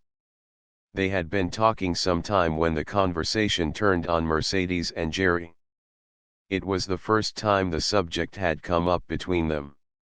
Mitty knew part at least of her friend's story, and she had tried to spare her, but she hated Mercedes, who had treated her with scornful indifference, and she hated Jerry because Barney did. She was glad now to give her candid opinion to the woman they had combined to hurt. They said it was her health that was bad, and that was why she had to quit and go below. Health, with a compressing of the corners of her mouth and a glance of sidelong meaning. "Her health's all right, it was her temper." "Temper," said June faintly. "Uncle Jim said her throat was delicate and she had a cough." "Cough," snorted Mitty. "We all have coughs, but we don't leave our husbands and go cavorting down to San Francisco to throw round money and pick up some other man. She didn't care for him. That was all that was the matter. It's a simple disease and a lot of 'em get it. June silently stirred her tea. Every word pierced her, but she wanted to hear them. She had heard nothing of the separation, except the generally accepted story of Mercedes' delicate health. Instinct told her that Mitty, the woman, had looked deeper and would know more of what had really been the case. Without speaking, she raised her eyes from the cup and fixed them on the baby, who in an excess of affection was licking the face of the rubber rabbit. Mitty went on with complacent volubility, "Barney thought maybe it was a baby. He's a simple, innocent sort of man, Barney Sullivan. But I said to him, 'Don't you fear, there won't be any babies in that house. The Lord ain't goin' to make such a break as to give that woman a baby.'" "I guess not," said Mitty, folding her arms and looking grimly round the room as if challenging an unseen audience to contradict her. June returned to the stirring of her tea while her hostess continued, "No. She just hated Virginia.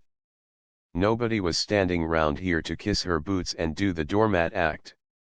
And she didn't like Jerry well enough for him to make her stand it.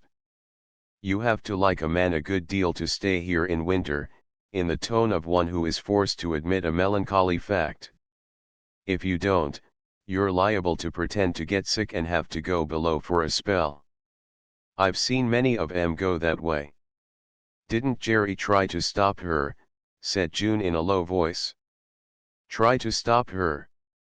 With angry contempt. "Not much. He didn't care. Why, June Allen, he was glad, downright glad, I believe, to have her go. He don't care for anything under the canopy but Jerry Barkley. He cared when he married her." June's voice was lower still and shook. Her friend noticed it and determined to sow seed, now she had the opportunity. "Next to himself, Jerry Barkley cares for money. That's what he was after, and he didn't get it the way he expected. He's got the smoothest tongue any man ever had in his head, and he's used it right along to get money with. How long was Mrs. Newberry dead when he got engaged to Mercedes Gracie? And do you suppose he'd have ever asked her if they hadn't struck one of the biggest ore bodies in Virginia on the 1,500-foot level of the Cresta Plata? But they've got him by the leg up here now," with an exultant laugh, "the whole three of 'em's onto him. They give him a big salary and don't they make him work for it, oh, my. There ain't no drones in the Gracie boys' hive, you can bet, and Jerry Barkley's got to hustle for every cent he earns. No San Francisco and good times for him. If Mercedes was to cry and do the loving wife act to Black Dan and say she couldn't live without her husband, I wouldn't bet but what she'd get him. But she ain't done it. She don't want him, Junie. That's what's the matter in that shebang. Neither one of 'em wants the other." "Why did she marry him?" said June. "Why did she?" The baby here interrupted by giving vent to a loud exclamation, and at the same time disdainfully casting her rubber rabbit on the floor. Then she leaned over the arm of her high chair, staring with motionless intentness at the discarded rabbit, as if expecting to see it get up and walk away. "That's the thing that gets me," said Mitty thoughtfully. "Why did she marry him? She could have got a better man than Jerry, though I suppose he was about the best in sight at the time. But she's like the baby here, always cryin' and stretchin' out for toys she can't reach. Then you give her the toy and she looks it all over and suddenly gives a sort disgusted snort, and throws it on the floor. She ain't got no more use for it, and the first thing you know she'll be stretchin' out for another one." June made no answer to this, and Mitty, big with her subject, for her dislike of Mercedes was an absorbing sentiment, went on, "She treated him like dirt. Barney was up there one night while they were at dinner. He was just in the room in front with the curtains down between and they didn't know he was there. He said he could hear her pickin' at Jerry because he'd been half an hour late for dinner. He said she kept on pickin' and Jerry not saying a word. Barney says to me when he got home, Jerry's paid high for his position. And I says to him when he told me, that woman's goin' to make everyone pay high for anything they get out her. She's not givin' things away free gratis. The baby's contemplation of the fallen rabbit had by this time lost its charm.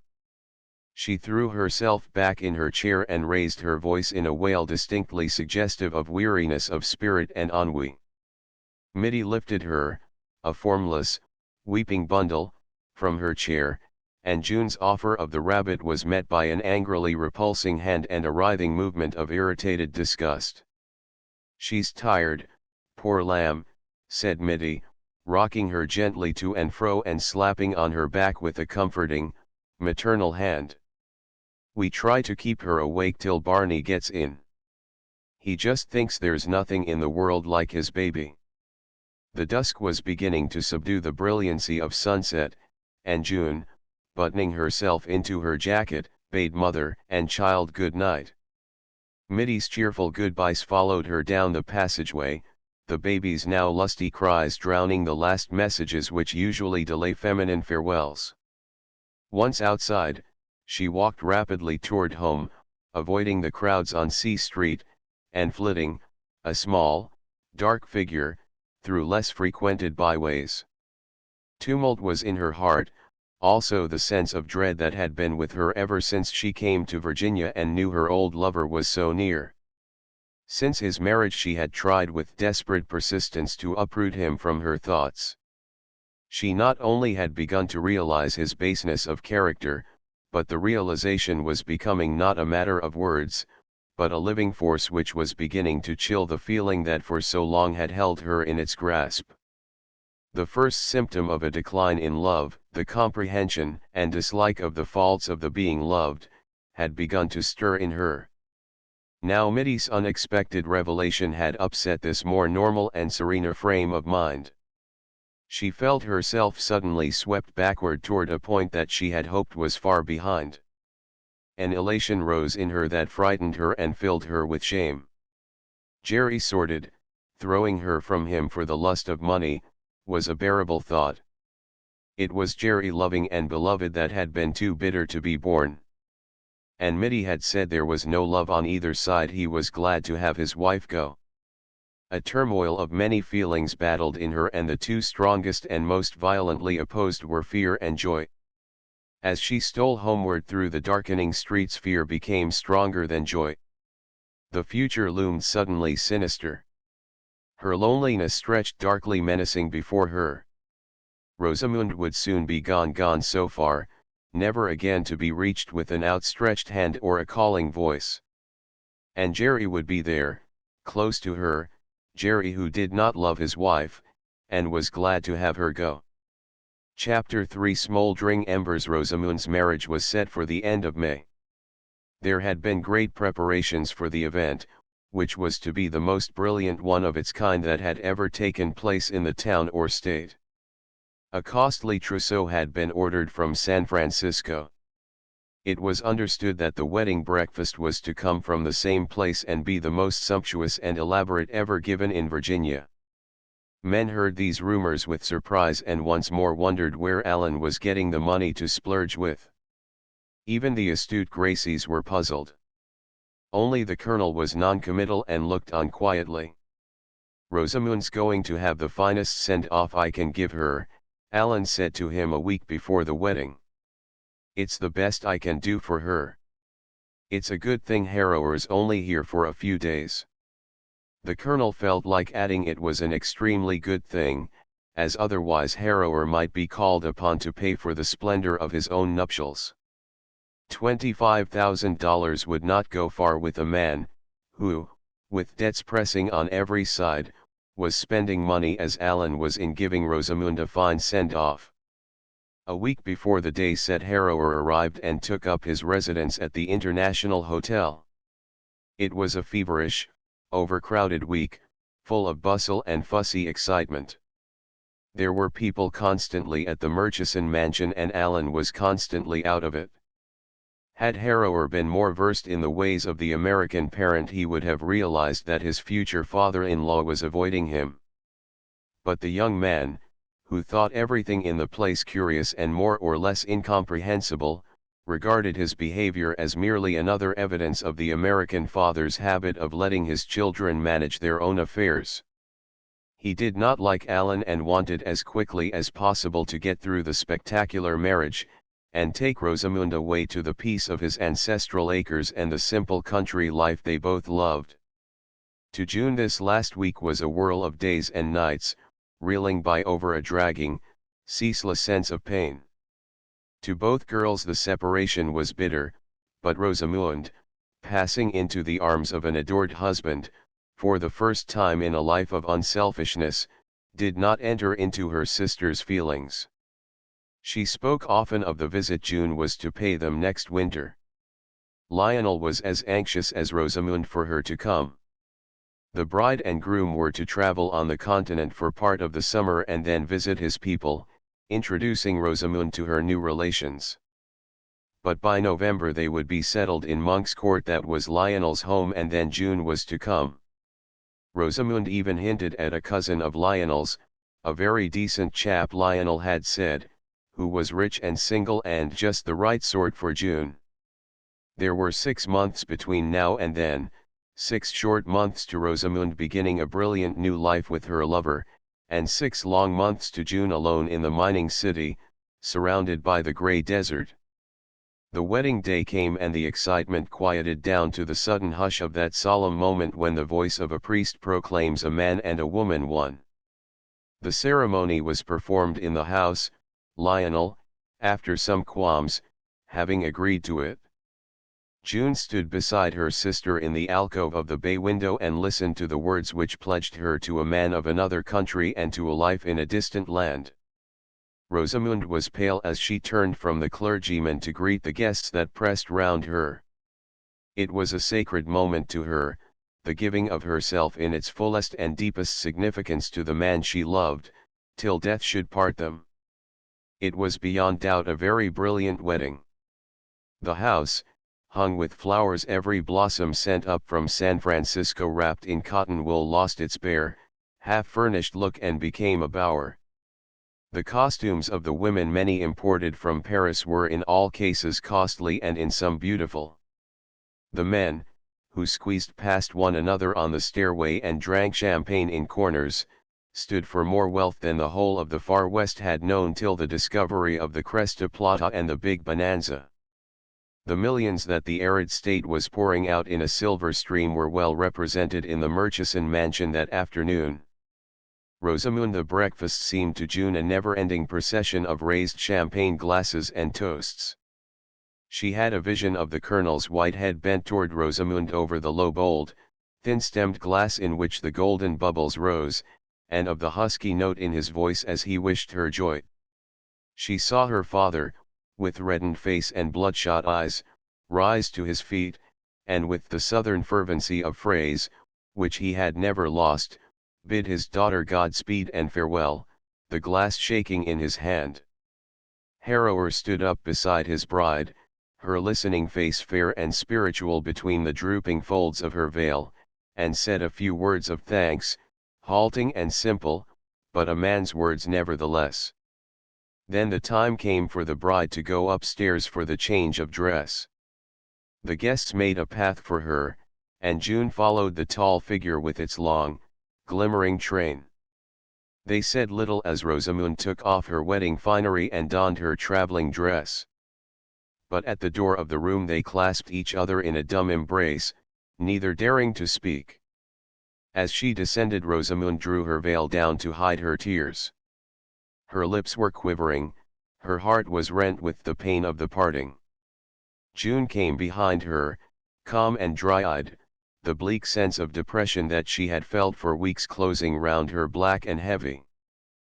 Part of herself, the strong, brave part, seemed to be torn away from her with the going of the sister, upon whom she had always leaned.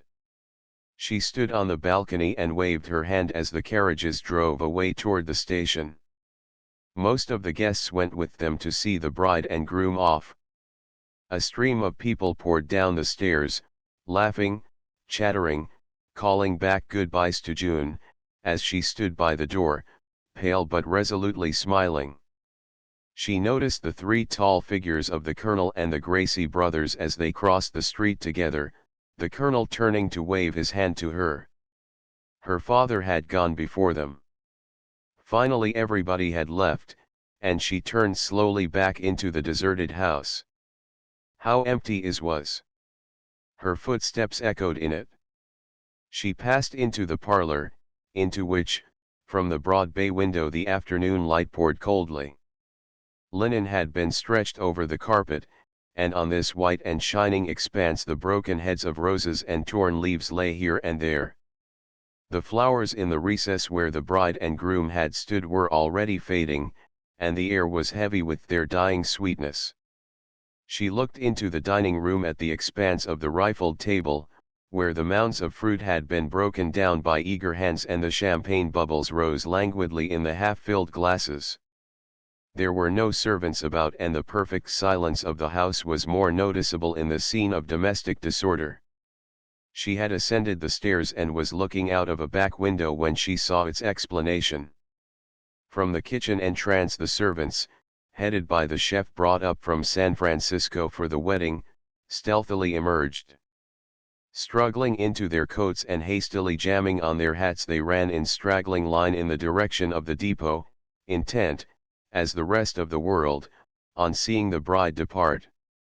Last of all the Chinaman issued forth, and setting his soft felt wide awake on his carefully uprolled queue, stole with soft-footed haste after them. Nothing can be more full of the note of human desolation than an occupied house suddenly vacated. June passed from room to room feeling the silence as part of the depression that weighed on her. Through the windows she could see the wild, morose landscape, beginning to take on the hectic strangeness of tint that marked its sunset aspect. Its weird hostility was suddenly intensified. It combined with the silence to augment her sense of loneliness to the point of the unendurable. She ran down the stairs and out onto the curve of balcony which extended from the front door. Some children were playing in the street below, and their voices came to her with a note of cheer. Leaning listlessly against the balustrade she looked up the street, wondering when her father would be back. She had ceased to note his comings and goings, but this evening she watched for his return as she might have done in her childhood. There was no sign of him, and might not be for hours. After the train left he would probably range about the town, whose night aspect he loved. She turned her head in the opposite direction, and her eyes became suddenly fixed and her body stiffened. A man was coming down the street, swinging lightly forward, looking over the tops of the houses toward the reddening peak of the Sugar Loaf. There was only one man in Virginia with that natural elegance of form, that carriage full of distinction and grace. For the first moment he did not see her, and in that moment June felt none of the secret elation that had been hers in the past at sudden sight of him. Instead, a thrill of repugnance passed through her, to be followed by a shrinking dread. She moved softly back from the balustrade, intending to slip into the hallway, when he turned his head and saw her. The old pleasure leaped into his face. She saw that he pronounced her name. He flung a cautious look about him and then crossed the road.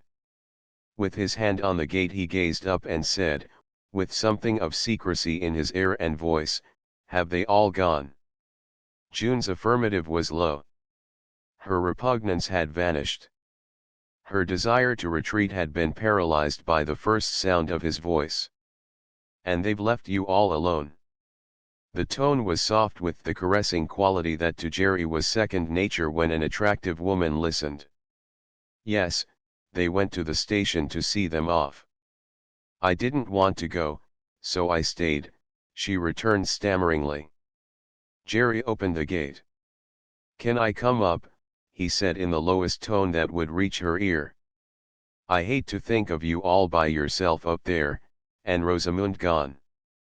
June looked at him and murmured an affirmative that he could not have heard, but he put his foot on the lowest step.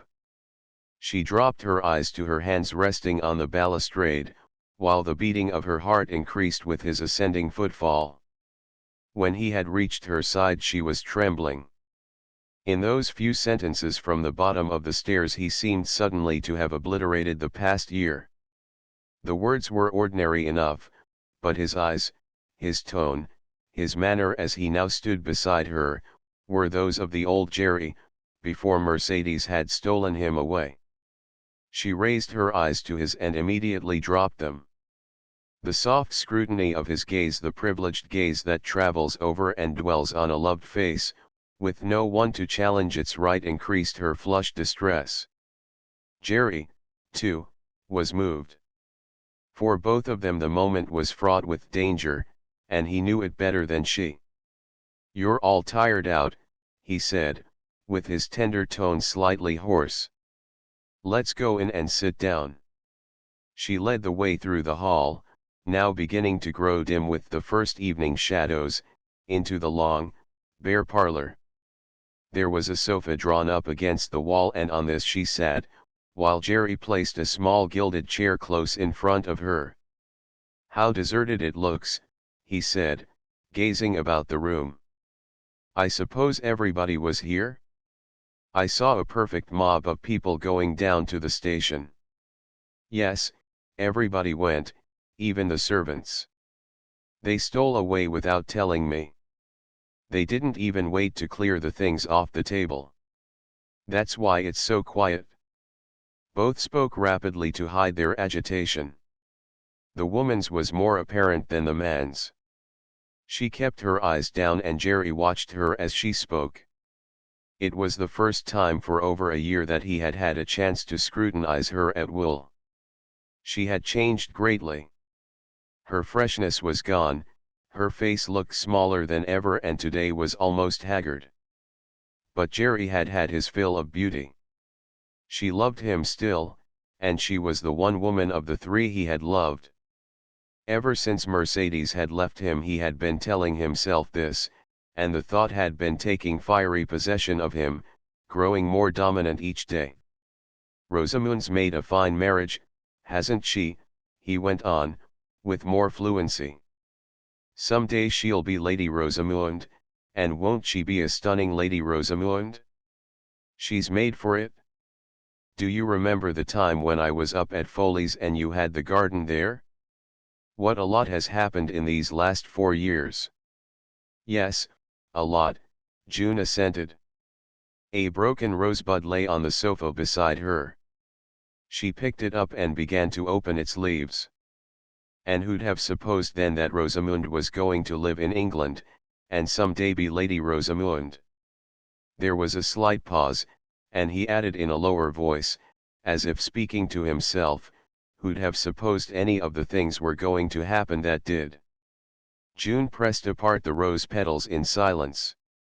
"Who'd have supposed I would have done the things that I have done," he said, speaking in the same low voice, but now it was suddenly full of significance. He was looking directly at her. His eyes called hers, and with the rosebud still in her hand, she looked into them for a long motionless moment. It was a look of revelation. He saw her will, like a trapped bird, fluttering and struggling in his grasp. "You're just the same, June," he said on a rising breath. "No, no," she faltered, "I've changed in every way. You don't know how I've changed. I'm quite a different person." "But you haven't lost faith in me," he said, leaning nearer to her. She drew back, pressing her shoulders against the sofa, and gazing at him with a sort of suspended apprehension. He did not seem to notice her shrinking and went on impetuously, "You understand if there were mistakes and errors and miserable misunderstandings, that I was led into them. I was a blind fool. Mercedes never cared for me. She told me so 3 months after we were married. She left me of her own free will.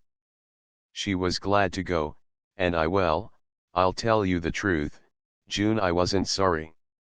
His face was full of angry confession. He had had no intention of talking to her in this way, but now he suddenly wanted to reinstate himself in her good opinion and be soothed by her sympathy. She stopped him. Don't talk about it. It's done.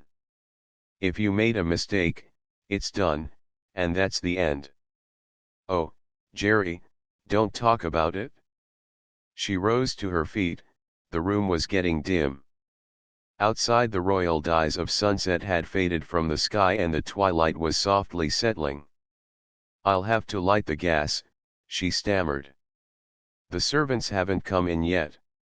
This half-light makes me blue. Jerry stood aside as she went to the mantel and from among the embanked flowers drew the matchbox. The chandelier hung just above his head, draped with garlands of smilax.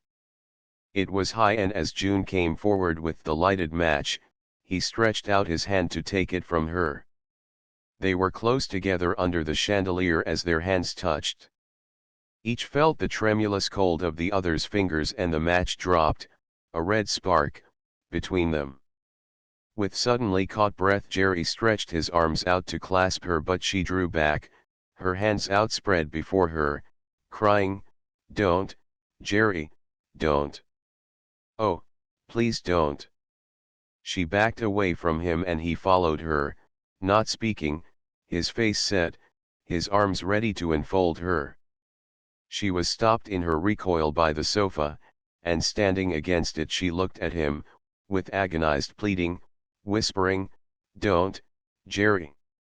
Oh, please go. Please go and leave me. You loved me once."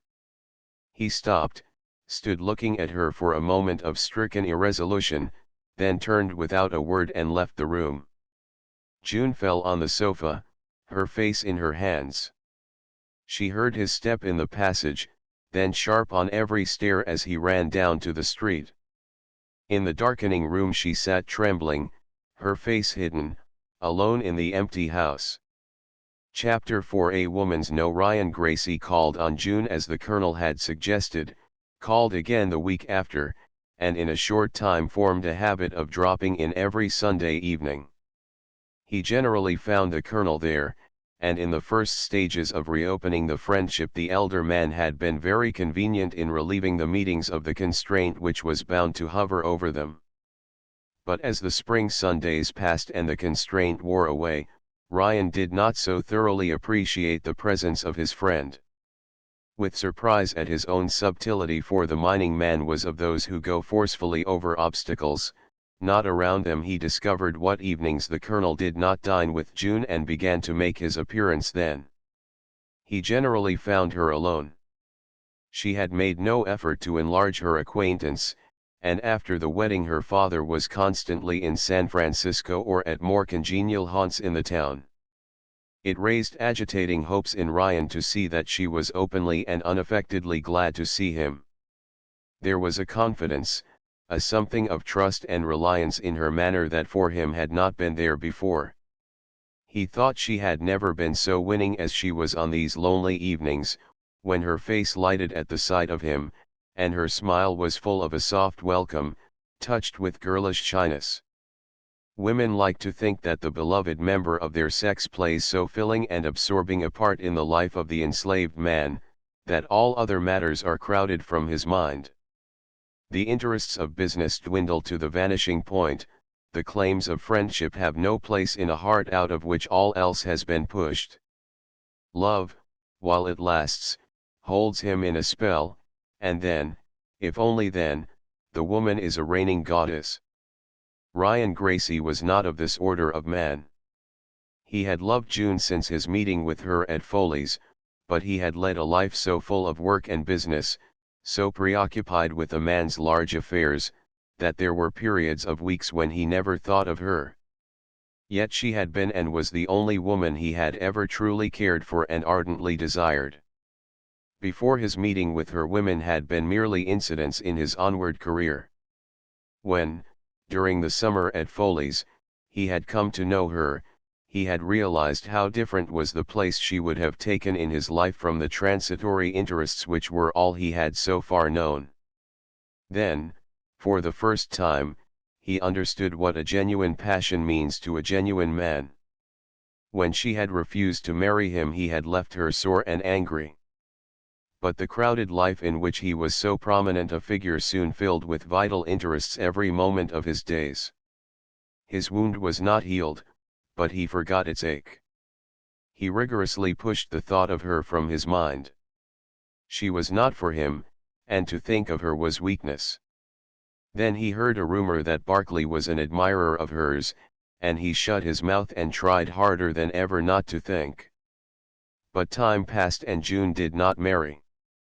Jerry, given his freedom, married Mercedes. Ryan, a man to whom small gossip was dull, a thing to give no heed to as one walked forward, heard none of the talk of Jerry's change of heart.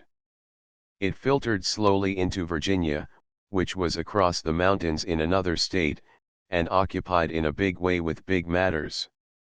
Even Barney Sullivan, who was well primed with San Francisco gossip after Mitty's return from visits, down below, did not mention to his chief anything of Miss Allen and Jerry Barclay. When he heard she was coming to Virginia, the love obsession that the woman likes to believe in, came near taking possession of him. For a day or two he was shaken out of the current of his everyday life and found it hard to attend to his work. The thought of seeing her again filled this self-contained and masterful man with tremors such as a girl might feel at the coming of her lover. The first time he saw her on C Street he found it difficult to collect his thoughts for hours afterward. The change in her, the loss of what good looks she had once possessed, did not diminish or alter his feeling. If he had been asked if he thought her pretty, he would have honestly said he did not know, he had never thought about it. He did not know how old she was, nor could he cite any special points of beauty that his eye, as a lover, had noted. Her only physical attribute that had impressed him was her smallness, and this he had noticed because in walking with her, her head only came to a little above his shoulder, and he was sometimes forced to bend down to hear her. He had been wondering what to do when the colonel asked him to call. Unless the suggestion had come from someone in authority, he never would have dared to go, for he was a lover at once proud and shy, not of the kind who batter and browbeat a woman into acquiescence. Her first meeting with him, dominated as it was by mutual embarrassment, at least showed him that she was not displeased to see him. Since then the meetings had been frequent, her pleasure at his coming open for anyone to see, and Ryan's hopes, in the beginning but faint, had waxed high and exultant. To June, he and the colonel were the only two figures of an intimate interest in her life. He seemed to fill its emptiness, to cheer its isolation. She looked forward to his coming, hardly knowing why, except that a sense of comfort and strength came with him. He was often in her thoughts, and she found herself storing up small incidents in her daily life to tell him, for no reason but that his unspoken sympathy was pleasant. She felt the consciousness so sweet to women that all which concerned her was of moment to him. Now and then the colonel's past assertions that the girl who married Ryan Gracie would be happy, rose in her mind. She began to understand that it might be so, and what it would mean, this strong man's love and protection guarding a woman against the storm and struggle of the world, with which she personally was so unfit to cope. One evening, a month after the wedding, he found her sitting on the balcony reading. It had been warm weather for a day or two and the windows and doors of the lower floor were thrown open, showing the receding vista of dimly lighted rooms and passages. She was dressed in white and had a book he had given her lying open across her knees. As the gate clicked to his opening hand she started and looked down, then leaned forward, her face flushing, her lips parting with a smile of greeting. It was a look that might have planted hope in any man's heart. "I'm so glad you've come," she said, gazing down on him as he ascended. "I was just wondering if you would." When you want a thing very much it never seems to happen. But now you've happened, so I never can say that again. Yes, I've happened, he answered with the phlegmatic air with which he hid his shyness. Are you all alone again? Yes, quite alone. But I've been reading the book you gave me and it's made me forget all about it. I've nearly finished it. It's a splendid book. I'll get you another tomorrow, he said, leaning with his back against the railing and looking at her with a fond intentness of which he was unconscious. She was pretty tonight in her white dress and with her cheeks flushed with pleasure at his coming. Ryan, who did not notice looks, noticed this, and it stirred his heart. Let's go in, he said. There's a sort of chill in the air. You mustn't catch cold. If you got sick you'd have to be sent down to San Francisco. There's no proper person here to take care of you. She rose and stood in front of him, half turned to go. Wouldn't that be dreadful, she said with careless lightness. I wouldn't go. Uncle Jim would have to give up his work on the Cresta Plata and take care of me. We wouldn't want you to go, he answered, as he followed her into the hall. Anyway, I'd want to keep you here. She did not appear to notice the change of pronoun, nor the fact that his voice had dropped on the last sentence. With her white dress sweeping spectrally before him he followed her into the dim parlor. Something in the intimacy of the still, soft dusk, and the sudden wakening into imperious dominance of his feeling for her, made him move away from her and about the room. Through the open door of the dining room he saw the white square of the table glimmering in the twilight, with one place set, the crumpled napkin on the cloth, the single wine glass, its lower half dark with wine, a scattering of crimson cherries dotting the glaze of a plate. Did you dine alone, too? He asked. Yes, father's dining in town tonight and you or Black Dan sent the colonel into Empire till tomorrow. She looked round at him over her shoulder, the lighted match in her hand sending a glow over her face, which was half plaintive, half laughing. It's very mean of you to send the colonel away on nights when he dines with me.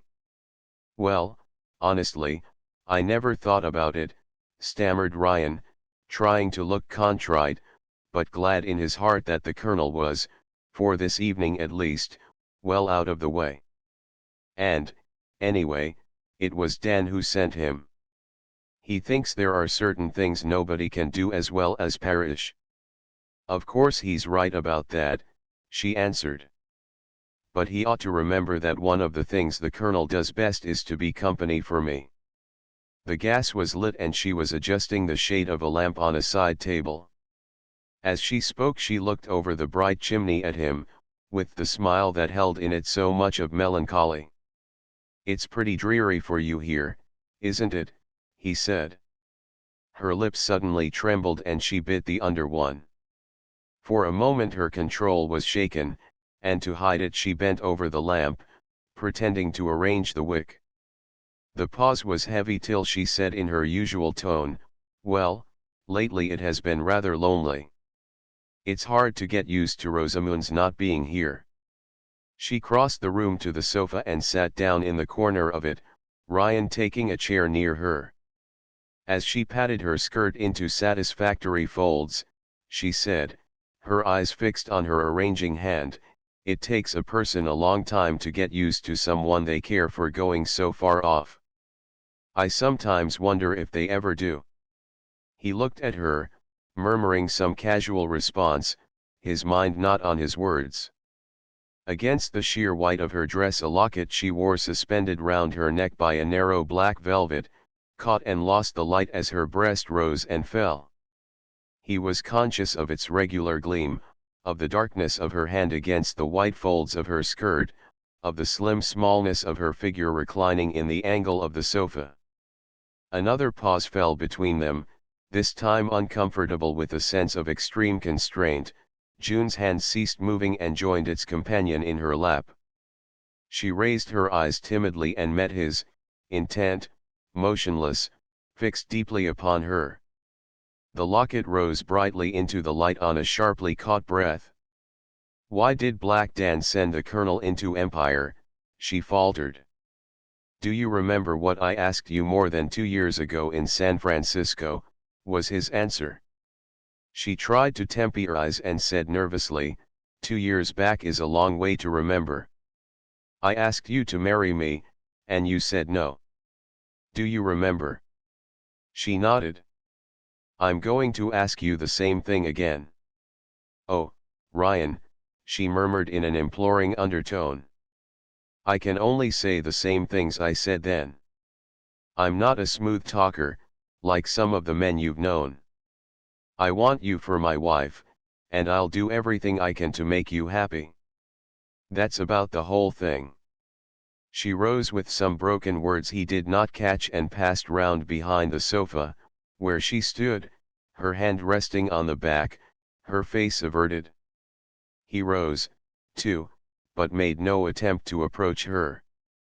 "I don't know much about women," he continued. "I don't know how to talk to them. You're the only one of them I've ever felt this way to, and I'm pretty sure I'll never feel so to any other. I love you. I've tried to stop it and I can't. It's stronger than I am." She made no reply, and after waiting a moment, he said, his voice slightly hoarse, "Well, say something to me." "I don't know what to say," she murmured, her face turned away. He made a step toward the sofa, and as she heard him, she drew back as if frightened. He stopped instantly, regarding her with a sudden frowning fixity of suspicion and anger. "Don't you care for me, June?" he said.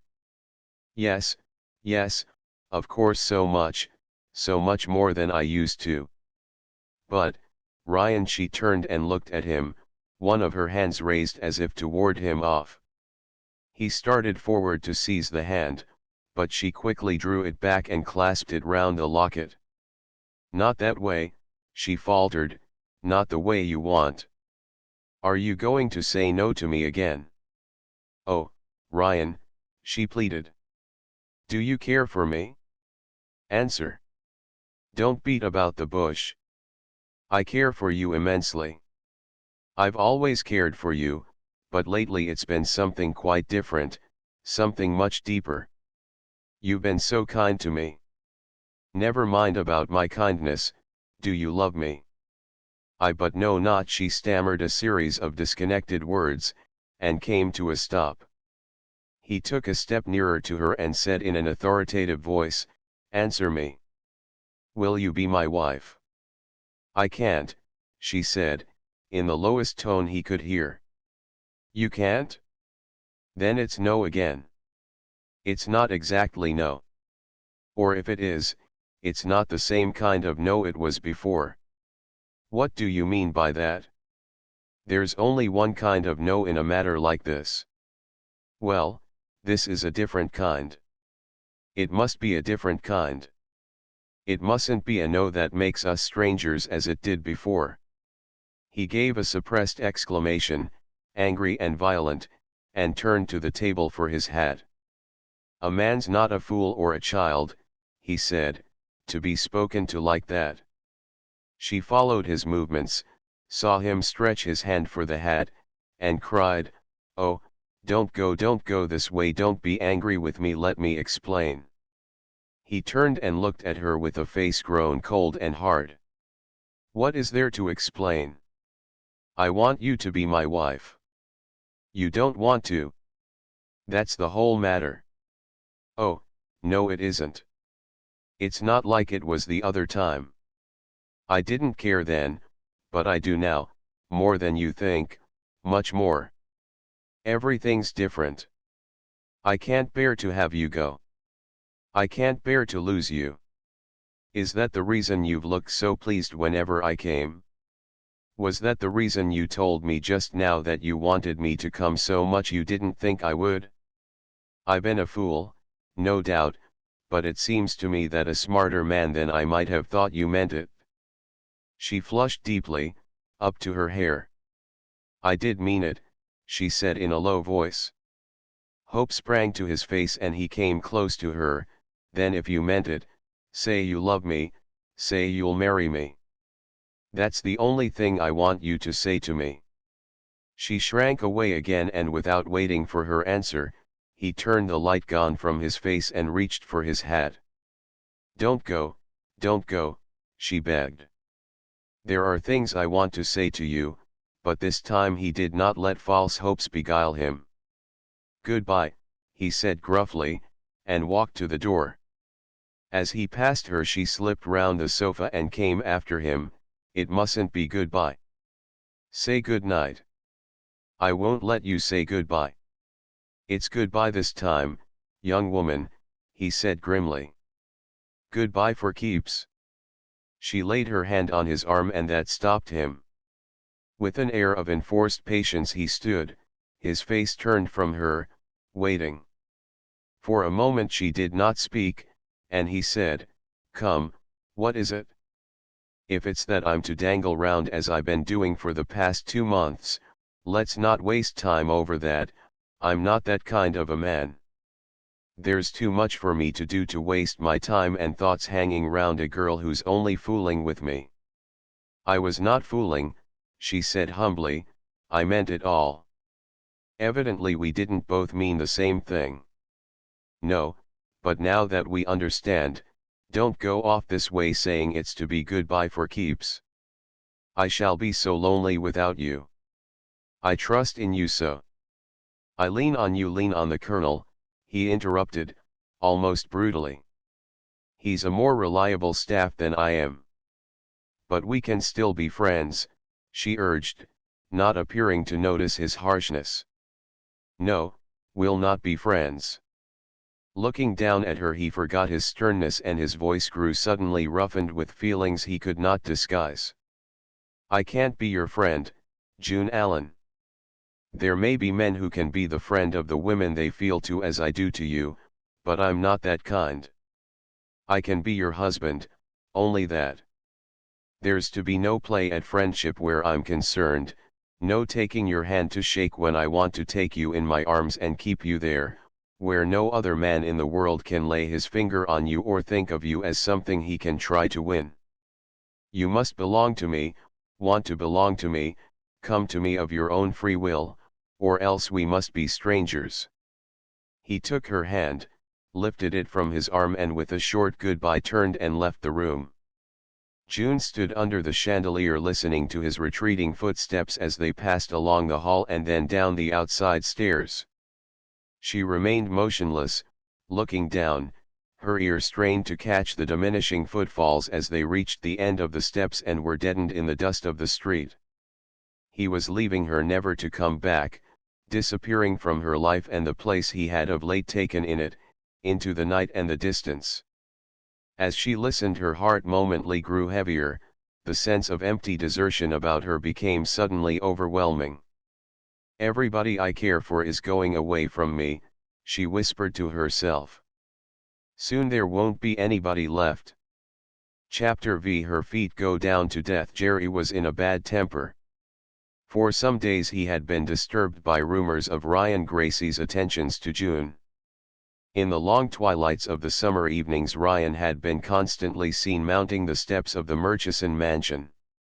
The single state of the Gracie boys had long been a matter of comment, and, as their riches grew it was regarded with increasing wonderment. Black Dan's heart may have been buried in the grave of his child wife, but Ryan had never paid any attention to any woman. Therefore, when it was known of men that he was a frequent visitor at the Allens, the little world in which he was a marked man began to whisper. Jerry did not at first hear these rumors. He was not only kept busy from morning till night but he was entirely preoccupied in his own affairs. His feminine love of intrigue for its own sake was overpowered by such respect and honest tenderness as he still possessed for June. After his interview with her he determined not to see her again. June was not like Lupe Newberry and his feeling for her was different. He said to himself with a sense of magnanimity that no unhappiness should ever come to her from him, and in order to be on the safe side he would keep away from her. As had been the case with Jerry all his life, there was method in his morality. He had gained at least one thing by his marriage, and that was his connection with the all-powerful Gracies. Though he disliked both men, who, he knew, regarded him with secret contempt, their patronage was too valuable to be jeopardized.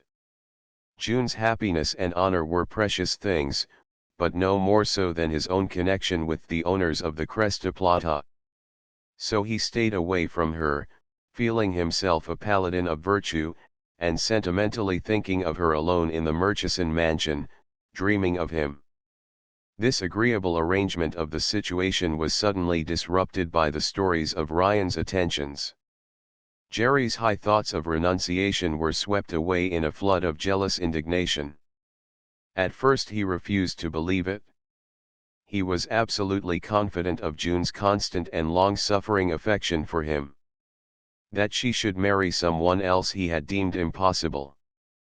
But one of the Gracie boys, it did not much matter which, the owners of one of the richest mines on the Comstock, was a very different matter. Money loomed the largest thing on Jerry's horizon. He did not believe it could take a less prominent place on that of other people, of June especially, whose father he knew to be financially embarrassed. The thought of her, his own especial property, triumphantly marrying a millionaire, leaving him, as it were, stranded, having lost everything and been done on every side, infuriated him. The jealousy that had possession of him was fierce, the jealousy of the man whose love is of the destructive, demolishing kind. On the day he had risen up in a bad temper, he had heard what amounted to confirmation of the rumor. One of the office clerks in the Cresta Plata had told him that Ryan's infatuation for the young woman was leading him into lovers' extravagances. A man who had always been indifferent to his dress, he was now getting all his clothes from San Francisco. He had books, flowers, and candies sent up for her all the time. He was with her constantly. Ryan Gracie's never looked at a woman before, was the young man's final comment, and that's the kind that it takes most hold on. He's got it bad and can't hide it. It's out on him for anyone to see, like the measles. Jerry's jealousy and alarm boiled past the point of prudence. He made up his mind to get off early that afternoon and go to see June, and, as he expressed it in his own thoughts, have it out with her. He had no idea what he intended to say, but he was going to find out what her attitude was to Ryan, and, if need be, accuse her of her perfidy. He had perfected his plan of escape from the office when Black Dan informed him that he was considering the purchase of a new horse and would be obliged if Jerry, a notable judge of horseflesh, would take it for a spin along the grade road and report his opinion of it. Black Dan's requests in this way were exceedingly like commands. But no one, from Barney Sullivan, the smartest superintendent in Virginia, to the youngest miner working on the ore breasts, had ever dared to question them. With his face red with rage, Jerry bowed his head in acquiescence, and that afternoon, at the hour when he had hoped to be confronting June in her own parlor, he was flying along the road toward Carson, cursing to himself as he held the reins over the back of Black Dan's new horse. The afternoon was magnificent, held in a diamond-like transparence and blazing with sun. The mountain air tempered its heat. As Jerry flew along that remarkable road which curves, like an aerial terrace, round the outflung buttresses of Mount Davidson, the Sierra, a lingering enameling of snow on its summits, spread before him. Rising high in tumbled majesty, mosaics of snow set in between ravines of swimming shadow, it looked unsubstantially enormous and unreal, like scenery in dreams. Between it and Mount Davidson vast, airy gulfs of space fell away that seemed filled, as a glass might be with water, with a crystal stillness. The whole panorama, clarified by thin air, and with clear washes of shade laid upon it, was like a picture in its still, impersonal serenity. Jerry, in his rage, let the horse have its head, and they sped forward, past the outlying cabins that made a scattering along the approach to the town, past the timbered openings of the lone prospector's tunnels, to where the ledge of road rimmed the barren mountain flank. They were flying forward at an exhilarating pace when he noticed a woman's figure some distance in front, walking on the narrow edge of path and moving forward at a brisk rate of speed. As he overhauled it, his glance began to fasten on it with growing eagerness. The woman heard the thud of the flying hoofs behind her, and drew aside, as close to the outer edge as she dared, looking with eyes that blinked in the sunlight at the approaching buggy. Jerry's face flushed with a sudden realizing of the completely unexpected. It was June. She did not recognize him at first, and drew back, as the horse, in a swirl of dust and spume flakes, came to a stop beside her. Then she saw who it was, and with a low-toned Jerry, stood staring at him. "Yes, it's I," he said hurriedly, leaning forward. "Get in and I'll take you for a spin." She drew away, shaking her head. The spirited horse, excited by its run, began to bite at the bit, arch its neck and back prancingly. Jerry had to withdraw his attention from the girl, and, swearing in a soft undertone, bestow it on the animal. "Come, June," he said, trying to speak coaxingly, "there's no harm in driving for half an hour with me. This is a new horse I'm trying for Black Dan and it's a perfect stunner." She murmured a refusal, backing away from the wheels. The horse paused for a moment in its curvetings, and Jerry had an opportunity to look at her and say in his most compelling tone, "I only want you to drive up a mile or two with me. It's a glorious afternoon, and it's worth something to ride behind a horse like this. I'm not going to say anything to you you won't like to hear. You needn't be afraid. You and I are too old friends not to trust each other." She wavered. "Come, get in," he said, his voice soft and making an urgent upward movement with his chin, that seemed to draw her into the buggy as his hand might. She put her foot on the step and the next moment was beside him. The horse leaped forward and the road began to flash by like a yellow ribbon. For some moments they were silent, Jerry with his eyes on the road ahead.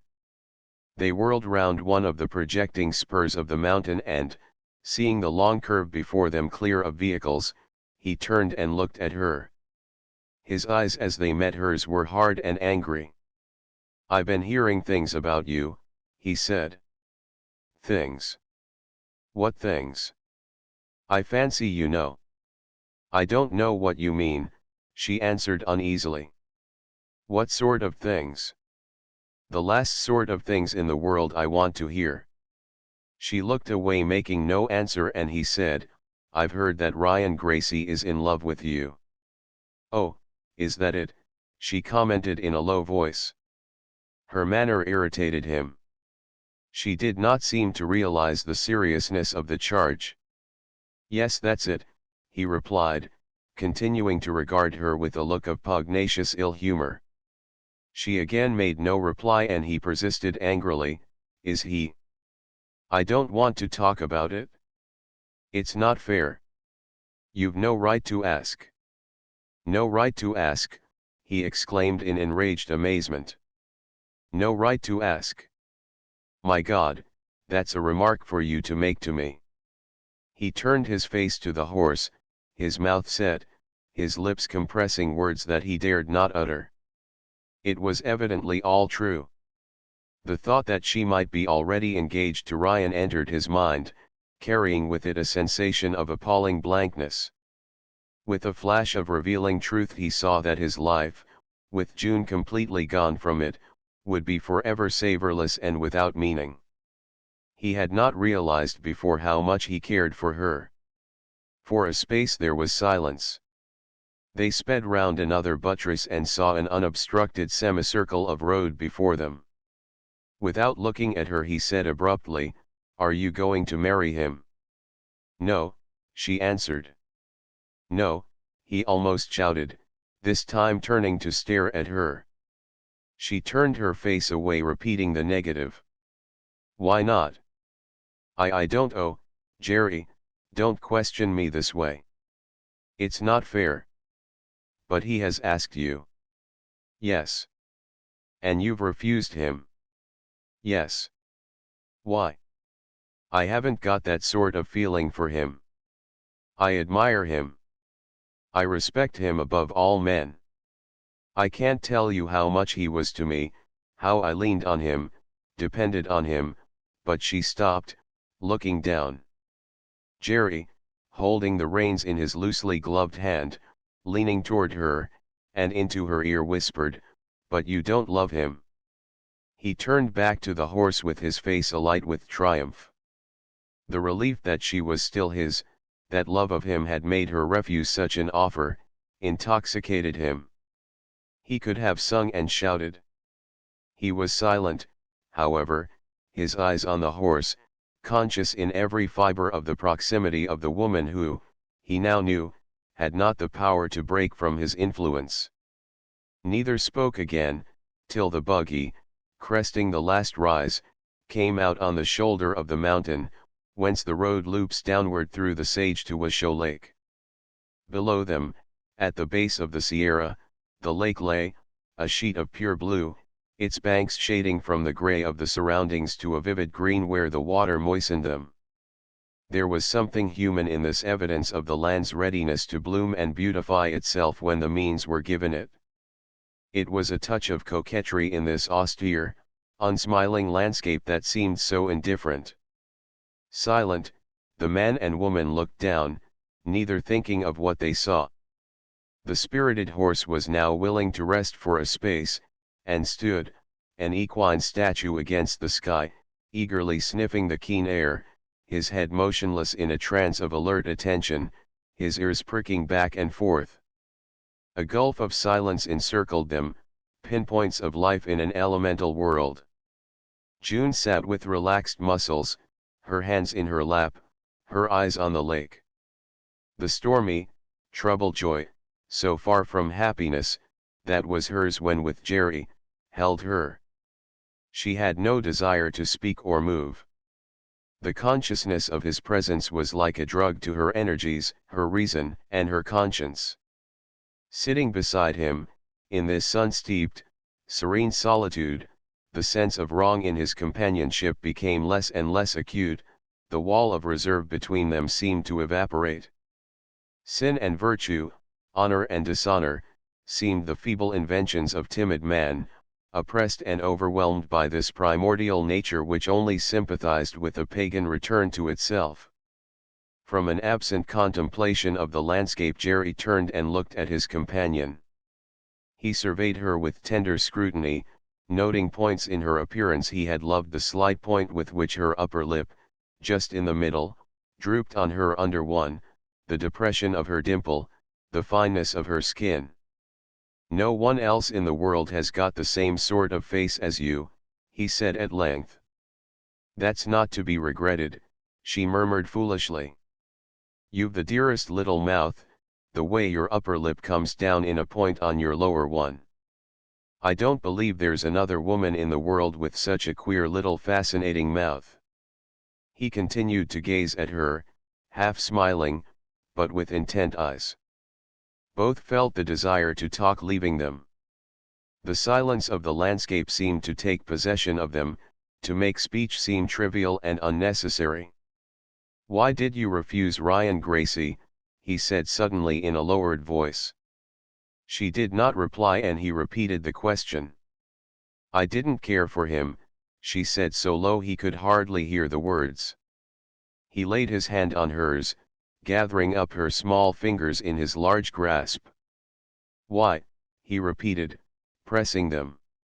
She turned away in evident distress and he whispered, "Was it because you loved me?" Her head drooped and he put his lips almost against her cheek as he whispered again, "It was. I know it." They were silent once more, neither looking at the other now. Both trembled, guilt and fear strong in their hearts. At this moment a rabbit sprang from a sage bush across the path, and the horse, curling backward in a spasm of fear, rose to its hind legs and then leaped forward along the road. It took Jerry a full 5 minutes to control him and turn his head toward home. "I'll take you back now," he said, throwing the words sidewise at her as they flew onward. "I'll stop at the mouth of Crazy Saunders Tunnel. You can walk in from there. If I drove you into town, some idiot would see us and make talk. I never saw anything like this place. If Saint Cecilia and Jephthah's daughter settled here for a week, they'd cook up some gossip about them." There was no more speech between them till they saw the timbered opening of Crazy Saunders Tunnel loom in sight. Beyond, the first cottages of the town edged the road. At the tunnel's mouth Jerry drew up. June put her foot forward for the step, and as she did so he leaned toward her and said, "I'm coming to see you soon." She looked quickly at him, protest and alarm in her face. "No, don't do that," she said almost sharply. "I don't want you to." "You mustn't." "Why not?" he answered in a tone of cool defiance. "Why shouldn't I? We're old friends. I see no reason why I shouldn't come up to see you now and then." The fretting horse, capering and prancing with impatience, cut off further conversation. June scrambled out, reiterating, "No, don't come. I don't want you to."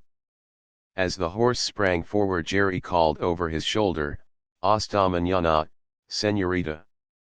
I'm not going to say goodbye."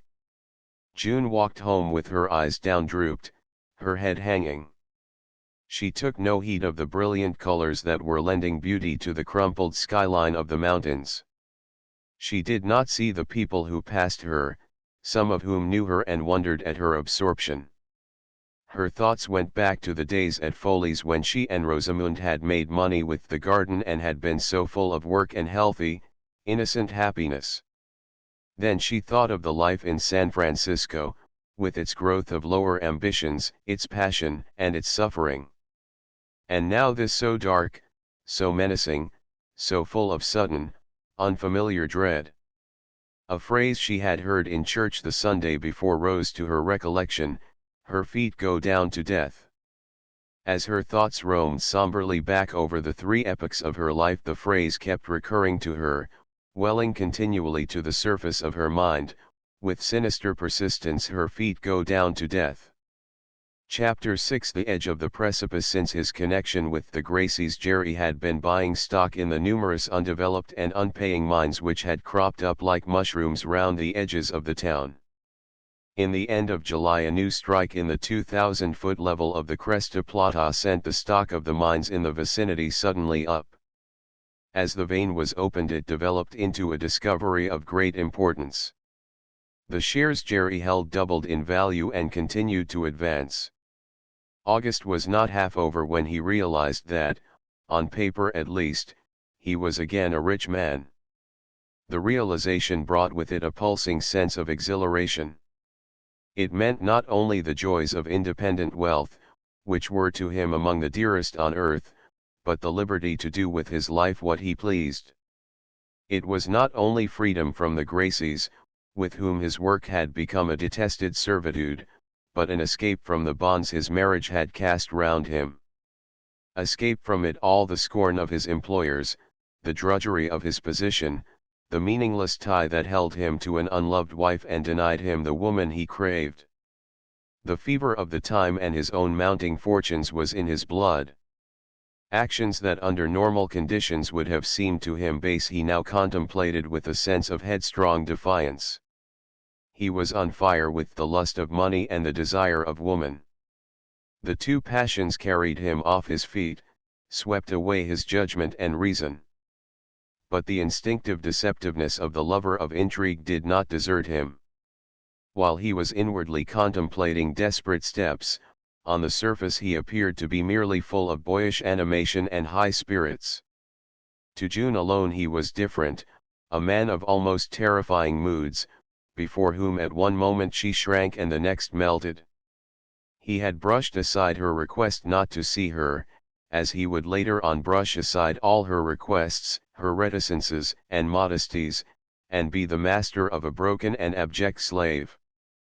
Despite his desire to be with her, he saw her seldom. The mining town offered few opportunities for meetings, which, however innocent they might be, were more agreeable if they took place in the seclusion of parks and quiet byways than on the crowded sidewalks of the populous streets. There were no wooded lanes for man and maid to loiter in, no plazas with benches in sheltered corners. In its hand-to-hand fight against elemental forces, the town had no time to make concessions to the delicately debatable diversions of social life. It only recognized a love that was honestly licit or frankly illicit. A few hurried visits at the Murchison mansion in the late afternoon, when the Colonel was known to be busy at the office and Alan was still downtown, were the only times that Jerry had been able to have speech with her. These interviews had at first been presided over by an outward seeming of that coolly polite friendship of which Jerry liked to talk.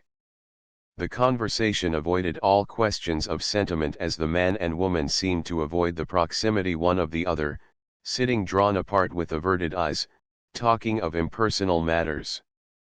But as his holdings advanced in value, as he saw himself day by day loosening the bonds that bound him to his employers, his wife, a society of which he was weary, his restraint was relaxed. His words grew less fluent, his pose of friend changed to that of the man on whose conversation moments of silence fall while he looks with ardent eyes on a down-drooped face. June made a last desperate stand, tried with despairing struggles to draw back from the fate closing around her. Even now she did not realize how close she was to the edge of the precipice. But Jerry did. He knew they were standing on its brink. One evening, early in September, June and the Colonel were sitting together at dinner in the dining room of the Murchison mansion. Alan had gone to San Francisco for a week, and the Colonel was to dine with June every evening till his return. He spent as much of his time as possible with the young girl in these lonely days. Even Mitty Sullivan and the baby were away, having gone to Lake Tahoe for 2 months. Thus the one house to which June could constantly go and be cheered by the society of a woman friend was closed to her. Since Rosamund's wedding, the Colonel had seen a distinct change in his darling. He set it down to grief at her sister's departure. She was pale and listless. The joy of youth had gone completely from her. Of late he had noticed that she was often absent-minded, not answering him if he spoke to her. He worried over her with a man's helplessness in situations of complicated feminine tribulation. Alan, drunk half of the time, absent the other half, was no guardian for her. Yet the Colonel could not take her away from him. He was her father. Sometimes when he let himself build air castles over his after-dinner cigar, he thought that perhaps Alan might die or marry again, and then June would come to him and be his daughter. He would watch over her and lap her round with love and tenderness, and far off, in a rosy future, he would see her giving her hand to Ryan, the man, he told himself, that Providence had made for her. Her appearance tonight shocked him. She was pallid, the delicate blue blur of veins showing on her temples, her eyes heavy and darkly shadowed. He noticed that she ate little, crumbling her bread with a nervous hand, and only touching her lips to the rim of the wine glass. She was unusually distraught, often not answering the remarks he made to her, but sitting with her lids down, her eyes on her restlessly moving fingers. Toward the end of dinner a sense of apprehension began to pervade him. If she continued to droop this way, she might contract some ailment and die. Her mother had died of consumption, and consumption often descended from parent to child. He knew now that her likeness to Alice went deeper than mere outward form into the secret springs of thought and action. It was one of those careful and perfect reproductions of type to which nature is now and then subject. June was her mother in looks, in character, in temperament. It was so singularly close a resemblance that it seemed but natural to dread for her the disease that had killed the elder woman. "You feel perfectly well, Junie?" he inquired, trying to speak easily but with anxious eyes on her. "Well," she repeated. "Oh, quite well. I've never been better." "What makes you ask?" "I thought you looked pale, paler than usual, and seemed out of spirits." "Are you out of spirits, dearie?" "I've not been very cheerful since Rosamund left." She concluded the sentence with an effort. The half-truth stuck in her throat. She had been in a state of confused misery for days, but the pain of her deception pierced through it. "I hate to leave you looking like this," he continued. "I'm sure you're not well." "Leave me," she exclaimed with a startled emphasis. "You're not going to leave me?" Her face, full of alarmed protest, astonished him. "Of course I'm not going to leave you. I'm going down to San Francisco on Monday for 2 weeks, that's all. Business of Black Dan's."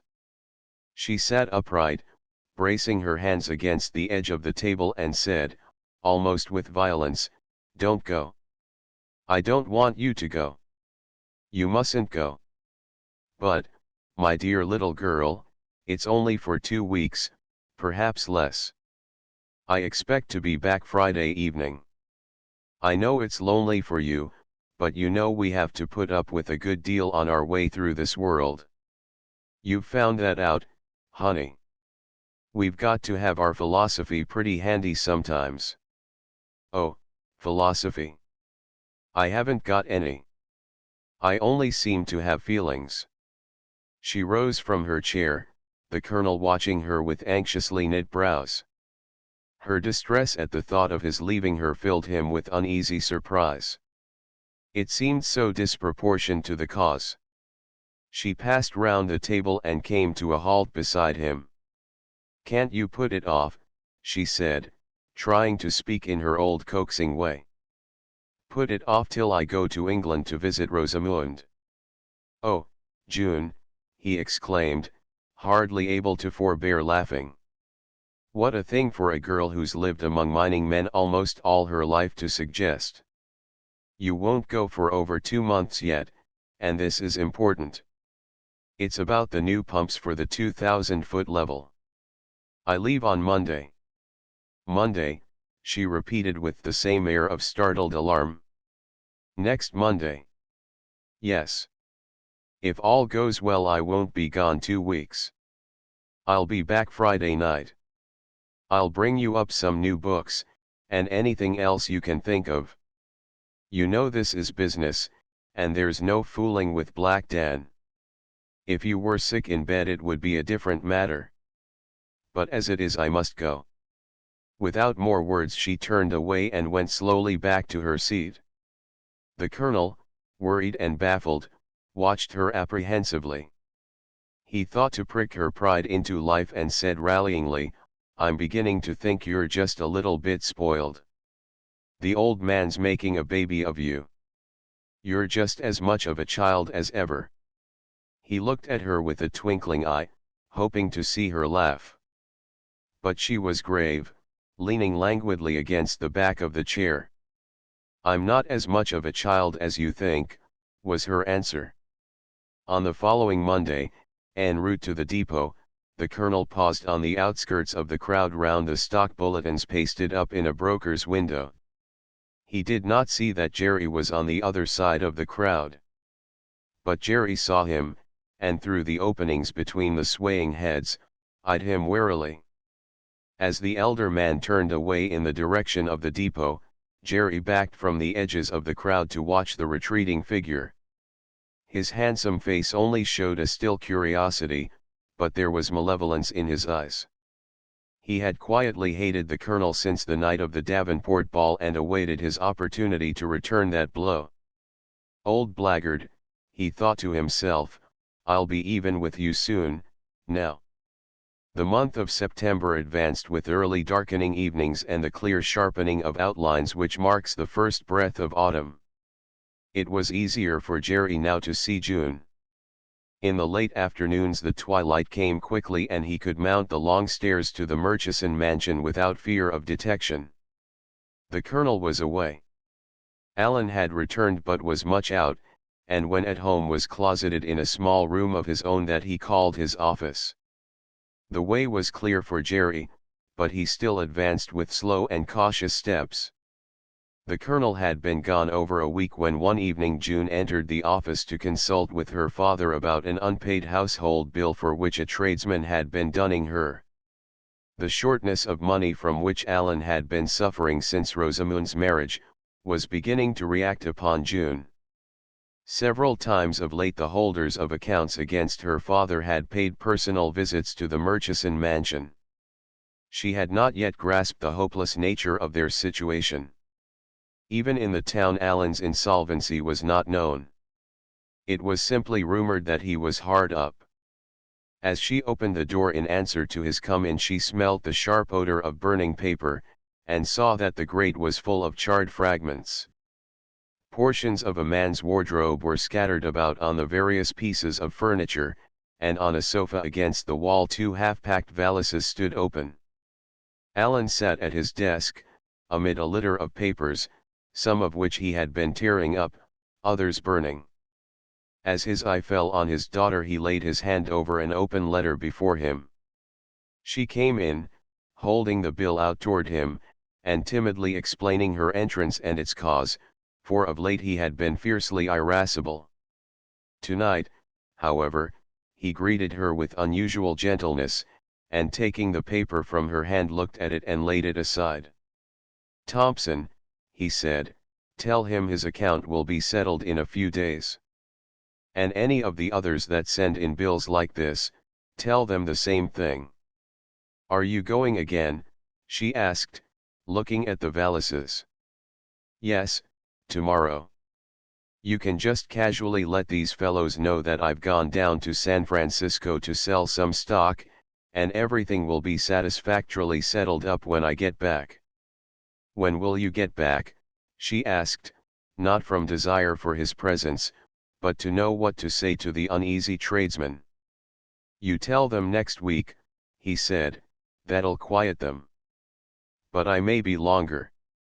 It may be 2 or even 3 weeks. I've lots of things to arrange, so don't you worry if I don't show up next week or even later." He tore the letter he had been covering with his hand into small pieces and, rising, threw them into the grate on the smoldering remnants of the others. "Uncle Jim's down below now," she said, "you'll probably see him." "But he'll be back in a few days, won't he?" he queried, looking at her with sudden, sharp inquiry. If I should be delayed, as I told you I might be, he'll be here and he'll look after you. You see more of him now than you do of me. He seems to be more your father than I." "He's here oftener," she said apologetically, "you're away so much." "Maybe that's it. I'm not kicking about it. He's the Gracie's right-hand man now. He's on top of the heap. He'll always look out for you, and he'll be able to do it." He turned to throw some more papers on the burning pile, missing her look of surprise. "Always look out for me," she repeated. "There's no need for him to do that. You'll be back soon. You needn't take me so literally. But you ought to know by this time that the future's a pretty uncertain thing. If anything should happen to me, it's just as I say, he'd be here on the spot ready and willing to take care of you. You can't look for much from me. If I died tomorrow I wouldn't leave you a cent." The Barrancas petered. "But the stocks you're going to San Francisco to sell? They must be worth a good deal. Everybody's stocks seem to be worth something now. Mitty Sullivan's cook says she's 30,000 ahead." "Oh, yes, they'll bring something." He spoke absently, took up Thompson's bill and thrust it on a spike with others of its kind. "There they are, all the tradesmen. Don't let them bother you. You'd better run along now and let me finish up." "Can I help you pack?" she suggested with timid politeness. He shook his head, his eye traveling down a new letter he had picked up from the desk. "Good night," she said, moving toward the door. He dropped the letter and, following her, put his arm around her and kissed her. It was an unexpected caress. He and his daughter had grown very far apart in this last year. "Goodbye," he said gently, and turning from her went back to his papers. "Run along," he said without looking up. "I'll be busy here for some hours yet." When she came down to breakfast the next morning he had already gone. The Chinaman told her he had left early, driving into Reno by private conveyance in order to catch the first morning train to the coast. That evening Jerry beat out the last spark of her resistance. He held her close in his arms, his cheek against hers, and revealed to her his plan of elopement. Trembling and sobbing she clung to him, under his kisses the words of denial dying on her lips. He paid no heed to her feeble pleadings, hushing her protests with caresses, whispering of their happiness, murmuring the lover's sentences that, since Eve, have been the undoing of impassioned women. When he stole down the steps in the darkness of the early night, triumph was in his heart. She was his when he chose to take her, her will as water, her resistance only words. A new world of love, liberty, and riches lay before him. The bleak town and its bitter memories would soon be far behind, and June and he in a strange country and a new life would begin their dream of love. Chapter 7 The Colonel comes back. Jerry's plans had been laid with the utmost secrecy and care. It behooved him to be wary, for he knew that detection would mean death. Neither the Colonel nor Black Dan would have hesitated to shoot him like a dog if they had known what he contemplated, and working day by day in an office with these men, in a town the smallness and isolation of which rendered every human figure a segregated and important unit, it required all the shrewdness of which he was master to mature his design and arouse no suspicion. The time had now come when everything was suddenly propitious. Had the Prince of Darkness been giving Jerry's affairs his particular attention, circumstances could not have fallen together more conveniently for the furthering of his purpose. In the office of the Cresta Plata it was arranged that every 2 weeks he should be given 3 or 4 days off to go to San Francisco and visit his wife. These holidays, which were grudgingly doled out by Black Dan, always included the Sunday, as the older man was determined his son-in-law should have as little immunity from work as possible. In the middle of the week Jerry was informed that he could leave for San Francisco on the following Saturday morning to report again at the office on Wednesday. The granting of this 5 days' leave of absence made the elopement easy of accomplishment, robbing it of the danger of detection that Jerry realized and shrank from. He and June could leave on Friday night and take the overland train eastward. They would have 5 days' start before discovery was made, and in 5 days they would be so far on their journey that it would be easy for them to conceal themselves in some of the larger towns along the route. Mercedes, who was a bad correspondent, could be trusted not to write to her father, and Alan, according to June's artless revelations, was gone for a much longer time than he wanted known. Finally the last and most serious obstacle was removed in the shape of the Colonel. Jerry, being in the office, knew that his enemy would not be back before Tuesday or Wednesday, as the work of inspecting the pumps had been slower than was anticipated. Months of waiting and planning could not have arranged matters more satisfactorily. Luck, once again, was on his side, as it had been so often in the past. Early on the Friday morning he went to the livery stable that he always patronized, and where he knew the finest team of roadsters in Nevada was for hire. Mining men of that day were particular about their horses. There were animals in the Virginia stables whose superiors could not be found west of New York. The especial pair that Jerry wanted were only leased to certain patrons of the stable, but Jerry, an expert on horseflesh, besides being Black Dan Gracie's son-in-law, had no difficulty in securing them for that evening. He had had some idea of driving into Reno himself and letting June come in on the train, but he had a fear that, left alone, she might weaken. To be sure of her he must be with her. Moreover, there was little risk in driving in together. They would not start until after dark, and their place of rendezvous would be a ruined cabin some distance beyond the Utah hoisting works on the Geiger grade. The spot would be deserted at that hour, and even if it were not, the spectacle of a buggy and pair of horses was so common that it would be taken for that of some overworked superintendent driving into Reno on a sudden business call. From the stable he returned to the office and alone there wrote a hasty letter to June. He had told her the outline of his plan, and that Friday would be the day, but he had given her no details of what their movements would be. Now he wrote telling her minutely of the time and place of departure and impressing upon her not to be late. He would, of course, be there before her, waiting in the buggy. There was a party of Eastern visitors to be taken over the mine in the afternoon, and it would be easy for him to get away from them, leaving them with Marsden, the foreman, change his clothes, and be at the place indicated before she was. He was still fearful that she might fail him. Now, as the hour approached, he was so haunted by the thought that he asked her to send at least a few words of answer by his messenger. Half an hour later Black Dan entered the office and paused by his son-in-law's desk to give him some instructions as to the Eastern visitors and the parts of the mine they were to be shown.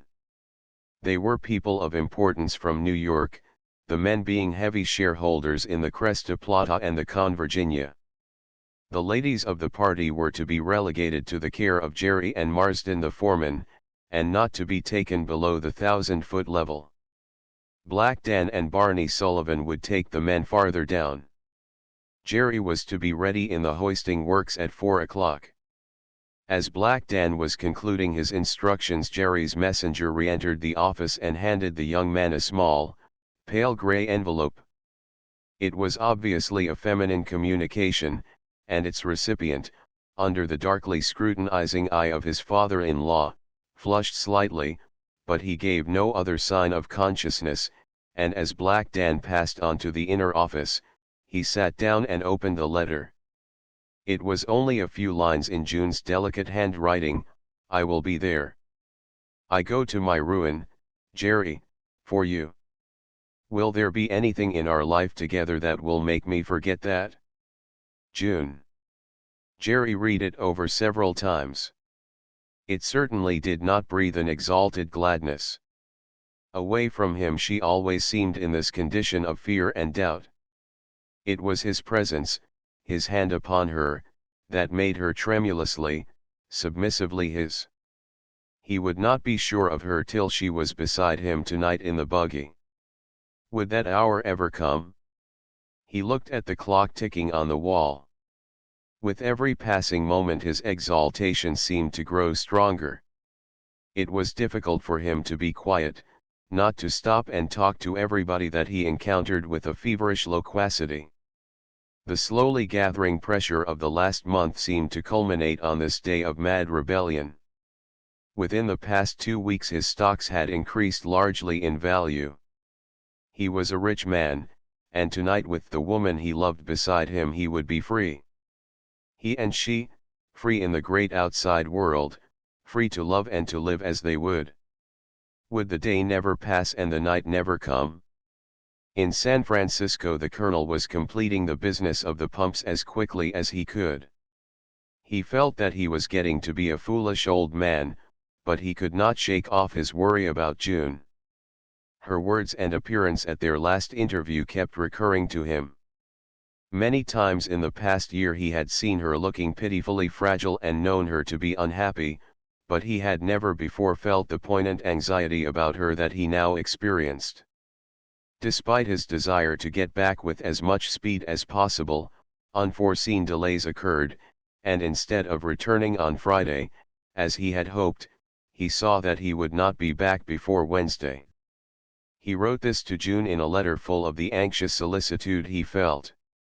To this he received no answer, and, his worry increasing, he was about to telegraph her when he received a piece of information that swept all minor matters from his mind. On Thursday at midday he was lunching with a friend at the club, when, in the course of conversation, his companion asked him if he knew the whereabouts of Beauregard Allen. The words were accompanied with a searchingly significant look. The colonel, answering that Allen was in Virginia, paused in his meal and became quietly attentive. He knew more than others of Allen's situation. Of late he had scented catastrophe ahead of his one-time comrade. The man's face opposite him struck an arrow of suspicion through his mind. He put down his wine glass and sat listening, his expression one of frowning concentration. His friend was a merchant with a large shipping business between San Francisco and Australia. That morning he had been to the docks to see a ship about to sail, which carried a cargo of his own. The ship took few passengers, only 2 or 3, he thought. While conversing with the captain he had seen distinctly in the doorway of an open cabin Beauregard Allen unpacking a valise. In answer to his question the captain had said it was one of his passengers taken on that morning. He had brought no trunks, only 2 valises, and given his name as John Montgomery. It was Beauregard Allen, the colonel's informant continued. The man's no friend of mine, but I've seen him round here for years. He looked up and saw me and drew back quick, as if he did not want to be recognized. He'd taken passage this morning, you say? Asked the colonel. Yes, to Melbourne. There was only one other passenger, a drunken boy being sent on a long sea voyage by his parents. They'll make a nice, interesting pair. The colonel looked at his plate silently. He was sending his thoughts back over the last year, trying to collect data that might throw some light on what he had just heard. You're certain it was Allen, not a chance likeness, he said slowly. I'll take my oath of it. Why, I've seen the man for the past 4 years dangling around here. I know his face as well as I know yours, and I had a good look at it before he saw me and jumped back. He's got in too deep and skipped. Everybody has been wondering how he kept on his feet so long. He's in pretty deep, sure enough, said the colonel absently. You said Melbourne was the port? When do they sail? Midday today. They're off by now. They'll be outside the Heads already with this breeze. The colonel asked a few more questions and then rose and excused himself. His business was pressing. His first action was to send a telegram to Ryan Gracie, asking him if Allen had left Virginia and where June was. The answer was to be sent to the club. Then he went forth. His intention was to inquire at the hotels patronized by Allen on his frequent visits to the city. As he went from place to place the conviction that the man seen by his friend had been June's father, and that he had fled, strengthened with every moment. A feverish anxiety about June took possession of him. If her father had decamped leaving her alone, she would have to face his angry creditors. He thought of her as he had last seen her, exposed to such an experience, and his heart swelled with pity and rage. Possibly she knew, had guessed what was coming and had begged him to stay with her to protect and care for her in a position for which she was so little fitted. And he had left her to face it alone. He returned to the club, having heard no word of Allen, and found Ryan's answer to his telegram. It ran, Allen left for coast Wednesday morning. June here. What's amiss? It seemed to the colonel complete confirmation of his fears. Allen leaving Wednesday morning would reach San Francisco sometime that night. Evidently his plans had been made beforehand, for the ship he had taken was one of the fastest merchantmen on the Pacific and was scheduled to leave at midday Thursday. Nothing was suspected at Virginia yet, and June was there alone.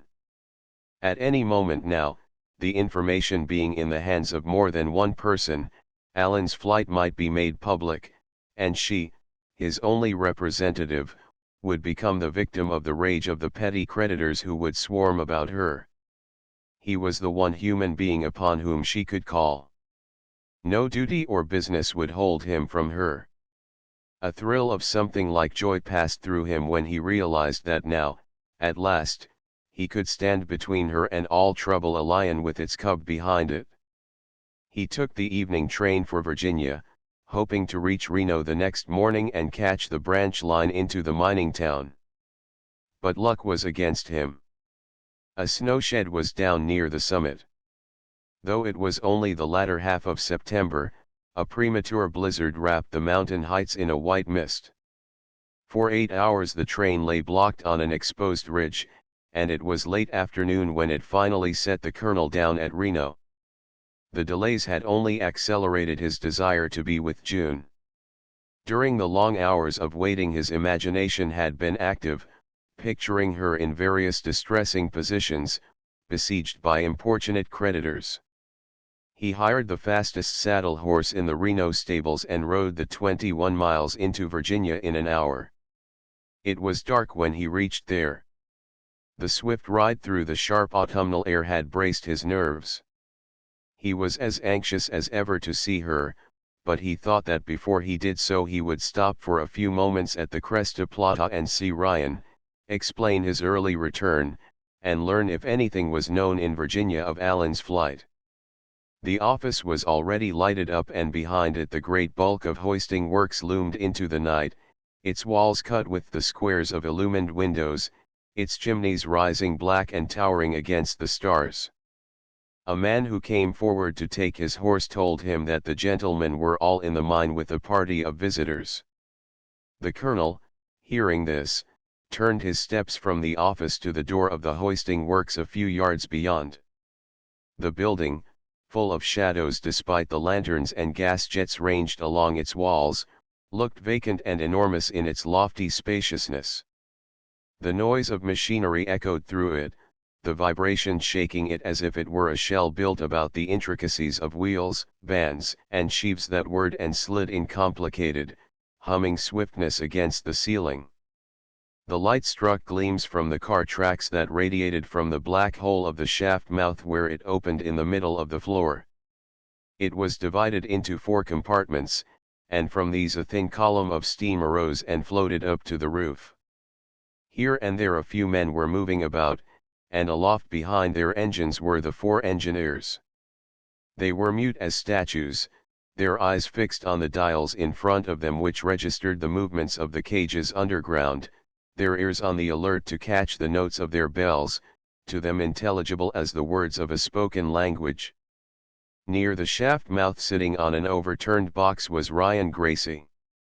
He saw the colonel and rose to his feet with an exclamation of surprise and pleasure.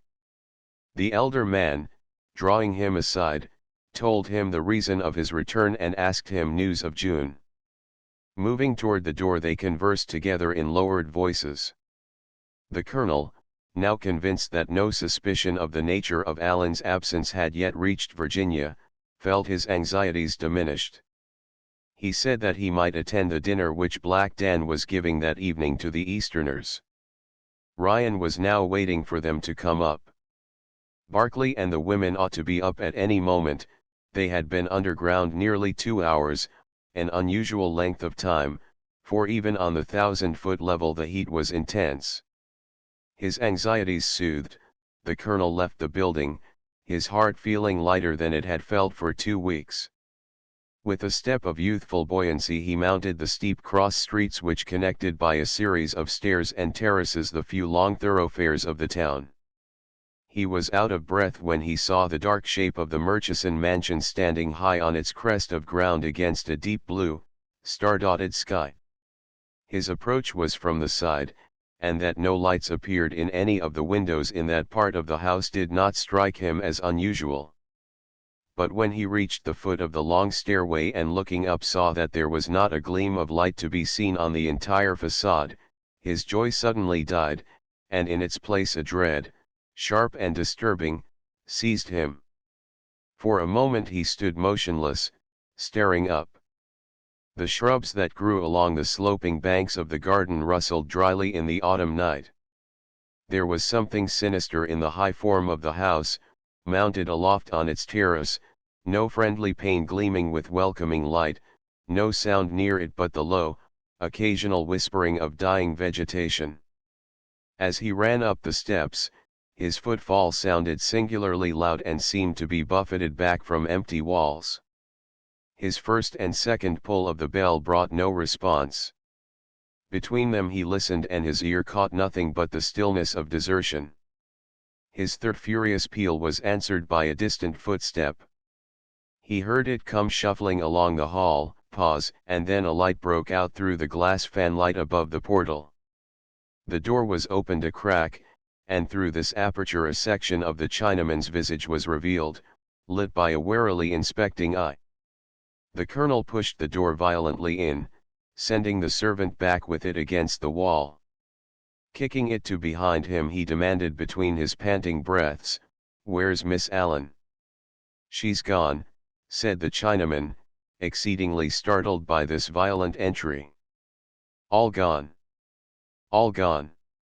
All gone where?" "I no savvy. The boss he gone to, 3 days. Gone San Francisco. Miss Allen she go just now." "She's only just gone? You mean she has just gone downtown to buy something or see someone?" "No.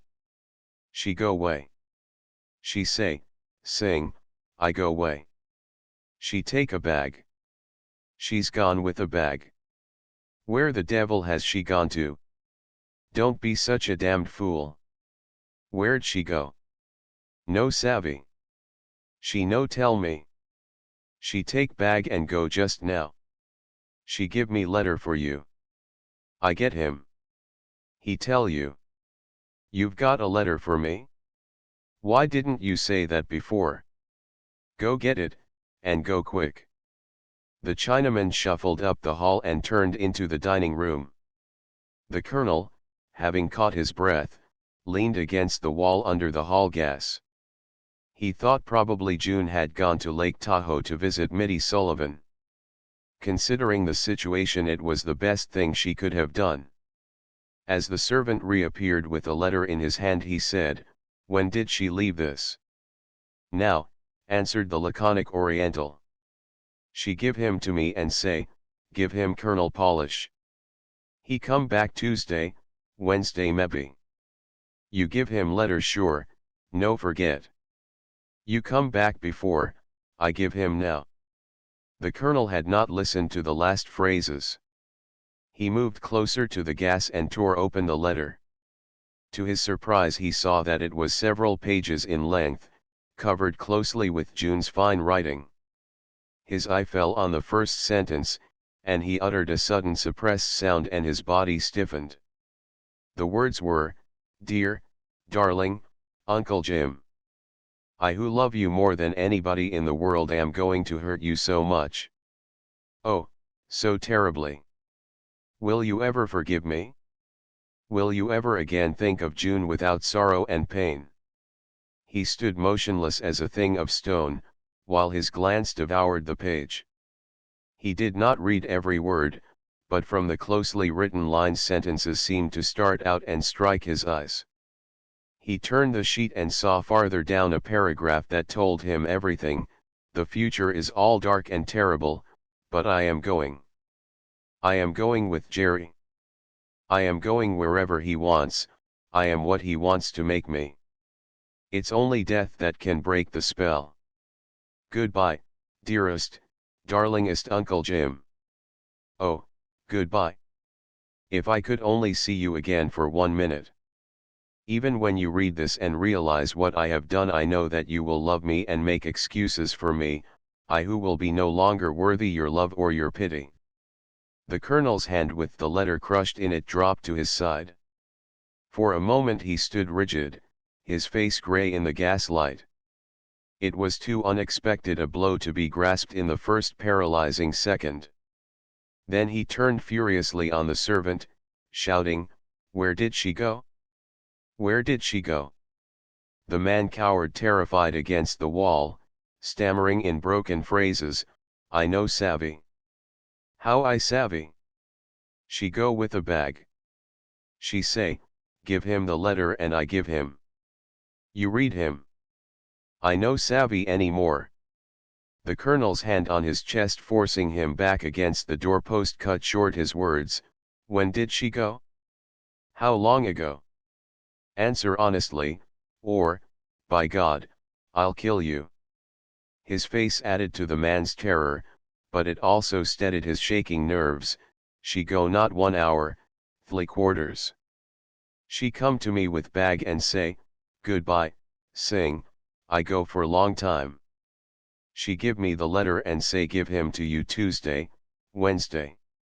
Then she go. Which way? I don't see. I don't look. I go downstairs. I go sleep on my bed. I hear bell and wake. That's all. The colonel released him and turned to the door. The man evidently knew no more than he said. She had been gone less than an hour. That was all there was to tell. As he ran down the long stairs he had no definite idea in his mind. She had left to run away with Jerry 3/4 of an hour earlier. That was all he thought of for the moment. Then the frosty sharpness of the night air began to act with tonic force upon him. His brain cleared and he remembered Ryan's words. Half an hour ago Barkley was still in the mine. There had evidently been some delay in his coming up. No trains left the town as late as that. June had gone somewhere to meet him, to some place of rendezvous whence they would probably drive into Reno. If Barkley had not yet left the mine he could be caught, and then with wild speed he ran along the streets, leaping down the short flights of steps that broke the ascending sidewalks.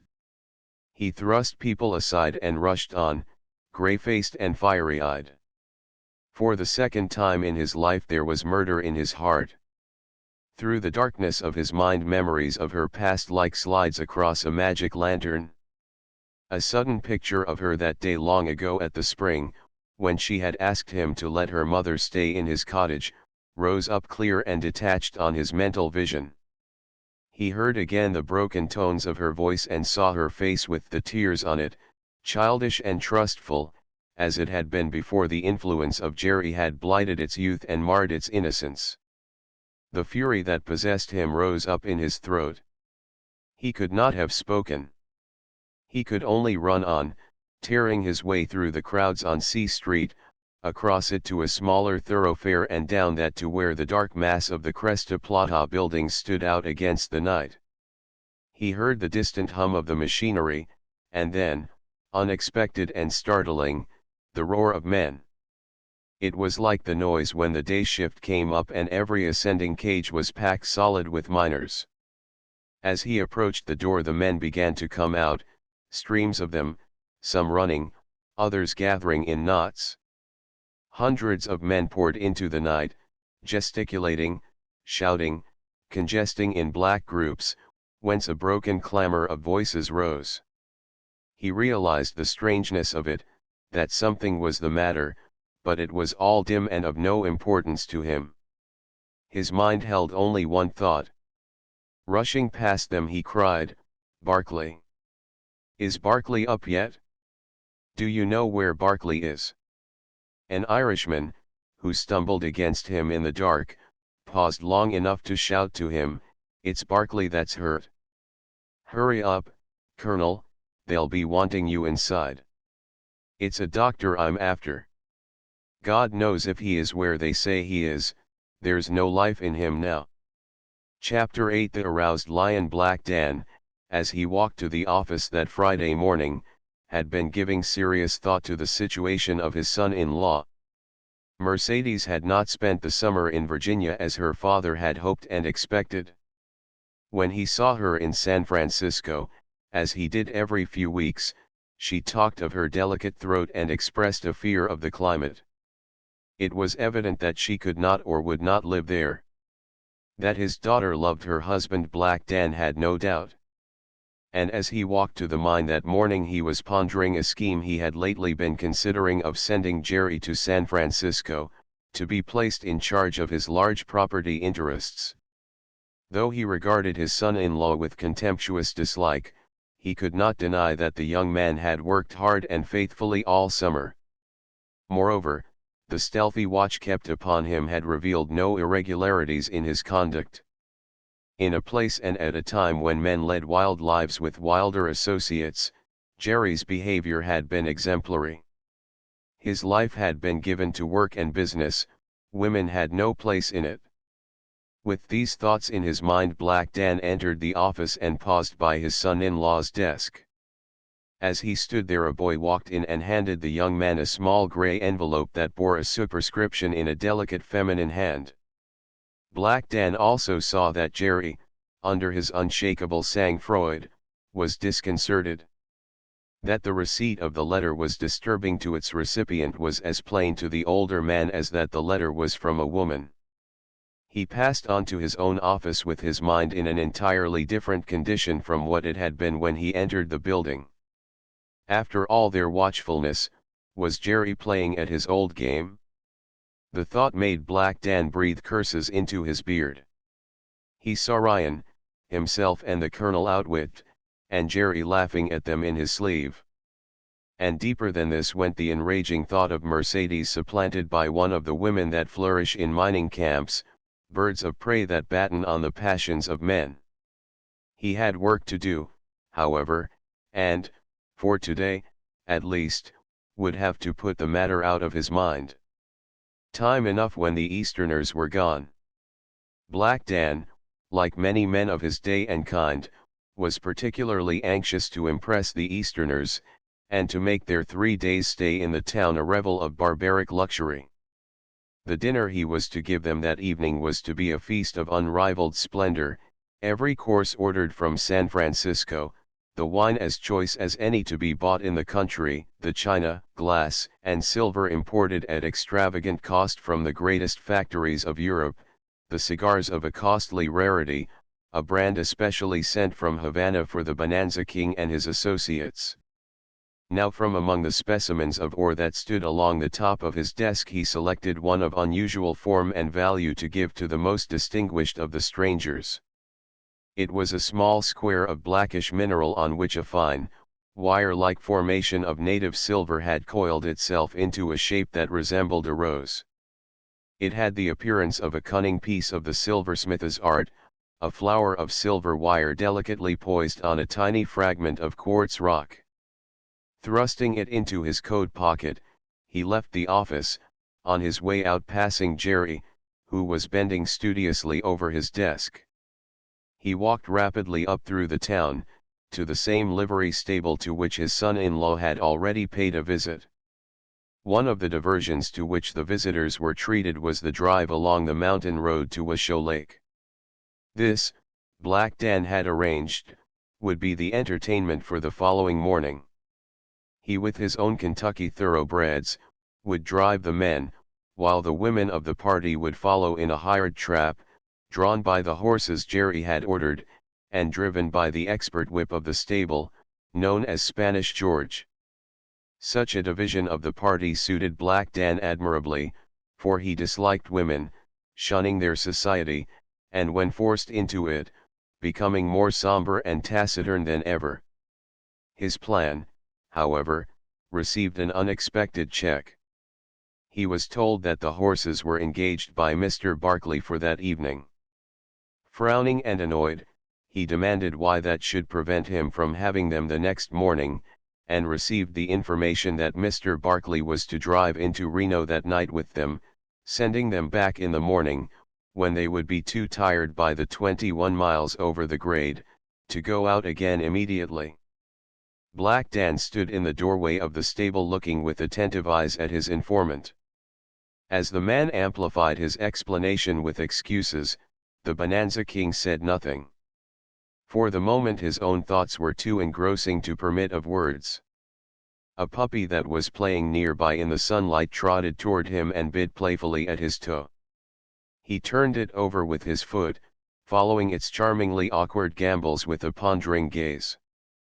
"Then I suppose I can't have Spanish George either," he said. "Mr. Barkley'll take him in to drive the horses back, and he'll take his time about it." "Oh, you can have Spanish George all right," said the stableman, relieved that he could give his powerful patron something he wanted. "Mr. Barkley's driving someone in with him. He'll have one of the Reno men bring the horses back." Black Dan looked up, his broad, dark eyes charged with almost fierce attention. "Who's he driving in?" he asked. "Don't know, sir. He didn't say. All he said was that he couldn't take a driver, as he had someone with him and he'd send the team back in the morning with a man from Reno." The other looked down at the puppy, rolling it gently back and forth with his large foot. "When did you say he was going?" he asked. 6:30. "His valises have come up already. They're in the office now." He pointed backward with his thumb toward the small, partitioned-off box called the office. But Black Dan did not seem particularly interested in the valises. "Well," he said, taking his foot off the puppy and pushing it carefully aside, "send along the best you have with Spanish George to drive. Be at the International at 11 sharp. I don't want to start later than that." He left the stable and walked slowly down the street toward the Cresta Plata. His eyes were downcast, his face set in lines of absorbed thought. Whom was Jerry driving into Reno that night? As he walked he pieced together what he had just heard with what he knew already. 1 hour before the dinner to the Easterners at which he was expected, Jerry had arranged to leave the town, driving into Reno with some companion. The companion and the gray note instantly connected themselves in Black Dan's mind. He felt as certain as a man could be without absolute confirmation that Jerry was driving in with a woman. The daring insolence of it made the blood, which moved slowly in the morose and powerful man, rise to his head. Could it be possible that Jerry, on the way to see his wife, was going to stop over in Reno with some woman of the Virginia streets?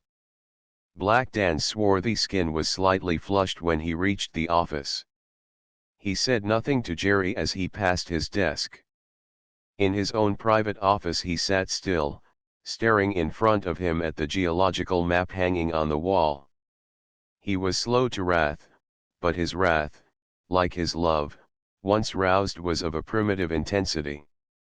As he sat staring at the map his anger gathered and grew. At 4 o'clock the Eastern Party and their guides were due to meet in the hoisting works for their excursion down the mine. It was nearly a half-hour later, however, when the two ladies, who made up the feminine portion of the party, slunk out of the spacious dressing rooms, giggling and blushing in their male attire. Jerry, Marsden the foreman, and one of the shift bosses, were lounging about the mouth of the shaft waiting for them. There were greetings and laughter, the women hugging themselves close in the long overcoats they wore against the chill of the downward passage, and pulling over their hair the shapeless cloth caps they had been given for headgear. Through the wide opening that led to the dumps the figure of Black Dan, dark against the brilliance of the afternoon, could be seen walking on the car tracks with the rest of the party. In the muddy overalls, long boots, and soft felt hat which was the regulation underground dress of the men, he presented the appearance of some black-browed, heavily bearded pirate in the garb of a tramp. As the cage slid up to the shaft mouth, he entered the building, gave the embarrassed women an encouraging nod, and selected a lantern from a collection of them standing in a corner. With little cries of apprehension the women stepped on the flat square of flooring, their 3 escorts ranged closely round them, the signal to descend was given, and the cage dropped quickly out of sight into the steaming depths. Black Dan, Barney Sullivan, and the strangers were to descend on the cage in the next compartment, and while they waited for it to come up, stood talking of the formations of the mineral, how it had been found, and of the varying richness of the ore bodies. Suddenly Black Dan thought of his specimen, which had come from a part of the mine they were to visit first, and turning went into the men's dressing room, where he had left it in his coat pocket. His clothes had been hung on the last of a line of pegs along the wall. To this he went, and, ignorant of the fact that Jerry had undressed after him, thrust his hand into the pocket of what he thought was his own coat. Instead of the stone his fingers encountered a letter. He drew it out and saw that it was the one he had seen handed to his son-in-law a few hours before. At once he drew the paper from the envelope. No qualm of conscience deterred him, instead he experienced a sense of satisfaction that his uncertainty should be thus simply brought to an end. His eye traveled over the few lines, instantly grasping their meaning. He knew the signature. Jerry was not intriguing with a common woman of the town, he was deserting his wife with a girl, hitherto of unspotted reputation, and for years beloved by Ryan. It meant ruin and misery for the two human beings nearest to the Bonanza King's heart. For a moment he stood motionless, the letter in his hand, and before his eyes he saw red. Then it cleared away. He put the paper back in its envelope and thrust it in his pocket. When he came out into the shaft house, Barney Sullivan noticed that his face was reddened and that the whites of his eyes were slightly bloodshot. One of the strangers rallied him on his absence, which had been of some minutes' duration, and he made no answer, simply motioning them to get on the cage with an imperious movement of his head. The shaft of the Cresta Plata was over 2,000 feet in depth, and the heat of the lower levels was terrific. Here the miners, naked, save for a cap, breechclout, and canvas shoes, worked 20-minute shifts, unable to stand the fiery atmosphere for longer. Cold air was pumped down to them from the surface, the pipes that carried it following the roofs of the long, dark tunnels, their mouths blowing life-giving coolness into stopes where the men could not touch their metal candlesticks, and the iron of the picks grew hot. There were places where the drops that fell from the roof raised blisters on the backs they touched. On most of these lower levels there was much water, its temperature sometimes boiling. The miners of the Cresta Plata had a saying that no man had ever fallen into water that reached to his hips and lived. At the bottom of the shaft the sump in mining parlance was a well of varying depths which perpetually exhaled a scalding steam. Black Dan took his guests to the 1,500-foot level, whence the greatest riches of the mine had been taken. He was more than usually silent as they walked from tunnel to tunnel and drift to drift. Barney Sullivan was the cicerone of the party, explaining the formation, talking learnedly of the dip of the vein, holding up his lantern to let its gleam fall on the dark bluish breast into which the miners drove their picks with a gasp of expelled breath. Nearly an hour had passed when Black Dan, suddenly drawing him back, whispered to him that he was going up to the 800-foot level to see Jerry, to whom he wished to give some instructions about the dinner that evening. Barney, nodding his comprehension, moved on with the guests, and Black Dan walked back to the station. As he went up in the cage he passed level after level, like the floors of a great underground building. Yellow lights gleamed through the darkness on the circular forms of west timbers, hollowed caves trickling with moisture, car tracks running into blackness. Each floor was peopled with wild, naked shapes, delving ferociously in this torrid inferno. At the 800-foot level he got off, the bell rang, and the empty cage went sliding up. The landing onto which he stepped was deserted, and he walked up one of the tunnels that branched from it, called to a pickboy, whom he saw in the distance, that he wanted Mr. Barkley found and sent to him at once. The figure of the boy scudded away into the darkness, and Black Dan went back to the landing. It was an open space, a small, subterranean room, the lanterns fastened on its walls gilding with their luster the pools of water on the muddy floor. There were boxes used for seats standing about, and on pegs in the timbers the miners' coats hung. Where the shaft passed down there were several square openings larger than ordinary doorways, iron-framed and with plates of iron set into the moist ground which gave egress to the cages. Now there was only a black void there, the long shaft stretching hundreds of feet upward and downward. Black Dan sat on a box, waiting. Afar off from some unseen tunnel he could hear the faint sound of voices. Nearby, sharply clear in the stifling quiet, came the drip of water from the roof. It was still very hot, a moist, suffocating heat, regarded by the miners as cool after the fiery depths below. He pushed back his hat and wiped the sweat from his face. His eyes, as he waited, kept watch on the openings of the three tunnels that diverged from this central point. One of them was an inky arch in a frame of timbers. In the distance of the others lights gleamed. Now and then a bare body, streaming with perspiration, came into view pushing an ore car. With an increasing rattle it was rolled to the shaft opening and onto a waiting cage which slid up. The miner slouched back into the gloom, the noise of the empty car he propelled before him gradually dying away. Black Dan could hear again the voices and then, muffled by earth and timbers, the thud of the picks. Sitting on an upturned box, the king of this world of subterranean labor, he sat waiting, motionless, save for his moving eyes. Suddenly from the undefined noises, the beat of an advancing footfall detached itself.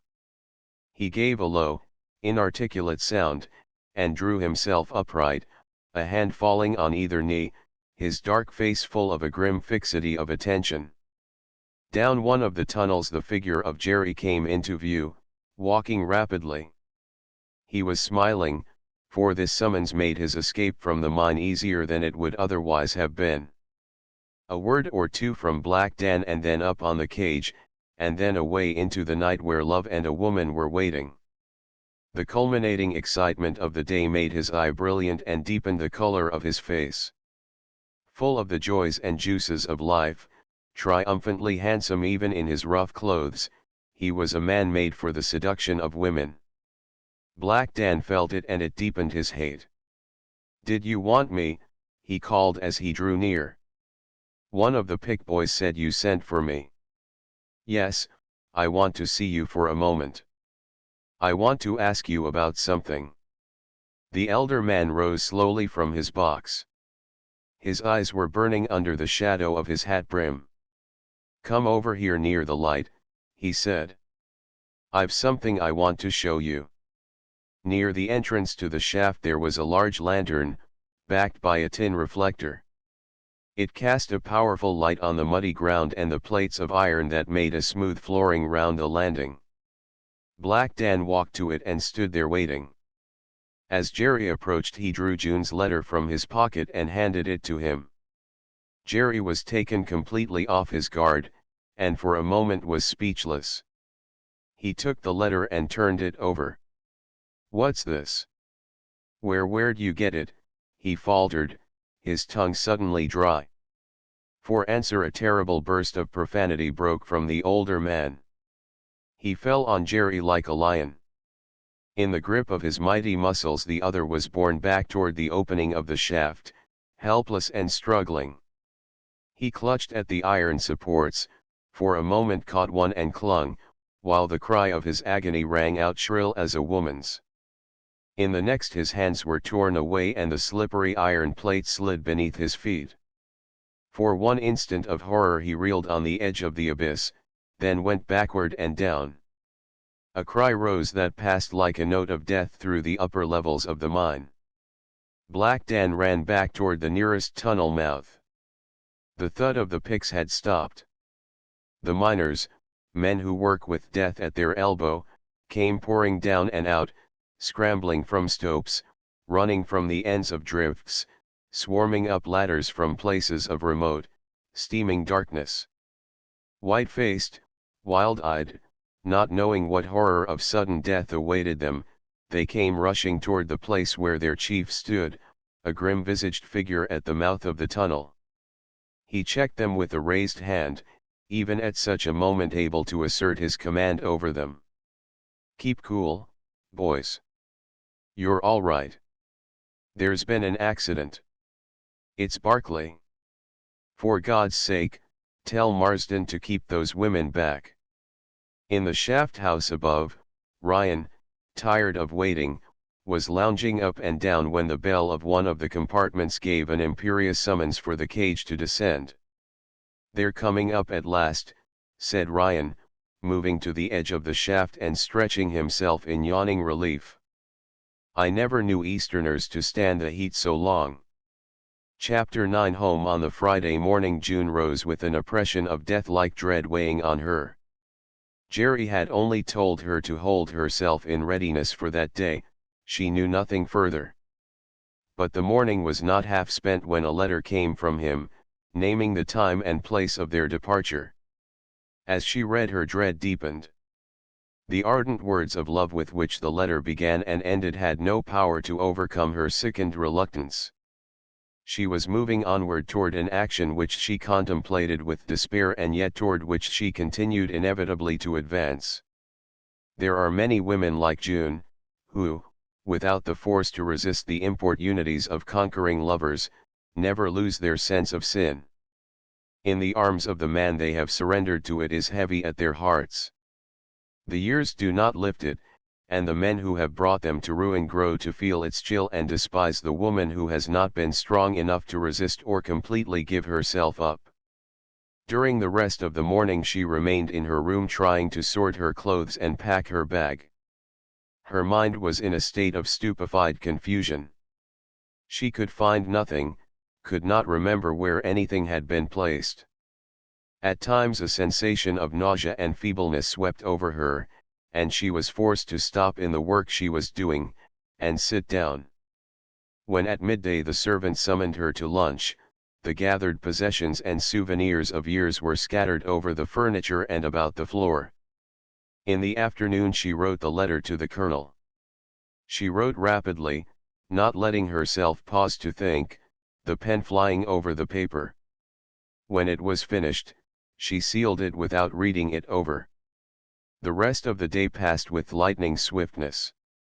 As she roamed from room to room, or sat motionless with drawn brows and rigidly clasped hands, the chiming of the hours from clocks in various parts of the house struck loud on her listening ear. The clear, ringing notes of 3 seemed hardly to have sounded when 4 chimed softly.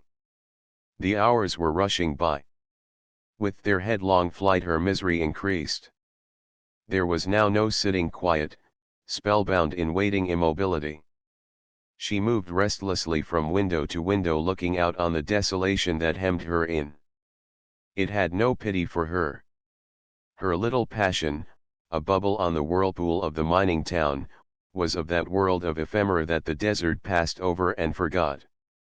At sunset the landscape flushed into magical beauty and then twilight came, and suddenly, on its heels, darkness. The night was a crystalline, deep blue, the stars singularly large and lustrous. As she put on her hat and jacket she felt that her mouth was dry, and if called upon to speak she would have had difficulty in articulating. Over her face she draped a thin, dark veil sufficient at this hour to obscure her features entirely. On the way out she called the Chinaman and gave him the letter for the Colonel, whom she did not expect back before Wednesday. She made her way to the end of the town through the upper residence streets. They were quite dark at this hour and she slipped by, a slim shadowy shape, touched now and then into momentary distinctness by the gleam of a street lamp. Outside the clustering lights of the city, she turned downward toward where the Geiger grade, looping over the shoulder of the mountain, enters the town.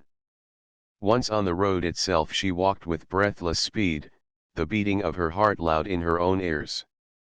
She passed the last of the hoisting works, the sentinel of the great line that was stirring the world, and saw the road stretch grey and bare before her.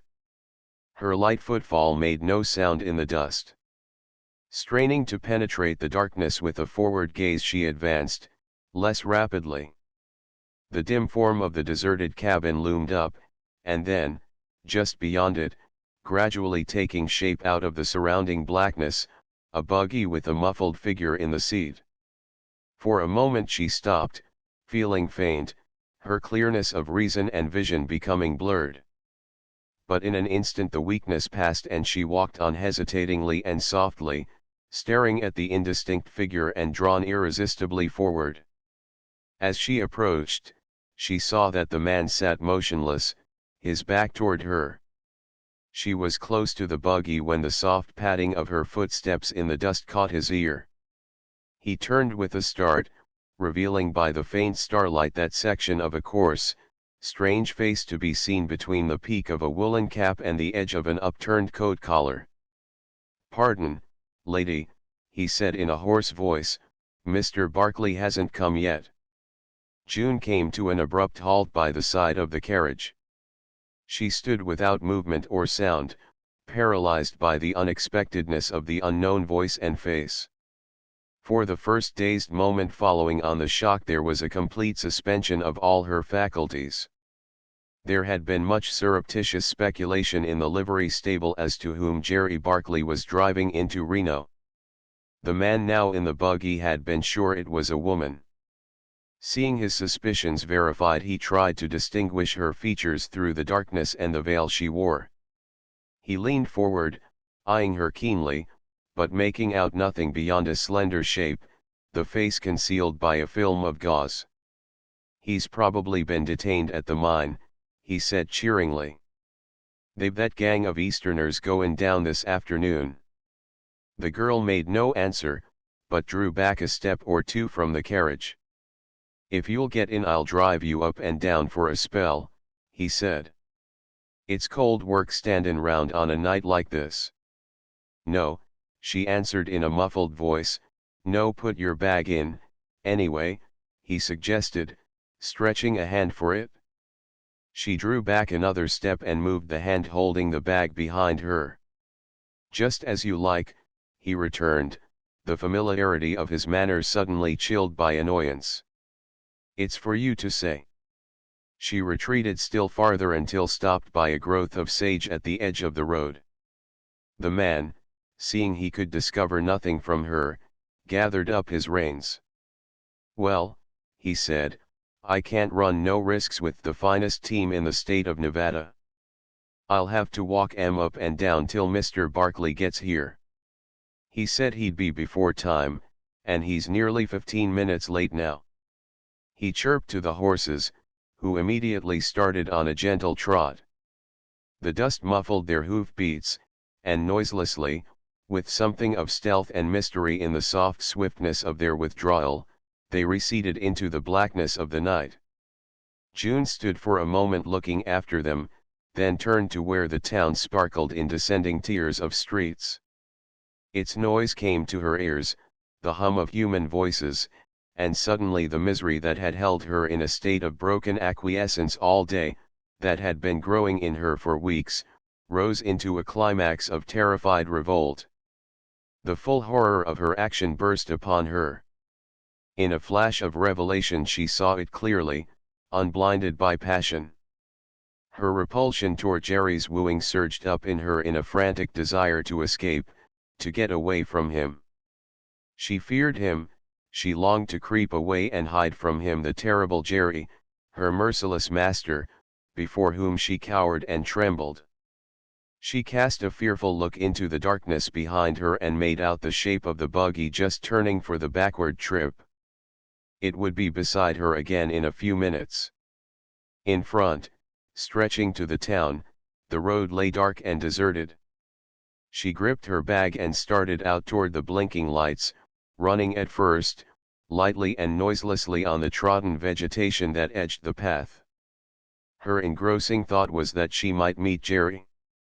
In the condition of nervous exhaustion to which the long strain of the past months had reduced her, she had lost all confidence in her power to direct her own actions, and resist the dominating man who had had her so completely under his control. If she met him now it would be the end. He would not cajole and kiss her. He would order her into the buggy and ride away with her into the night. Several times she met men, dark figures against the lights beyond.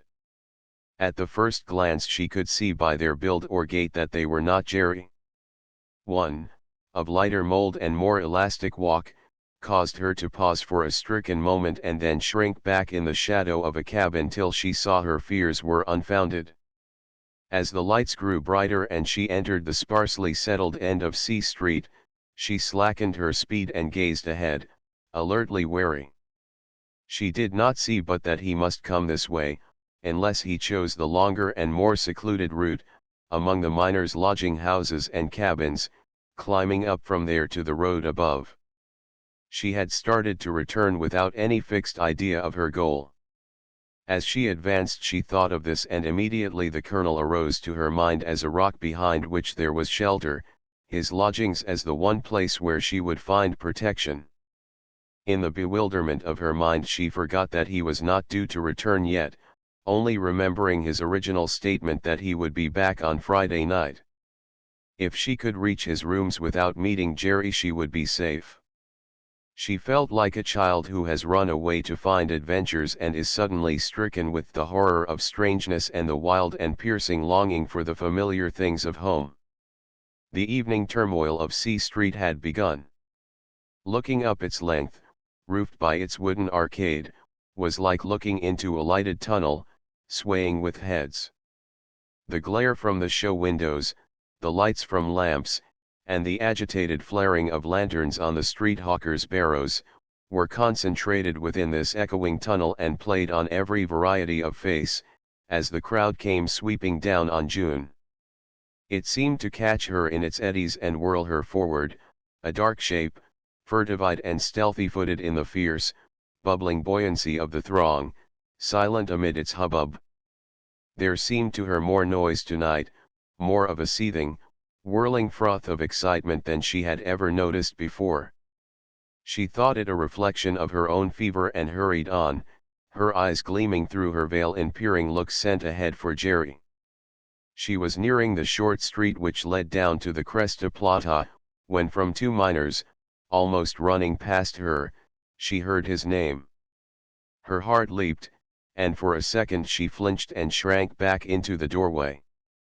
As she stood there a group of men brushed by in the opposite direction and from these, as they paused for a second at her side, she heard a question and answer, "How did he come to fall?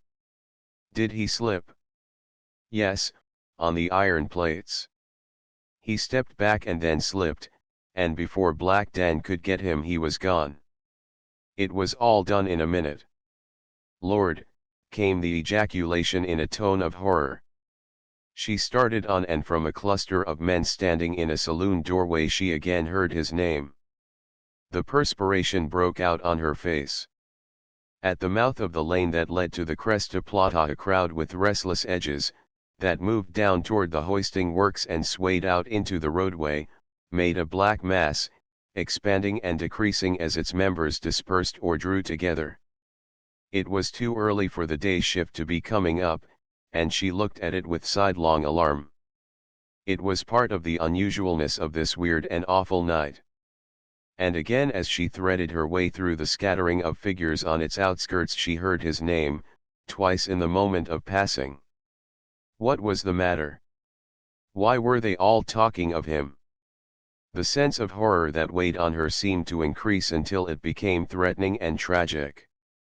She felt as if she were in a nightmare, with the colonel's rooms and the colonel the only place of safety and means of escape.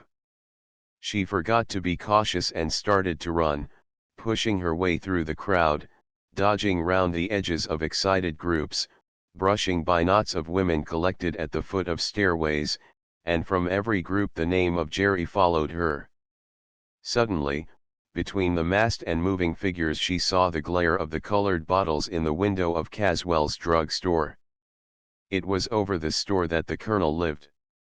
At one side, outside the brilliant radiance of the bottled transparencies, a small, dark door gave on the stairs that led to the floor above.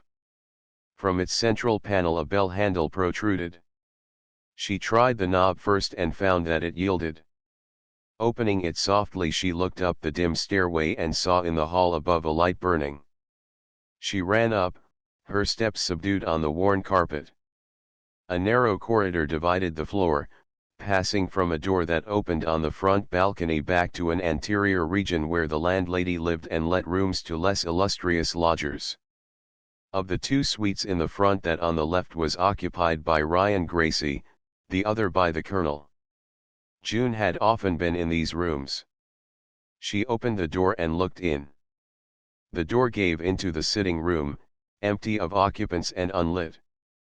But the Colonel's landlady had not been advised of his change of plans, and in expectation of his return a fire burned in the grate and cast a warm, cheering light over the simple furnishings and the armchair drawn up in front of it.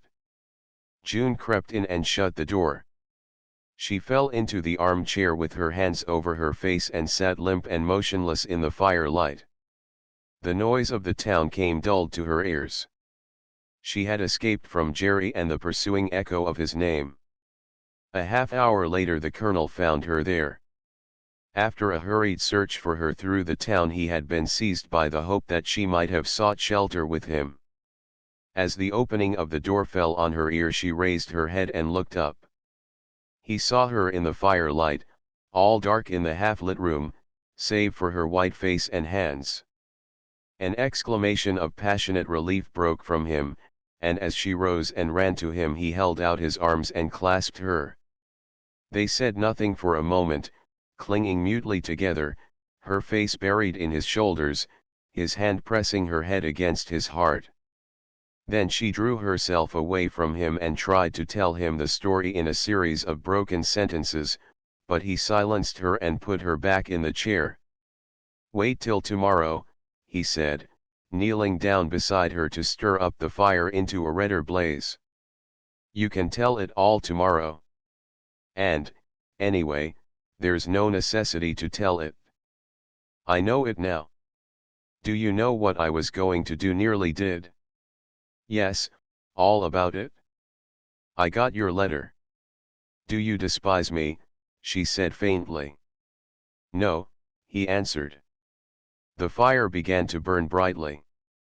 They sat for a moment looking into it, then leaning toward him over the arm of the chair, she said, almost in a whisper, "Where's Jerry?" "Jerry," he answered with a sudden slowness of utterance. "Jerry? Jerry's somewhere. As I came along everybody seemed to be talking of him. I heard his name all along the street. It seemed as if it was following me. I'm afraid of Jerry." "You needn't be any more. You won't see him again. I'll tell you about that tomorrow, too. Will you let me stay with you?" she continued. "Will you let me live here, somewhere near you? Will you take care of me?" He took her hand and pressed it, then held it out, cold and trembling, to the blaze, nodding his answer without looking at her. "I have nowhere else to go. I don't know where my father is. Uncle Jim, I can't live up in the Murchison mansion alone. It's full of ghosts and memories. I'm afraid of it. I'm afraid of Jerry. I'm afraid of myself. You needn't be afraid any more. I'm going to take care of you now. We'll get some rooms for you back here with the landlady, and by we'll get something better. You're never going back to the Murchison mansion. I was so close to dreadful things there," she murmured. It was so. A man's step sounded on the stairs, mounted quickly and then struck a resonant response from the wooden flooring of the hall. "Who's that?" she whispered, with hurried alarm, her figure drawn alertly upright as if to rise and fly. "Is that someone coming in? Don't let them. I don't want to see anyone now." The Colonel, after a listening moment, reassured her. "That's only Ryan," he said. "You needn't bother about him. He lives just across the hall." She murmured an "oh" of relieved comprehension and fell back in the chair. They were silent for a space, both looking into the heart of the fire, its red light playing on their faces, the woman leaning back languidly, sunk in an apathy of exhausted relief, the man possessed by a sense of contentment more rich and absolute than he had hoped ever again to feel. The end. A list of important fiction: The Bobbs-Merrill Company, a romance of American chivalry, the law of the land of Miss Lady, whom it involved in mystery, and of John Edring, Gentleman of the South, who read its deeper meaning, by Emerson Hough, author of the Mississippi Bubble, romantic, unhackneyed, imaginative, touched with humor, full of spirit and dash.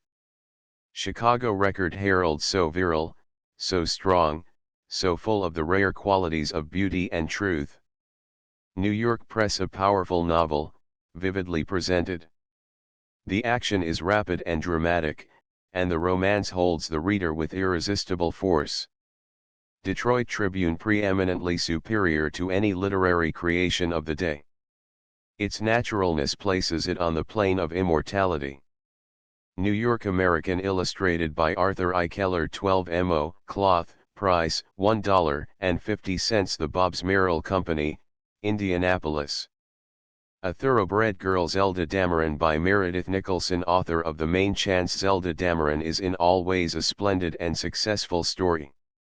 There is about it a sweetness, a wholesomeness, and a sturdiness that will commend it to earnest, kindly and wholesome people. Boston Transcript. The whole story is thoroughly American. It is lively and breezy throughout, a graphic description of a phase of life in the Middle West. Toledo Blade, a love story of a peculiarly sweet and attractive sort, the interpretation of a girl's life, the revelation of a human heart. New Orleans Picayune, with portraits of the characters in color, by John Cecil Clay, 12 mo, cloth, price, $1.50. The Bobbs-Merrill Company, Indianapolis. Love in Livery, The Man on the Box, by Harold McGrath, author of The Puppet Crown and The Gray Cloak. This is the brightest, most sparkling book of the season, crisp as a new greenback, telling a most absorbing story in the most delightful way. There never was a book which held the reader more fascinated. Albany Times-Union, the best novel of the year. Seattle Post-Intelligencer, satire that stops short of caricature, humor that never descends to burlesque, sentiment that is too wholesome and genuine to verge upon sentimentality. These are reasons enough for liking The Man on the Box, quite aside from the fact that it is a refreshing novelty in fiction. New York Globe, illustrated by Harrison Fisher, 12 mo, cloth, price, $1.50. The Bobbs-Merrill Company, Indianapolis. Hearts, Gold, and Speculation, Black Friday, by Frederick S. Isham, author of The Strollers and Under the Rose. There is much energy, much spirit, in this romance of the Gold Corner. Distinctly an opulent and animated tale. New York Sun, Black Friday fascinates by its compelling force and grips by its human intensity. No better or more absorbing novel has been published in a decade. Newark Advertiser, the love story is handled with infinite skill. The pictures of the street and its thrilling, pulsating life are given with rare power. Boston Herald, illustrated by Harrison Fisher, 12 mo, cloth, price, $1.50. The Bobbs-Merrill Company, Indianapolis. Wanted, a Cook, by Alan Dale, an uproariously funny comedy novel of a self-conscious couple in contact with the servant question. Their ludicrous predicaments with their cooks are described with a light, farcical quality and a satire that never fail to entertain. A good story well told. In every sentence a hearty laugh and many an irrepressible chuckle of mirth. New York American, bound in decorated cloth, 12 mo, $1.50. The Bobbs-Merrill Company, Indianapolis. Full of dainty charm, The Girl and the Kaiser, by Pauline Bradford Mackey, an amusing love story, which is certain to win instant favor. Fresh, enthusiastic, and daintily lyrical. Philadelphia Item, a charming little book, artistically made, is The Girl and the Kaiser, one that can be recommended for pleasing entertainment without reserve. St. Louis Globe Democrat, here is a beautiful and delightfully seasonable volume that everybody will want. The story is a bubbling romance of the German imperial court with an American girl heroine. Decorated and illustrated in color by John Cecil Clay. 12mo, cloth, $1.50. The Bobbs Merrill Company, Indianapolis. A Story of the Simple Life. The Happy Average by Brand Whitlock, author of the 13th District and Her Infinite Variety. Mr. Whitlock has done more than simply repeat his earlier success. He has achieved a new one. In The Happy Average he has voiced a deep-seated human sympathy for the unheroic. Life, a most delightful romance that is as fresh as the flowers of May. Pittsburgh Leader. As an example of a good, healthy, entertaining, and human story, The Happy Average must be given a place in the front rank. Nashville American. Not only the best book that has come from Mr. Whitlock's pen, but a really noteworthy achievement in fiction. Chicago Tribune. 12mo, cloth, price, $1.50. The Bobbs Merrill Company, Indianapolis. The Life and Loves of Lord Byron the Castaway. 3 great men ruined in 1 year: a king, a cad, and a castaway. Byron. By Hallier. Minnie Rives, author of Heart's Courageous. Lord Byron's personal beauty, his brilliancy, his genius, his possession of a title, his love affairs, his death in a noble cause, all make him the most magnetic figure in English literature. In Miss Rives' novel, the incidents of his career stand out in absorbing power and enthralling force. The most profoundly sympathetic, vivid, and true portrait of Byron ever drawn. Calvin Dill Wilson, author of Byron Man and Poet. Dramatic scenes, thrilling incidents, strenuous events follow one another, pathos, revenge, and passion, a strong love, and through all these, under all these, is the poet, the man, George Gordon. Grand Rapids Herald, with 8 illustrations in color by Howard Chandler Christie. 12mo, cloth, price, $1 everywhere. The Bobbs Merrill Company, Indianapolis. A Romance of Love and Politics. The Plum Tree. A new novel by David Graham Phillips, author of The Cost, Golden Fleece, etc. In this new novel, the author of The Cost sounds a trumpet call to American patriotism and integrity. First and Last. The Plum Tree is a love story of the highest order, interesting, ennobling, purifying. Senator Depew says, well written and dramatic, as might be expected from the pen of Phillips. Senator Fry says, a wonderful story of American political life. Senator Beveridge says, plot, action, color, vitality, make The Plum Tree thrilling. Drawings by E. M. Ashbound in cloth. 12mo, $1.50. The Bobbs Merrill Company, Indianapolis. An Admirable Tale. The Millionaire Baby by Anna Catherine Green, author of The Filigree Ball. This stirring, this absorbing, this admirable tale. New York Sun. A thrillingly sensational piece of fiction, The Millionaire Baby. St. Paul Pioneer Press, certain to keep you up to the wee SMA hours. Chicago Journal, handled with consummate dexterity, adroitness, and fertility of invention. Brooklyn Times. A detective story that is a detective story. Judge. One reads from page to page with breathless interest.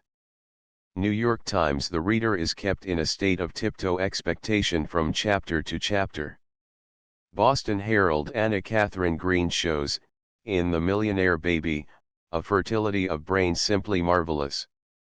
Philadelphia item, beautifully illustrated by A. I. Keller. 12mo, $1.50. The Bobbs Merrill Company, Indianapolis. Transcriber's notes: obvious typographical errors have been corrected. Inconsistencies in hyphenation have been standardized. Archaic or variant spelling has been retained. End of the Project Gutenberg ebook. The Pioneer updated editions will replace the previous one. The old editions will be renamed.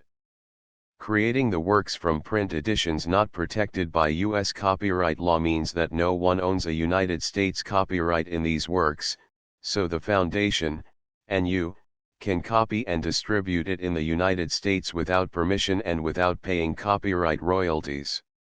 Special rules, set forth in the general terms of use part of this license, Apply to copying and distributing Project Gutenberg trademark electronic works to protect the Project Gutenberg trademark concept and trademark.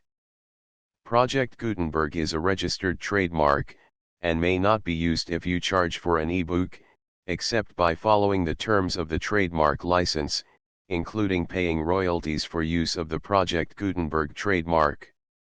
If you do not charge anything for copies of this ebook, complying with the trademark license is very easy. You may use this ebook for nearly any purpose such as creation of derivative works, reports, performances, and research. Project Gutenberg ebooks may be modified and printed and given away. You may do practically anything in the United States with ebooks not protected by U.S. copyright law. Redistribution is subject to the trademark license, especially commercial redistribution. Start. Full license. The full Project Gutenberg license. Please read this before you distribute or use this work to protect the Project Gutenberg trademark mission of promoting the free distribution of electronic works.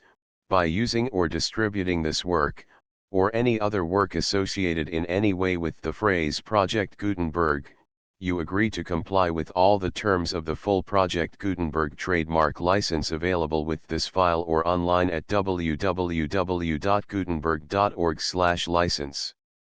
Section 1.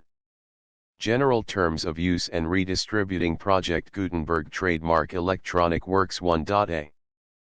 By reading or using any part of this Project Gutenberg trademark electronic work, you indicate that you have read, understand, agree to and accept all the terms of this license and intellectual property, trademark/copyright, agreement. If you do not agree to abide by all the terms of this agreement, you must cease using and return or destroy all copies of Project Gutenberg trademark electronic works in your possession. If you paid a fee for obtaining a copy of or access to a Project Gutenberg trademark electronic work and you do not agree to be bound by the terms of this agreement, you may obtain a refund from the person or entity to whom you paid the fee as set forth in paragraph 1.e.8. 1.b. Project Gutenberg is a registered trademark. It may only be used on or associated in any way with an electronic work by people who agree to be bound by the terms of this agreement. There are a few things that you can do with most Project Gutenberg trademark electronic works even without complying with the full terms of this agreement. See paragraph 1.c below. There are a lot of things you can do with Project Gutenberg trademark electronic works if you follow the terms of this agreement and help preserve free future access to Project Gutenberg trademark electronic works. See paragraph 1.e below. 1.c. The Project Gutenberg Literary Archive Foundation, the Foundation or PGLOF, owns a compilation copyright in the collection of Project Gutenberg trademark electronic works. Nearly all the individual works in the collection are in the public domain in the United States. If an individual work is unprotected by copyright law in the United States and you are located in the United States, we do not claim a right to prevent you from copying, distributing, performing, displaying, or creating derivative works based on the work as long as all references to Project Gutenberg are removed. Of course, we hope that you will support the Project Gutenberg trademark mission of promoting free access to electronic works by freely sharing Project Gutenberg trademark works in compliance with the terms of this agreement for keeping the Project Gutenberg trademark name associated with the work. You can easily comply with the terms of this agreement by keeping this work in the same format with its attached full Project Gutenberg trademark license when you share it without charge with others. 1.d. The copyright laws of the place where you are located also govern what you can do with this work. Copyright laws in most countries are in a constant state of change. If you are outside the United States, check the laws of your country in addition to the terms of this agreement before downloading, copying, displaying, performing, distributing or creating derivative works based on this work or any other Project Gutenberg trademark work. The Foundation makes no representations concerning the copyright status of any work in any country other than the United States. 1.e unless you have removed all references to Project Gutenberg, 1.e.1. The following sentence, with active links to, or other immediate access to, the full Project Gutenberg trademark license must appear prominently whenever any copy of a Project Gutenberg trademark work, any work on which the phrase Project Gutenberg appears, or with which the phrase Project Gutenberg is associated, is accessed, displayed, performed, viewed, copied or distributed. This ebook is for the use of anyone anywhere in the United States and most other parts of the world at no cost and with almost no restrictions whatsoever. You may copy it, give it away or reuse it under the terms of the Project Gutenberg license included with this ebook or online at www.gutenberg.org. If you are not located in the United States, you will have to check the laws of the country where you are located before using this ebook. 1.e.2. If an individual Project Gutenberg trademark electronic work is derived from texts not protected by U.S. copyright law, does not contain a notice indicating that it is posted with permission of the copyright holder, the work can be copied and distributed to anyone in the United States without paying any fees or charges. If you are redistributing or providing access to a work with the phrase Project Gutenberg associated with or appearing on the work, you must comply either with the requirements of paragraphs 1.e.1 through 1.e.7 or obtain permission for the use of the work and the Project Gutenberg trademark as set forth in paragraphs 1.e.8 or 1.e.9. 1.e.3. If an individual Project Gutenberg trademark electronic work is posted with the permission of the copyright holder, your use and distribution must comply with both paragraphs 1.e.1 through 1.e.7 and any additional terms imposed by the copyright holder. Additional terms will be linked to the Project Gutenberg trademark license for all works posted with the permission of the copyright holder found at the beginning of this work. 1.e.4. Do not unlink or detach or remove the full Project Gutenberg trademark license terms from this work, or any files containing a part of this work or any other work associated with Project Gutenberg trademark. 1.e.5. Do not copy, display, perform, distribute or redistribute this electronic work, or any part of this electronic work, without prominently displaying the sentence set forth in paragraph 1.e.1 with active links or immediate access to the full terms of the Project Gutenberg trademark license. 1.e.6.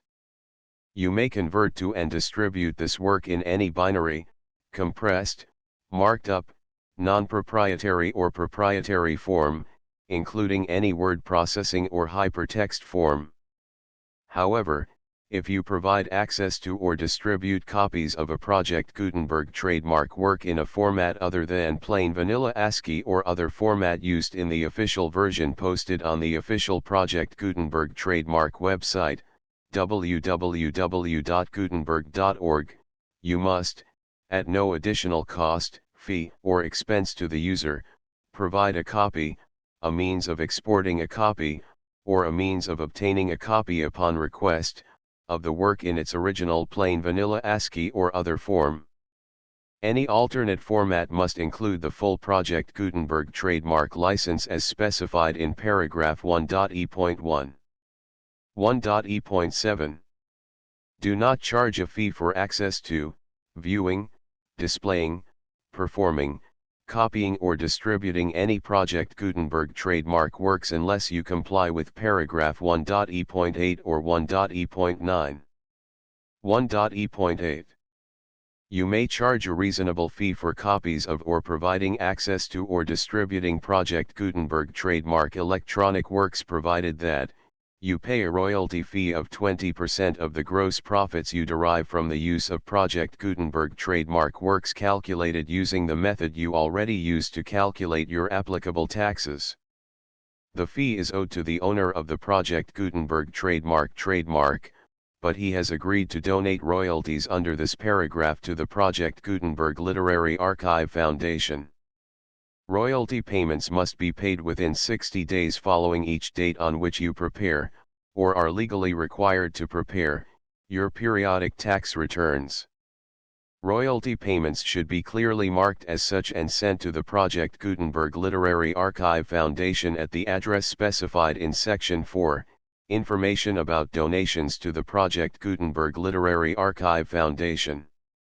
You provide a full refund of any money paid by a user who notifies you in writing, or by email, within 30 days of receipt that he does not agree to the terms of the full Project Gutenberg trademark license. You must require such a user to return or destroy all copies of the works possessed in a physical medium and discontinue all use of and all access to other copies of Project Gutenberg trademark works. You provide, in accordance with paragraph 1.f.3, a full refund of any money paid for a work or a replacement copy, if a defect in the electronic work is discovered and reported to you within 90 days of receipt of the work. You comply with all other terms of this agreement for free distribution of Project Gutenberg trademark works.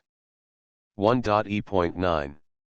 If you wish to charge a fee or distribute a Project Gutenberg trademark electronic work or group of works on different terms than are set forth in this agreement, you must obtain permission in writing from the Project Gutenberg Literary Archive Foundation, the manager of the Project Gutenberg trademark. Contact the Foundation as set forth in Section 3 below.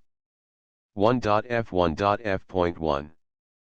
Project Gutenberg volunteers and employees expend considerable effort to identify, do copyright research on, transcribe and proofread works not protected by U.S. copyright law in creating the Project Gutenberg trademark collection. Despite these efforts, Project Gutenberg trademark electronic works, and the medium on which they may be stored, may contain defects, such as, but not limited to, incomplete, inaccurate or corrupt data, transcription errors, a copyright or other intellectual property infringement, a defective or damaged disk or other medium, a computer virus, or computer codes that damage or cannot be read by your equipment. 1.f.2. Limited warranty, disclaimer of damages, except for the right of replacement or refund described in paragraph 1.f.3, the Project Gutenberg Literary Archive Foundation, the owner of the Project Gutenberg trademark, and any other party distributing a Project Gutenberg trademark electronic work under this agreement, disclaim all liability to you for damages, costs, and expenses, including legal fees. You agree that you have no remedies for negligence, strict liability, breach of warranty or breach of contract except those provided in paragraph 1.f.3. You agree that the Foundation, the trademark owner, and any distributor under this agreement will not be liable to you for actual, direct, indirect, consequential, punitive, or incidental damages even if you give notice of the possibility of such damage. 1.f.3. Limited right of replacement or refund. If you discover a defect in this electronic work within 90 days of receiving it, you can receive a refund of the money, if any, you paid for it by sending a written explanation to the person you received the work from. If you received the work on a physical medium, you must return the medium with your written explanation. The person or entity that provided you with the defective work may elect to provide a replacement copy in lieu of a refund. If you received the work electronically, the person or entity providing it to you may choose to give you a second opportunity to receive the work electronically in lieu of a refund. If the second copy is also defective, you may demand a refund in writing without further opportunities to fix the problem. 1.f.4. Except for the limited right of replacement or refund set forth in paragraph 1.f.3, this work is provided to you as is, with no other warranties of any kind, express or implied, including but not limited to warranties of merchantability or fitness for any purpose. 1.f.5. Some states do not allow disclaimers of certain implied warranties or the exclusion or limitation of certain types of damages. If any disclaimer or limitation set forth in this agreement violates the law of the state applicable to this agreement, the agreement shall be interpreted to make the maximum disclaimer or limitation permitted by the applicable state law. The invalidity or unenforceability of any provision of this agreement shall not void the remaining provisions. 1.f.6 Indemnity. You agree to indemnify and hold the foundation, the trademark owner, any agent or employee of the foundation, anyone providing copies of Project Gutenberg trademark electronic works in accordance with this agreement, and any volunteers associated with the production, promotion, and distribution of Project Gutenberg trademark electronic works, harmless from all liability, costs, and expenses, including legal fees, that arise directly or indirectly from any of the following which you do or cause to occur. A. Distribution of this or any Project Gutenberg trademark work. B. Alteration, modification, or additions or deletions to any Project Gutenberg trademark work, and C. Any defect you cause. Section 2. Information about the mission of Project Gutenberg trademark. Project Gutenberg trademark is synonymous with the free distribution of electronic works in formats readable by the widest variety of computers, including obsolete, old, middle-aged, and new computers. It exists because of the efforts of hundreds of volunteers and donations from people in all walks of life.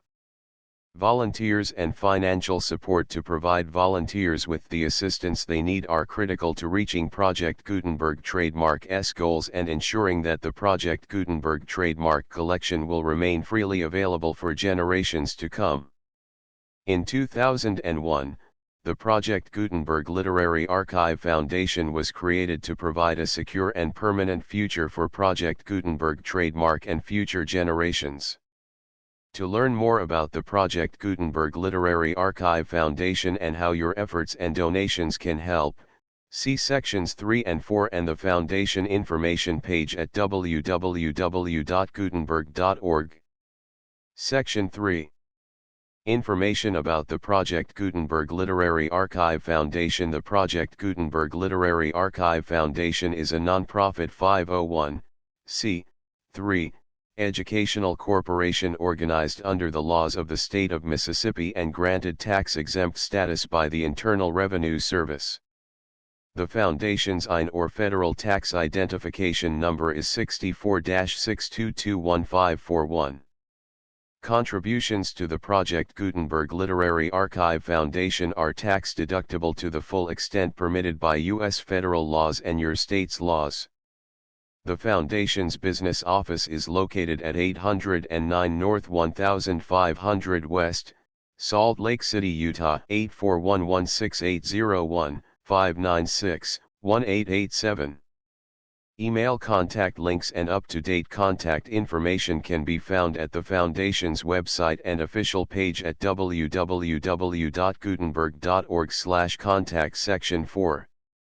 Information about donations to the Project Gutenberg Literary Archive Foundation. Project Gutenberg trademark depends upon and cannot survive without widespread public support and donations to carry out its mission of increasing the number of public domain and licensed works that can be freely distributed in machine-readable form accessible by the widest array of equipment, including outdated equipment.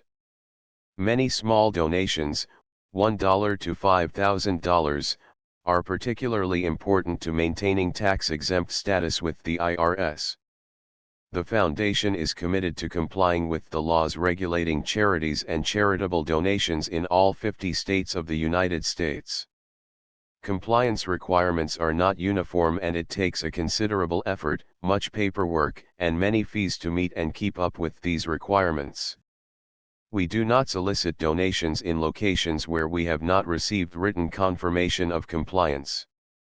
To send donations or determine the status of compliance for any particular state, visit www.gutenberg.org/donate. While we cannot and do not solicit contributions from states where we have not met the solicitation requirements, We know of no prohibition against accepting unsolicited donations from donors in such states who approach us with offers to donate. International donations are gratefully accepted, but we cannot make any statements concerning tax treatment of donations received from outside the United States. U.S. laws alone swamp our small staff. Please check the Project Gutenberg web pages for current donation methods and addresses. Donations are accepted in a number of other ways, including checks, online payments, and credit card donations. To donate, please visit www.gutenberg.org/donate. Section 5.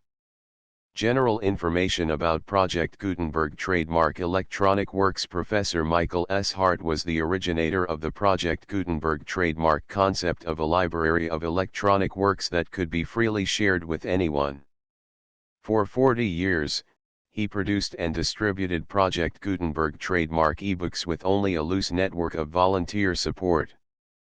Project Gutenberg trademark ebooks are often created from several printed editions, all of which are confirmed as not protected by copyright in the U.S. unless a copyright notice is included. Thus, we do not necessarily keep ebooks in compliance with any particular paper edition. Most people start at our website, which has the main PG search facility, www.gutenberg.org. This website includes information about Project Gutenberg trademark, including how to make donations to the Project Gutenberg Literary Archive Foundation, how to help produce our new ebooks, and how to subscribe to our email newsletter to hear about new ebooks. The Pioneer Contents List of Illustrations Book I, The Country Chapter I, The Squatter Chapter 2, The Gracie Boys Chapter 3, The Name of Alan Chapter 4, Oh, Mine Enemy Chapter V, The Summons Chapter 6, The Old Love Chapter 7, Uncle Jim Chapter 8, Prizes of Accident Book 2, The Town Chapter I, Down in the City Chapter 2, Feminine Logic Chapter 3, One of Eve's Family Chapter 4, Danger Signals Chapter V, The Great God Pan Chapter 6, Readjustment Chapter 7, Business and Sentiment Chapter 8, New Planets Chapter 9, The Choice of Maids Chapter X, The Quickening Current Chapter 11, Lupe's Chains Are Broken Chapter 12, A Man and His Price Chapter 13, The Breaking Point Chapter 14, Bedrock Book 3, The Desert Chapter I, Nevada Chapter 2, Old Friends with New Faces Chapter 3, Smoldering Embers Chapter 4, A Woman's No Chapter V, Her Feet Go Down to Death Chapter 6, The Edge of the Precipice Chapter 7, The Colonel Comes Back Chapter 8, The Aroused Lion Chapter 9, Home, The Full Project Gutenberg License 3, 4, 5, 6, 7, 8, 9, 10, 11, 12, 13, 14, 15, 16, 17, 18, 19, 20, 21, 22, 23, 24, 25, 26, 27, 28, 29, 30, 31, 32, 33, 34, 35, 36, 37, 38, 39, 40, 41, 42, 43, 44, 45, 46, 47, 48, 49, 50, 51, 52, 53, 54, 55, 56, 57, 58, 59, 60, 61, 62, 63, 64, 65, 66, 67, 68, 69, 70, 71, 72, 73, 74, 75, 76, 77, 78, 79, 80, 81, 82, 83, 84, 85, 86, 87, 88, 89, 90, 91, 92, 93, 94, 95, 96, 97, 98, 99, 100, 101, 102, 103, 104, 105, 106, 107, 108, 109, 110, 111, 112, 113, 114, 115, 116, 117, 118, 119, 120, 121, 122, 123, 124, 125, 126, 127.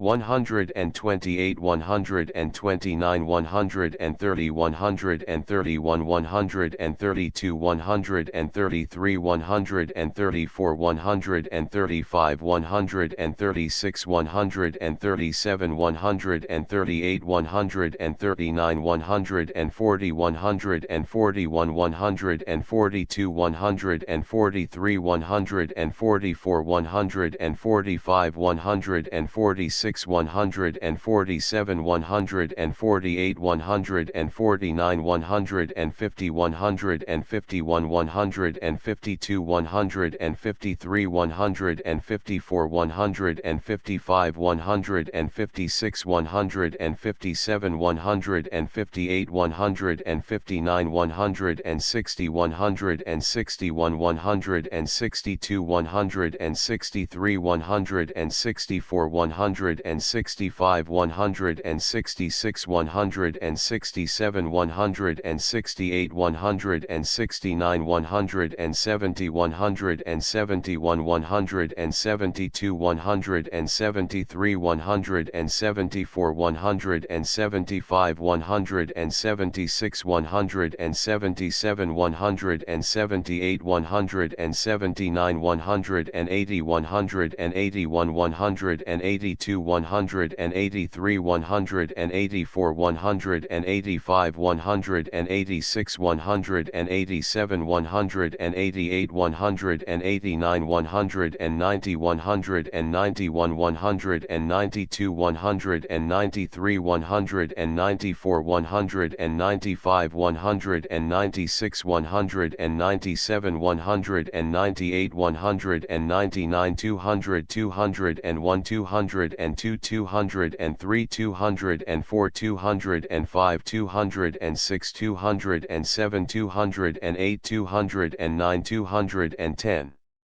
211, 212, 213, 214, 215, 216, 217, 218, 219, 220, 221, 222, 223, 224, 225, 226, 227, 228, 229, 230, 231, 232, 233, 234, 235, 236, 237, 238, 239, 240, 241, 242, 243, 244, 245, 246, 247, 248, 249, 250, 251, 252, 253, 254, 255, 256, 257, 258, 259, 260, 261, 262, 263, 264, 265, 266, 267, 268, 269, 270, 271, 272, 273, 274, 275, 276, 277, 278, 279, 280, 281, 282, 283, 284, 285, 286, 287, 288, 289, 290, 291, 292, 293.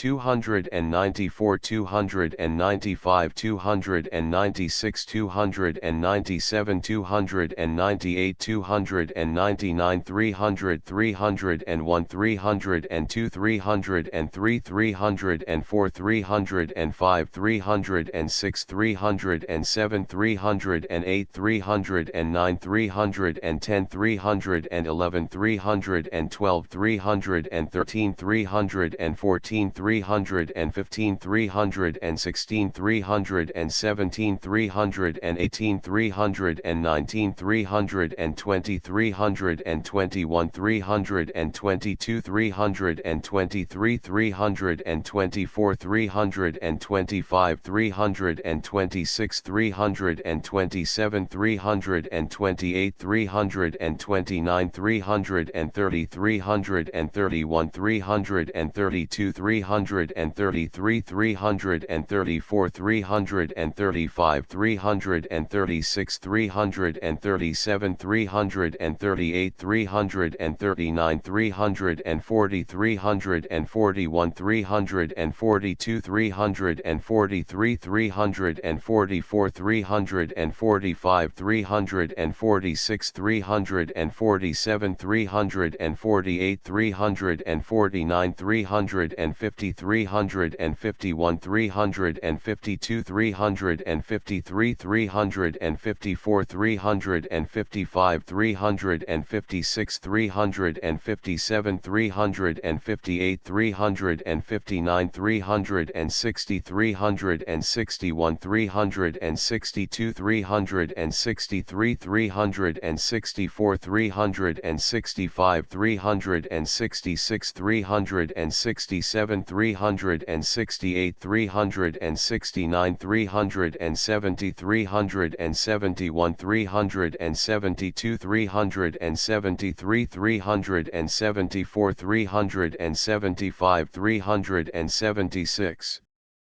377, 378, 379, 380, 381, 382, 383, 384, 385, 386, 387, 388, 389, 390, 391, 392.